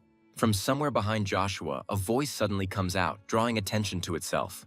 Right on the fly, Rain greets the mercenary king with the words that they haven't seen each other for a long time. Bagration reciprocates when the Lion King lands, addressing him by his title. The man says he heard that the Knights of Wilhelm are now under the command of Baron Joshua. He assumes that the open speech means that Rain represents the Free Knights Alliance. The Lion King was once the leader of these wandering people who do not submit to any state. Rain addresses Joshua, making it clear that he will only be a witness to the fight, but not a participant. Bagration asks why he should believe this nonsense, and the man asks him to watch his language. After all, it was the king of mercenaries who ignored the challenge to a duel from the winner of the Battle of Masters. The man wonders in his mind why Rain is getting involved if it won't bring him any benefit. Out loud, the king of mercenaries chuckled dismissively, cursing traditions. But he still agrees to have a duel here and now since they want it so much. Cromwell rudely pulls the man up, asking who gave him the right to decide this issue on his own. Bagration reminds us that command has been transferred to him and talks about the advantages of such a decision. To prove that he has the right to speak for the fonts, Joshua shows the coat of arms. The knights begin to discuss what this all means, hinting at Charlie's relationship with the boy. Bagration expresses satisfaction that his opponent has power. That is enough for him. The mercenary king expresses confidence that this boring war will come to an end today. Later, the Cromwell army lines up, taking the necessary position for this battle. Their opposing side does the same, in accordance with the rules. Cain expresses understanding about what Icarus had previously spoken to the Lord about. He suggests that they were initially pushing for this option, because that is how the war would truly end. Rain respectfully asks to be told the rules before officially beginning the duel. The first thing the man says is that the duelists themselves choose the method of fighting. If one side admits defeat or is unable to continue, the fight will end. Joining his opponent's agreement, Bagration says that he remembers these rules by heart. And Rain, hearing understanding and readiness from both sides, announces the beginning of the battle. Joshua is the first to take decisive action, spraying his mana in all directions. His knight admires his lord, amazed by such an abundance of aura from the very beginning. Bagration expresses understanding about how the vanguard managed to lose to Joshua. He says that the quality of mana is determined at birth, and aura has the same qualities. The man states that his aura is meant to crush his enemies, aggressive and wild. Believing that Joshua's support aura is nothing compared to it, Bagration casts Aura Overlay. Cain can't help but note with delight that his opponent managed to suppress his lord's aura. Bagration laughs wildly, expressing interest in how many attacks Joshua can withstand. When the man's face becomes completely insane, the mercenary king orders his opponent to die. Joshua is having a hard time. Even he himself did not expect such a strong onslaught. And yet the guy manages to overpower the disproportionately strong man, pushing him back. The resulting explosion from the attack generates an even larger shockwave than a normal aura burst. Icarus screams in despair, and Cain notes that one blow blew everything around for many miles. The detachment commander orders that shields be erected immediately to protect the Marquis of Cromwell. He looks up, suddenly hearing a strange sound in the air, and begins to search for its source. Right in front of him, a familiar object flies out of the clouds of dust, spinning incessantly. The Marquis takes an involuntary step back, instinctively afraid of being caught. Luck turns out to be on his side, as the axe lands where he had just been standing. The man peers at the weapon, trying to understand why it is not in the hands of its owner, and the merciless truth covers him in the very next moment, causing him to fall. Everything is confirmed faster than anyone can utter a sound or word. But when Bagration's body falls to the ground next to his head, a loud exhalation escapes the lips of the first man. Charlie gasps with bated breath, because it is simply impossible to contain such emotions. Cromwell finally understands what this state of affairs means for him. Someone in the crowd cries out, stating that Joshua killed the mercenary king with just one blow. The warriors begin to talk about the Cromwell's possessions belonging to them, but Gever shuts them up. He asks if they seriously believe that this battle will actually end the war. The man says it's a conflict between his family and the Font family. Joshua has no right to make decisions in the affairs of other people's families. This is a violation of imperial law. When Cromwell literally screams, ordering the people to be prepared, the guy can't take it anymore.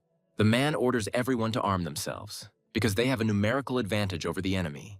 Continuing to incite the warriors, the Marquis begins to put pressure on such priorities as honor and family prosperity.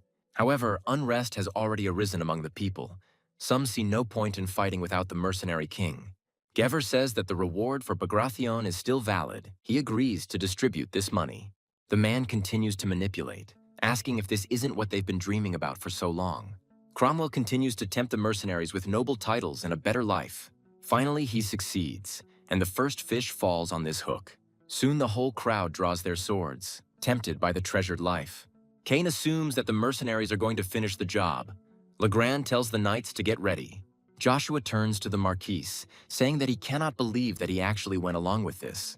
The boy turns to the hybrid, who is not here, apologizing to his friend for the death of these mercenaries. But then, from somewhere nearby, a familiar voice is heard calling for the ice spear. When the first icicle falls in front of an army, someone recognizes third-level magic. Hybrid, ordering the mercenaries as their new commander, speaks of the invalidity of the agreement with the Cromwells. He speaks loudly enough for everyone to hear, ordering his subordinates to retreat.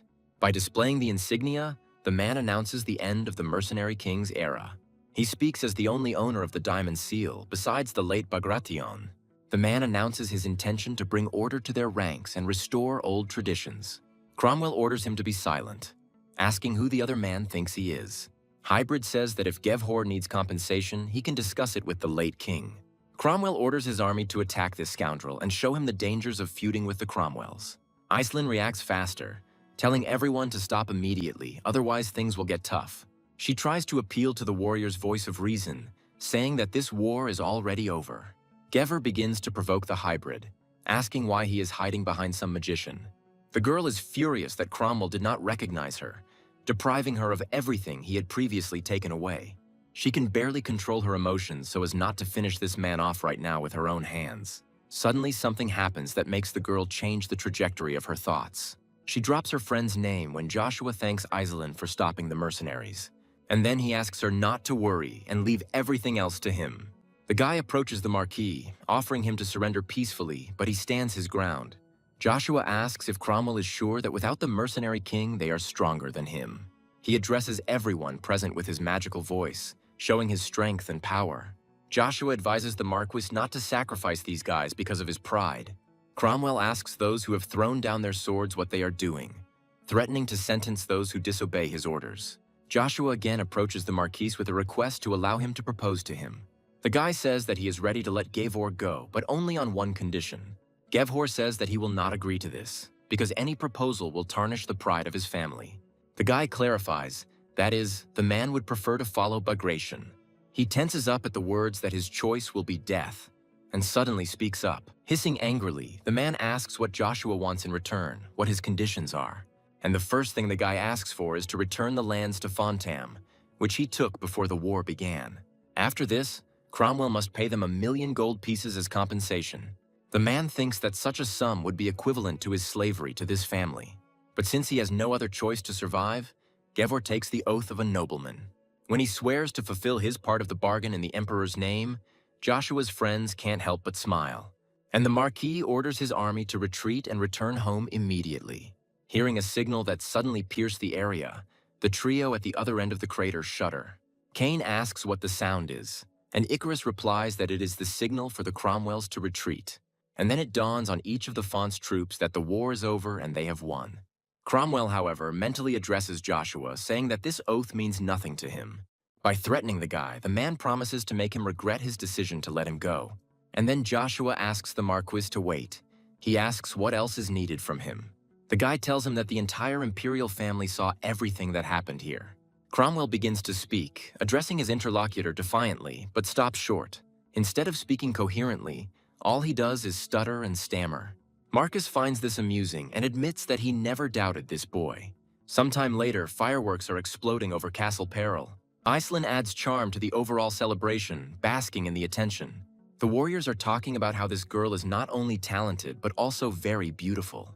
Iceland distracts Charlie from his favorite activity by addressing his friend by name. She speaks with all sincerity about how happy she is to see her again.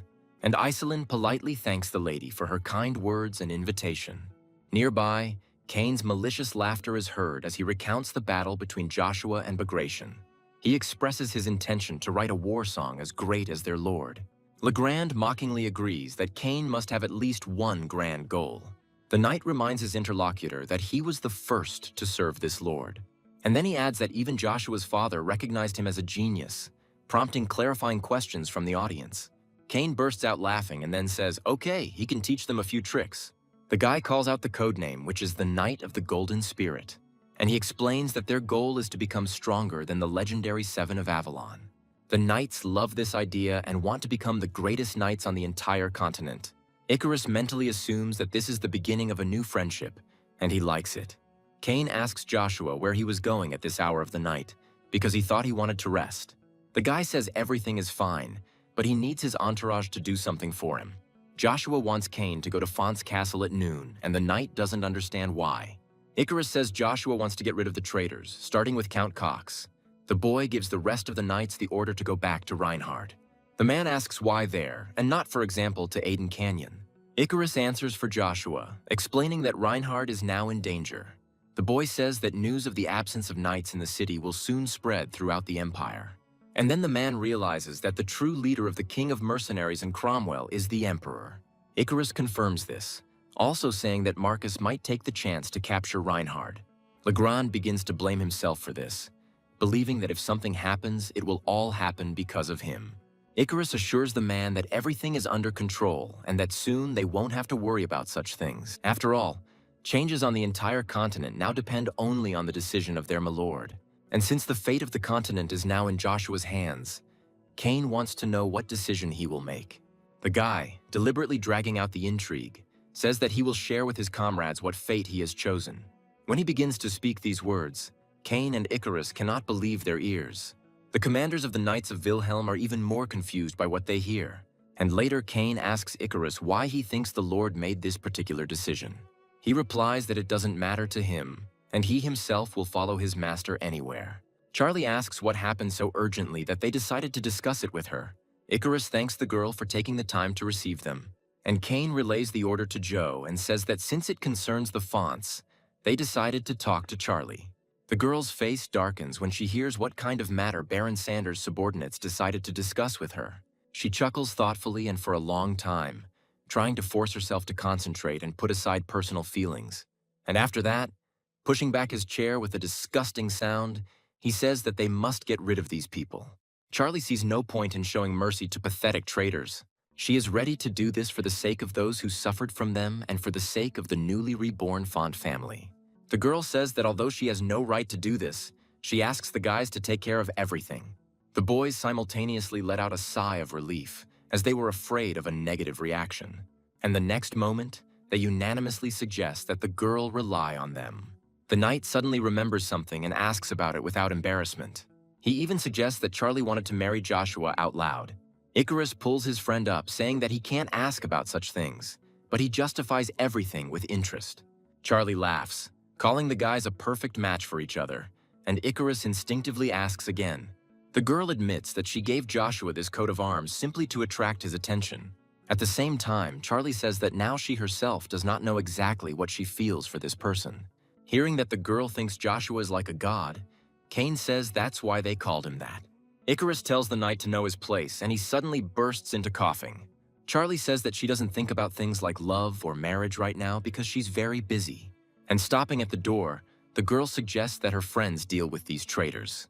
The girl says that she will go with them to see the faces of these traitors before the face of death. The inscription on this grave states that it belongs to the mercenary king, Bagration.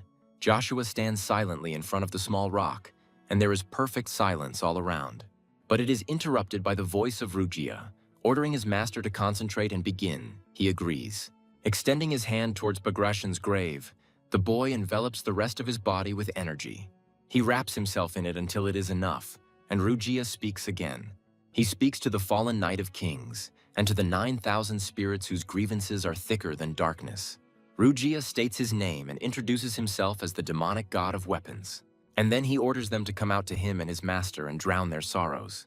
Rugia says that in exchange, he will give them a chance to walk this mortal earth again. By attaching his viscous tentacles, the god commands the corpse to obey him.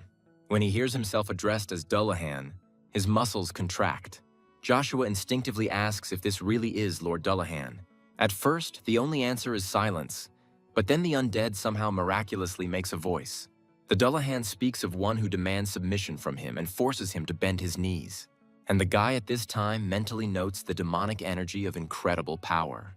Rugia agrees that Dullahan is considered a legend in the demon realm, among the creatures he created. But unlike the Death Knight, this one shouldn't feel hatred towards Joshua for killing him. The boy hesitates, asking if the creature is rushing towards him too fast. And Dullahan starts his old song again, talking about the one who demands submission from him. Repeating what it said earlier, the creature tells Joshua to prove his strength to him. Rugia says that Dullahan never obeys anyone weaker than himself. Calling the condition quite simple as a joke, Joshua gets on his opponent's nerves. Taking a closer look, the guy realizes that such a strong blow actually left only a scratch. Joshua is so surprised by this that he asks the question out loud. And then he grins and, agreeing, says that now he will be serious, wanting to use aura. Rugia counters by saying that Dullahan only recognizes demonic energy, which is practically pure. In confirmation of these words, the creature declares that it does not intend to submit to the weak. Joshua asks Rugia why he said all this only now, when they have already resurrected the body. God just laughs, and then says that even his strongest relative could not defeat him. But since Joshua is with him, the legendary Lord Rugia, he doesn't have to worry about it too much. The guy answers his weapon mentally, saying that these words don't really help him. Joshua asks if his interlocutor understands how difficult it is for him to use demonic energy. Saying that he is already doing everything he can, the guy suddenly notices something strange. Even Rugia is impressed, saying that this simply can't be true. God says that this was supposed to happen several thousand years later, but not now. He continues to cackle, wondering how this happened, and Dullahan can barely get a word in when he tries to address his opponent. When Joshua appears before the undead in his new form, the creature does the unthinkable. By striking his chest with his fist, Dullahan expresses his readiness to serve his new master. After Joshua says so be it, he turns to his demon god. He orders him to activate the seal of obedience, which he does immediately. Now Dullahan accepts everything with blind obedience, and then Rugia speaks up. He says that the power of control originally belonged to a demonic god. Joshua asks for clarification. Rugia says that this seal represents the realm of demons, but his symbol shines through it. God says that this creature was a fallen angel with 6 pairs of wings. He left the heavenly kingdom and was accepted by the demonic god in his kingdom, and then became a thief. This creature was nowhere to be found, but was very strong for elimination. Joshua is interested in its name. Rugia says that this angel was called the one who stole the light, Lucifer, and the owner standing opposite admires the second awakening of his demonic spear. Charlie doesn't show any obvious emotion the entire way to his destination, and so she and her retinue reach the ruined castle of her family in Aden Canyon. The archers are ordered to raise their weapons at the ready as the enemy is approaching and to close the gates. Arno starts cursing incessantly, throwing out curses and being glad that he didn't go to Castle Peril. The man says that he knew about this turn of events, that the war would be lost by Cromwell. Cox asks why he stayed then and didn't run, to which Arno reminds his interlocutor about the blocked routes. A man advises a man to think about how to get out of this situation alive. Arno can't find the right words to respond, so he just hisses. Exhaling heavily, Cain guesses that the traitors are not going to surrender to them. Saying that this makes it much easier to defend himself, Icarus asks the knight to return to his place, but he refuses, asking to rather watch everything more carefully and enjoy the spectacle. Wanting to show off his progress, Cain says he has something interesting to show off too. The knight explains that he has a different way of using aura, calling it aura over aura. Noticing the approaching enemy, Cox gives the order to open fire on him. The young man remembers to himself how he discovered the ability to impose aura on the aura surrounding the body. With these thoughts in mind, the knight activates a special armor, covering himself with a protective aura. During the time that he continues his movement, not a single arrow manages to wound Cain. Cox states this, and Arno screams, suggesting that the enemy is creating a barrier of aura. The knight orders these cowards to stop hiding behind the castle walls and to engage him in a fair duel. He doesn't like their strategy. It only evokes pity and contempt in the young man. And having filled his blade with an aura of a different type, Cain strikes at the castle gates. A voice is heard from outside confirming this and the intention to recapture the Fontov fortress. There is no escape.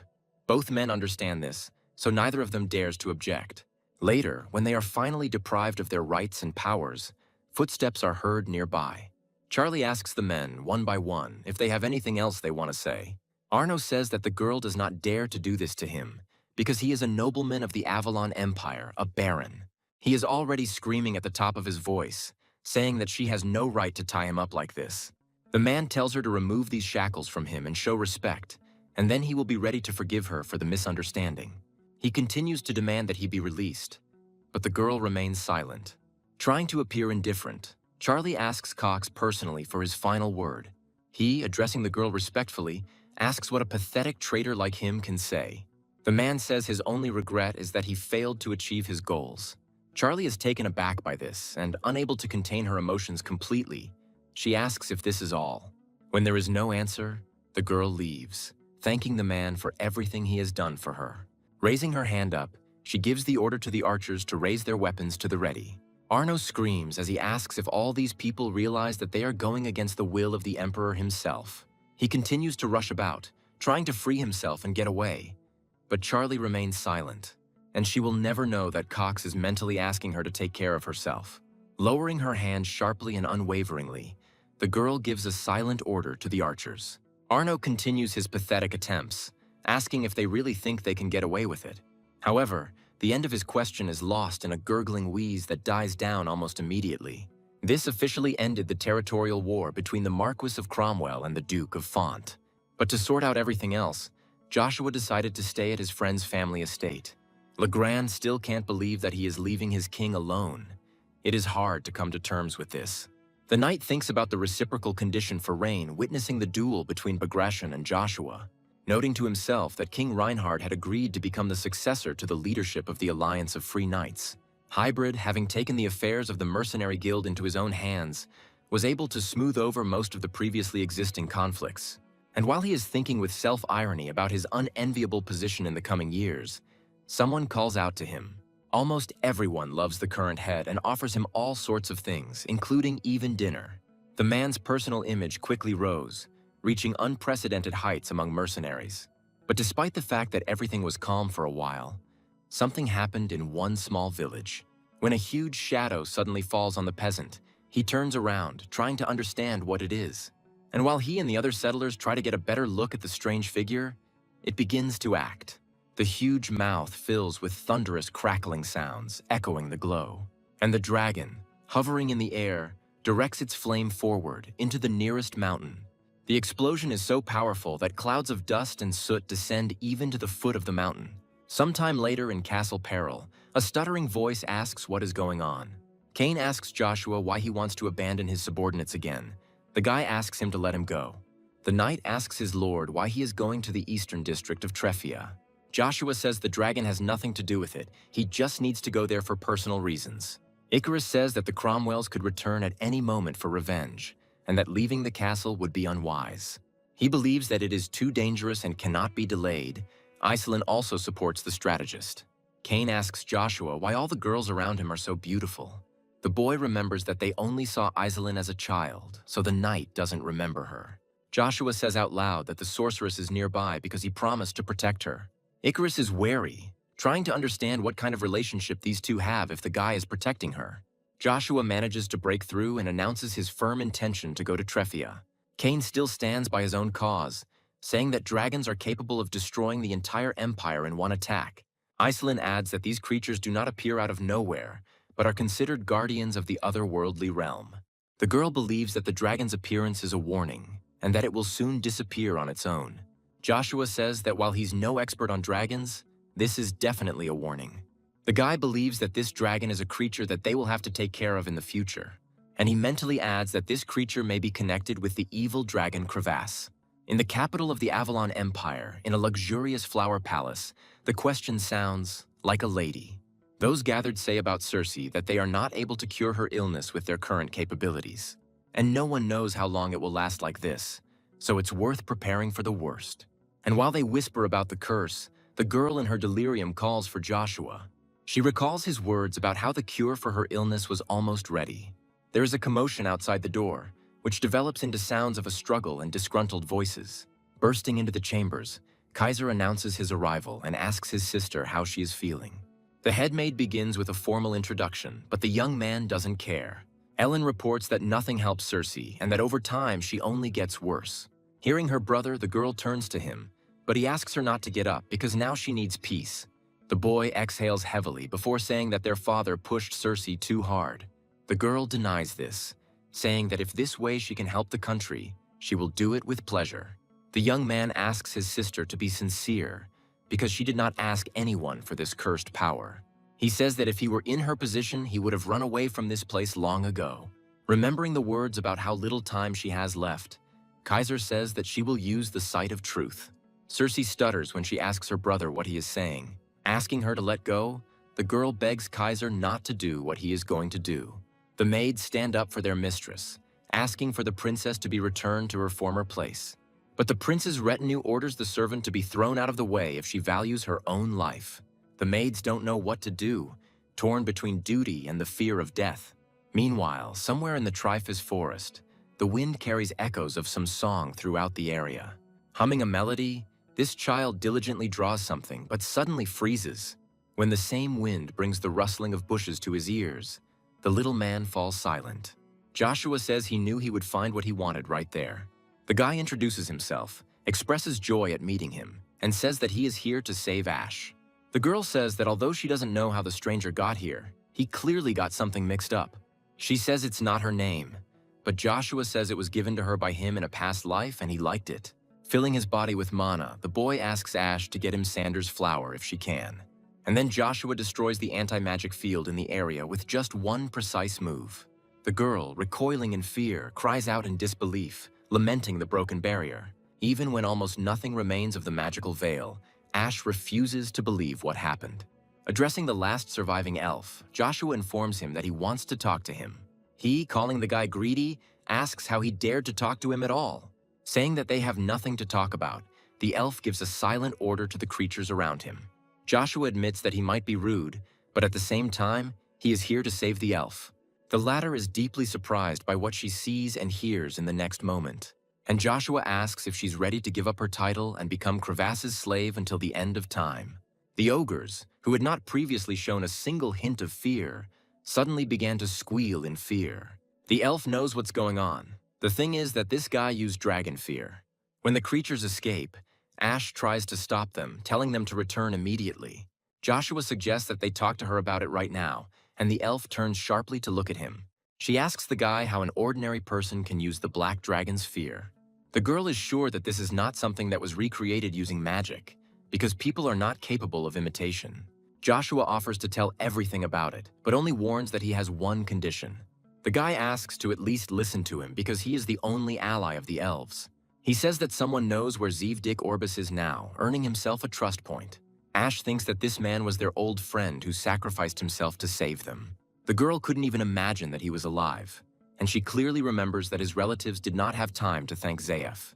The elf asks what the guy wants in return, and he says it's a small request. The guy starts talking about a man born with the sight of truth, who was given a short life. Joshua asks to create a cure for this disease, and Ash agrees, but on the condition that he tells about fear. The guy suggests making a mana pledge to each other, because in such situations, trust means a lot. Ash says she can make a potion if she has all the necessary ingredients on hand. But in reality, the elf doesn't want to help the guy, and just searching for the components will take a lot of time. And so she meekly pronounces the words for the vow, confident that her part of the agreement will not be fulfilled. Ash pretends to tell him about the ingredients needed, but asks Joshua to start first. The guy says he has everything except Sanders's flour, and as he starts to speak, the girl stops. Only now does the meaning of what was said dawn on her, and she cries out in shock, asking a question.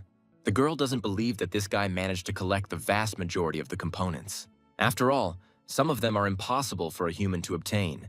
Joshua clarifies for a piece of the dragon's heart. Handing the earring to the elf, the boy says that this is the answer to her second condition. The girl doesn't want to believe that the accessory was made from a black dragon, but this answer really fits. This item is full of curses just like the mind's eye, and to top it all off, it has a curse. Ash remembers that no one can handle this thing except demons or demon kings. And then something important dawns on the elf. She understands that this could not have been enough to destroy the barrier. The girl asks her interlocutor whether he is really a human being, and if so, who exactly he is. Joshua chuckles, asking if he still seems like just an ordinary person to her. And when Ash repeats his question again, the guy says that he is a god. The girl shouts the word after Joshua and jerks back sharply. When the elf faints, the guy laughs good-naturedly, stating this fact. He always has fun when he teases Ash and the Killer King, and now he also has the perfect excuse to take the elf with him. The Emperor is informed that Arden has agreed to carry out his orders to lead the vanguard in the war. Marcus doesn't show even a shadow of surprise, because he knew for sure that the man had no other choice. The subordinate begins to talk about the source of this man's money and about those whom the Emperor got rid of. Jaqen finds Agnes's meek obedience to orders very suspicious. The man confidently states that this person cannot betray him, and the interlocutor must know this. Joshua recently caused a great stir by killing Imperial men, including Marcus's minion. Arden understands that his son's life is at stake, so he will do everything to make the Emperor turn a blind eye to it. A thought enters Jaqen's head and he begins to speak, but the Lord interrupts him. Marcus speaks with pleasure about the fact that now both Reinhard and Joshua are in his hands. The Emperor orders Jaqen to summon the nobility to a meeting and to bring Sanders to it. The Kaiser announces that he has transferred Cersei to his place, assuming that the Emperor still does not know about it. But the young man is curious why his interlocutor, although he had no intention of helping him, did this. He says that all this is because of the current situation in the Empire, because a war for unification will soon be unleashed. Evergrande believes that everything will end quickly, since the Black God Agnes will lead the troops to war. The magician expresses confidence that after the war, the throne will be occupied by the person sitting opposite. The Kaiser asks if his interlocutor really thinks he will be able to get around the first prince. The young man says that there is no point in flattery, and if this is true, he does not intend to continue this conversation. Evergrande asks the second prince to wait and, after a little hesitation, voices his wish. The magician expresses his intention to become the master of the magic tower, forcing the young man to ask again. Kaiser misunderstands the man, believing that he wants to betray them by joining this organization. Evergrande says he wants to retain his status as court mage. Hearing the man's ambition, Kaiser says he simply can't believe what he's hearing. He invites the man to rejoice in the fact that he can live in the position of a court magician. But the young man is impressed, because he could not even imagine that the proud magician would do anything out of greed. The young man says he likes the fact that Evergrande is a realist. And then the Kaiser asks what is needed for him to take the throne. The magician agrees to let the second prince in on all the details, answering him respectfully. Evergrande says he is currently developing a secret potion that will hide any disease. They can use it on Circe and supposedly cure the princess, but in reality use the girl for their own purposes. The man immediately warns the young man that after the potion's effect wears off, the girl will die. The Kaiser thinks his sister will like it because she is supposed to die anyway. The young man expresses confidence that the girl will be glad to die for him, and asks the magician to continue. Evergrande expresses joy that the Kaiser liked his plan and obediently carries out the request. Sometime later, saying that he has understood his plan, Kaiser leaves its implementation to the man. He thanks the second prince for his kind words and wishes him good luck. The magician allows himself to breathe a sigh of relief only when he hears the sound of the door closing. Expressing his opinion that everything went well, the man asks his interlocutor about it. Caesar asks if Evergrande thinks his older brother will act as they thought. After all, among them, the second eldest brother is the smartest. It won't be easy with him. Evergrande believes that those who are willing to do anything for their own goals can become brutes, but not Cairo. This man did everything to gain the throne, but after his reign, he became one of the predecessors. Cairo became one of the greatest kings in Asgard's history, gaining control of more than half the continent. But Evergrande believes that this is not enough to win the second prince's trust. The first prince, Kisser, has the support of the Tremblays, which is comparable in strength to the Angus family. Evergrande thinks that everything will change if Sieve Dick Orbis intervenes. The magician says out loud that if they continue to help Kaiser, he will sooner or later gain their trust. And then they use the second prince to put pressure on the first. In this way, they will be able to defeat him, enlisting the support of Kisser. Caesar agrees that this is exactly his plan, but that's if everything goes smoothly. Evergrande asks what this means and is told the name Joshua Sanders. It is reminiscent of how the kingdom of Reinhard ignored its previous king. But now it has accepted Joshua, who is probably hiding something, which is the reason for his elimination. And Caesar asks his magician to make Baron Sanders also become a threat to the Avalon Empire. If they can do this, then neither Joshua nor Kaiser will be able to use their powers in the Empire. The guy expresses confidence that Evergrande will cope, because he trusts him more than anyone else. The man appears satisfied with this state of affairs, so he allows himself to ask a question. He asks the fourth prince who he thinks he is like, Brutus or Cairo. Caesar stops and admits that he has never thought about it, but he is interested. The young man says that he likes Heimdallr, so he wants to be like him. Sanders' flowers are also known as forgetful flowers and are native to the Treffia region. When Ash points to the mountain ahead, Joshua says that it won't be difficult to get back. The elf asks if he's sure because while it is not too late, they can go back. To break the endless flow, Joshua reminds his interlocutor of who he is. And the elf, afraid to contradict the god, respectfully falls silent. But this doesn't last long, and the girl tries to pretend that she doesn't believe her interlocutor. She says she's only helping because she wants to see her old friend. Joshua agrees, saying that in order to get something, you have to give something in return. The guy thinks that the princess, after taking the medicine, will lose her memory. He is distracted from his thoughts by a menacing roar, causing Ash to jump in place. She starts screaming that it's the end for them and that they're going to die right here on this very spot. And all because Crevasse has returned, which is what the elf is screaming about as she runs away. Meanwhile, the dragon himself, addressing the couple, says that they will pay for entering his lands. With its thunderous voice, the giant creature commands Joshua to die, aiming at him. But since the guy is already prepared, it is not particularly difficult for him to hold off the enemy's attack. Ash is less lucky. No matter how hard she tries, she can't keep her balance or stay on her feet. Sometime later, only powerful, impulsive tremors can be heard in the forest. But after that, literally a few centimeters from Joshua, a giant mouth snaps. Pushing off the ground, the guy makes a high jump, literally riding a dragon. But this movement turns out to be a deception. As with a war cry, he attacks. When a rapidly approaching sound is heard behind the boy, he reacts, but with a delay. A huge paw makes a push that is difficult to resist, especially if you come to your senses at the very end. The dragon throws the guy back, forcing him to crash into a nearby barrier with a stifled exhalation. But Joshua even likes this. He admits that the creature is stronger than he thought. Although the guy says that he knew that black dragons are not easy to deal with, the creature feels something strange towards Joshua, so it asks who he is. The guy assumes that if he calls himself a god, the dragon will immediately go berserk, so he needs to be inventive. Ash intervenes in the conversation, telling the dragon what Joshua told her. The elf says that she considers this man dubious because he lies about his origin. Realizing that the girl might say something irreparable, Joshua tells her to shut her mouth. The elf quickly comes to her senses and obediently bites her tongue. And the dragon asks if he is really in the human kingdom now. Ash doesn't understand what he's talking about. The creature notices that the guy is attacking him with demonic energy, but healing his wounds with holy energy. The guy comes to the conclusion that Crevasse is not very hot-tempered, and this is good news for him. But the dragon immediately repeats the words that he will punish all those who dared to encroach on his lands. That is why anyone's personality does not bother him at all. The boy lets out a hissing sound from the effort, realizing that he shouldn't have expected much. Just as Joshua is about to repel the next attack, Rugia wakes up. He asks why they don't teach this overgrown lizard a lesson, and the guy agrees to it.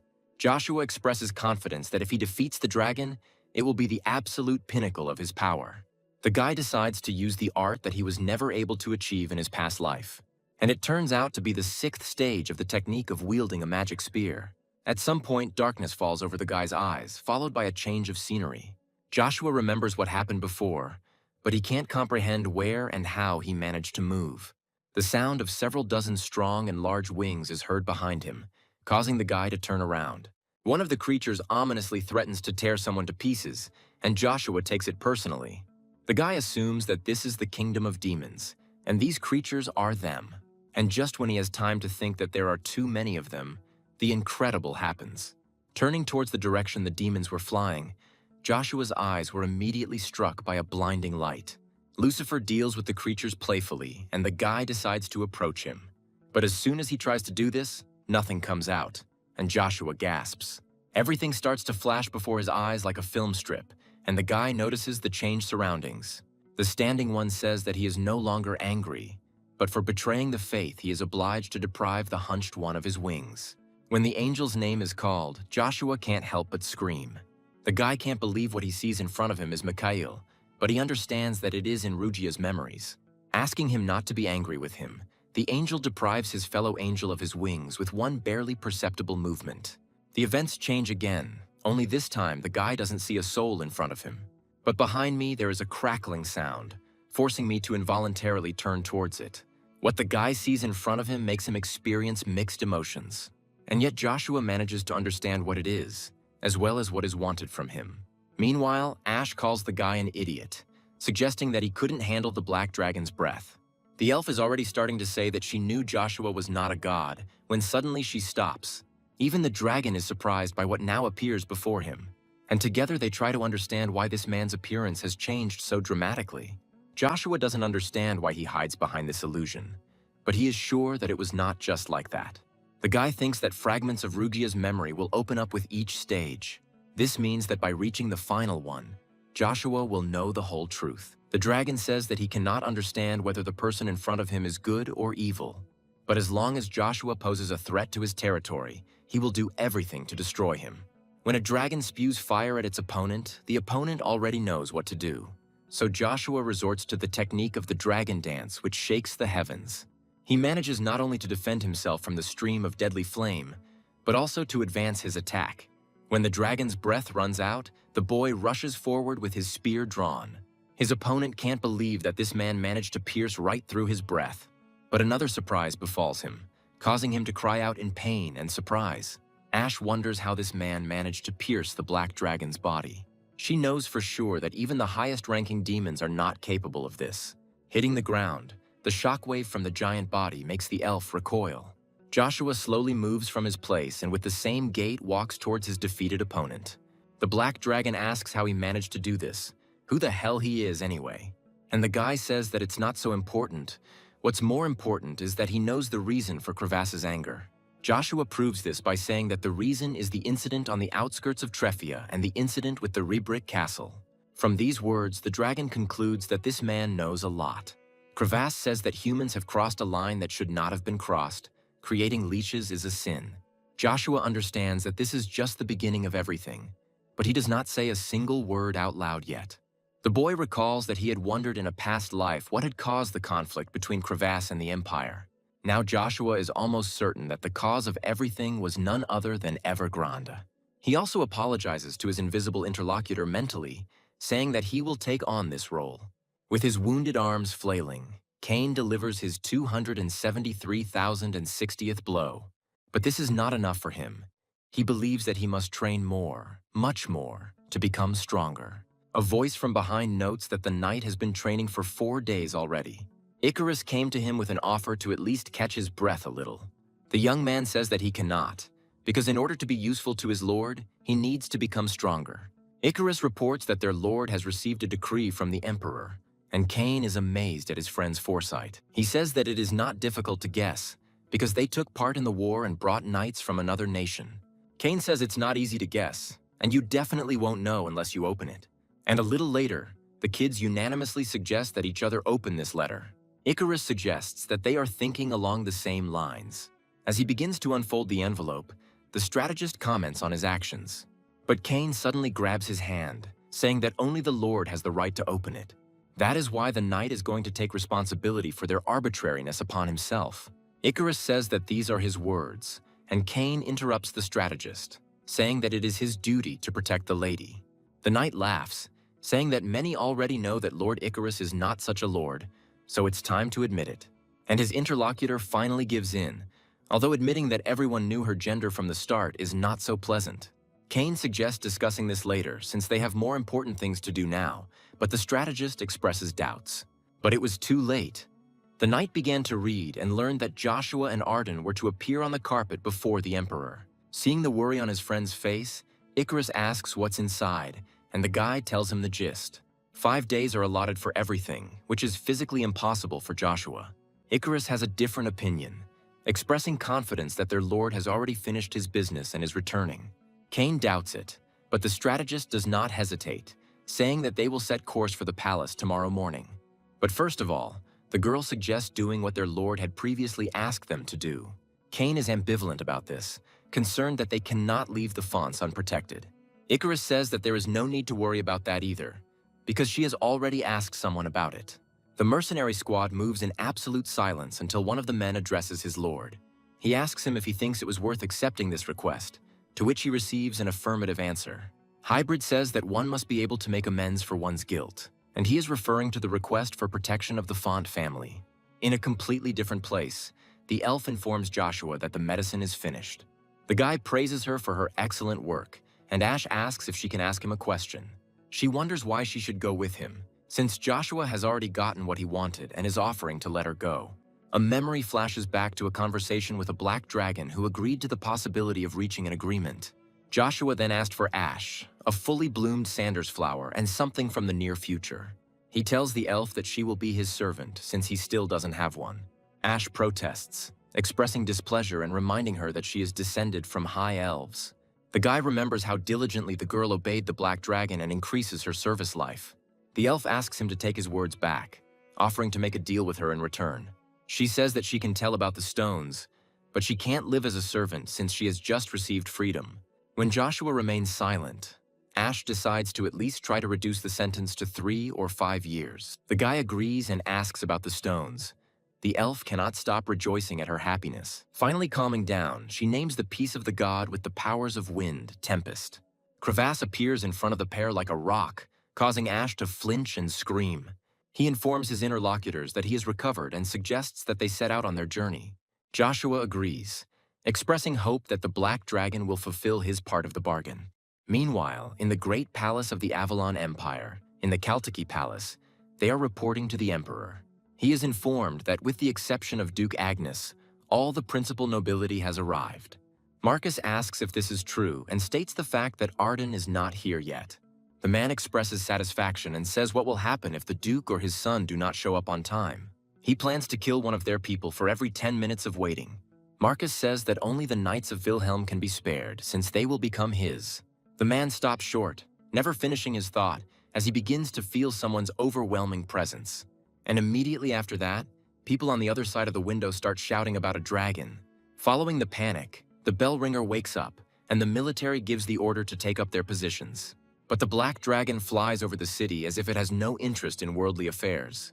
Rod Den Haag, commander of the Imperial Knights, orders the knights from the 1st to the 3rd battalions to concentrate on defending the palace.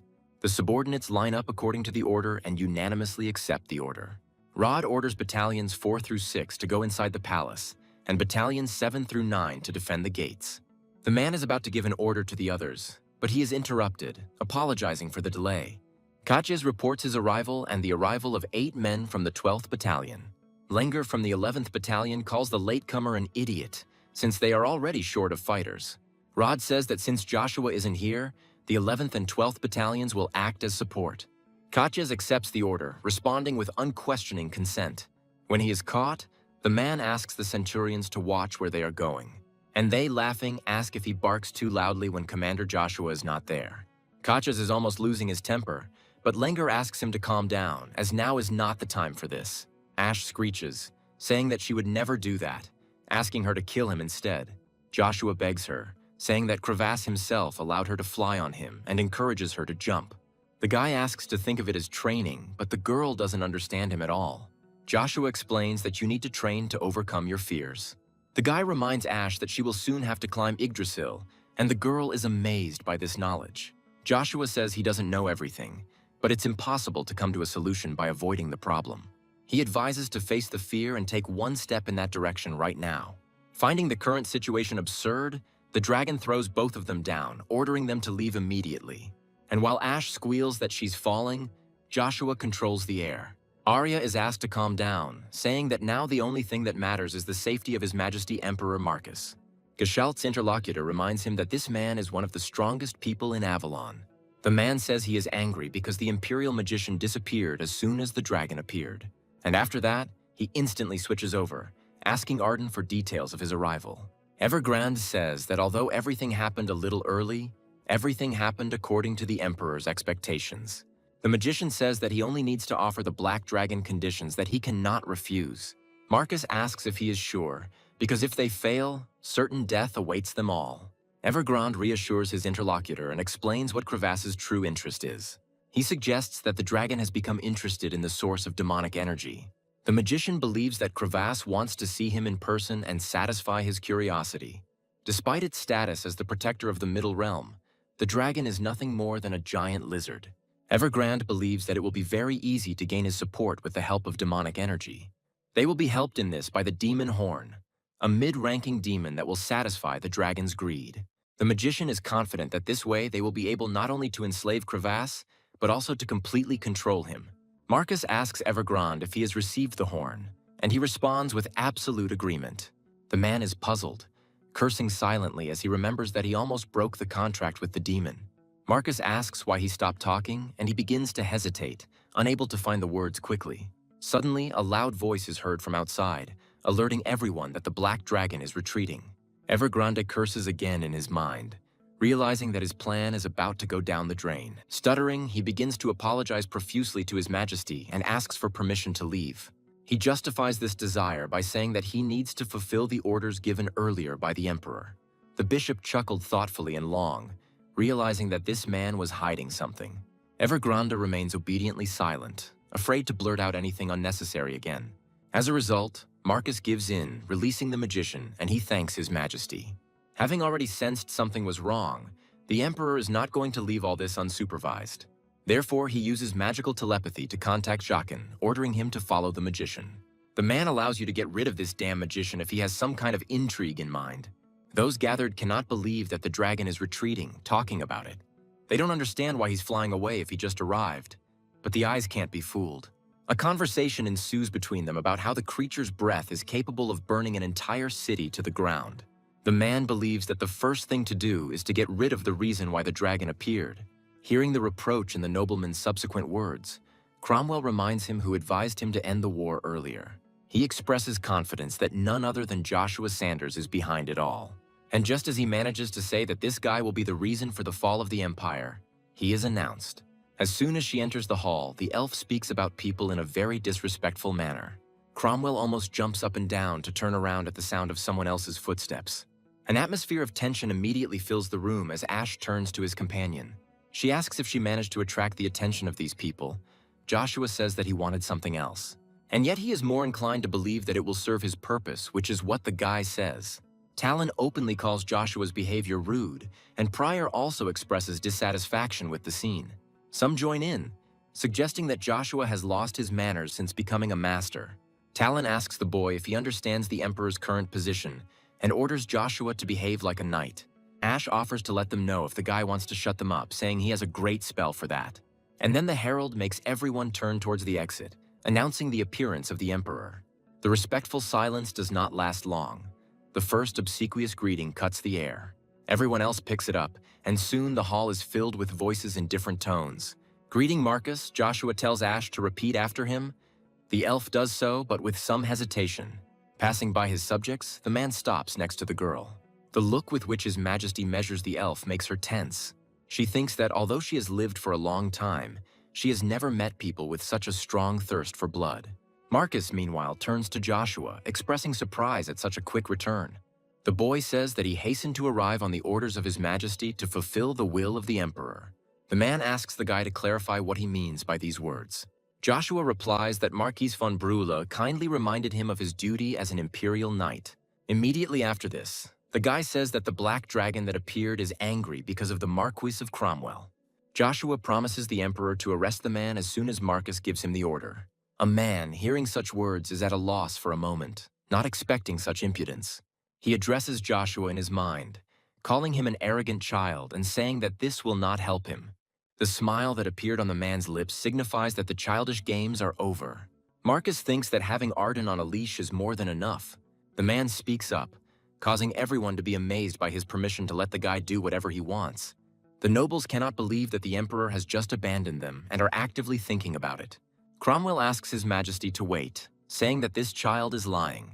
He starts to say that he was following Marcus's orders, and Marcus brazenly interrupts him.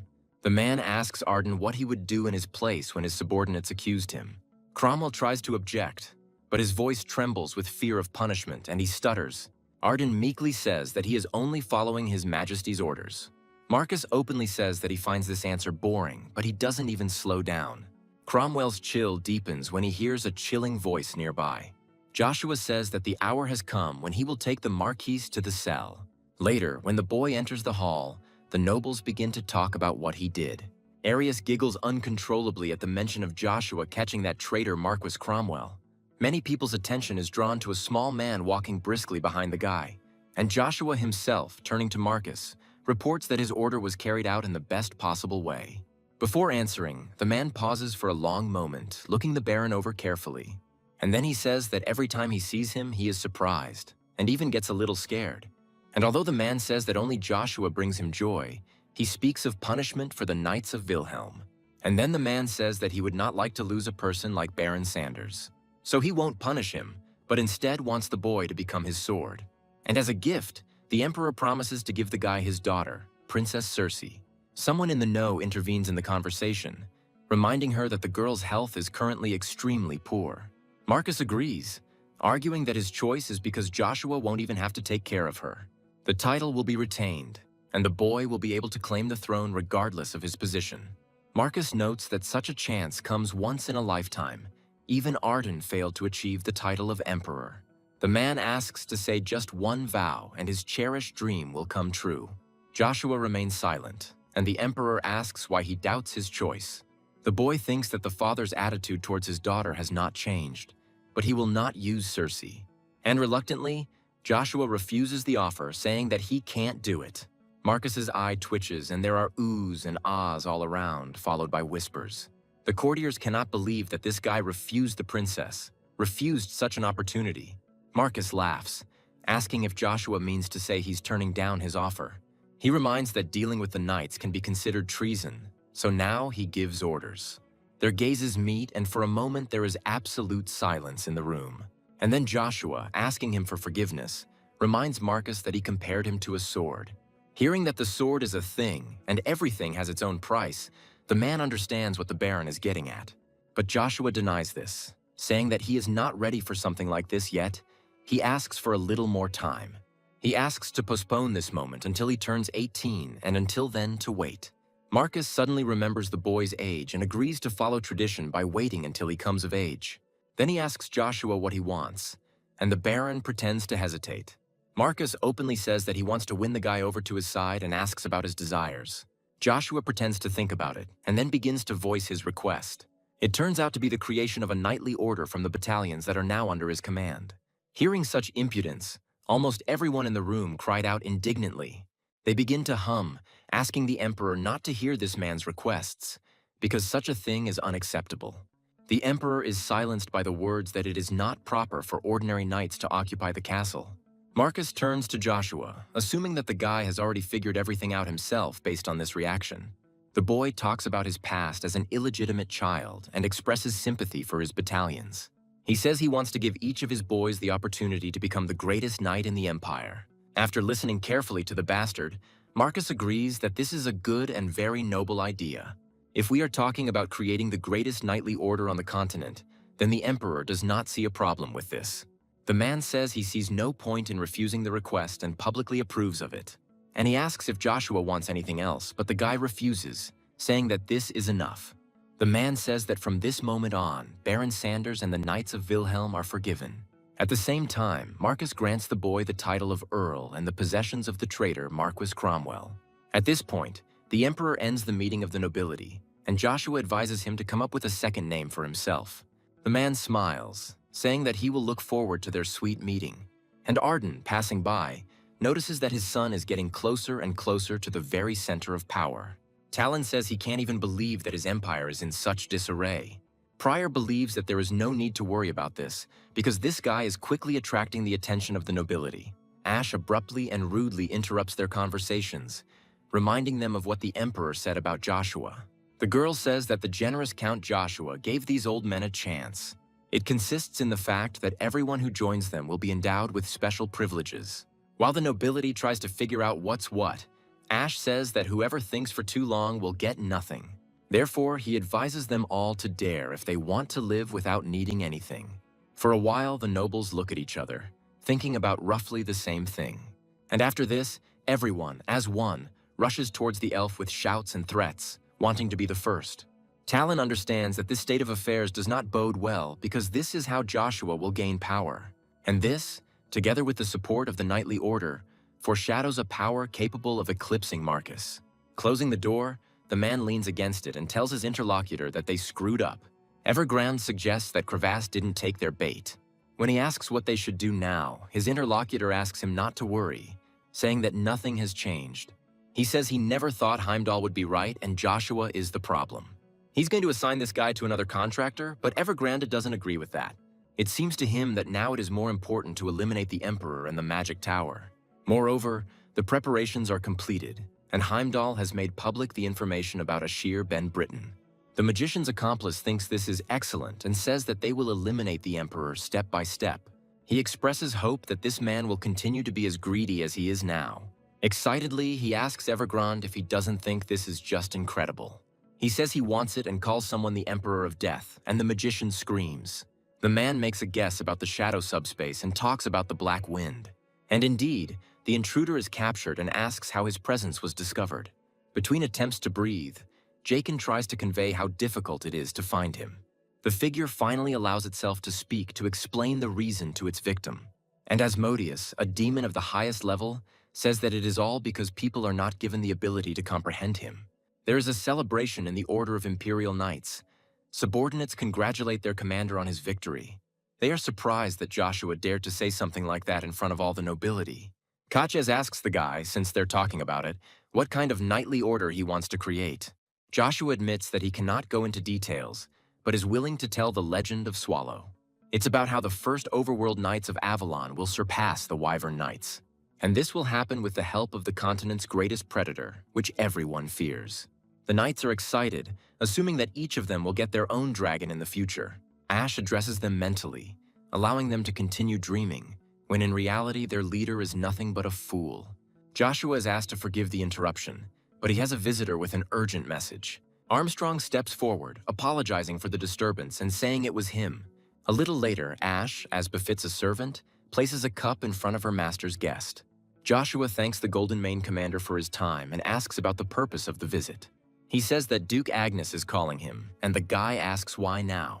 The man replies that Arden is inviting his son to the celebration, because no one has ever achieved such success. He also adds the suggestion that Lady Lucia is waiting for him, which touches Joshua. The guy admits that he wants to meet his mother, but he has things to do that he needs to finish first. Armstrong says he needs to tell Arden something, so he inquires about the direction of affairs. Joshua says he wants to visit the Palace of Diamond Flowers, but it has nothing to do with the princess. The interlocutor expresses regret, saying that he wanted to see the Duke's son's skills in wielding a spear. And he explains that the Emperor decided to find a husband for Cersei through a duel. And it's all thanks to the court mage Evergrande, who recently completed the cure for the princess. Joshua, unable to contain his emotions, crushes the table in front of him and almost growls. Armstrong falls silent in respect, impressed by the spectacle. Meanwhile, the guy asks where Evergrande is now and if he is with the princess by any chance. Icarus asks Cain why he brought Iselin all the way here, and he says that she wanted it herself. They start talking about how much it will cost them all to pass through the teleportation gate. Meanwhile, the girl approaches the magician and tells him everything as it is, how many there are and what they need. The old man emerges from his slumber and casts an appraising glance at the trio. It becomes obvious to him that in front of him is a young girl, an escaped knight and a magician. And the grandfather says that since they are not from the nobility, he must check their identities in the hope of hitting the jackpot. Cain says he has a bad feeling, and Icarus doesn't see anything strange in this, explaining. The girl reminds him that these gates are well protected from bandits, which angers the knight even more. He begins to regret that they came here, but does not have time to finish this sentence. The girl thinks that her gesture is enough because magic merchants with a gold plate are incredibly rare. But the old man has a different opinion. He asks how untalented Iselin is that she decided to become a traitor. He says that he sees that she is very weak and asks if that couple are also traitors or not. Icarus says that the grandfather's behavior is rude, and they are from the Sanders family. Their owner is Joshua. The old man says that he didn't even think about making fun of them. He just had to check everything. He groans, calling Joshua famous and admitting that he didn't know they were this man's people.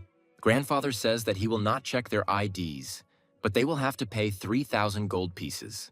Cain is indignant, noting that for that kind of money one could cross the entire continent. The knight, calling the grandfather a swindler, orders him to stop fooling them, but he responds with indignation.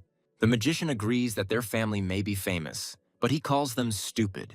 Cain is ready to fight, but Icarus asks him not to mess with this old man and to go back. The latter says that he is not against the knight's attack, but promises to burn him to the ground. And commanding the rune flare, the elderly man makes it burn and pierce his enemies. Icarus wonders why a fourth-class mage is in charge of the teleportation gate. And Iselin, realizing how it could all end, asks again for the exact price. She says that she will give him 3,000 gold pieces, even allowing him to check. The grandfather mentally rejoices because he did not expect that this girl had money, and he decides to resort to trickery, saying that the price has now changed due to the moral damage caused. Cain says he is not going to tolerate this and says he will teach the magician a lesson. But when the young man wants to swing his sword, it does not come out of its sheath. Iselin then calls upon her ice magic, commanding it to cover and freeze the ground with its cold breath.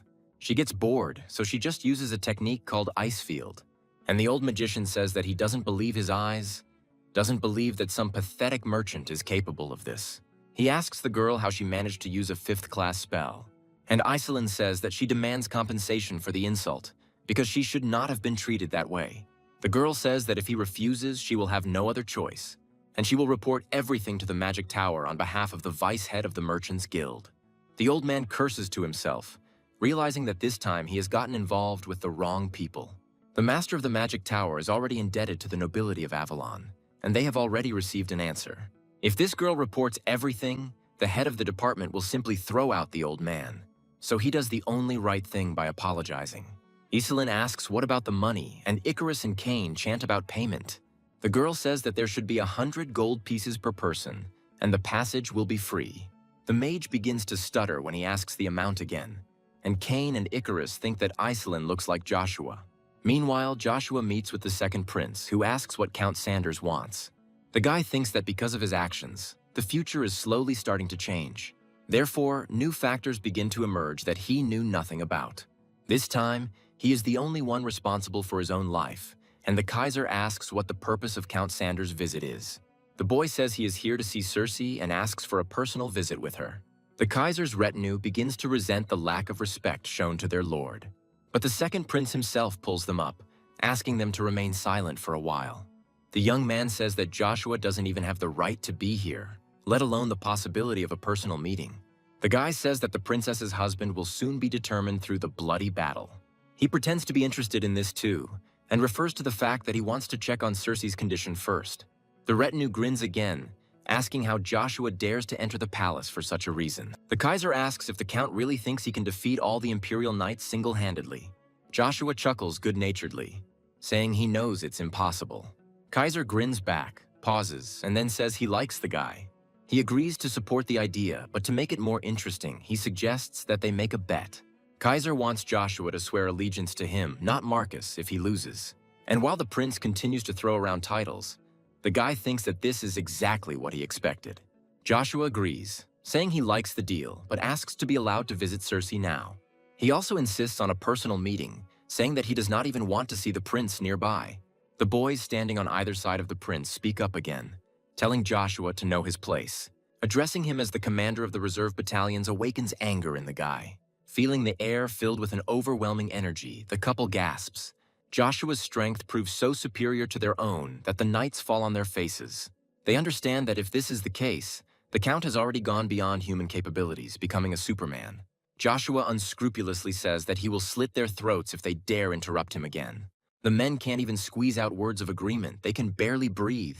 Kaiser says that this is precisely why he asked them to calm down and allows Joshua a private meeting. The prince believes that thanks to this man, the bloody battle will finally become interesting. He can't wait to see if Joshua will defeat all the Imperial Knights or become his loyal sword. The second prince expresses hope that this guy will keep his promise. His brother is worried that his sister has not yet fully recovered. He says that he doesn't understand why their father is so desperate to find a husband for Cersei. Rod agrees with his interlocutor, admitting that he too is confused by this arrangement. Kisser asks his opinion about Joshua. Is it okay if he becomes the first contender of the battle? Rod says that the Count is no longer his subordinate, and the prince then asks to deal with him personally. Kisser begs his uncle to do this, and he thinks about how tense his nephew is. He believes that the reason is that he was the most influential person after Emperor Marcus, and if Joshua marries Cersei, he will be able to claim the throne, which makes him a big threat. Rod asks if Kisser thinks it would be best to lure the Count to their side. He starts to speak, but suddenly falls silent, and uninvited memories burst into his head. The girl's smile then was the most beautiful that Kisser had ever seen. And it was not intended for him at all, but for someone else, this very Joshua Sanders. At some point, the finger squeezed the stem too tightly. The first prince says he doesn't think he's ready to accept this state of affairs. Rod assumes they have no choice, though another knight capable of stopping Joshua comes to mind. The prince can hardly believe that there is anyone other than his uncle who can stop this guy. But there is. For Rod announces the return of this man, the famous Sir Galahad, and the commander of the Imperial Knights says that he is ready to provide the first prince with any kind of assistance. He expresses confidence that Galahad will be the winner of the bloody battle.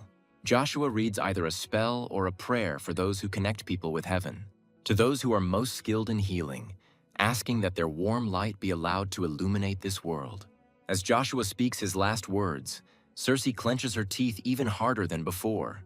The guy thinks that he was worried, but everything, surprisingly, went as it should. The girl is breathing heavily, and he continues to think that now she should feel better. Finally, Cersei's breathing changes, as if she is deliberately forcing herself to breathe slower. So Joshua realizes that she has woken up and asks her about it. The girl recognizes the guy. Cersei can't believe that it's really him, but the guy calms her down, reminding her of the promise about the medicine. He thanks the girl for waiting so long, and the princess begins to talk about Evergrande. Joshua expresses confidence that the man's medicine was poison, and it is better to trust him. The guy says that Cersei will make a full recovery after taking this medicine, but there is one side effect. Joshua thinks that he can't take away the girl's memories without consent. He remembers how on the day she died, his whole mind was filled with regret and remorse. Joshua also thinks that he doubts even now that she will continue to be used. Suddenly, the girl asks him why he doubts. She asks him not to bear this burden alone and to think about her feelings too. Cersei asks how she will feel if she knows that he is doing all this for her alone. The girl asks him to visit her in the near future if he is so worried about him. The guy agrees to give her a promise as a true friend, sealing the oath. The girl recalls their first meeting when she compared Joshua's name to her favorite flower. The boy remembers this all too well as the fact that it upset Cersei because of the meaning of the Sanders flower. The girl asks Joshua if he knows about him, and he answers with absolute agreement. He asks the princess not to forget him and always remember him. And the girl replies that this will never happen. She says she has a little whim that Joshua himself should give her this medicine. The guy agrees with this too, involuntarily plunging into memories of his past life. This girl helped him so much then, and now she's also there and sincerely thanks him. The guy says that he should be the one thanking her and mentally promises to take care of the princess. So they make two promises, one of which each keeps only in his own thoughts. The knight cheerfully remarks how long it has been since they were in the capital of Avalon. He remembers that they once escaped from here. It seems to him that it was literally yesterday. Iceland asks if it's okay if she joins them later, which is news to Icarus. The girl honestly admits to her friends that she has some business in the Magic Tower. Icar is understanding about this, and Iselin, saying goodbye, asks the guys not to miss her very much. Cain is also about to leave the strategist, saying that he also has several urgent matters to attend to. The girl asks where the knight is going, but he again answers vaguely. Hearing the words about mockery, Icarus says that he can put on a real demonstration of it. Cain admits that he wanted to see his old senior comrades. Although the guy doesn't explain the reason directly, he hints that he's going to engage in recruitment. He begins to wax eloquent in praise of the knightly order created by Joshua, not forgetting to take credit for its achievements. Icarus mentions the Knights of Reinhardt and says that now it feels like a real family is forming. As a result, the girl lets Cain go, saying that she will eagerly await good news from him. The knight promises to live up to the strategist's expectations, and she responds to her interlocutor in a friendly manner. Reading the message about the mercenary mage, Woof, the manager of the tower, cannot believe what he read. His indignation is interrupted by a request that the man go downstairs for a minute to talk to the new magician. Hearing the details, the manager realizes that he has already seen a suspiciously similar description. A little later, apologizing for the long wait, the man introduces himself, stating his position. Iselin assures him that everything is fine. On the contrary, she did not expect such a quick meeting. The man admits that he is interested in a person like Celine, which is why he came down so quickly. To begin with, Wolf is going to clarify a few points, one of which is organizational affiliation. But Iselin says that she did not come to join the tower, but only for class registration.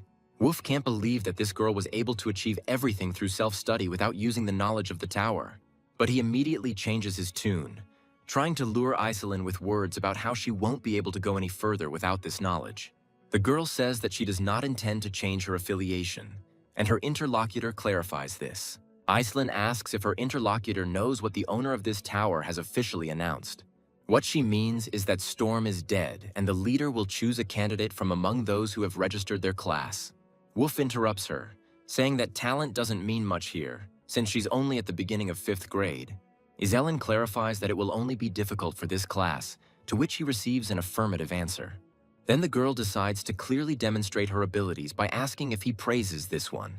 At first, Wolf doesn't really understand what this girl is going to do, but when several elements fly past him at once, he squeals like a lady. All of them, colliding at one point, produce a large explosion, which makes Wolf's eyes start twitching. Having come to his senses a little, he is amazed that Iselin used a multi-attribute spell without any effort. This can only mean one thing, namely that this sorceress has already moved on to the 6th grade. Looking at what was happening around, disturbing thoughts arose in the knight's head. He worries that his master will have to fight all the knights of Avalon. Cain is seriously worried, because Joshua's noble family could be destroyed and elevated to the status of a count. The young man turns to talk about Galahad's return and regret about the failed duel. The one in front sarcastically says that it was not his intention to steal other people's opportunities. And Cain, mentally addressing them, says that he will not allow his master to be insulted. The owner of the hand that suddenly fell on the knight's shoulder asks him to calm down. Cain is confused by the fact that he didn't even sense the presence of this man. He remembers that all the knights of the Empire have gathered, but he is still amazed by such incredible power. Cain flinches when he realizes it's only Joshua and asks him to be open about his presence. The guy asks his friend not to fuss, but he says that he cannot leave these scoundrels unpunished. Joshua tells the knight that he cannot defeat this man with his current strength. The boy continues, introducing Galahad as the one whom the commander of the Imperial Order has chosen as his successor. And he, continuing to approach, says that he recognized Joshua at first sight, and he is as good as they say. Galahad says he is honored to meet Count Sanders in person. He continues to rant, but Joshua cuts off the flow of speech, calling all these words nonsense. The guy asks if Galahad should not be guarding the third prince. When asked why he is still here then, the man's eyebrows move towards the bridge of his nose. But he quickly changes his tune, returning to his manners and trying to prick Joshua by talking about excesses. Galahad says that he has a lot to do, so he is forced to leave the count with only a greeting. Cain is amazed that this man, having insulted Joshua, is now pretending to be a friendly guy. Only now does the knight notice something he simply could not see, calling out to his lord in concern. He says that he knows this man very well, mentally recalling his betrayal in a past life. He was also among Joshua's comrades, but because of his vile act, everything will be different now. And together they think that they met each other at the perfect time. Joshua thinks about tearing this man to pieces and thus committing the first act of revenge. Cain, meanwhile, reminds his master that the action is about to begin. He is also going to go to ensure the safety of his lord. Joshua thanks the knight, saying that he will feel much calmer with him and agrees to move on. Cain responds cheerfully and follows his master. A little later, a formation takes place at the Great Colosseum of the Avalon Empire. Marcus, stating his name and title, addresses the knights and says what the winner will receive as a reward. He begins to tell the rules according to which the battle will only end when there is only one person left. The emperor adds that the duration will not matter and declares the beginning of the bloody battle. Claiming to be the second son of the Huddles, the blond man says he wants to fight Count Joshua first. A large queue of people immediately forms behind him, wanting to cross blades with Sanders. Joshua asks them all to put aside their pride and attack him as a crowd. The boys listen to his words, asking him not to blame them for being rude since he wanted it himself. They actually do it, but Joshua stands motionless until the very last moment. After this, he uses the sixth stage of the magic spear, using the head of the earth. And thanks to this, he produces the Great Mountain's enhanced pressure, causing the attackers to stagger. The next moment, they are already scattered in different directions, forcing them to scream in despair. And when they all fall at Joshua's feet, his gaze finds his next opponent, and he tells him directly that he wants to fight with him, with Galahad. At first, he successfully restrains himself and it seems does not even feel the pressure of the guy's aura. But then he laughs ominously and thanks Joshua for reducing the number of his competitors. Valmont Don Brown was born in the county of the same name into a family renowned for its fencing skills. At the age of 20, he rose to the rank of vice captain of the Imperial Order of the 9th Imperial Battalion. From then on, the father reproached the young man for not having any more privileges. He pushed him to be the best, pushed him to do something that would be an even better achievement than before. Eventually, he grew tired of his surroundings and no longer wanted to try at all. He thought about how good it was to be vice captain, because no one would dare accuse him of not training. But one day Rod burst into his office and shouted from the doorway that he was really fooling around again.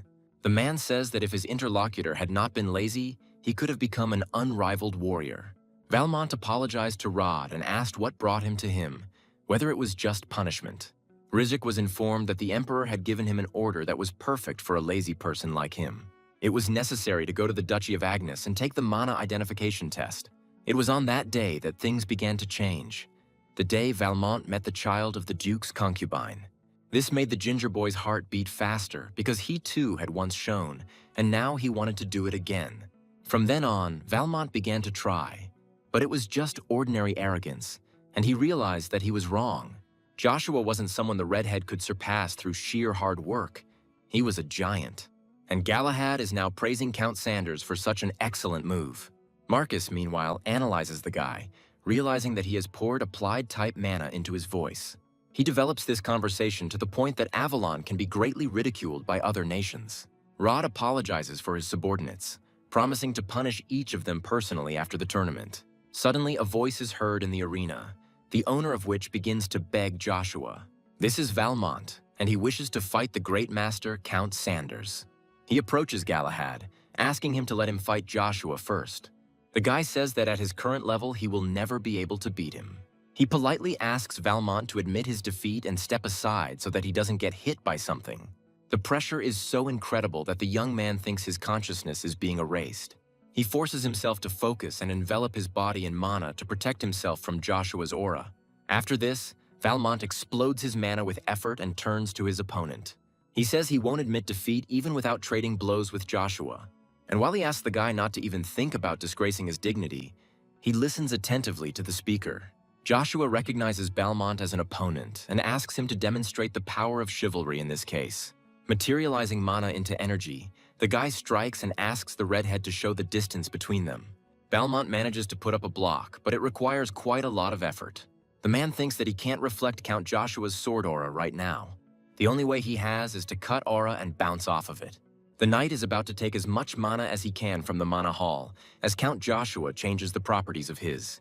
Valmont plans to carefully control every piece of mana and modify them to suit his needs. With a war cry, exhausted from the effort, the man performs mana-to-mana intersection. Joshua sees this Sir's progress and realizes that he has just awakened aura overlay. And this is despite the fact that he had never seen it before, which raises the question of his genius. However, these thoughts are overshadowed by others, much more disturbing, and Joshua involuntarily tenses. This is because the mana fragments that Valmont just launched are undergoing changes. Joshua remembers seeing something similar in a past life, such as the deep righteousness of the Browns. And indeed, Valmont, in the very next moment, names the technique and adds a continuation to it. The fast star, true to its name, rushes towards its opponent at full speed. And then Joshua uses the fourth stage of the art of his magic spear. It's called Island Destruction, and thanks to it, the guy successfully manages to parry the enemy's attack. Valmont can't believe his opponent managed to block deep righteousness so easily. The knight fails to finish speaking. Instead, a sound of exhaustion escapes from him, and Valmont understands that his body can no longer withstand the use of the imposed aura. Joshua confirms this, but also praises his opponent for being able to use power beyond his level. The words that he can rise higher touch Valmont, but he considers this his limit. Joshua says that overcoming it is not difficult. All that is important is the right motivation and goal. The guy expresses confidence that with such opportunities, Valmont will definitely be able to achieve this. Galahad says that it is unpleasant to listen to such things, and it is also impolite to say them. He himself says that Valmont is a lazy man who has no right to stand at the head of the knights. Looking at Valmont, Joshua remembers that this man had not developed much in his past life. But it was not his fault, but Galahad's, and the boy calls him a narrow-minded egoist. He asks how he dares to speak about him like that and judge him if he doesn't know him at all. And Joshua rudely interrupts further statements, saying that Galahad is afraid of Sir Valmont's talent. After all, in the end, he will surpass Rod's successor, and he will overshadow him, and the Count will be pleased about this. The guy says that Galahad will never defeat the Cheese Balmont, and he starts to lose his temper. The provocation succeeds, because the next moment the two of them both take off. Realizing what was about to happen, Rod ordered everyone gathered in the tournament hall to move as far away as possible. He tells them outright that the battle that is about to break out will take place between two superhumans. And although only two are currently participating in it, the others also feel the influence of the inhuman auras. And Joshua and Galahad move all over the field, hardly staying in one place for long. Finally, the games end, and the third prince's bodyguard cries out in surprise. Turning to Count Joshua, he asks him in a trembling and stuttering voice to wait. But the guy is not merciful. He doesn't care about the pleas of the one who dared to commit such a mean act in a past life. So, having delivered a rough and sharp sweeping blow, Joshua has no regrets. And even though their fight is over, blood is still in the air. But no one should be angry about this sudden death. There is no need to be sad if this person's name is forgotten in the pages of history later. After all, thanks to such shining people, this land is still under protection. But for some, this supreme sacrifice will not be forgotten. It will not be in vain. Along with this, it is worth letting go of the resentment that Joshua held in his heart for so long. This will become a holy poem of the Holy Spirit of the dead, who was unable to fall into deep sleep under all this chaos. The first voice from the crowd asks Count Joshua what he has done. There is not a single voice in support of the guy. Everyone only reproaches and vilifies him. Someone jumps into the arena and says that he hasn't paid attention to his actions for a long time. However, now the man cannot ignore such a vile act. Rushing towards Joshua, the commander of the Imperial Knights promises to execute him immediately. The guy is mentally surprised by this. He did not expect that Rod would be so enraged by Galahad's death. And in this case, there is only one way to calm such a person down, namely by using force. At some point, the guy feels that he is being pushed away by some unknown force. And then he realizes that a breakthrough was made in his attitude, forcing him to take flight. The force of this blow is so impressive that a powerful gust of air washes over the area around it. Despite Arden's outwardly calm appearance, he's asked about his nervous woes. Marcus asks him if he thinks the old man would dare to offend the spoiled son of the Duke. The Emperor finds this amusing, lost in thought as Rod teaches Joshua a lesson. After all, he is the most powerful swordsman in the Avalon Empire. His respect must be worth something. Meanwhile, the eyes of the Empire's most powerful swordsman catch movement nearby. And the next moment he sees something he never expected, and Joshua speaks up. He asks the commander of the Imperial Knights to give him some time to explain what happened. But he doesn't allow it, reminding him that this guy killed an Imperial Knight in front of so many people. He says that there is no need to explain anything anymore. But now he will have to pay for his sins. Joshua digs deeper into his arguments and decides to change his tactics a little. Only his opponent gets ahead of the guy, making a very nimble jump for his age. The moment he finds himself on Joshua's trident, he literally feels the weight of it. Well, the next movement comes as a complete surprise, leaving you dumbfounded. Seeing this look full of hatred, the guy is convinced of his opponent's strength. Although I managed to dodge the blow, Aura left a cut on my cheek, so I needed to defend myself against it. The boy advances to the 6th stage of the demonic spear art, earth dividing and mountain destruction. The space around the Colosseum is once again consumed by Aura, but it is different from what it was before. Although Rod is very strong, Joshua also turns out to be no slouch, forcing his opponent to at least back off. The man thinks that he expected this, but it looks simply ridiculous. And he admits that his opponent is strong, and that he has no other choice. The man is going to use a secret technique that he still keeps hidden. And Joshua, before the irreparable happens, says that Galahad killed the 3rd prince. The man does not believe that the 3rd prince could have been killed by his bodyguard. But Joshua confirms these words, saying that it was for this very reason that he punished Galahad. Rod has doubts, but says that the guy is trying to justify himself with these words. After all, this man was a great swordsman. If he had lived to this age, he would have surpassed Galahad. But the 3rd prince was not greedy for power, and harm was inflicted on him for an unclear purpose. Joshua agrees, and Rod asks if he's really playing a prank on him. The guy denies it and asks the man to think about what would happen if the prince had a reason to enter the fight for the throne. After all, then no one would be able to resist him, and this is a fairly compelling argument. Joshua ends things by asking why the bodyguard returned alive and his prince returned dead. Rod says that these speculations are not enough and asks to be shown solid evidence. Joshua says he overheard this conversation firsthand. Rod stands his ground, emphasizing that he caused the death of the Imperial Knight without having any evidence. A voice nearby said that they didn't want to listen to this nonsense anymore. The knights stand their ground because Sfey Galahad gave his life for the Empire of Avalon. And then Cain appears out of nowhere, asking how they all dare threaten his master. When asked who he is, the young man identifies himself as one of the Knights of the Golden Spirit. Cain also pronounces his full name and calls himself the first sword of Joshua Sanders. Those present find all this painfully funny, amazed that Joe has such a knight under his command. The guy thanks Cain for always coming when things get serious. Several more voices can be heard from the side, their owners wanting to protect Joshua. The 3 apologize to their commander for arriving so late. They were far away. Those standing around Joshua also notice members of the Count's battalion, but they intend to break through by force. A light skirmish ensues between them, in which the trio are asked who they are. Cain clarifies that these guys are not from the 11th and 12th battalions, to which he receives a positive answer.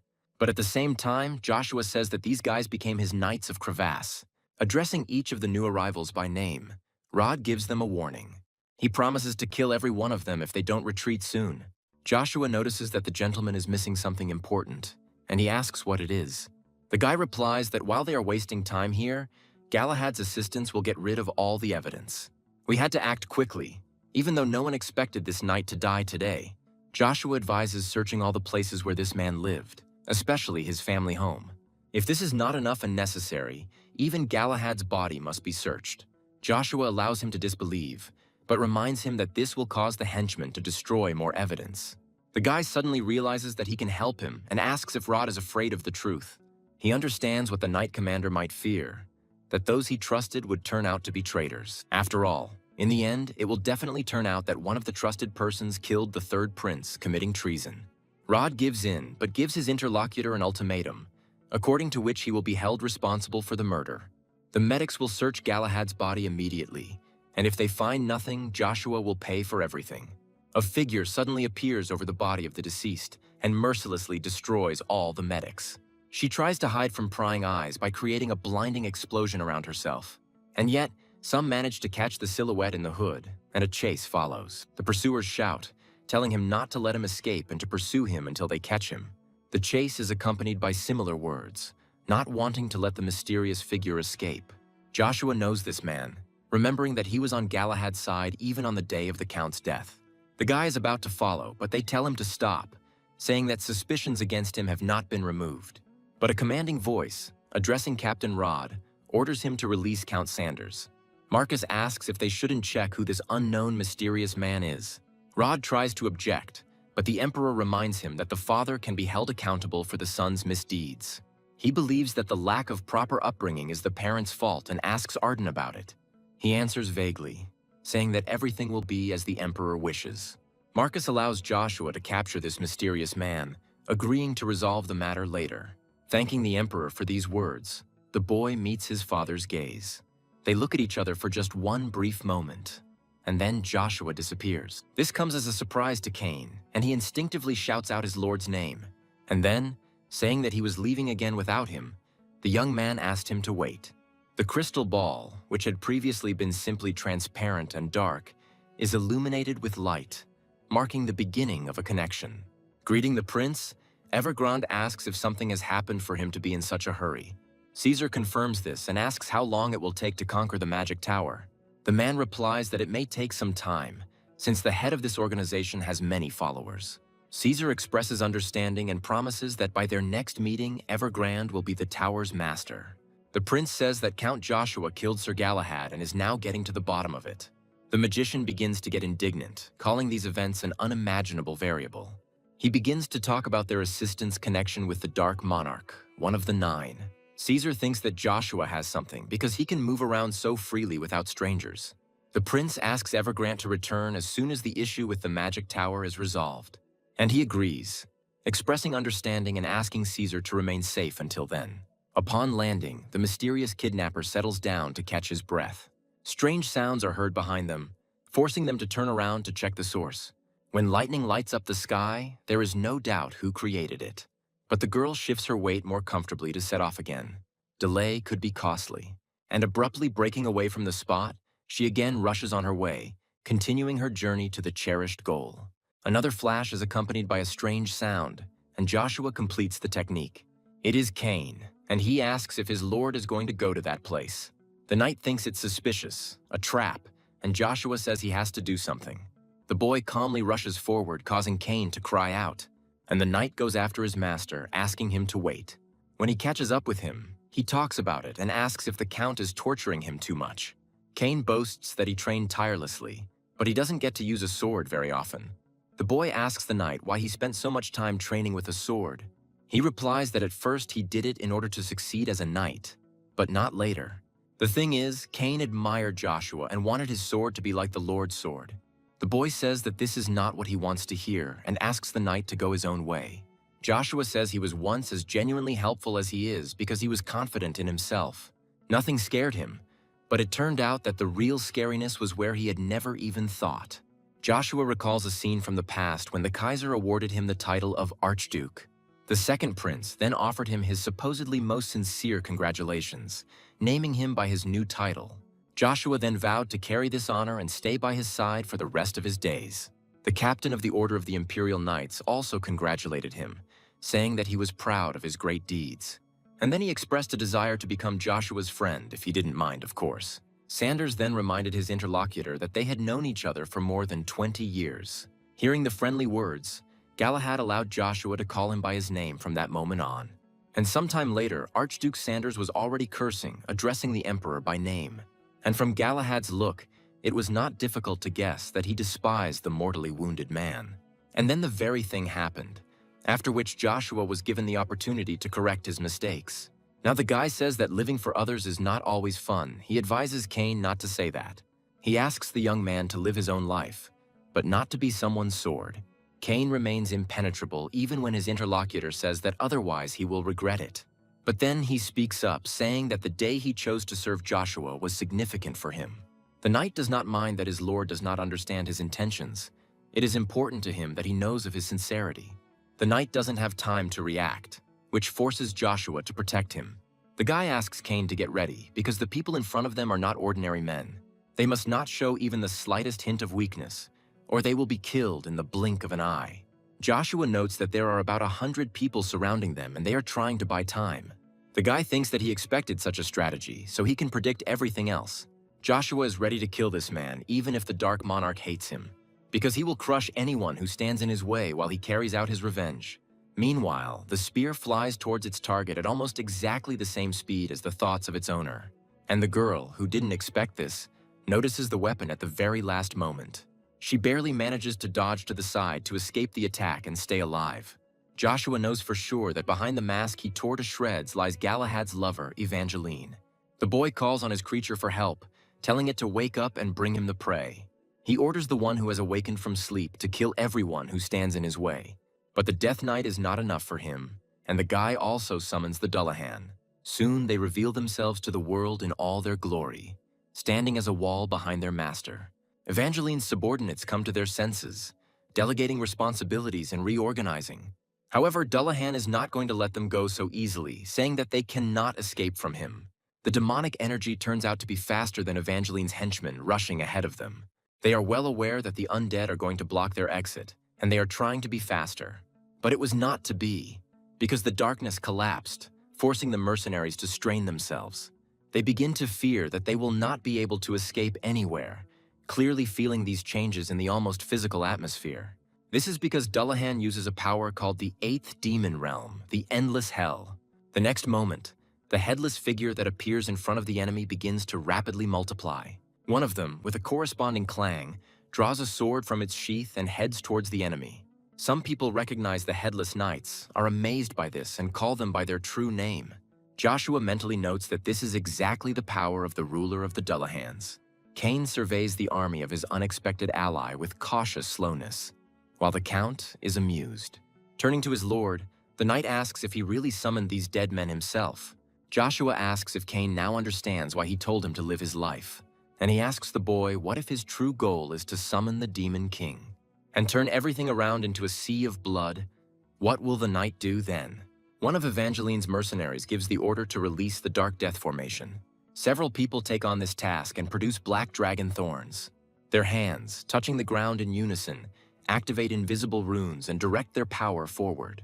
Next on the agenda is the dragon's poison mist. Joshua orders Cain not to breathe as these poisonous fumes are coming out of the ground. The next moment, following the fire, the field is filled with the screams of people struggling in agony. In this pitch-black oven, it is hardly possible to make out anything, only shadows and silhouettes. After some time, only the soot remains and the smoke begins to recede. The attention of these two is drawn to the sounds of footsteps breaking the perfect silence, and soon they notice who is leaving them. Joshua is now completely satisfied. As the Death Knight lowers Evangeline's body to the ground, she lets out a strangled wheeze.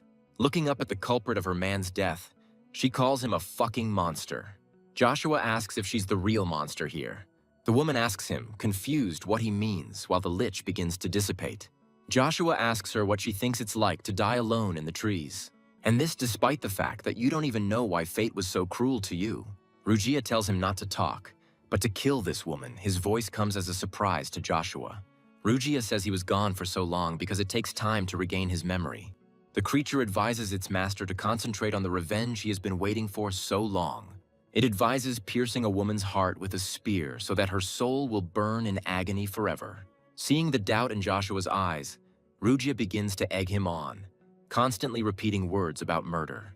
The installation works, and the guy begins to perceive these words as his own. Evangeline no longer knows what scares her more, the imminent death or that crazy look. Cain reacts almost instantly, asking his lord not to do what he intends. But the knight suddenly realizes that he does not have enough skill to stop Joshua. But someone else grabs it, and the Queen of Killers manages to prevent the irreparable.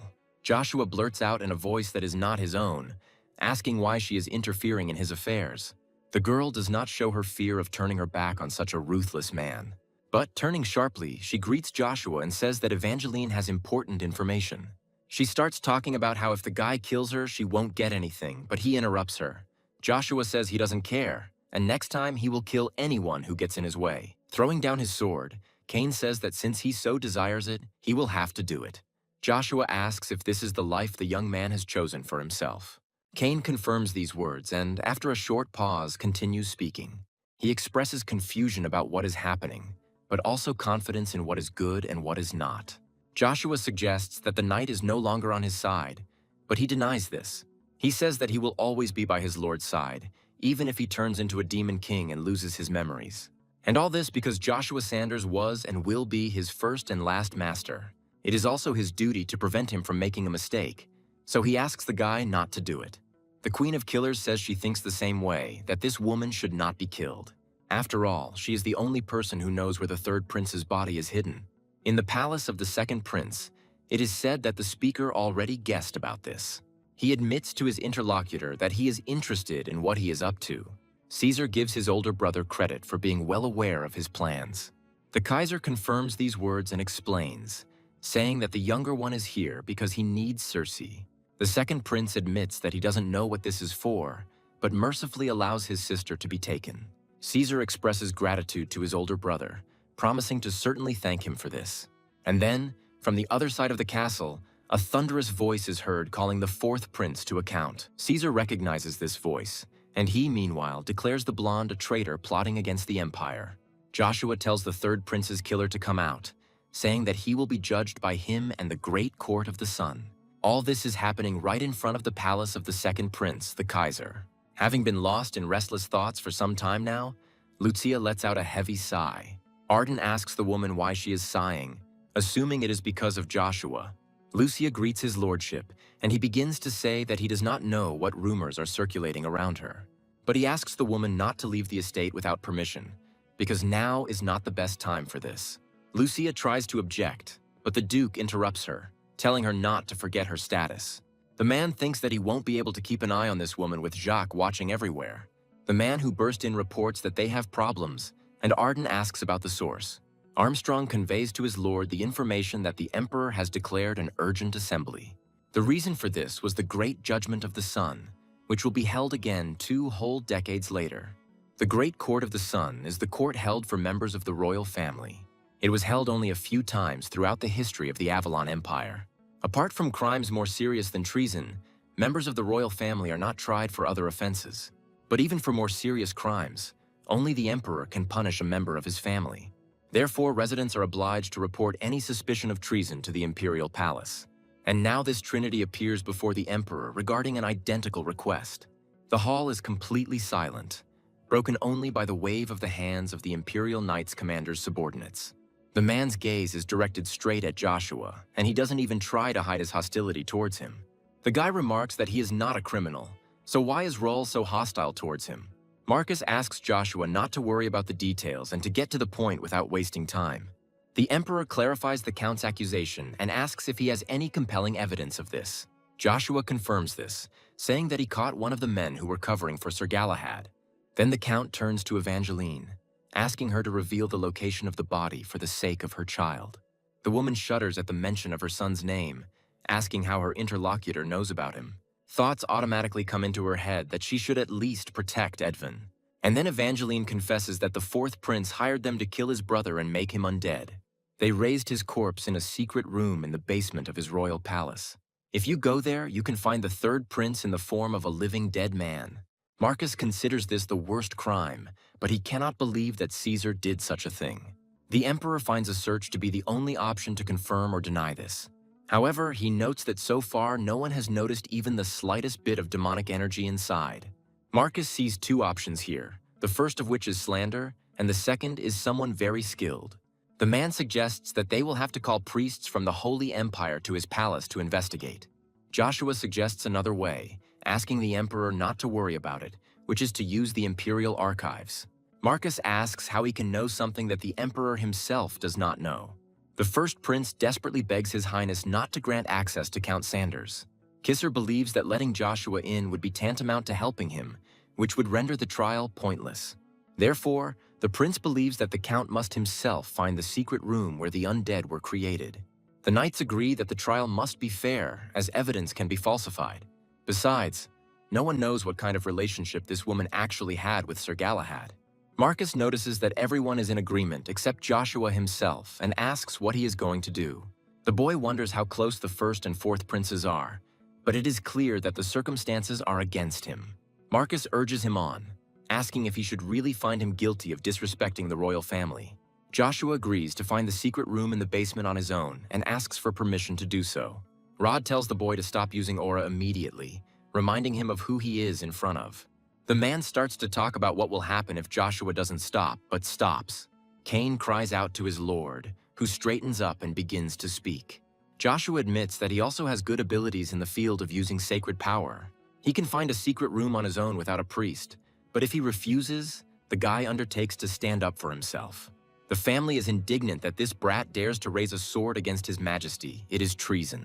And Joshua, while still removing aura, expresses his understanding that his actions now were impolite. But he asks if that is not why the sword has two sides, and he understands that from this moment on, the resistance becomes open. Marcus thinks about how he can't stand it when this insolent man continues to do whatever he wants. He addresses Joshua mentally, allowing this liberty, but already anticipating how to get rid of him. Marcus officially gives his permission to clear Caesar's name and appoints Count Sanders as investigator. The emperor gives Joshua 2 days to complete everything, asking him to handle everything within that time. If this fails, the emperor promises that the count will certainly pay for everything. Kisser clarifies whether this is really all that his interlocutor came to him for, just to form an alliance. The second prince says it's temporary until they deal with Joshua. Kisser denies that he wanted to lure Count Sanders to his side, and Caesar concludes from this that the rumors about his brother's interest in Charlie were true. Kisser says that if they are going to be allies, they need to clear up some things right away. The first prince asks Caesar if he really killed their brother. He confirms these words, agreeing that the third prince is now undead and locked in the basement. Caesar is sure that Kisser only has a general idea about this and does not know who is covering for him. The elders cannot believe that their father ordered his fourth son to kill the third. Caesar corrects his brothers, saying that Marcus supported him, but was merely an observer. The younger one notes that he does this because, unlike his older ones, he does not have support. Caesar says that he doesn't want to be an emperor. His goal is to become number 2, to be reckoned with. The Kaiser is astonished that such a man would take upon himself the murder of their third brother. Kisser expresses understanding about the difficulties of being the last in line of succession to the throne. But he does remind Caesar of what awaits him if Joshua manages to find the secret room. But the fourth prince is not worried about this, considering the magician hiding the entrance to be the best. However, he is mistaken, because the very next day the group stands in front of a secret room in the basement. Caesar cannot understand how the knight managed to detect the barrier created by the magician. Moreover, it was a 6th-class barrier spell that even a mage couldn't find. Joshua turns to the prince and says that there is nothing surprising here, but he stupidly clarifies. The guy asks his interlocutor to relax, saying that he hasn't even started. Joshua asks Rod to make sure that the fourth prince doesn't go anywhere until then. As the people enter the portal, the captain of the Imperial Knights addresses the prince but stops short, and he, saying that since things have come to this, gives his uncle the order to kill them all. Meanwhile, in the neutral city of Reinhard, at the Moon Door headquarters, a subordinate addresses his mistress. He reports a message from Team Blue Moon, sent to observe the Avalon Empire. After listening carefully, Lilia understands perfectly well that Marcus is trying to start a continental war. This became evident after the first blow was struck without cause and open gatherings took place in calm times. Zero suggests that creating the undead was also part of Marcus's plan, as he is a very powerful fighter. The man asks if they shouldn't find the Holy Grail as soon as possible to stop them. The woman asks Zero if Joshua hadn't told him that the relic was in the royal archives. He believes that they cannot sit idle waiting for the count. His loss could end badly. Lilia suggests that Zero doesn't know what kind of person Joshua Sanders really is. The atmosphere inside changes abruptly, causing everyone present to tense up. Lenger curses, unable to understand what it is, feeling as if something is leaving his body. Rod appears nearby, asking everyone to remain alert, as he believes that they could be separated. Caesar is silent for only a moment, then expresses knowledge that his ally will like it. After all, he now has a lot of material to create new undead that will become faithful dogs. The fourth prince especially wants Joshua Sanders to become his subordinate. He also tries to evoke memories associated with this place. But Rugia brings him to his senses, telling him to pull himself together and notifying him that something supernatural is present here. As Joshua tries to pry out details, the entity falls silent and a growl is heard nearby. Taking a closer look, the guy realizes that it is undead, easily guessing whose it is. The Lich roars, giving a prick to his army, and then rushes towards the enemy. Meanwhile, Rugia says that he doesn't mean this place. There are even more undead. Upon hearing that it is on another floor, Joshua is surprised and asks how big this place is. Rugia says that it doesn't matter. What's more important is that this entire huge army will soon belong to them. Joshua doesn't understand what they're talking about, and the spear explains, offering to steal something that Caesar didn't even use. Rugia asks the boy to stand still and trust himself to him, while the undead continue to advance. The entity commands the reanimated corpses to submit to it by kneeling before it. He makes Joshua speak in his voice about how their current master is insignificant to him. The guy declares that from now on he is their new master, and the undead are obliged to serve only him. The Lich screams hysterically as a mark appears on his neck, indicating his identity. Exactly the same ones arise in everyone, forcing even the most rebellious to bow before the new master. Rugia continues to speak in Joshua's voice, intending to subjugate the undead on all the other floors. Meanwhile, the knights try to cope with their own enemy, but their efforts are laughable. Even Rod is amazed at his strength and, cursing, asks who he is. The Lich responds, asking his interlocutor if he really cares who he is. Heinz says he knows this Superman who will soon join the ranks of his own subordinates. Rod says that then his interlocutor should know that he will not put up with any crap. And the man, aiming the attack directly at the Lich, orders the undead to disappear. Katjas expected nothing less from the captain, but Lenger still has doubts, even though he wants to believe in the best. And Rod suddenly realizes that something has started to go wrong, trying to figure out the reason for this. As the vortex forming in the center begins to mix with his own power, someone screams. It soon becomes clear that she is not simply being mixed in, she is being absorbed by the Lich. And then, when the first volley is fired, Heinz laughs, saying that this is Rod's skill returning to him. The undead assumes the captain will be able to survive this, but says he is not sure about the others. Rod curses mentally, realizing that it is too late to retreat and repel the attack. However, another hero appears, telling the Lich that they will not allow him to do this. The captain wants to cut off the undead's head with one blow so that Balmont doesn't get hit. But it was not to be. Heinz takes some action that changes everything in his favor. When the reflection occurs, Balmont tries to understand how the Lich managed to parry Rod's sword. He doesn't understand what kind of magic allows the undead to be so strong, because the distance was quite considerable. Rod asks the redhead not to be fooled, admitting that he is surprised that he is using aura at such a moment. The Lich merely mocks them, not considering this an achievement, not considering that the knights have made any progress. He is sure that the rest are completely untalented, however, this does not surprise him. When the Lich says that even then Rod was a piece of meat to him, he finally remembers him. For in close combat, the knights could not defeat only one battle mage, Zeev Dick Orbis, and he notes that he spent too much time on a man who is about to die. And he commands his enemy to die in order to be reborn and become his faithful servant. Rod orders the knights to raise their aura as high as they can. After all, the enemy is advancing, and they need to hold out until reinforcements arrive. The light is so blinding that it is impossible to look at it. And yet Rod forces himself to clash with the enemy, trusting at least his instincts. As their blades cross, the captain asks a pressing question out loud. He is curious how their enemy can use a technique that is only available to members of the Britain family. But for some reason, the thought of what this Lich did to the third prince of Keskalain keeps coming into my head. While saying he will find out about it very soon, Zaev deals with his targets almost simultaneously. Saying that he will now take him with him, the Lich points his hand at the captain of the Imperial Knights. The man tries to resist with all his might, but it turns out pathetic, and the undead laughs. He invites Rod to dream of power while he dies, because his rage and hatred will become his targets. The Lich moves on to the part about how the achievements the knight doesn't earn will become his shackles, and after that he will wear them when he passes away to another world for many centuries. Breathing heavily, Balmont despises himself for his own weakness. He wants to save his captain, But then a familiar sound is heard from the side, and the man turns his gaze to check it out for himself. It really is a portal, and the one who was with them originally really does appear from it. While Rugia speaks of his Napoleonic plans, Zeev responds in a way that strikes the essence. The Lich asks the newcomer where he gets his demonic energy from and if he is really a demon. And Rugia notes that they have finally met, offering to take the body of the interlocutor and the Death Knight. At this time, Balmont is cursing, trying to understand what is going on and where Joshua came from. And the next moment there is a flash, and Joshua disappears along with the undead. In another dimension, Zeev laughs, expressing understanding of what is happening. He talks about the spear, asking if it is Bonga by any chance. Joshua is unfamiliar with this word, so he openly asks what it is. The Lich explains that these are demons who have lost most of their powers and have been trapped in some object. The man says that many people seal defeated enemies this way for the sake of strength or as a trophy. Lich speculates that Rugia's ability is spatial manipulation.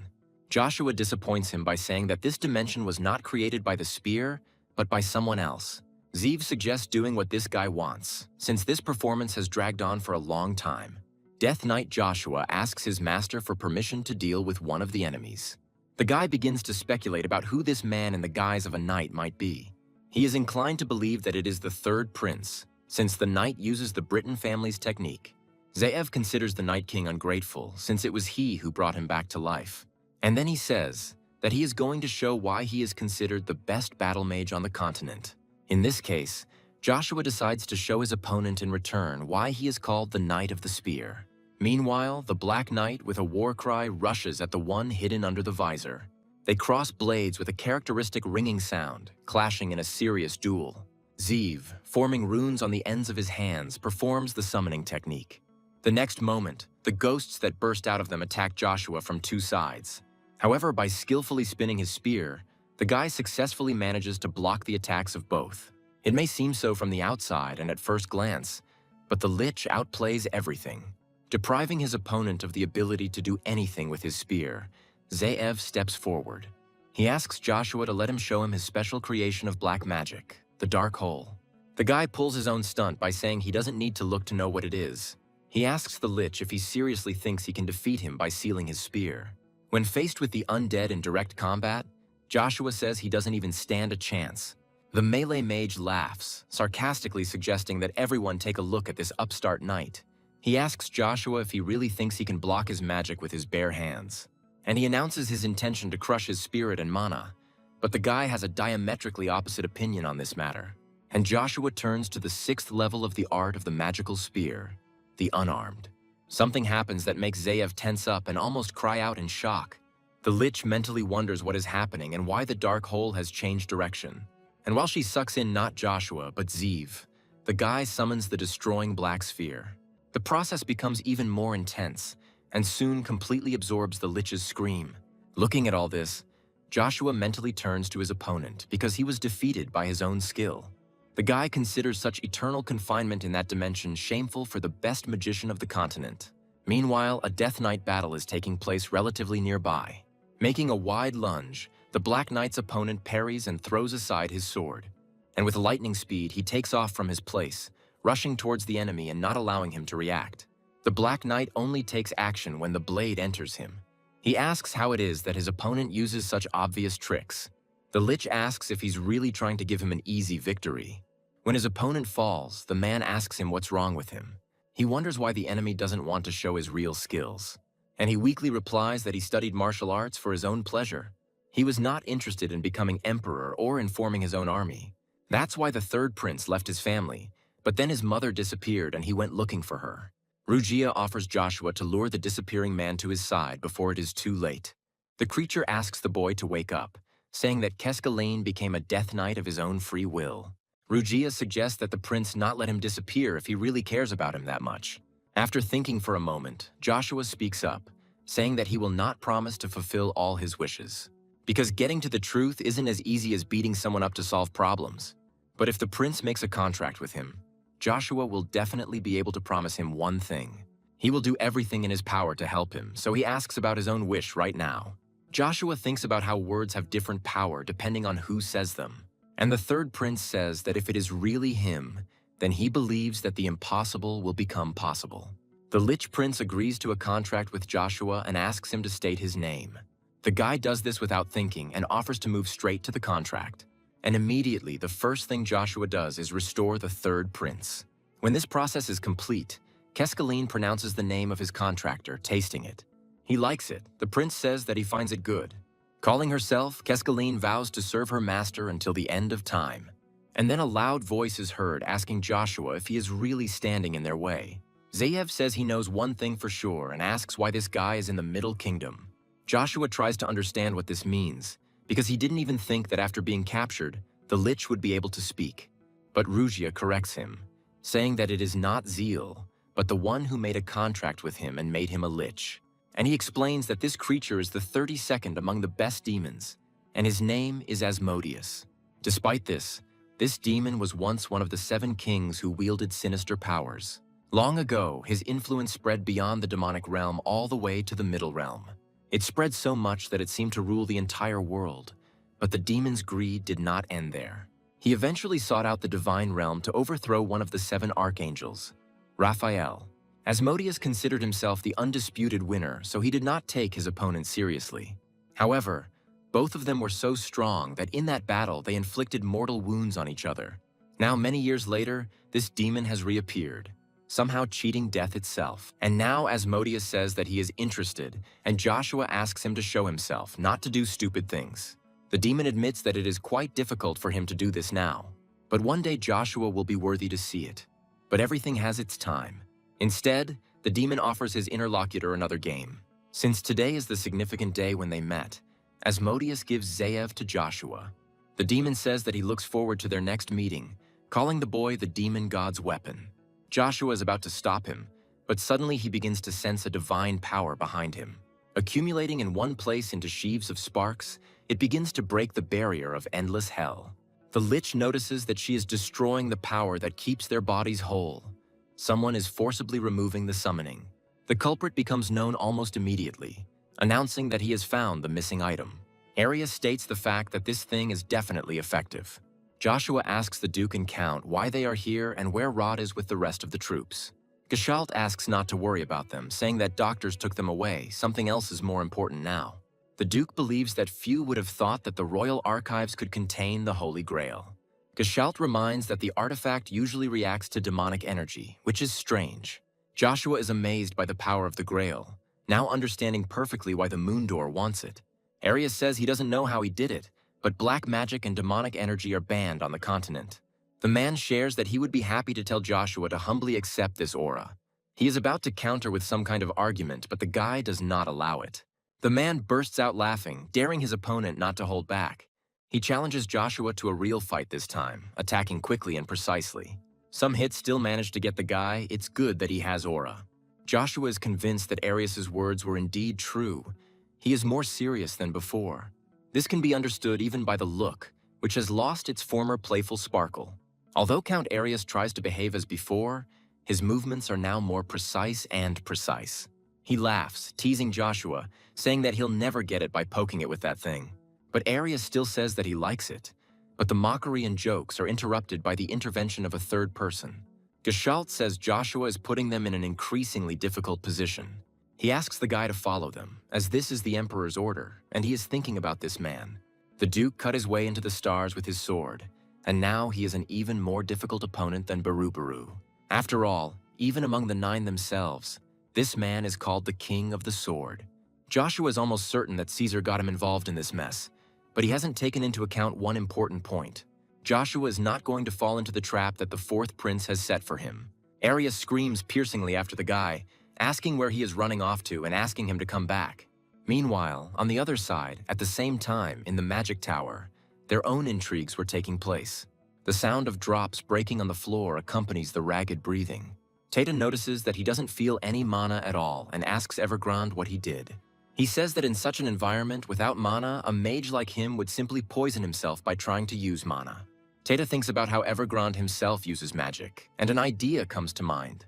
For something like this to be possible, the mage must reach the maximum level of magic use. Evergrande says that now he will forcibly send Tata back and blame her for everything that happened. But before that, the man wants to destroy the man's magic circle so that he cannot use magic. Teta is confident that Evergrande will never be able to hide his magical crimes and avoid being branded a traitor. And he asks if his interlocutor really doesn't know what the old man, to whom he is so loyal, did. And all in order to become the head of the Magic Tower, for this world is teeming with traitors and betrayers. Evergrande says it was John who taught him that the winners are always right. The losers will always be sinners, regardless of whose side is right. At that moment, a girl's voice is heard from behind, saying that this means he himself will be remembered as a sinner. And then Iselin performs the limiter return and closes it. At that moment, Teta realized that he could breathe easier and his strength was beginning to return. Evergrande can't believe that someone could interfere with his perfect plan, so he turns to the stranger. Looking closely at the face of the one who is right in front of him, Teta suddenly remembers her. But he still clarifies whether she is the mercenary who tried to become one of the 7 sorcerers. He asks how Iselin manages to use magic in such a place. Behind the girl, menacing voices are heard, ordering her to seize the one who entered this place without permission. Iselin says that they don't have time for talking. First, they need to get out of this place. Once again trying to move, Evergrande suddenly realizes that he is being teleported. He is angry at Iselin for having managed to almost completely ruin his plan. The man is told about a letter for him, but he says that he will read it later as he is busy now. But the words that this letter was sent by the 4th prince make Evergrande think. A little later, the magician contacts Caesar, who asks him about the current situation in the Magic Tower. The man confidently announces that they will successfully capture her within a day. Caesar tells him not to return to Avalon for now and says that contacting him now will be problematic. The prince explains that their secret was discovered just like the Holy Grail. He suggests that Marcus allowed information to leak to Kvaboltu and a civil war is brewing. Caesar believes that if the emperor uses this to his advantage, war will soon break out on the continent. And because of his brother's situation, he won't be able to do anything until this war is over. This is what Caesar gives as the reason why he wants to leave the Empire of Avalon. Evergrande wonders how the prince plans to control Joshua in this case. Caesar asks the magician not to worry about this because someone will take care of it for him. Therefore, he asks Evergrande to continue with the plan so that there are no obstacles in their way. The perfectly flat surface of the wall begins to ripple like the surface of water from raindrops. And then it starts to crack. A portal opens in it, releasing a person from within. Joshua is already waiting, turning to his milord, and he asks why he is here. When asked what happened to all those people behind Cain, he begins to hesitate, unable to confess. He still manages to convey that Rod was taken. Trembly went inside, and the knight tried to go after Joshua. But these people tried to detain him, so Cain had no other choice. Joshua throws the jokes aside, suggesting that the knight get out because time waits for no one. Cain asks if his lord has defeated Arius and Geshalt, and he can't resist a friendly jibe. But Joshua still admits that he had to run away because he did not want to listen to the elders. Cain screams and asks if this was a trap they had set up. Joshua confirms these words, saying that the emperor was used, as were the count and the duke. The guy also reminds them that they can become dangerous criminals if they harm Marcus's people. Joshua remembers Asmodeus's request to be patient, as they would meet again in the future. And the way he called the guy the weapon of the demon god evokes conflicting feelings in him. Joshua begins to think about this, remembering Asmodeus's words about the taboos on the continent. Cain clarifies about the puppeteer his lord mentioned when speaking of his past life. The knight assumes it is Caesar, and he is very persistent in pursuing Joshua. Cain stops mid-sentence, as what he sees leaves him speechless. One of the centurions addresses Count Joshua, voicing the order of His Majesty Emperor Marcus. It states that the guy cannot leave this place, and disobedience will be considered treason. Cain asks Joshua if this is too serious, since it seems as if there is an army of 10,000 in front of them. The guy understands what the matter is, why Marcus decided to play this game this way. A familiar voice pulls him out of his thoughts, not even asking, but presenting him with the fait accompli to surrender. Geshalt orders the young men to submit as the emperor commands, or lay down their heads before his sword. The man releases his all-consuming aura immediately after these words, causing Cain to bristle. The knight asks how it is possible that this man's aura is so overwhelming. Cain wonders how they can escape this monster, and Joshua replies that it is not a problem. Geshalt accepts the boy's choice and expresses condolences to Arden, who will lose his son today. Joshua thinks that events are ultimately taking a turn that is undesirable for him. And at that moment, when they are both ready to act, a familiar, confident male voice is heard. The centurions begin to scream one after another as the new aura that suddenly appeared overwhelms their bodies. They only know of one person who has such a level of killer aura. And right now, laying down the ground for the centurions to walk on, he heads straight towards the Trinity. Cain addresses his milord, noting that the great demon himself has appeared. Gestalt addresses Arden, saying that no one could have ever imagined that he would appear like this. The man is surprised that Duke Agnes is worried about his blood, even though he is a bastard. Gestalt also says that he is here by royal order and asks to assess the situation sensibly. When these words have no effect, the man asks if Arden is really going to disobey the Emperor's orders. Standing right in front of Joshua like a wall, the man simply stares at his opponent for a moment. And then he confidently asks if it's strange for a father to come for his son. Behind this scene, several centurions come to their senses and ask Duke Agnes not to do this. They ask him to think about his family because it's not only about him, but also about others, and he is an idol for them. Gestalt picks up on these words, turning them into manipulation and asking his potential opponent to back down. Arden asks him if he seriously thinks he would do something like that. Joshua can't understand why this man is doing this, because he is just the child of his concubine. The thought that comes to mind is that it was all because his father saw how much he had grown. From somewhere behind, familiar laughter and applause can be heard, accompanied by appropriate words. Arius asks Tremblay if this father-son relationship is really wonderful. He makes some sort of impression on Arden, who drops the name of his old friend. And he believes that now that everyone's intentions are clear, there should be no reason for doubt. Arius offers to fulfill his duty and punish the traitors who deserve it. Even though he wants to, Cain doesn't even have time to react in time, unlike Duke Agnes. And Tremblay also disappears from sight at about the same moment. Joshua mentally calls upon the power of magma, asking it to protect him. It responds to its owner's call instantly, not only creating a shield, but also inflicting damage. It proves so effective that Gestalt is forced to retreat, trying to put out the flames. While Cain solicitously inquires about his milord's condition, Tremblay asks himself a pressing question. Joshua asks if he really thought that he ran away before because he was afraid of losing to them. Or maybe the old man looks at him so arrogantly because he is still young.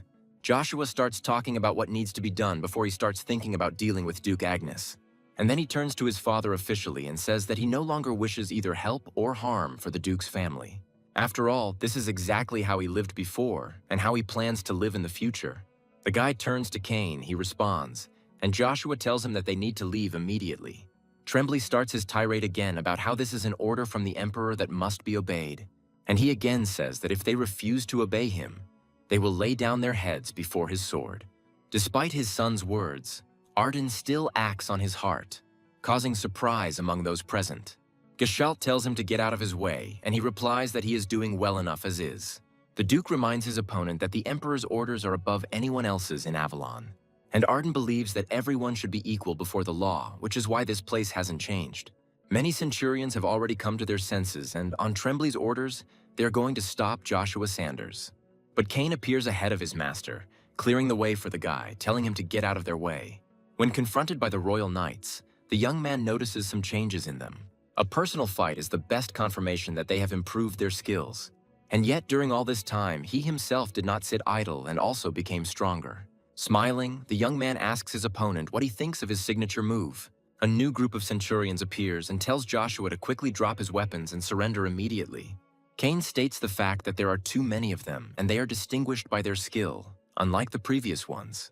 Joshua doesn't want to run away because he hasn't committed any crimes and doesn't want to look like a sinner on the run.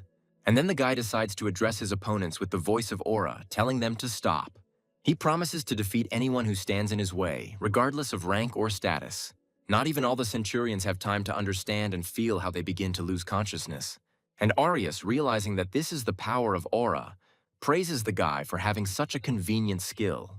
Asking to sing him a lullaby, the Count appears very close, beginning to dance masterfully between the opponents. Even for Joshua, this proves difficult, let alone for his faithful knight. So Cain quickly leaves the ring, and Count Arius starts laughing. He asks Joshua what he is waiting for, because he knows very well how to stop all this. The man wonders if the boy is afraid that the whole world will call him the worst evil. Joshua gets fed up with this affectation, so he settles the matter with a single blow. Arius laughs with a strained expression, asking why the guy didn't cut off his head. Joshua says in an ominous tone that he believes it is wrong to end every life. He explains why he acted this way, and Arius asks if the guy isn't being overly kind. In the end, the man lets them go, noting that he doesn't see anyone who could stop them.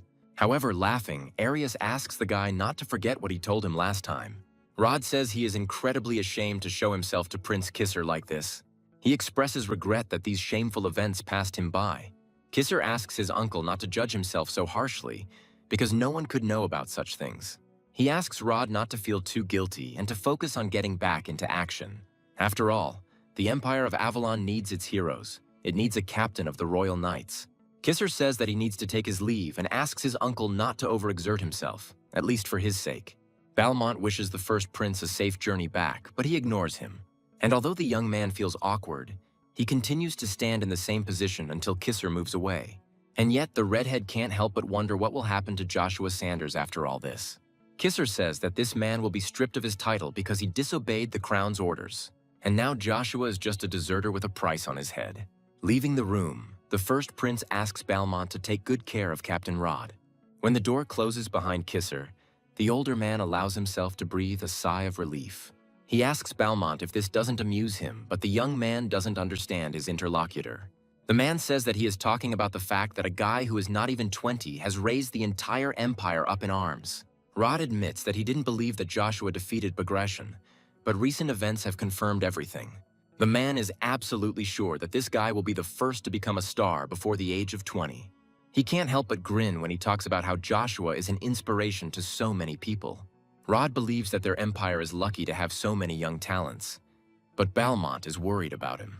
The Knight Captain says he is going to take responsibility for this mess and relinquish his powers. The young man does not understand why his interlocutor suddenly decided to act in such a way. Rod explains, saying that he is stepping aside for one of the young talents of their empire. The man says that he wants none other than Balmont to take his post next.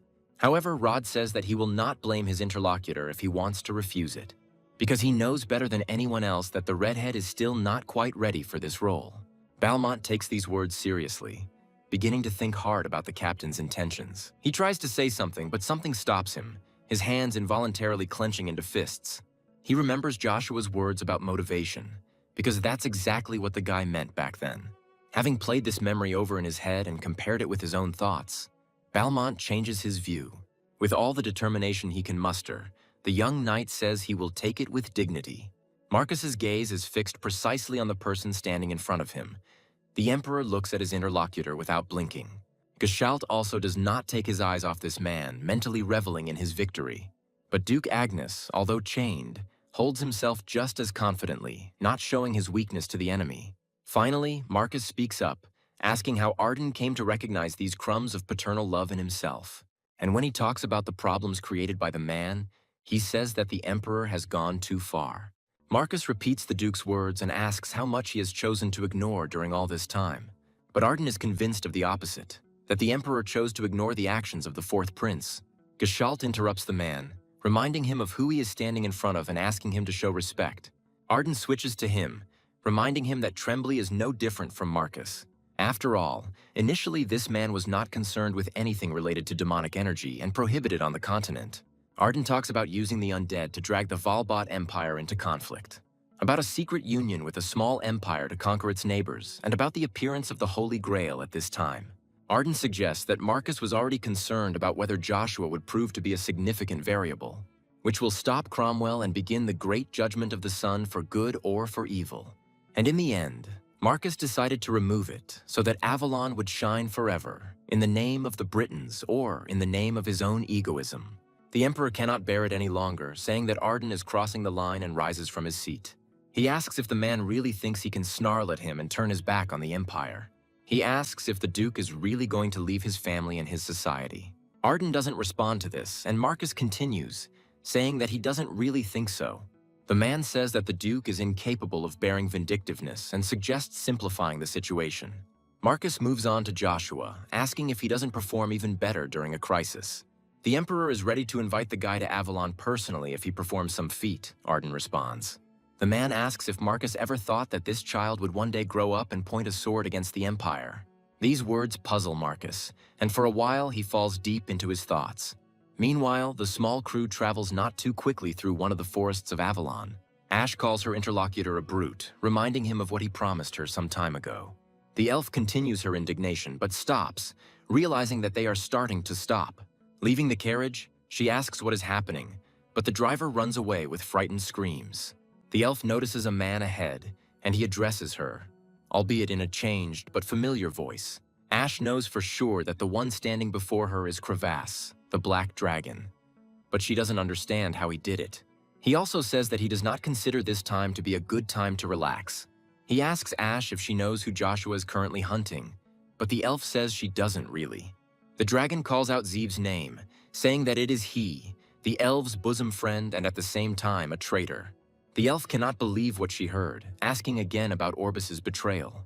She recalls the man's exploits, and the dragon expresses his regrets to her, speaking of the true nature of people. Crevasse asks Ash to stop looking for Zaev if she has figured everything out and to do her own work. The dragon begins to talk about the birthstone, but the girl interrupts him, asking about the location of Orbis. Crevasse peers into the elf's eyes, trying to decipher the creature's intentions. He stares long and hard, wanting to make Ash doubt, to force her to give in, but she is adamant. And then the dragon gives in, and closing his eyes, chuckles thoughtfully and long drawn out. He replies that this man is in a place called the Great Plains of Ayasa, in a place now called the Magic Tower, which people built by stealing what belonged to them. Trying to catch his breath, Teta acknowledges the fact that the current in this place is too strong. The man is sure that this girl will not be able to carry him, so she will have to go alone, but Iselin refuses. Words about how it doesn't matter how long it takes are interrupted by the voices of the chase and the order to capture Tetu. After all, this is precisely the strict order of the new owner of the tower, who even allows the unification of his circles. Intending to destroy the couple once and for all, the mages create stone rain. And while somewhere the cavalry is trotting, the maid expresses disbelief in what recently happened. After all, her princess not only got up and moved after being on the brink of life and death, she also regained her sight. Cersei agrees, considering what happened a miracle, but she is worried about her memory loss.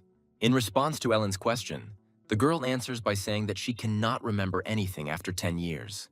However, her heart still aches when she hears the name of one person in the royal family. And of course, she means the princess of our hero, Joshua Sanders. Suddenly, the girl decisively turns to her maid, and she responds with all readiness. And she asks Ellen for the name of the captain of the second rank of the Imperial Knightly Order.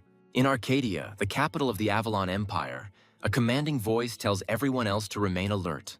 He is confident that the chances that this man is still here are high, and that action must be taken immediately. You can't fight an enemy like him alone, but you have to call for help with flares. Realizing that things are even worse than she thought, Icarus sets out to get to Joshua as quickly as possible. However, in this rush, the girl does not notice that she has been exposed. Joshua suggests that Marcus didn't want the Britons to become less powerful. He thinks so because the man took such a step as his expulsion from the Empire. Cain agrees that strengthening his lord within the royal family has been a failed attempt. Bursting into their presence, Icarus angrily asks how their stay in Arcadia turned into an accusation of treason. The girl informs her lord that a huge reward has been placed on his head and Cain's. Icarus believes that as Joshua's subordinate, the knight should have guided him on the right path.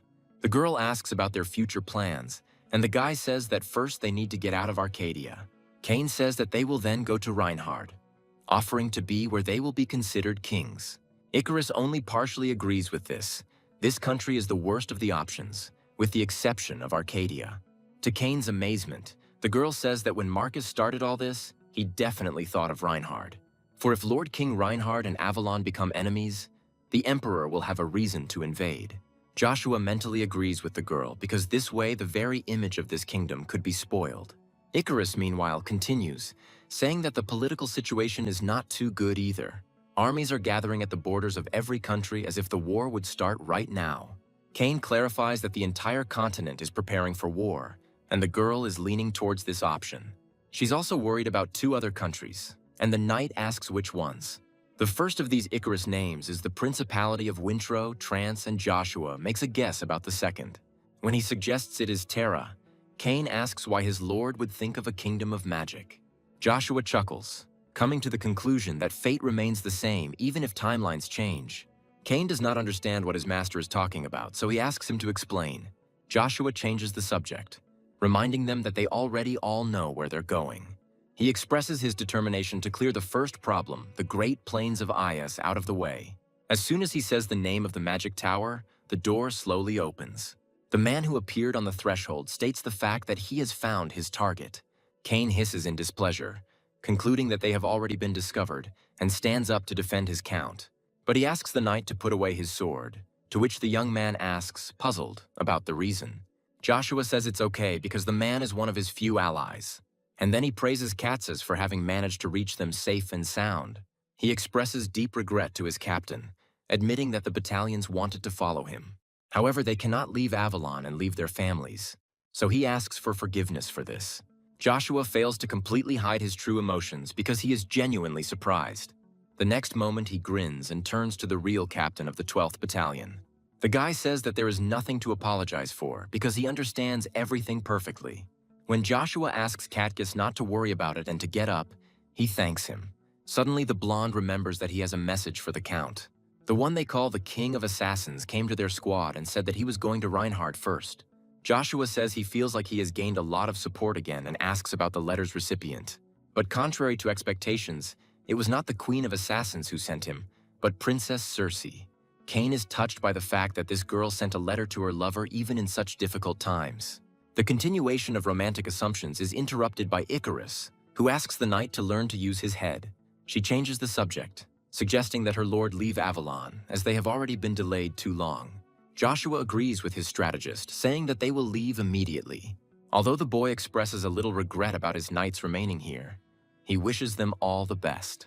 Kaijas expresses the wish that God would bless Joshua himself. He asks the Count to return to them alive after the required time has passed. Evergrande admits that he was quite surprised, even though it wasn't the main body. The man asks what is happening in the secret room under the 4th Imperial Palace.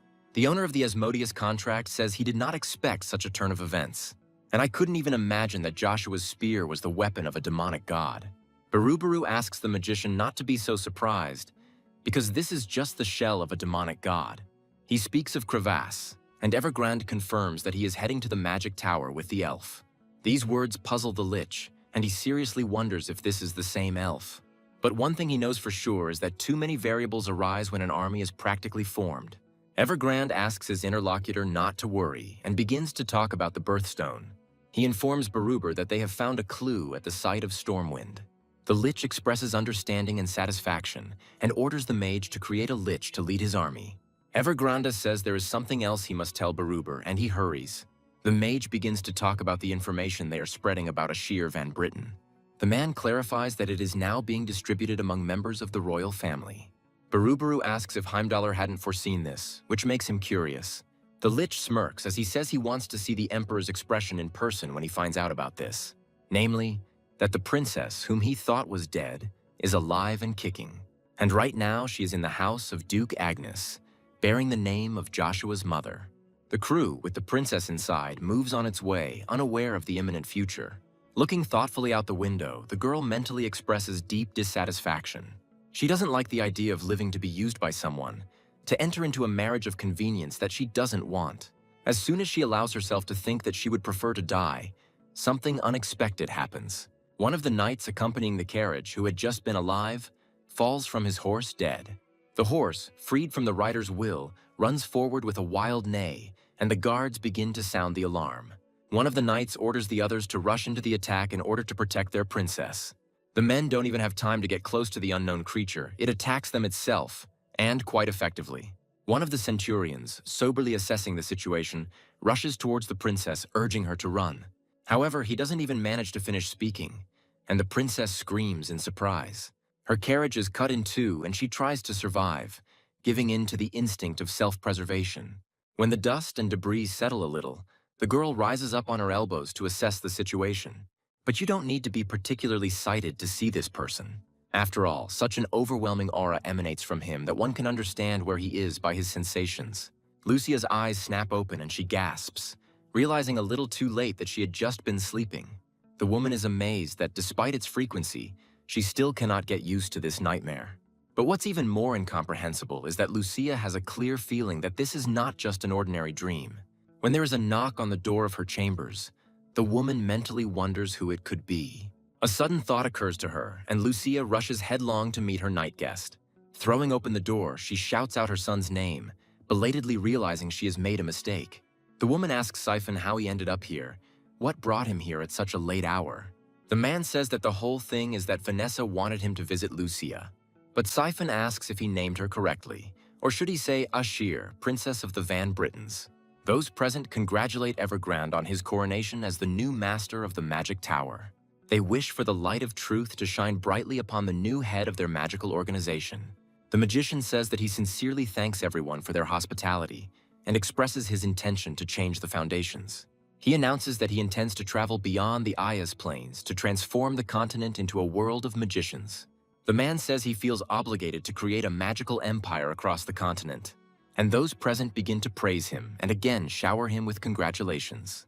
The man mentally triumphs, thinking that only a small part remains to be done.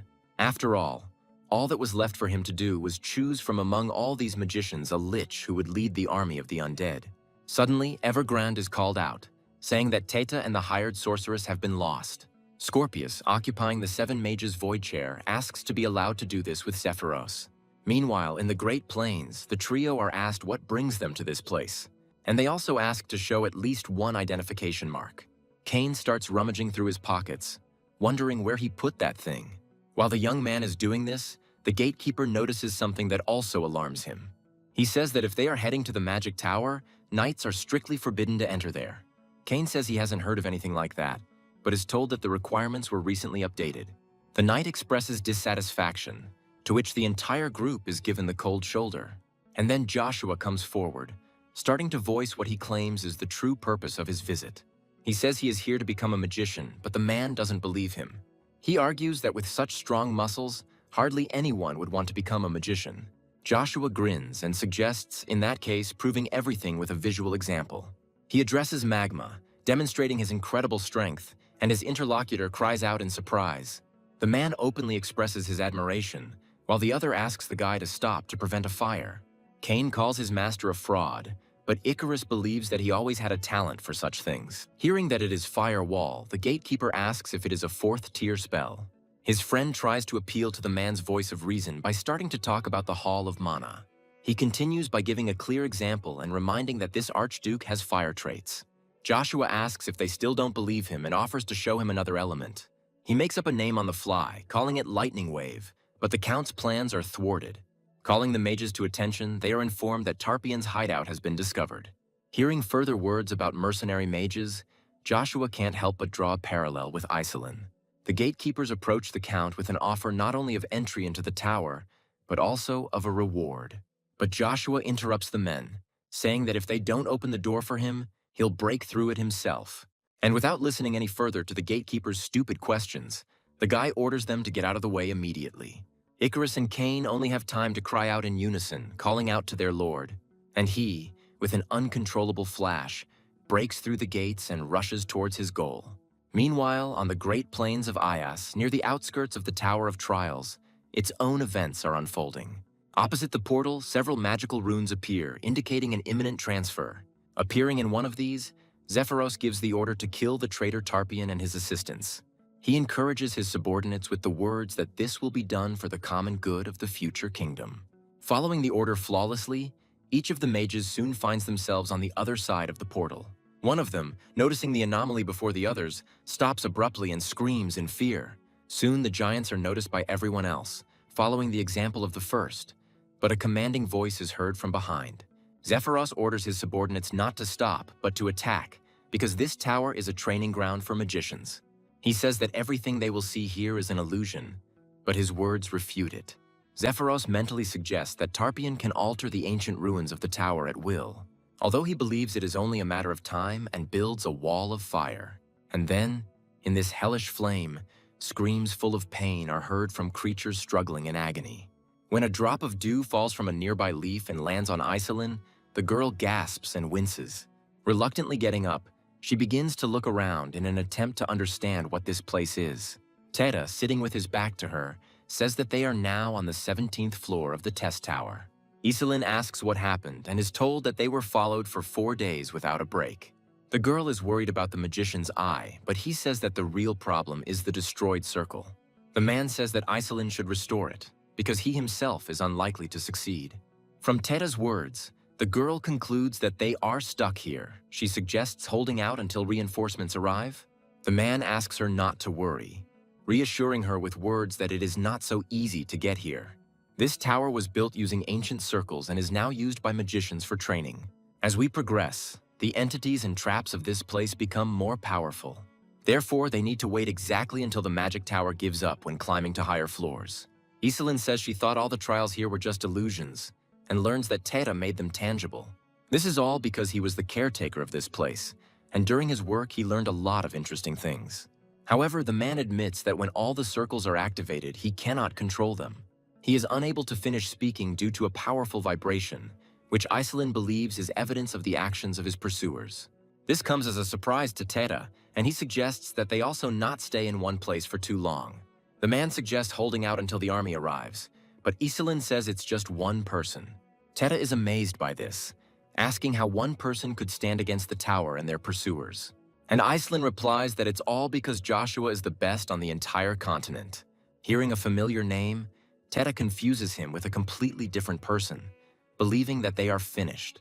Meanwhile, on another floor, ferocious monsters attack Zephyros and Scorpius's squad.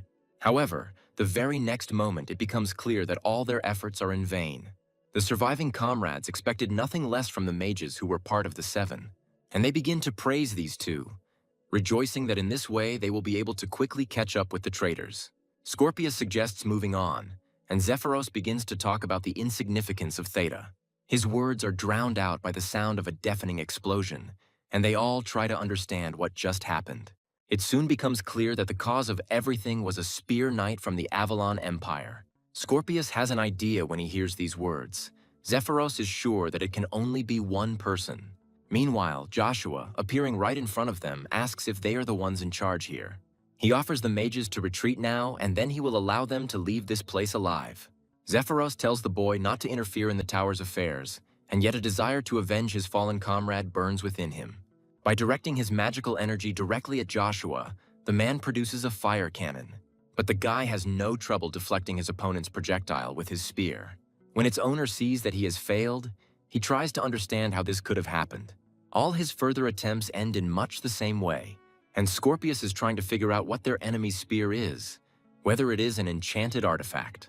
The four are about to release a large magic circle to block any of Joshua's movements. Zephyros suggests that his partner also cast a spell to get rid of the enemy in one blow, and both men immediately begin to utter the words necessary for its implementation in sync. Scorpius reads the words of the spell sensually, but suddenly a suspicious sound is heard nearby. Joshua yawns widely and deeply, causing the men standing nearby to involuntarily fall silent. The guy says that magicians are not at all suitable for such battles, because no one will wait for the spell to complete. The men try to understand how he managed it and are outraged by the stereotype about their brother. And Joshua, to avoid wasting his time, demonstrates everything with a visual example. His next move is Iris's 6th-level magical spear technique, disarmament. And this instantly swooping tornado is a branch, the wind of the god of martial arts. Even Scorpius and Zephyros cannot cope with this whirlwind. The fate of the rest of the magicians is even sadder. And somewhere on another floor, a man's leg barely manages to maintain its balance. Teta curses harshly, asking what they are doing there that is causing the tower to shake so much. Iselin expresses uncertainty about whether they can hold out until Joshua arrives. But Teta had the opposite opinion, because all the mages except him were absorbed in raising their own circles. Iselin agrees that the magic of ancient people is not so easy to detect. Teta tells her that she is mistaken, because this tower was not built by people but created by dragons. Iselin even cries out in surprise, stunned, asking her interlocutor to repeat these words. Teta confirms them and adds that the dragons also created the rules of the Tower of Trials. There should have been rewards for each floor cleared, but they weren't given out, as the man was already undergoing tests. He says his personal best is 37 floors, so anything lower won't count. The girl becomes interested in what kind of reward she can receive. It seems to her that it is something grandiose. Teta says that he himself does not know this, but he heard something from the owner of the tower. He said that the top floor contains all the truths, including the secrets of the tower itself. The girl focuses on the desired word, asking her interlocutor what it means. He says that he himself does not believe in it, considering it only an old legend passed down from generation to generation. The next floor is the 30th, and its difficulty will increase significantly. The man asks the girl to be extremely careful here, and they begin their movement. When the door suddenly closes and begins to disappear, Tata doesn't even flinch. Iceland asks if this is supposed to be hell and admits that she finds it creepy. Looking around, Tata finds the area to be different from what he remembered last time. And while the man is trying to understand how this is possible, someone shouts out Zayev's name. Ash asks the man standing opposite him if it really was him who did all this. The elf is furious that this man destroyed the elven race and calls Orbis to account. The Lich laughs, saying that even if he tells the truth, Ash won't be able to do anything about it. Just a century ago, humans and elves lived side by side, not knowing what would happen a few decades later. Gradually, there was no room left for another race in human society, and the elves went into hiding in an attempt to save their lives. This place served as a source of life not only for the elves, but also for all other living beings. There grew a sacred tree called Yggdrasil, to protect which the elves built a barrier. These beings worked diligently for the benefit of their own race until that very day. Someone dared to covet the source of life of Yggdrasil, and the tree began to wither. Now Ash remembers that the source was the Tempest Primordial Stone. Having borrowed Crevass's power, the elf served as the Black Dragon's errand boy for a long time. But it wasn't just like that. She was filling the world tree with energy, and all because of the one who was now standing in front of her. Ash couldn't even imagine that the thief would turn out to be none other than Zeevdik Orbis himself, a friend of the elves. And now the girl asks how he could betray them, and where the source of life of Yggdrasil is now. Barubaru laughs madly, saying that it would be no fun to reveal all the secrets at once. Ash can't believe that countless elves died because of him, but he laughs. The girl only has time to say that she will finish him off with her own hands. The Lich explains to her that even if she has attained the power of 7th level mages, she will not be able to defeat him. Barubaru says that she should have run away while he had the chance, but now the entire elven race will come to an end. The Lich bursts into laughter again, asking the girl not to worry, as he will soon return to the World Tree. He shares with her his plan of how he intends to turn the elves into an army of his dead. Barubaru says his goodbyes, but Ice Spear rushes towards him. The shockwave from Iselin's technique knocks down even a tiny elf. Ash stands up again and wonders if they weren't in the Tower of Trials with just the two of them and the Lich. Meanwhile, the girl tells the elf that this is her chance, and she is surprised that these are ordinary people. Iselin promises to buy Ash some time, and Teta asks her not to forget about herself either. The Lich confuses them with Evergrand's minions, believing that they will not calm down, and begins to revile the mage. He asks everyone present to allow him to take this opportunity to show them the Monarch of Death. The man asks this most powerful being of the Middle Kingdom to reveal itself, calling itself the Bringer of Destruction. Other names for this creature include the legendary Undead and the Bone Dragon, and while the Lich finishes his spell, Teta asks a rhetorical question. He tries to figure out who this guy is and how he managed to summon something so powerful. Iselin suggests that Teta move faster because if they are caught, they won't leave even a wet spot. Cursing, the magician turns around and stops, to which the girl asks what he is doing. Teta says they need to hide from this dark creature, and to do that, someone will have to distract it. And the magician, folding his hands in a special way, directs a double cyclone at the dragon. But the enemy creature is indifferent to this technique. He parries it with his own. Teta curses, wondering how the dragon managed to break through the defense of 7th level magic. Revealing that the creature is already very close, the man's voice trembles as he uses Wall of Winds. There is an explosion, and those standing nearby are also slightly hit, but they manage to stay on their feet. Meanwhile, on the floor below, a cough escapes from Scorpius's chest as he falls backwards. Joshua, looming over him, orders the mage to immediately go to the magic tower and deliver a message to Evergrande. The guy wants the man to wait for him there, and Scorpius only growls in response. He admits that Joshua is a skilled craftsman, but promises to pay him back for all the humiliations. The man tells the boy to stop thinking that he has no equal in this world, and that one day he too will fall. And after that, he gives his subordinates the order to raise the protective barrier, saying that they are retreating. Joshua remarks after him that they were the ones who lost. There is a dull sound behind the guy, which makes him turn around. After carefully examining the door that appeared, Joshua comes to the appropriate conclusion.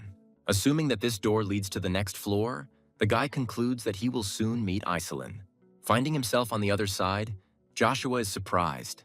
Seeing the one who is now standing in front of him, the guy asks if this is really what his next test will be. When Joshua calls it a fight with himself, Rugia corrects him, saying it's not him, it's just a double. The boy addresses the demonic entity, asking it if it knows what it is. She replies that this perfect copy is a creation of God, a legendary, long-vanished monster. Rugia expresses uncertainty about Joshua, knowing that his being's energy is at a royal level.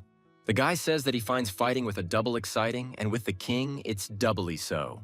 Rugia asks him to be careful for this very reason, because it is a dark creature from foreign lands. Joshua wonders what such a monster is doing in this place, and whether he really wants to preserve his family. And then he suddenly gives a voice, opening the first stage of magical possession of the spear. And the very next moment, Joshua is faced with his double's weapon. To do this, he needs to make a wide but quick lunge in order to get there in time. Nothing happens for a while, and then Joshua jumps out at the double with an admiring cry.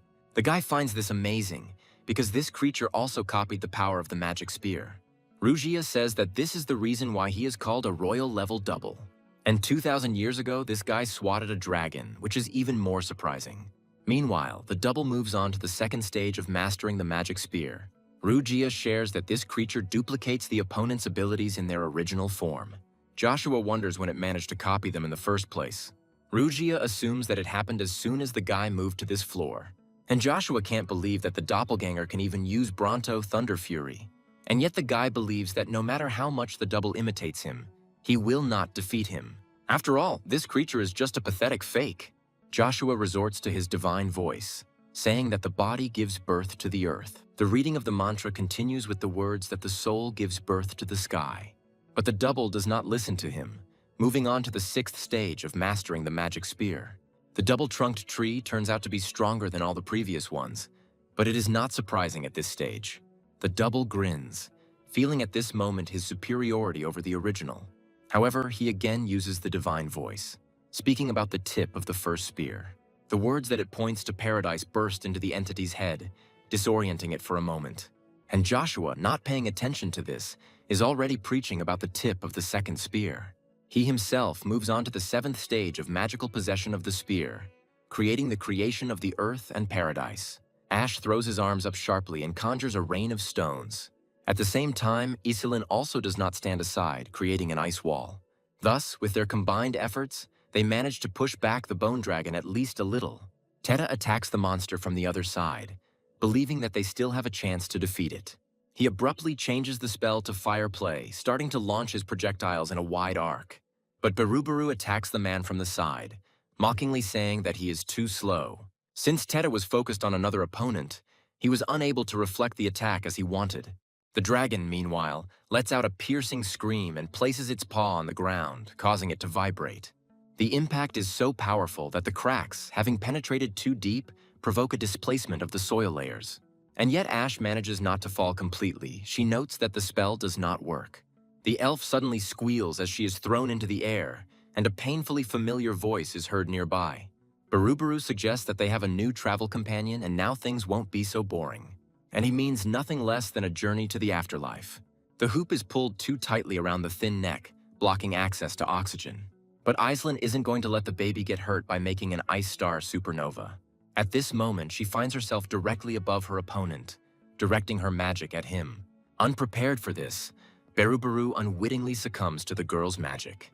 But this is not enough for Iselin, and she also constructs an ice spear. Breaking free from the girl's fingertips, it, great and strong, rushes towards its target. However, he fails to reach the lich, because the latter regains his ability to move just before the collision. Barubaru laughs disgustedly, saying that this is somehow too shameful for a magic spell. But he adds that he will praise the girl for her courage and the attempt itself. At the same time, fragments of the result of her own magic fly towards Iselin. This is not enough for Baruber. He throws the girl back with a gust of wind magic. The man makes one last move, preparing to finish off the failed sorceress. And it seems to him that he is succeeding, but something goes wrong, causing him to be surprised. Barubaru tries to understand what is happening by asking it out loud. And Iselin, stuttering from pain and exhaustion, begins to read some kind of spell. She speaks words about mana, blue, and purest in the whole wide world. The Lich is amazed by the girl's endurance and is going to give her a special place for it. Intending to make Iselin his devoted Lich, he commands her to gain strength in the embrace of death. Ash, who appeared behind Barubaru, asks him to stop immediately and leave the others. She reminds him that this is just their fight, and the man has already killed enough people. Filled with heroism, the elf notices the shadow covering her at the very last moment. But this is not enough, and Barubaru grins with satisfaction. He says that the lack of strength gives no choice but to surrender. But to get what you want, you need to gain strength in every possible way, including even selling your soul to the devil. But something starts to go wrong. When the ground opens up, Barubaru asks what the hell is going on. And already belatedly, he notices someone whom he did not expect to see in this place at all. But for some reason, Joshua is unconscious, and it's not just the Lich who notices this. Ash, who was nearby, desperately asks the spearman to come to his senses. Teda remembers this idiot, realizing that he is becoming more and more powerful each time.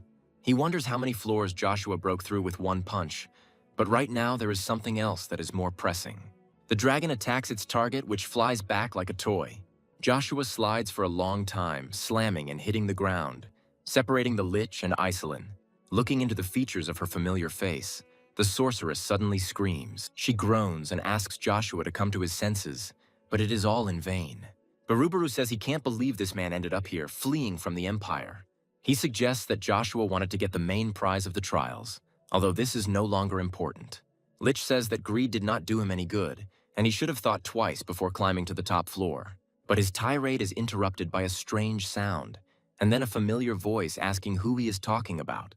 The Lich can't believe his ears and turns around sharply, trying to take everything in. Joshua begins to move in front of him at lightning speed, ending up right in front of the girl. The guy says he knew that the Barubaru in the fourth prince's basement was just a fake. Iselin curses, asking what the hell is going on and where the clone came from. Barubaru considers this to be a stroke of luck, which will allow him to get rid of everyone at once. Directing a magical volley towards his interlocutors, he produces the Weapon of Darkness. But Joshua isn't about to let the inevitable happen. Moving straight to the 7th stage of the spear, the color emitted from the weapon starts out red, but then suddenly changes to a blinding white. The Lich calls the guy a fool, saying that the Weapon of Darkness is the most powerful of the dark magic spells. He laughs, asking if someone who made a pact with a demon really expects to be able to block everything. The man pauses when he realizes that Joshua has actually managed to dispel this high-class spell. And, in addition to this, generally break through the upper boundary of the floor itself, which is located below this one. And Joshua just grins mysteriously, keeping the intrigue. Sometime later, his foot is already stepping onto clean, filth-free soil. Iselin and the elf look at themselves in disbelief, because their wounds are now gone. They have miraculously healed. Lich comes to the conclusion that the guy did not destroy, but change the environment, breathing life into it. The idea creeps into his head that divine power is to blame for everything. However, the man says that this is impossible, and the atmosphere changes to oppressive again.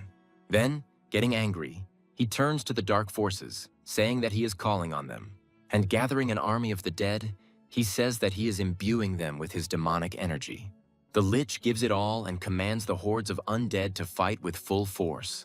Joshua is not against this scenario. He is also going to show his skills, and what his army is capable of, even if it is not as huge as the enemies. The Lich gives his subjects the order to rush into attack, and they obey. A bone dragon flies out ahead of everyone, appearing as if from nowhere, emitting a stench from its mouth. Compared to this multitude, Joshua's squad looks laughable, but strength is not in numbers. The first to take action is Dullahan, who creates his own army. His headless army immediately rushes forward, engaging the enemy in mortal combat. Next comes the third prince with his Sunblade, unleashing his vengeance on his opponents. He, like some kind of vassal, orders the undead to kneel before his lord Joshua. Baruber doesn't like his opponent's advantage and turns to his bone dragon. By directing the monster, the Lich commands it to use its dragon's breath, crushing the enemy. It is not difficult to guess that it is directed at the culprit of this whole mess. Joshua resorts to the help of the 6th level of spear magic art. And at the moment when the bone dragon attacks him, the guy uses double-barreled tree. This attack proves quite effective against the monster, causing it to let out a furious scream. But this is not enough for Joshua, and he leans forward to make another attack. After the jump, the guy dives down, pushing off from the air and delivering a powerful blow to the dragon. He falls down, hitting his gigantic head hard, causing the air to rise. Iselin is amazed that Joshua knocked out the bone dragon with a blow, but Ash is not very surprised. Theta says that the use of dark magic in summoning the dead is prohibited by law, and here there is not just one corpse, but a whole army of evil spirits. And at its head stands a famous spearman. The people would experience utter horror and betrayal. Iselin believes that there is nothing to worry about, because the inhabitants of the continent, having seen Joshua, will understand everything. See with your own eyes how great this guy is and fall in love with him. Teta, calling Iselin unnoticeable, asks her to be more gentle, since he already realized that she is a fan of Joshua. Ash asks them to stop talking and look at what's going on. She cannot understand the nature of this magic, because Joshua's blows do not bring the desired result. More precisely, they bring it. But Barubaru instantly heals everything, which makes you think seriously. The elf suggests that this lich is as immortal as his own army of the dead. While healing his wounds with mana, the third prince carefully watches the enemy, conducting an analysis. He wonders why these undead don't get tired at all and regenerate faster than him. Meanwhile, one of the reanimated corpses moves forward and gives a signal to everyone else. They immediately follow him, taking a certain position and lining up for the maneuver. The prince immediately notices something is wrong, and when a volley of enemy attacks is already flying towards him, he finds himself ready. However, others suffer much more. While fighting with the enemy, they do not notice the enemy attacks. Keskilain clearly sees that they are moving chaotically, but at the same time they are holding formation, as if someone is directing them. But he realizes that Joshua has nothing to do with it, and another lich has entered the game. He thinks about how, by taking blows, he only brings his end closer and an ice wall grows before him. Teta says that every lich's weak point is in their life vessel, and he assumes that Barubaru hid it so that no one could find it. If this vessel is not disposed of, the strength of the commander and his army will never be exhausted. At the same time, Teta thinks that mana and demonic energy are not infinite. The lich tells his opponent that divine powers cannot save his human body. He starts talking about what will happen to Joshua over time, but he doesn't let Barubar finish. And he himself begins to speak, noticing that the lich has missed one very important detail. He says that he knows about Barubaru's life vessel. The guy learned about this back in the fourth prince's basement. The lich suddenly understands one truth that for some reason he had never even thought about before. Joshua agrees with this assumption, saying that he was buying time and looking for the vessel. And then he placed it in a person who knew its location. Barubaru desperately shouts out the name of the person mentioned and tells him to run away immediately. Hearing him, the elf tenses up, repeating the address to herself. The Black Knight says it was naive to think the veil had fallen and suggests that his opponent prepare for death. The Lich Woman turns sharply at the unfamiliar voice, which continues to utter threats. Barubaru appears before him, telling him how he dares point a blade at him. Certain that he is finished, the Lich strikes his opponent, eliciting a pained cry from him. Joshua comes to the rescue, using the 5th level and 4th form of spear magic art. He casts True Lightning, and Barubaru defends with Distortion. But it turns out to be too late, as Joshua, who has broken through to the front, points out.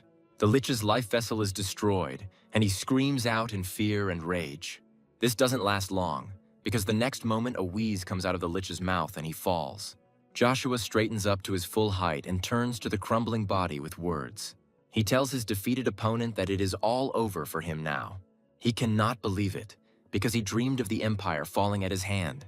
Joshua says he heard that the tree's generosity knows no pity, and the Lich does not understand him.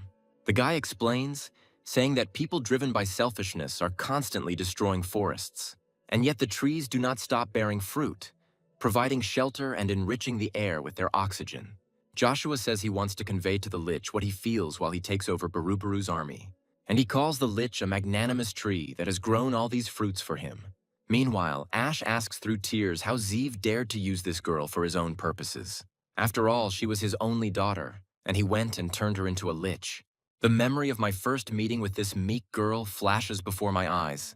Then Ellenbus introduced herself as an old friend of the girl's father, to which the latter seemed surprised. She expressed her condolences to her and began to shower her with the deepest and most ardent apologies. Now Ash reproaches Zeev for acting so vilely towards his own child. Her tirade is interrupted by the vanishing Lich, asking how the elf's situation is different from his. Zeev draws a comparison to how the filthy desires of humans led to the extinction of the elven race. The man believes that they were to blame for not being strong and talented enough. It was for this reason that Zeev craved absolute power, against which no one would dare to oppose.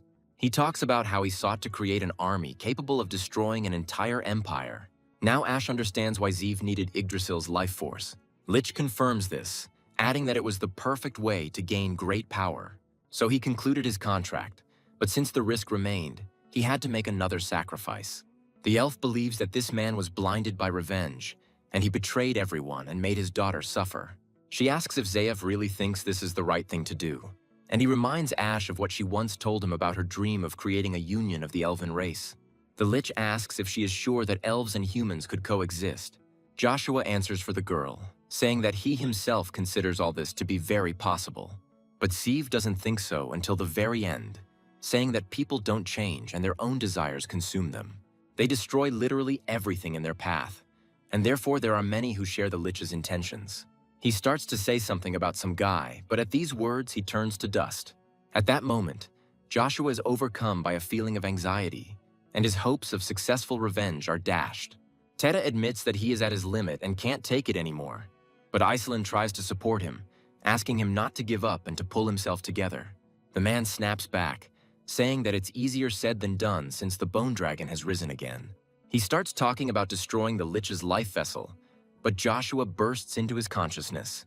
More precisely, the guy breaks into the consciousness of the undead, but the power of his divine voice is felt by everyone else as well. After ordering the undead Baruber to stop, Joshua gives her his next order. When the boy orders Zeev's former subordinates to obey him, they accept the order with resistance. However, at the next words, they kneel down and obey without complaint. After this, Joshua turns his gaze to the bone dragon, commanding it to fly closer. The gigantic creature, although it roars in protest, cannot help but submit to its new master. Teta can't believe what's happening, but he keeps his thoughts to himself. Still, the fact that this spearman was able to tame this giant monster impresses him greatly. The fact that this giant is fawning under the caresses of its new owner makes an additional impression. Looking at the Liches, one can see a similar picture. None of them are resisting anymore.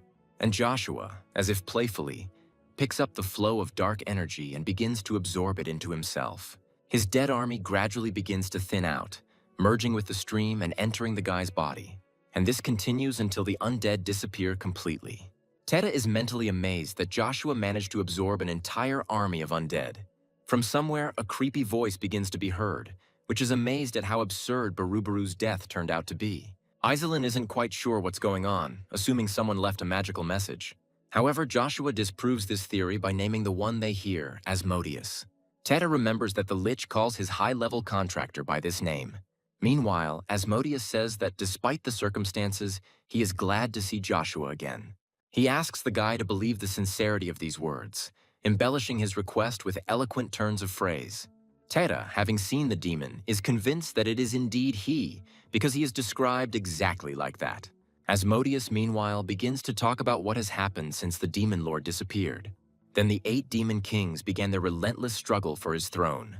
Asmodeus wanted to be the one to defeat them and regain the greatness that had been lost. So, risking being discovered, the demon rose up here into the middle world. And then Joshua, like a miracle, a hope for deliverance, appeared before him. And he knows that the boy possesses an unknown power capable of destroying the balance of the demon world, provoking an uprising. Ash wonders in his mind if Joshua's strength is on par with the 8 demon kings. The guy, meanwhile, asks why they should take the word of the demon of greed. Asmodeus refuses to reveal the true reason for his appearance now, suggesting that he be found. He says that he will wait for him on the mountain where the black moon rises, which previously illuminated everything with bright light. Iselin tries to analyze these words, mentally repeating them to herself. And Asmodeus says that he is going to reward his interlocutor with his last gift. Leaving the seal of the agreement on the ground, the demon promises to look forward to their next meeting. Ash cries out when he realizes what it is, and Teta asks if he understood correctly that it was a contract. They continue to discuss this until Joshua begins his move towards the seal. Ash tries to stop him, reminding him that he doesn't know which demon will decide to form a contract with him. Joshua says that whoever shows up there, he will be the victim, not the guy himself. Even if one of the kings meets him, Joshua is going to sign this treaty. Ash believes that at this rate the entire middle world will turn into hell, and asks the guy to stop right now. But he doesn't listen, already greeting his potential contractor. Someone present gasps and notes that the entire space is filled with demonic energy. He is interested in who is behind such incredible and all-encompassing power. Iselin doesn't want to believe that this demon could actually be one of the kings. Ash believes that this is quite likely since he is not inferior in strength to Asmodeus himself. Meanwhile, the creature that appeared in front of them makes a strange sound, full of jubilation. It says it a few more times, and Iselin begins to admire this little monster. Teta considers the whole thing a circus, saying that the empty vessels make the most noise. And Iselin smiles later, but not at all because of the cute creature. She is delighted that she has two amazing men next to her, even though one of them is a double. Teta mentally admits his ignorance about the double being here. But there is something that puzzles him, and the man turns to Ash with a question. He asks how long she will hang on him and asks the elf to get off. But she doesn't even think about asking the man's opinion about this strange monster. Teta believes that they will soon find out whether he is an ordinary demon or not. But first, they need to settle the remaining issues. The man mentally adds that he needs to figure out what to do with Evergrande now. Teta turns to Joshua, asking him if he plans to continue climbing the tower. A familiar man appears ahead, advising them not to rush into clearing the place. Addressing Joshua as the Lord of Darkness, Crevasse says that the top floor is currently closed to him. Teta asks how long this man has been standing there since he didn't even feel him approaching. Calling the man a stupid little man, Ash advises the mage to show respect. And then he explains to him that the black dragon Crevasse is now in front of him. Teta is mentally amazed, trying to understand what is even happening in their middle world. Joshua, meanwhile, asks his interlocutor who made this decision, and the dragon says that now is not the best time to argue with him. He continues, explaining that the continent will soon be engulfed in a sea of blood, and the elven forest will be no exception. Crevasse says that now that he knows Joshua is the Dark Lord, they have much to discuss. But if the guy doesn't listen to him, it will be extremely difficult to maintain a trusting relationship. Crevasse offers to decide whether to continue the climb or return to unfinished business. The woman asks her interlocutor if he finds it as surprising as she does. Vanessa is amazed that they lived in the same palace before and never met, and all because they were born to different mothers, and now the woman expresses joy at meeting her sister. Vanessa continues to fawn, calling Lucia by her real name and expressing hope that they will get along. Her interlocutor says that she does not understand what is being discussed, and that she is just an ordinary servant. Vanessa asks her sister to stop pretending, saying that she already knows everything perfectly well. The woman promises to help her interlocutor if she helps convince him to make Babylon his heir. Then she undertakes to ask the emperor to grant Joshua a pardon. She asks Lucia if she would prefer never to see her beloved son again. The knock on the other side is accompanied by a request to come in because a big problem has arisen. Vanessa, checking her sister's reaction, hums with satisfaction, and Lucia remains sitting motionless, like a statue and silent. Vanessa answers the person behind the door, allowing him to enter. Siphon reports to her mistress about the announcement of His Majesty Emperor Marcus. It consists in the fact that from now on the 5 great ducal families will be reduced to 3. Vanessa's face contorts as she asks how this can be. Siphon, choosing his words carefully, adds that these changes directly affect Duke Agnes. Vanessa asks what the hell the man is talking about, starting to stutter. She also inquires about Arden's next steps, not wanting him to remain silent and watch. Siphon, in a trembling voice, reports rumors about the Duke, concerning the news of Joshua's expulsion from the Empire. He starts to say that his current position remains unchanged, but he is interrupted, and the man, rushing to his mistress, asks the intruders who they are. They say they are not interested in an insignificant knight like Siphon. A member of Black Wind, the Emperor's intelligence agency, says he has come for Princess Ashir. And then, politely turning to Lucia, he informs her that she will go with them. Finally it happens, and the key, turning in the keyhole of the shackles, frees the captive. But when they fall apart into small pieces, the man does not show the slightest joy. Arden's eyes are filled with a grief that only a blind man could fail to see. Marcus says it's painful for him to see his father suffer from his own poor upbringing. He considers this a huge stain on the noble reputation of the Avalon Empire. But he is not surprised, because the apple does not fall far from the tree. Marcus advises Arden not to worry as he begins his descent towards him. After all, he would graciously allow such a glorious knight as he to atone for his sins. To do this, You only need to prove your loyalty to the crown. And in return, Marcus promises to forgive Arden for what he did to his sister, Ashir. Unpleasant, almost painful, shivers run through the man's body, but the Emperor continues to speak. He talks about things like the kidnapping of a member of the imperial family and forced pregnancy. Marcus expresses confidence that Arden is well aware of the punishment that awaits him. It is for this reason that the man suggests that the Duke stop his rebellion and prove his loyalty to the Empire. He suggests doing this at least in memory of his parents. Then his house will not suffer. About 40 years ago, someone approached Baron Penrose's middle daughter Elle, assuming they don't know each other. Marion greeted Crown Prince Douglas respectfully, stating her origins. And he, without any embarrassment, was amazed that in the wilderness where she came from there were such beautiful girls. The man asked Marion point blank what she thought about becoming his wife. After all, this way she will not only be able to get the opportunity to live in the palace, but also everything she wants. The girl was confused, and the conversations that reached her ears only worsened the situation. Everyone called her a lucky woman who managed to attract the attention of the crown prince.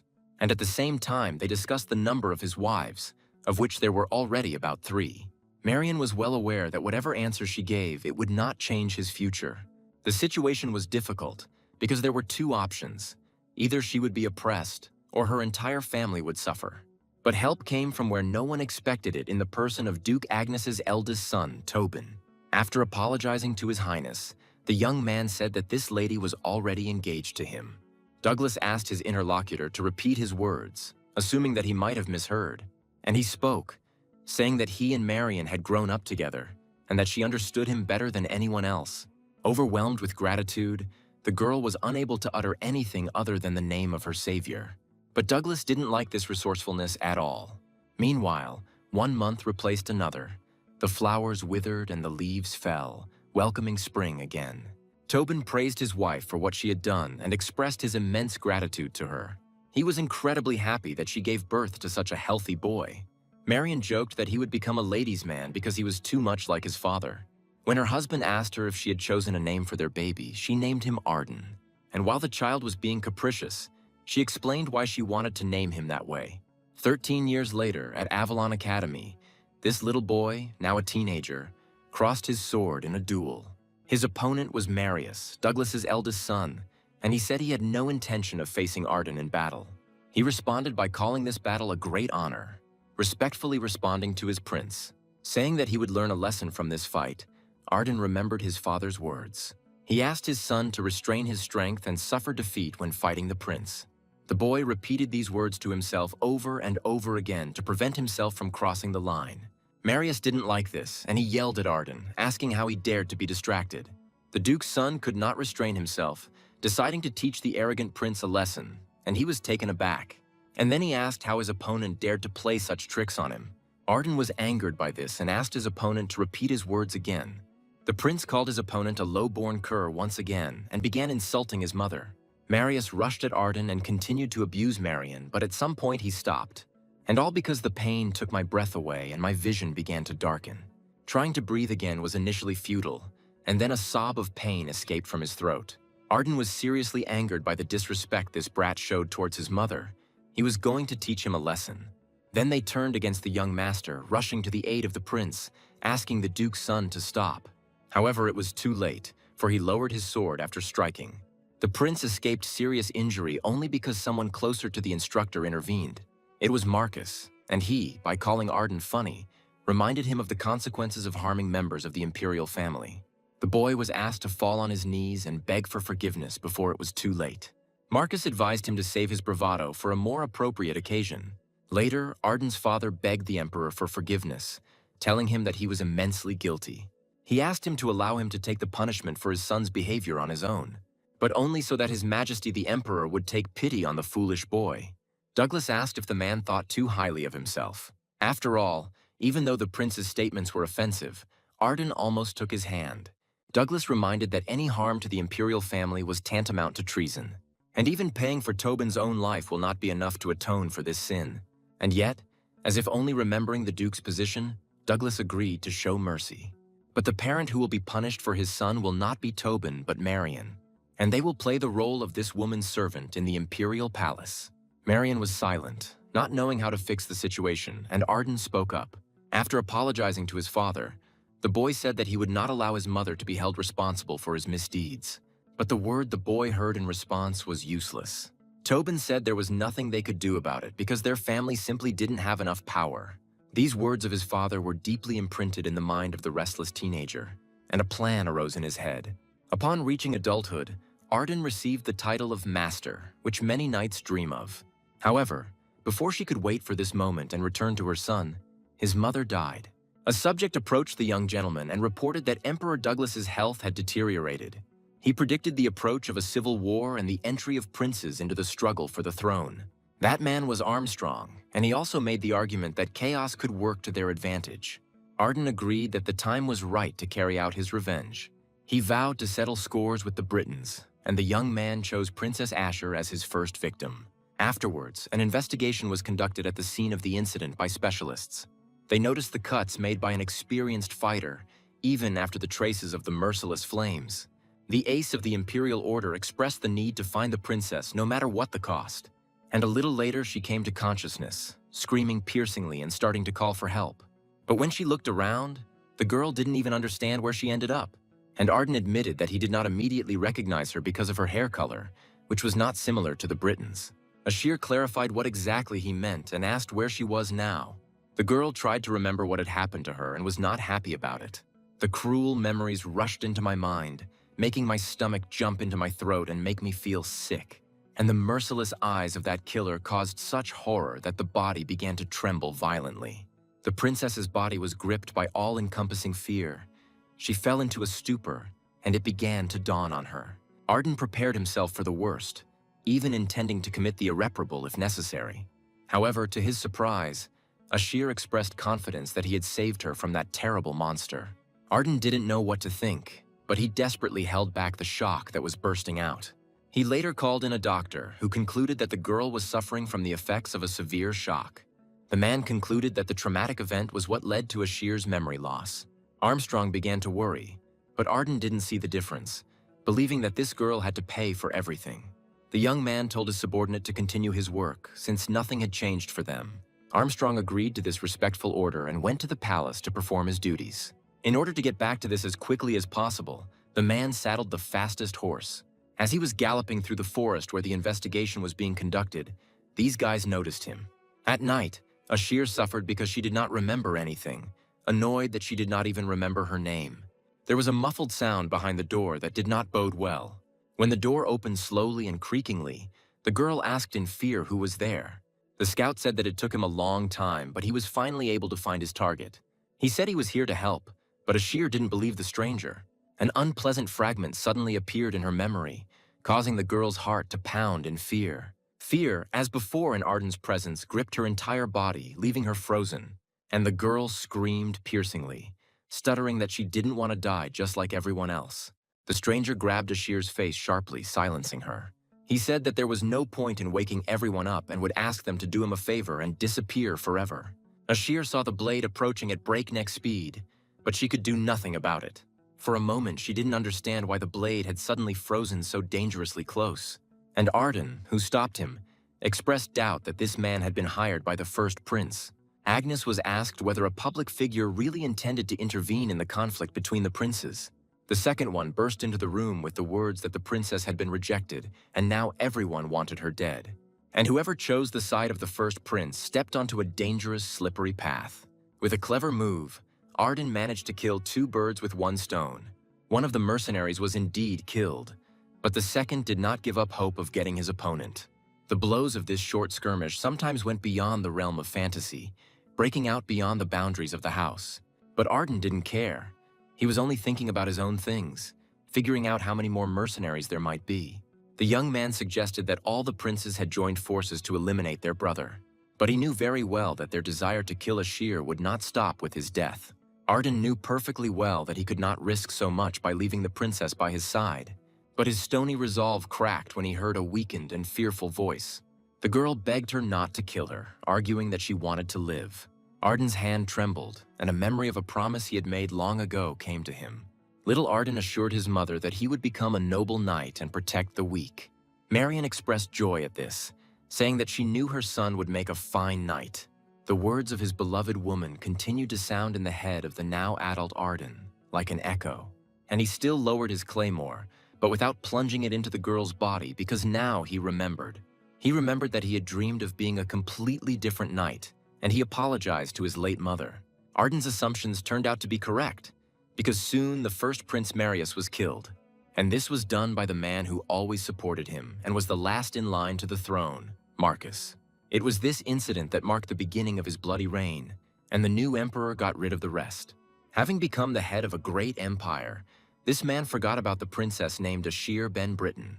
And around the same time, Arden was honored with the title of the youngest Superman. Returning to his father, he greeted his father and inquired about the man's health.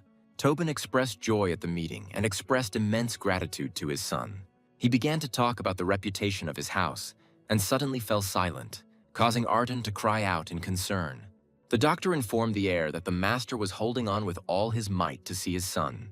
He expressed understanding that this was a big blow for Arden, but asked him not to give up. Tobin was one of the last to hand his son a letter from the imperial court. And to Arden's surprised question, he replied that the coronation of the new emperor would soon take place. And Tobin didn't just say that, because they wanted to enter into a marriage of convenience with the Agneses. The man knew perfectly well what his son was thinking, but he reminded him of the main goal of their family.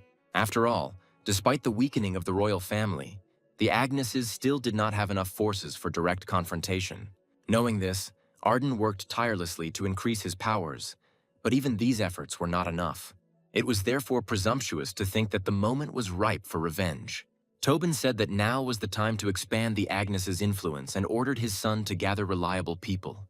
He wanted Arden to reach new heights, for the people to see him as a hero and revere him as they had the greats before. And although he was unable to finish his final word, the essence was clear.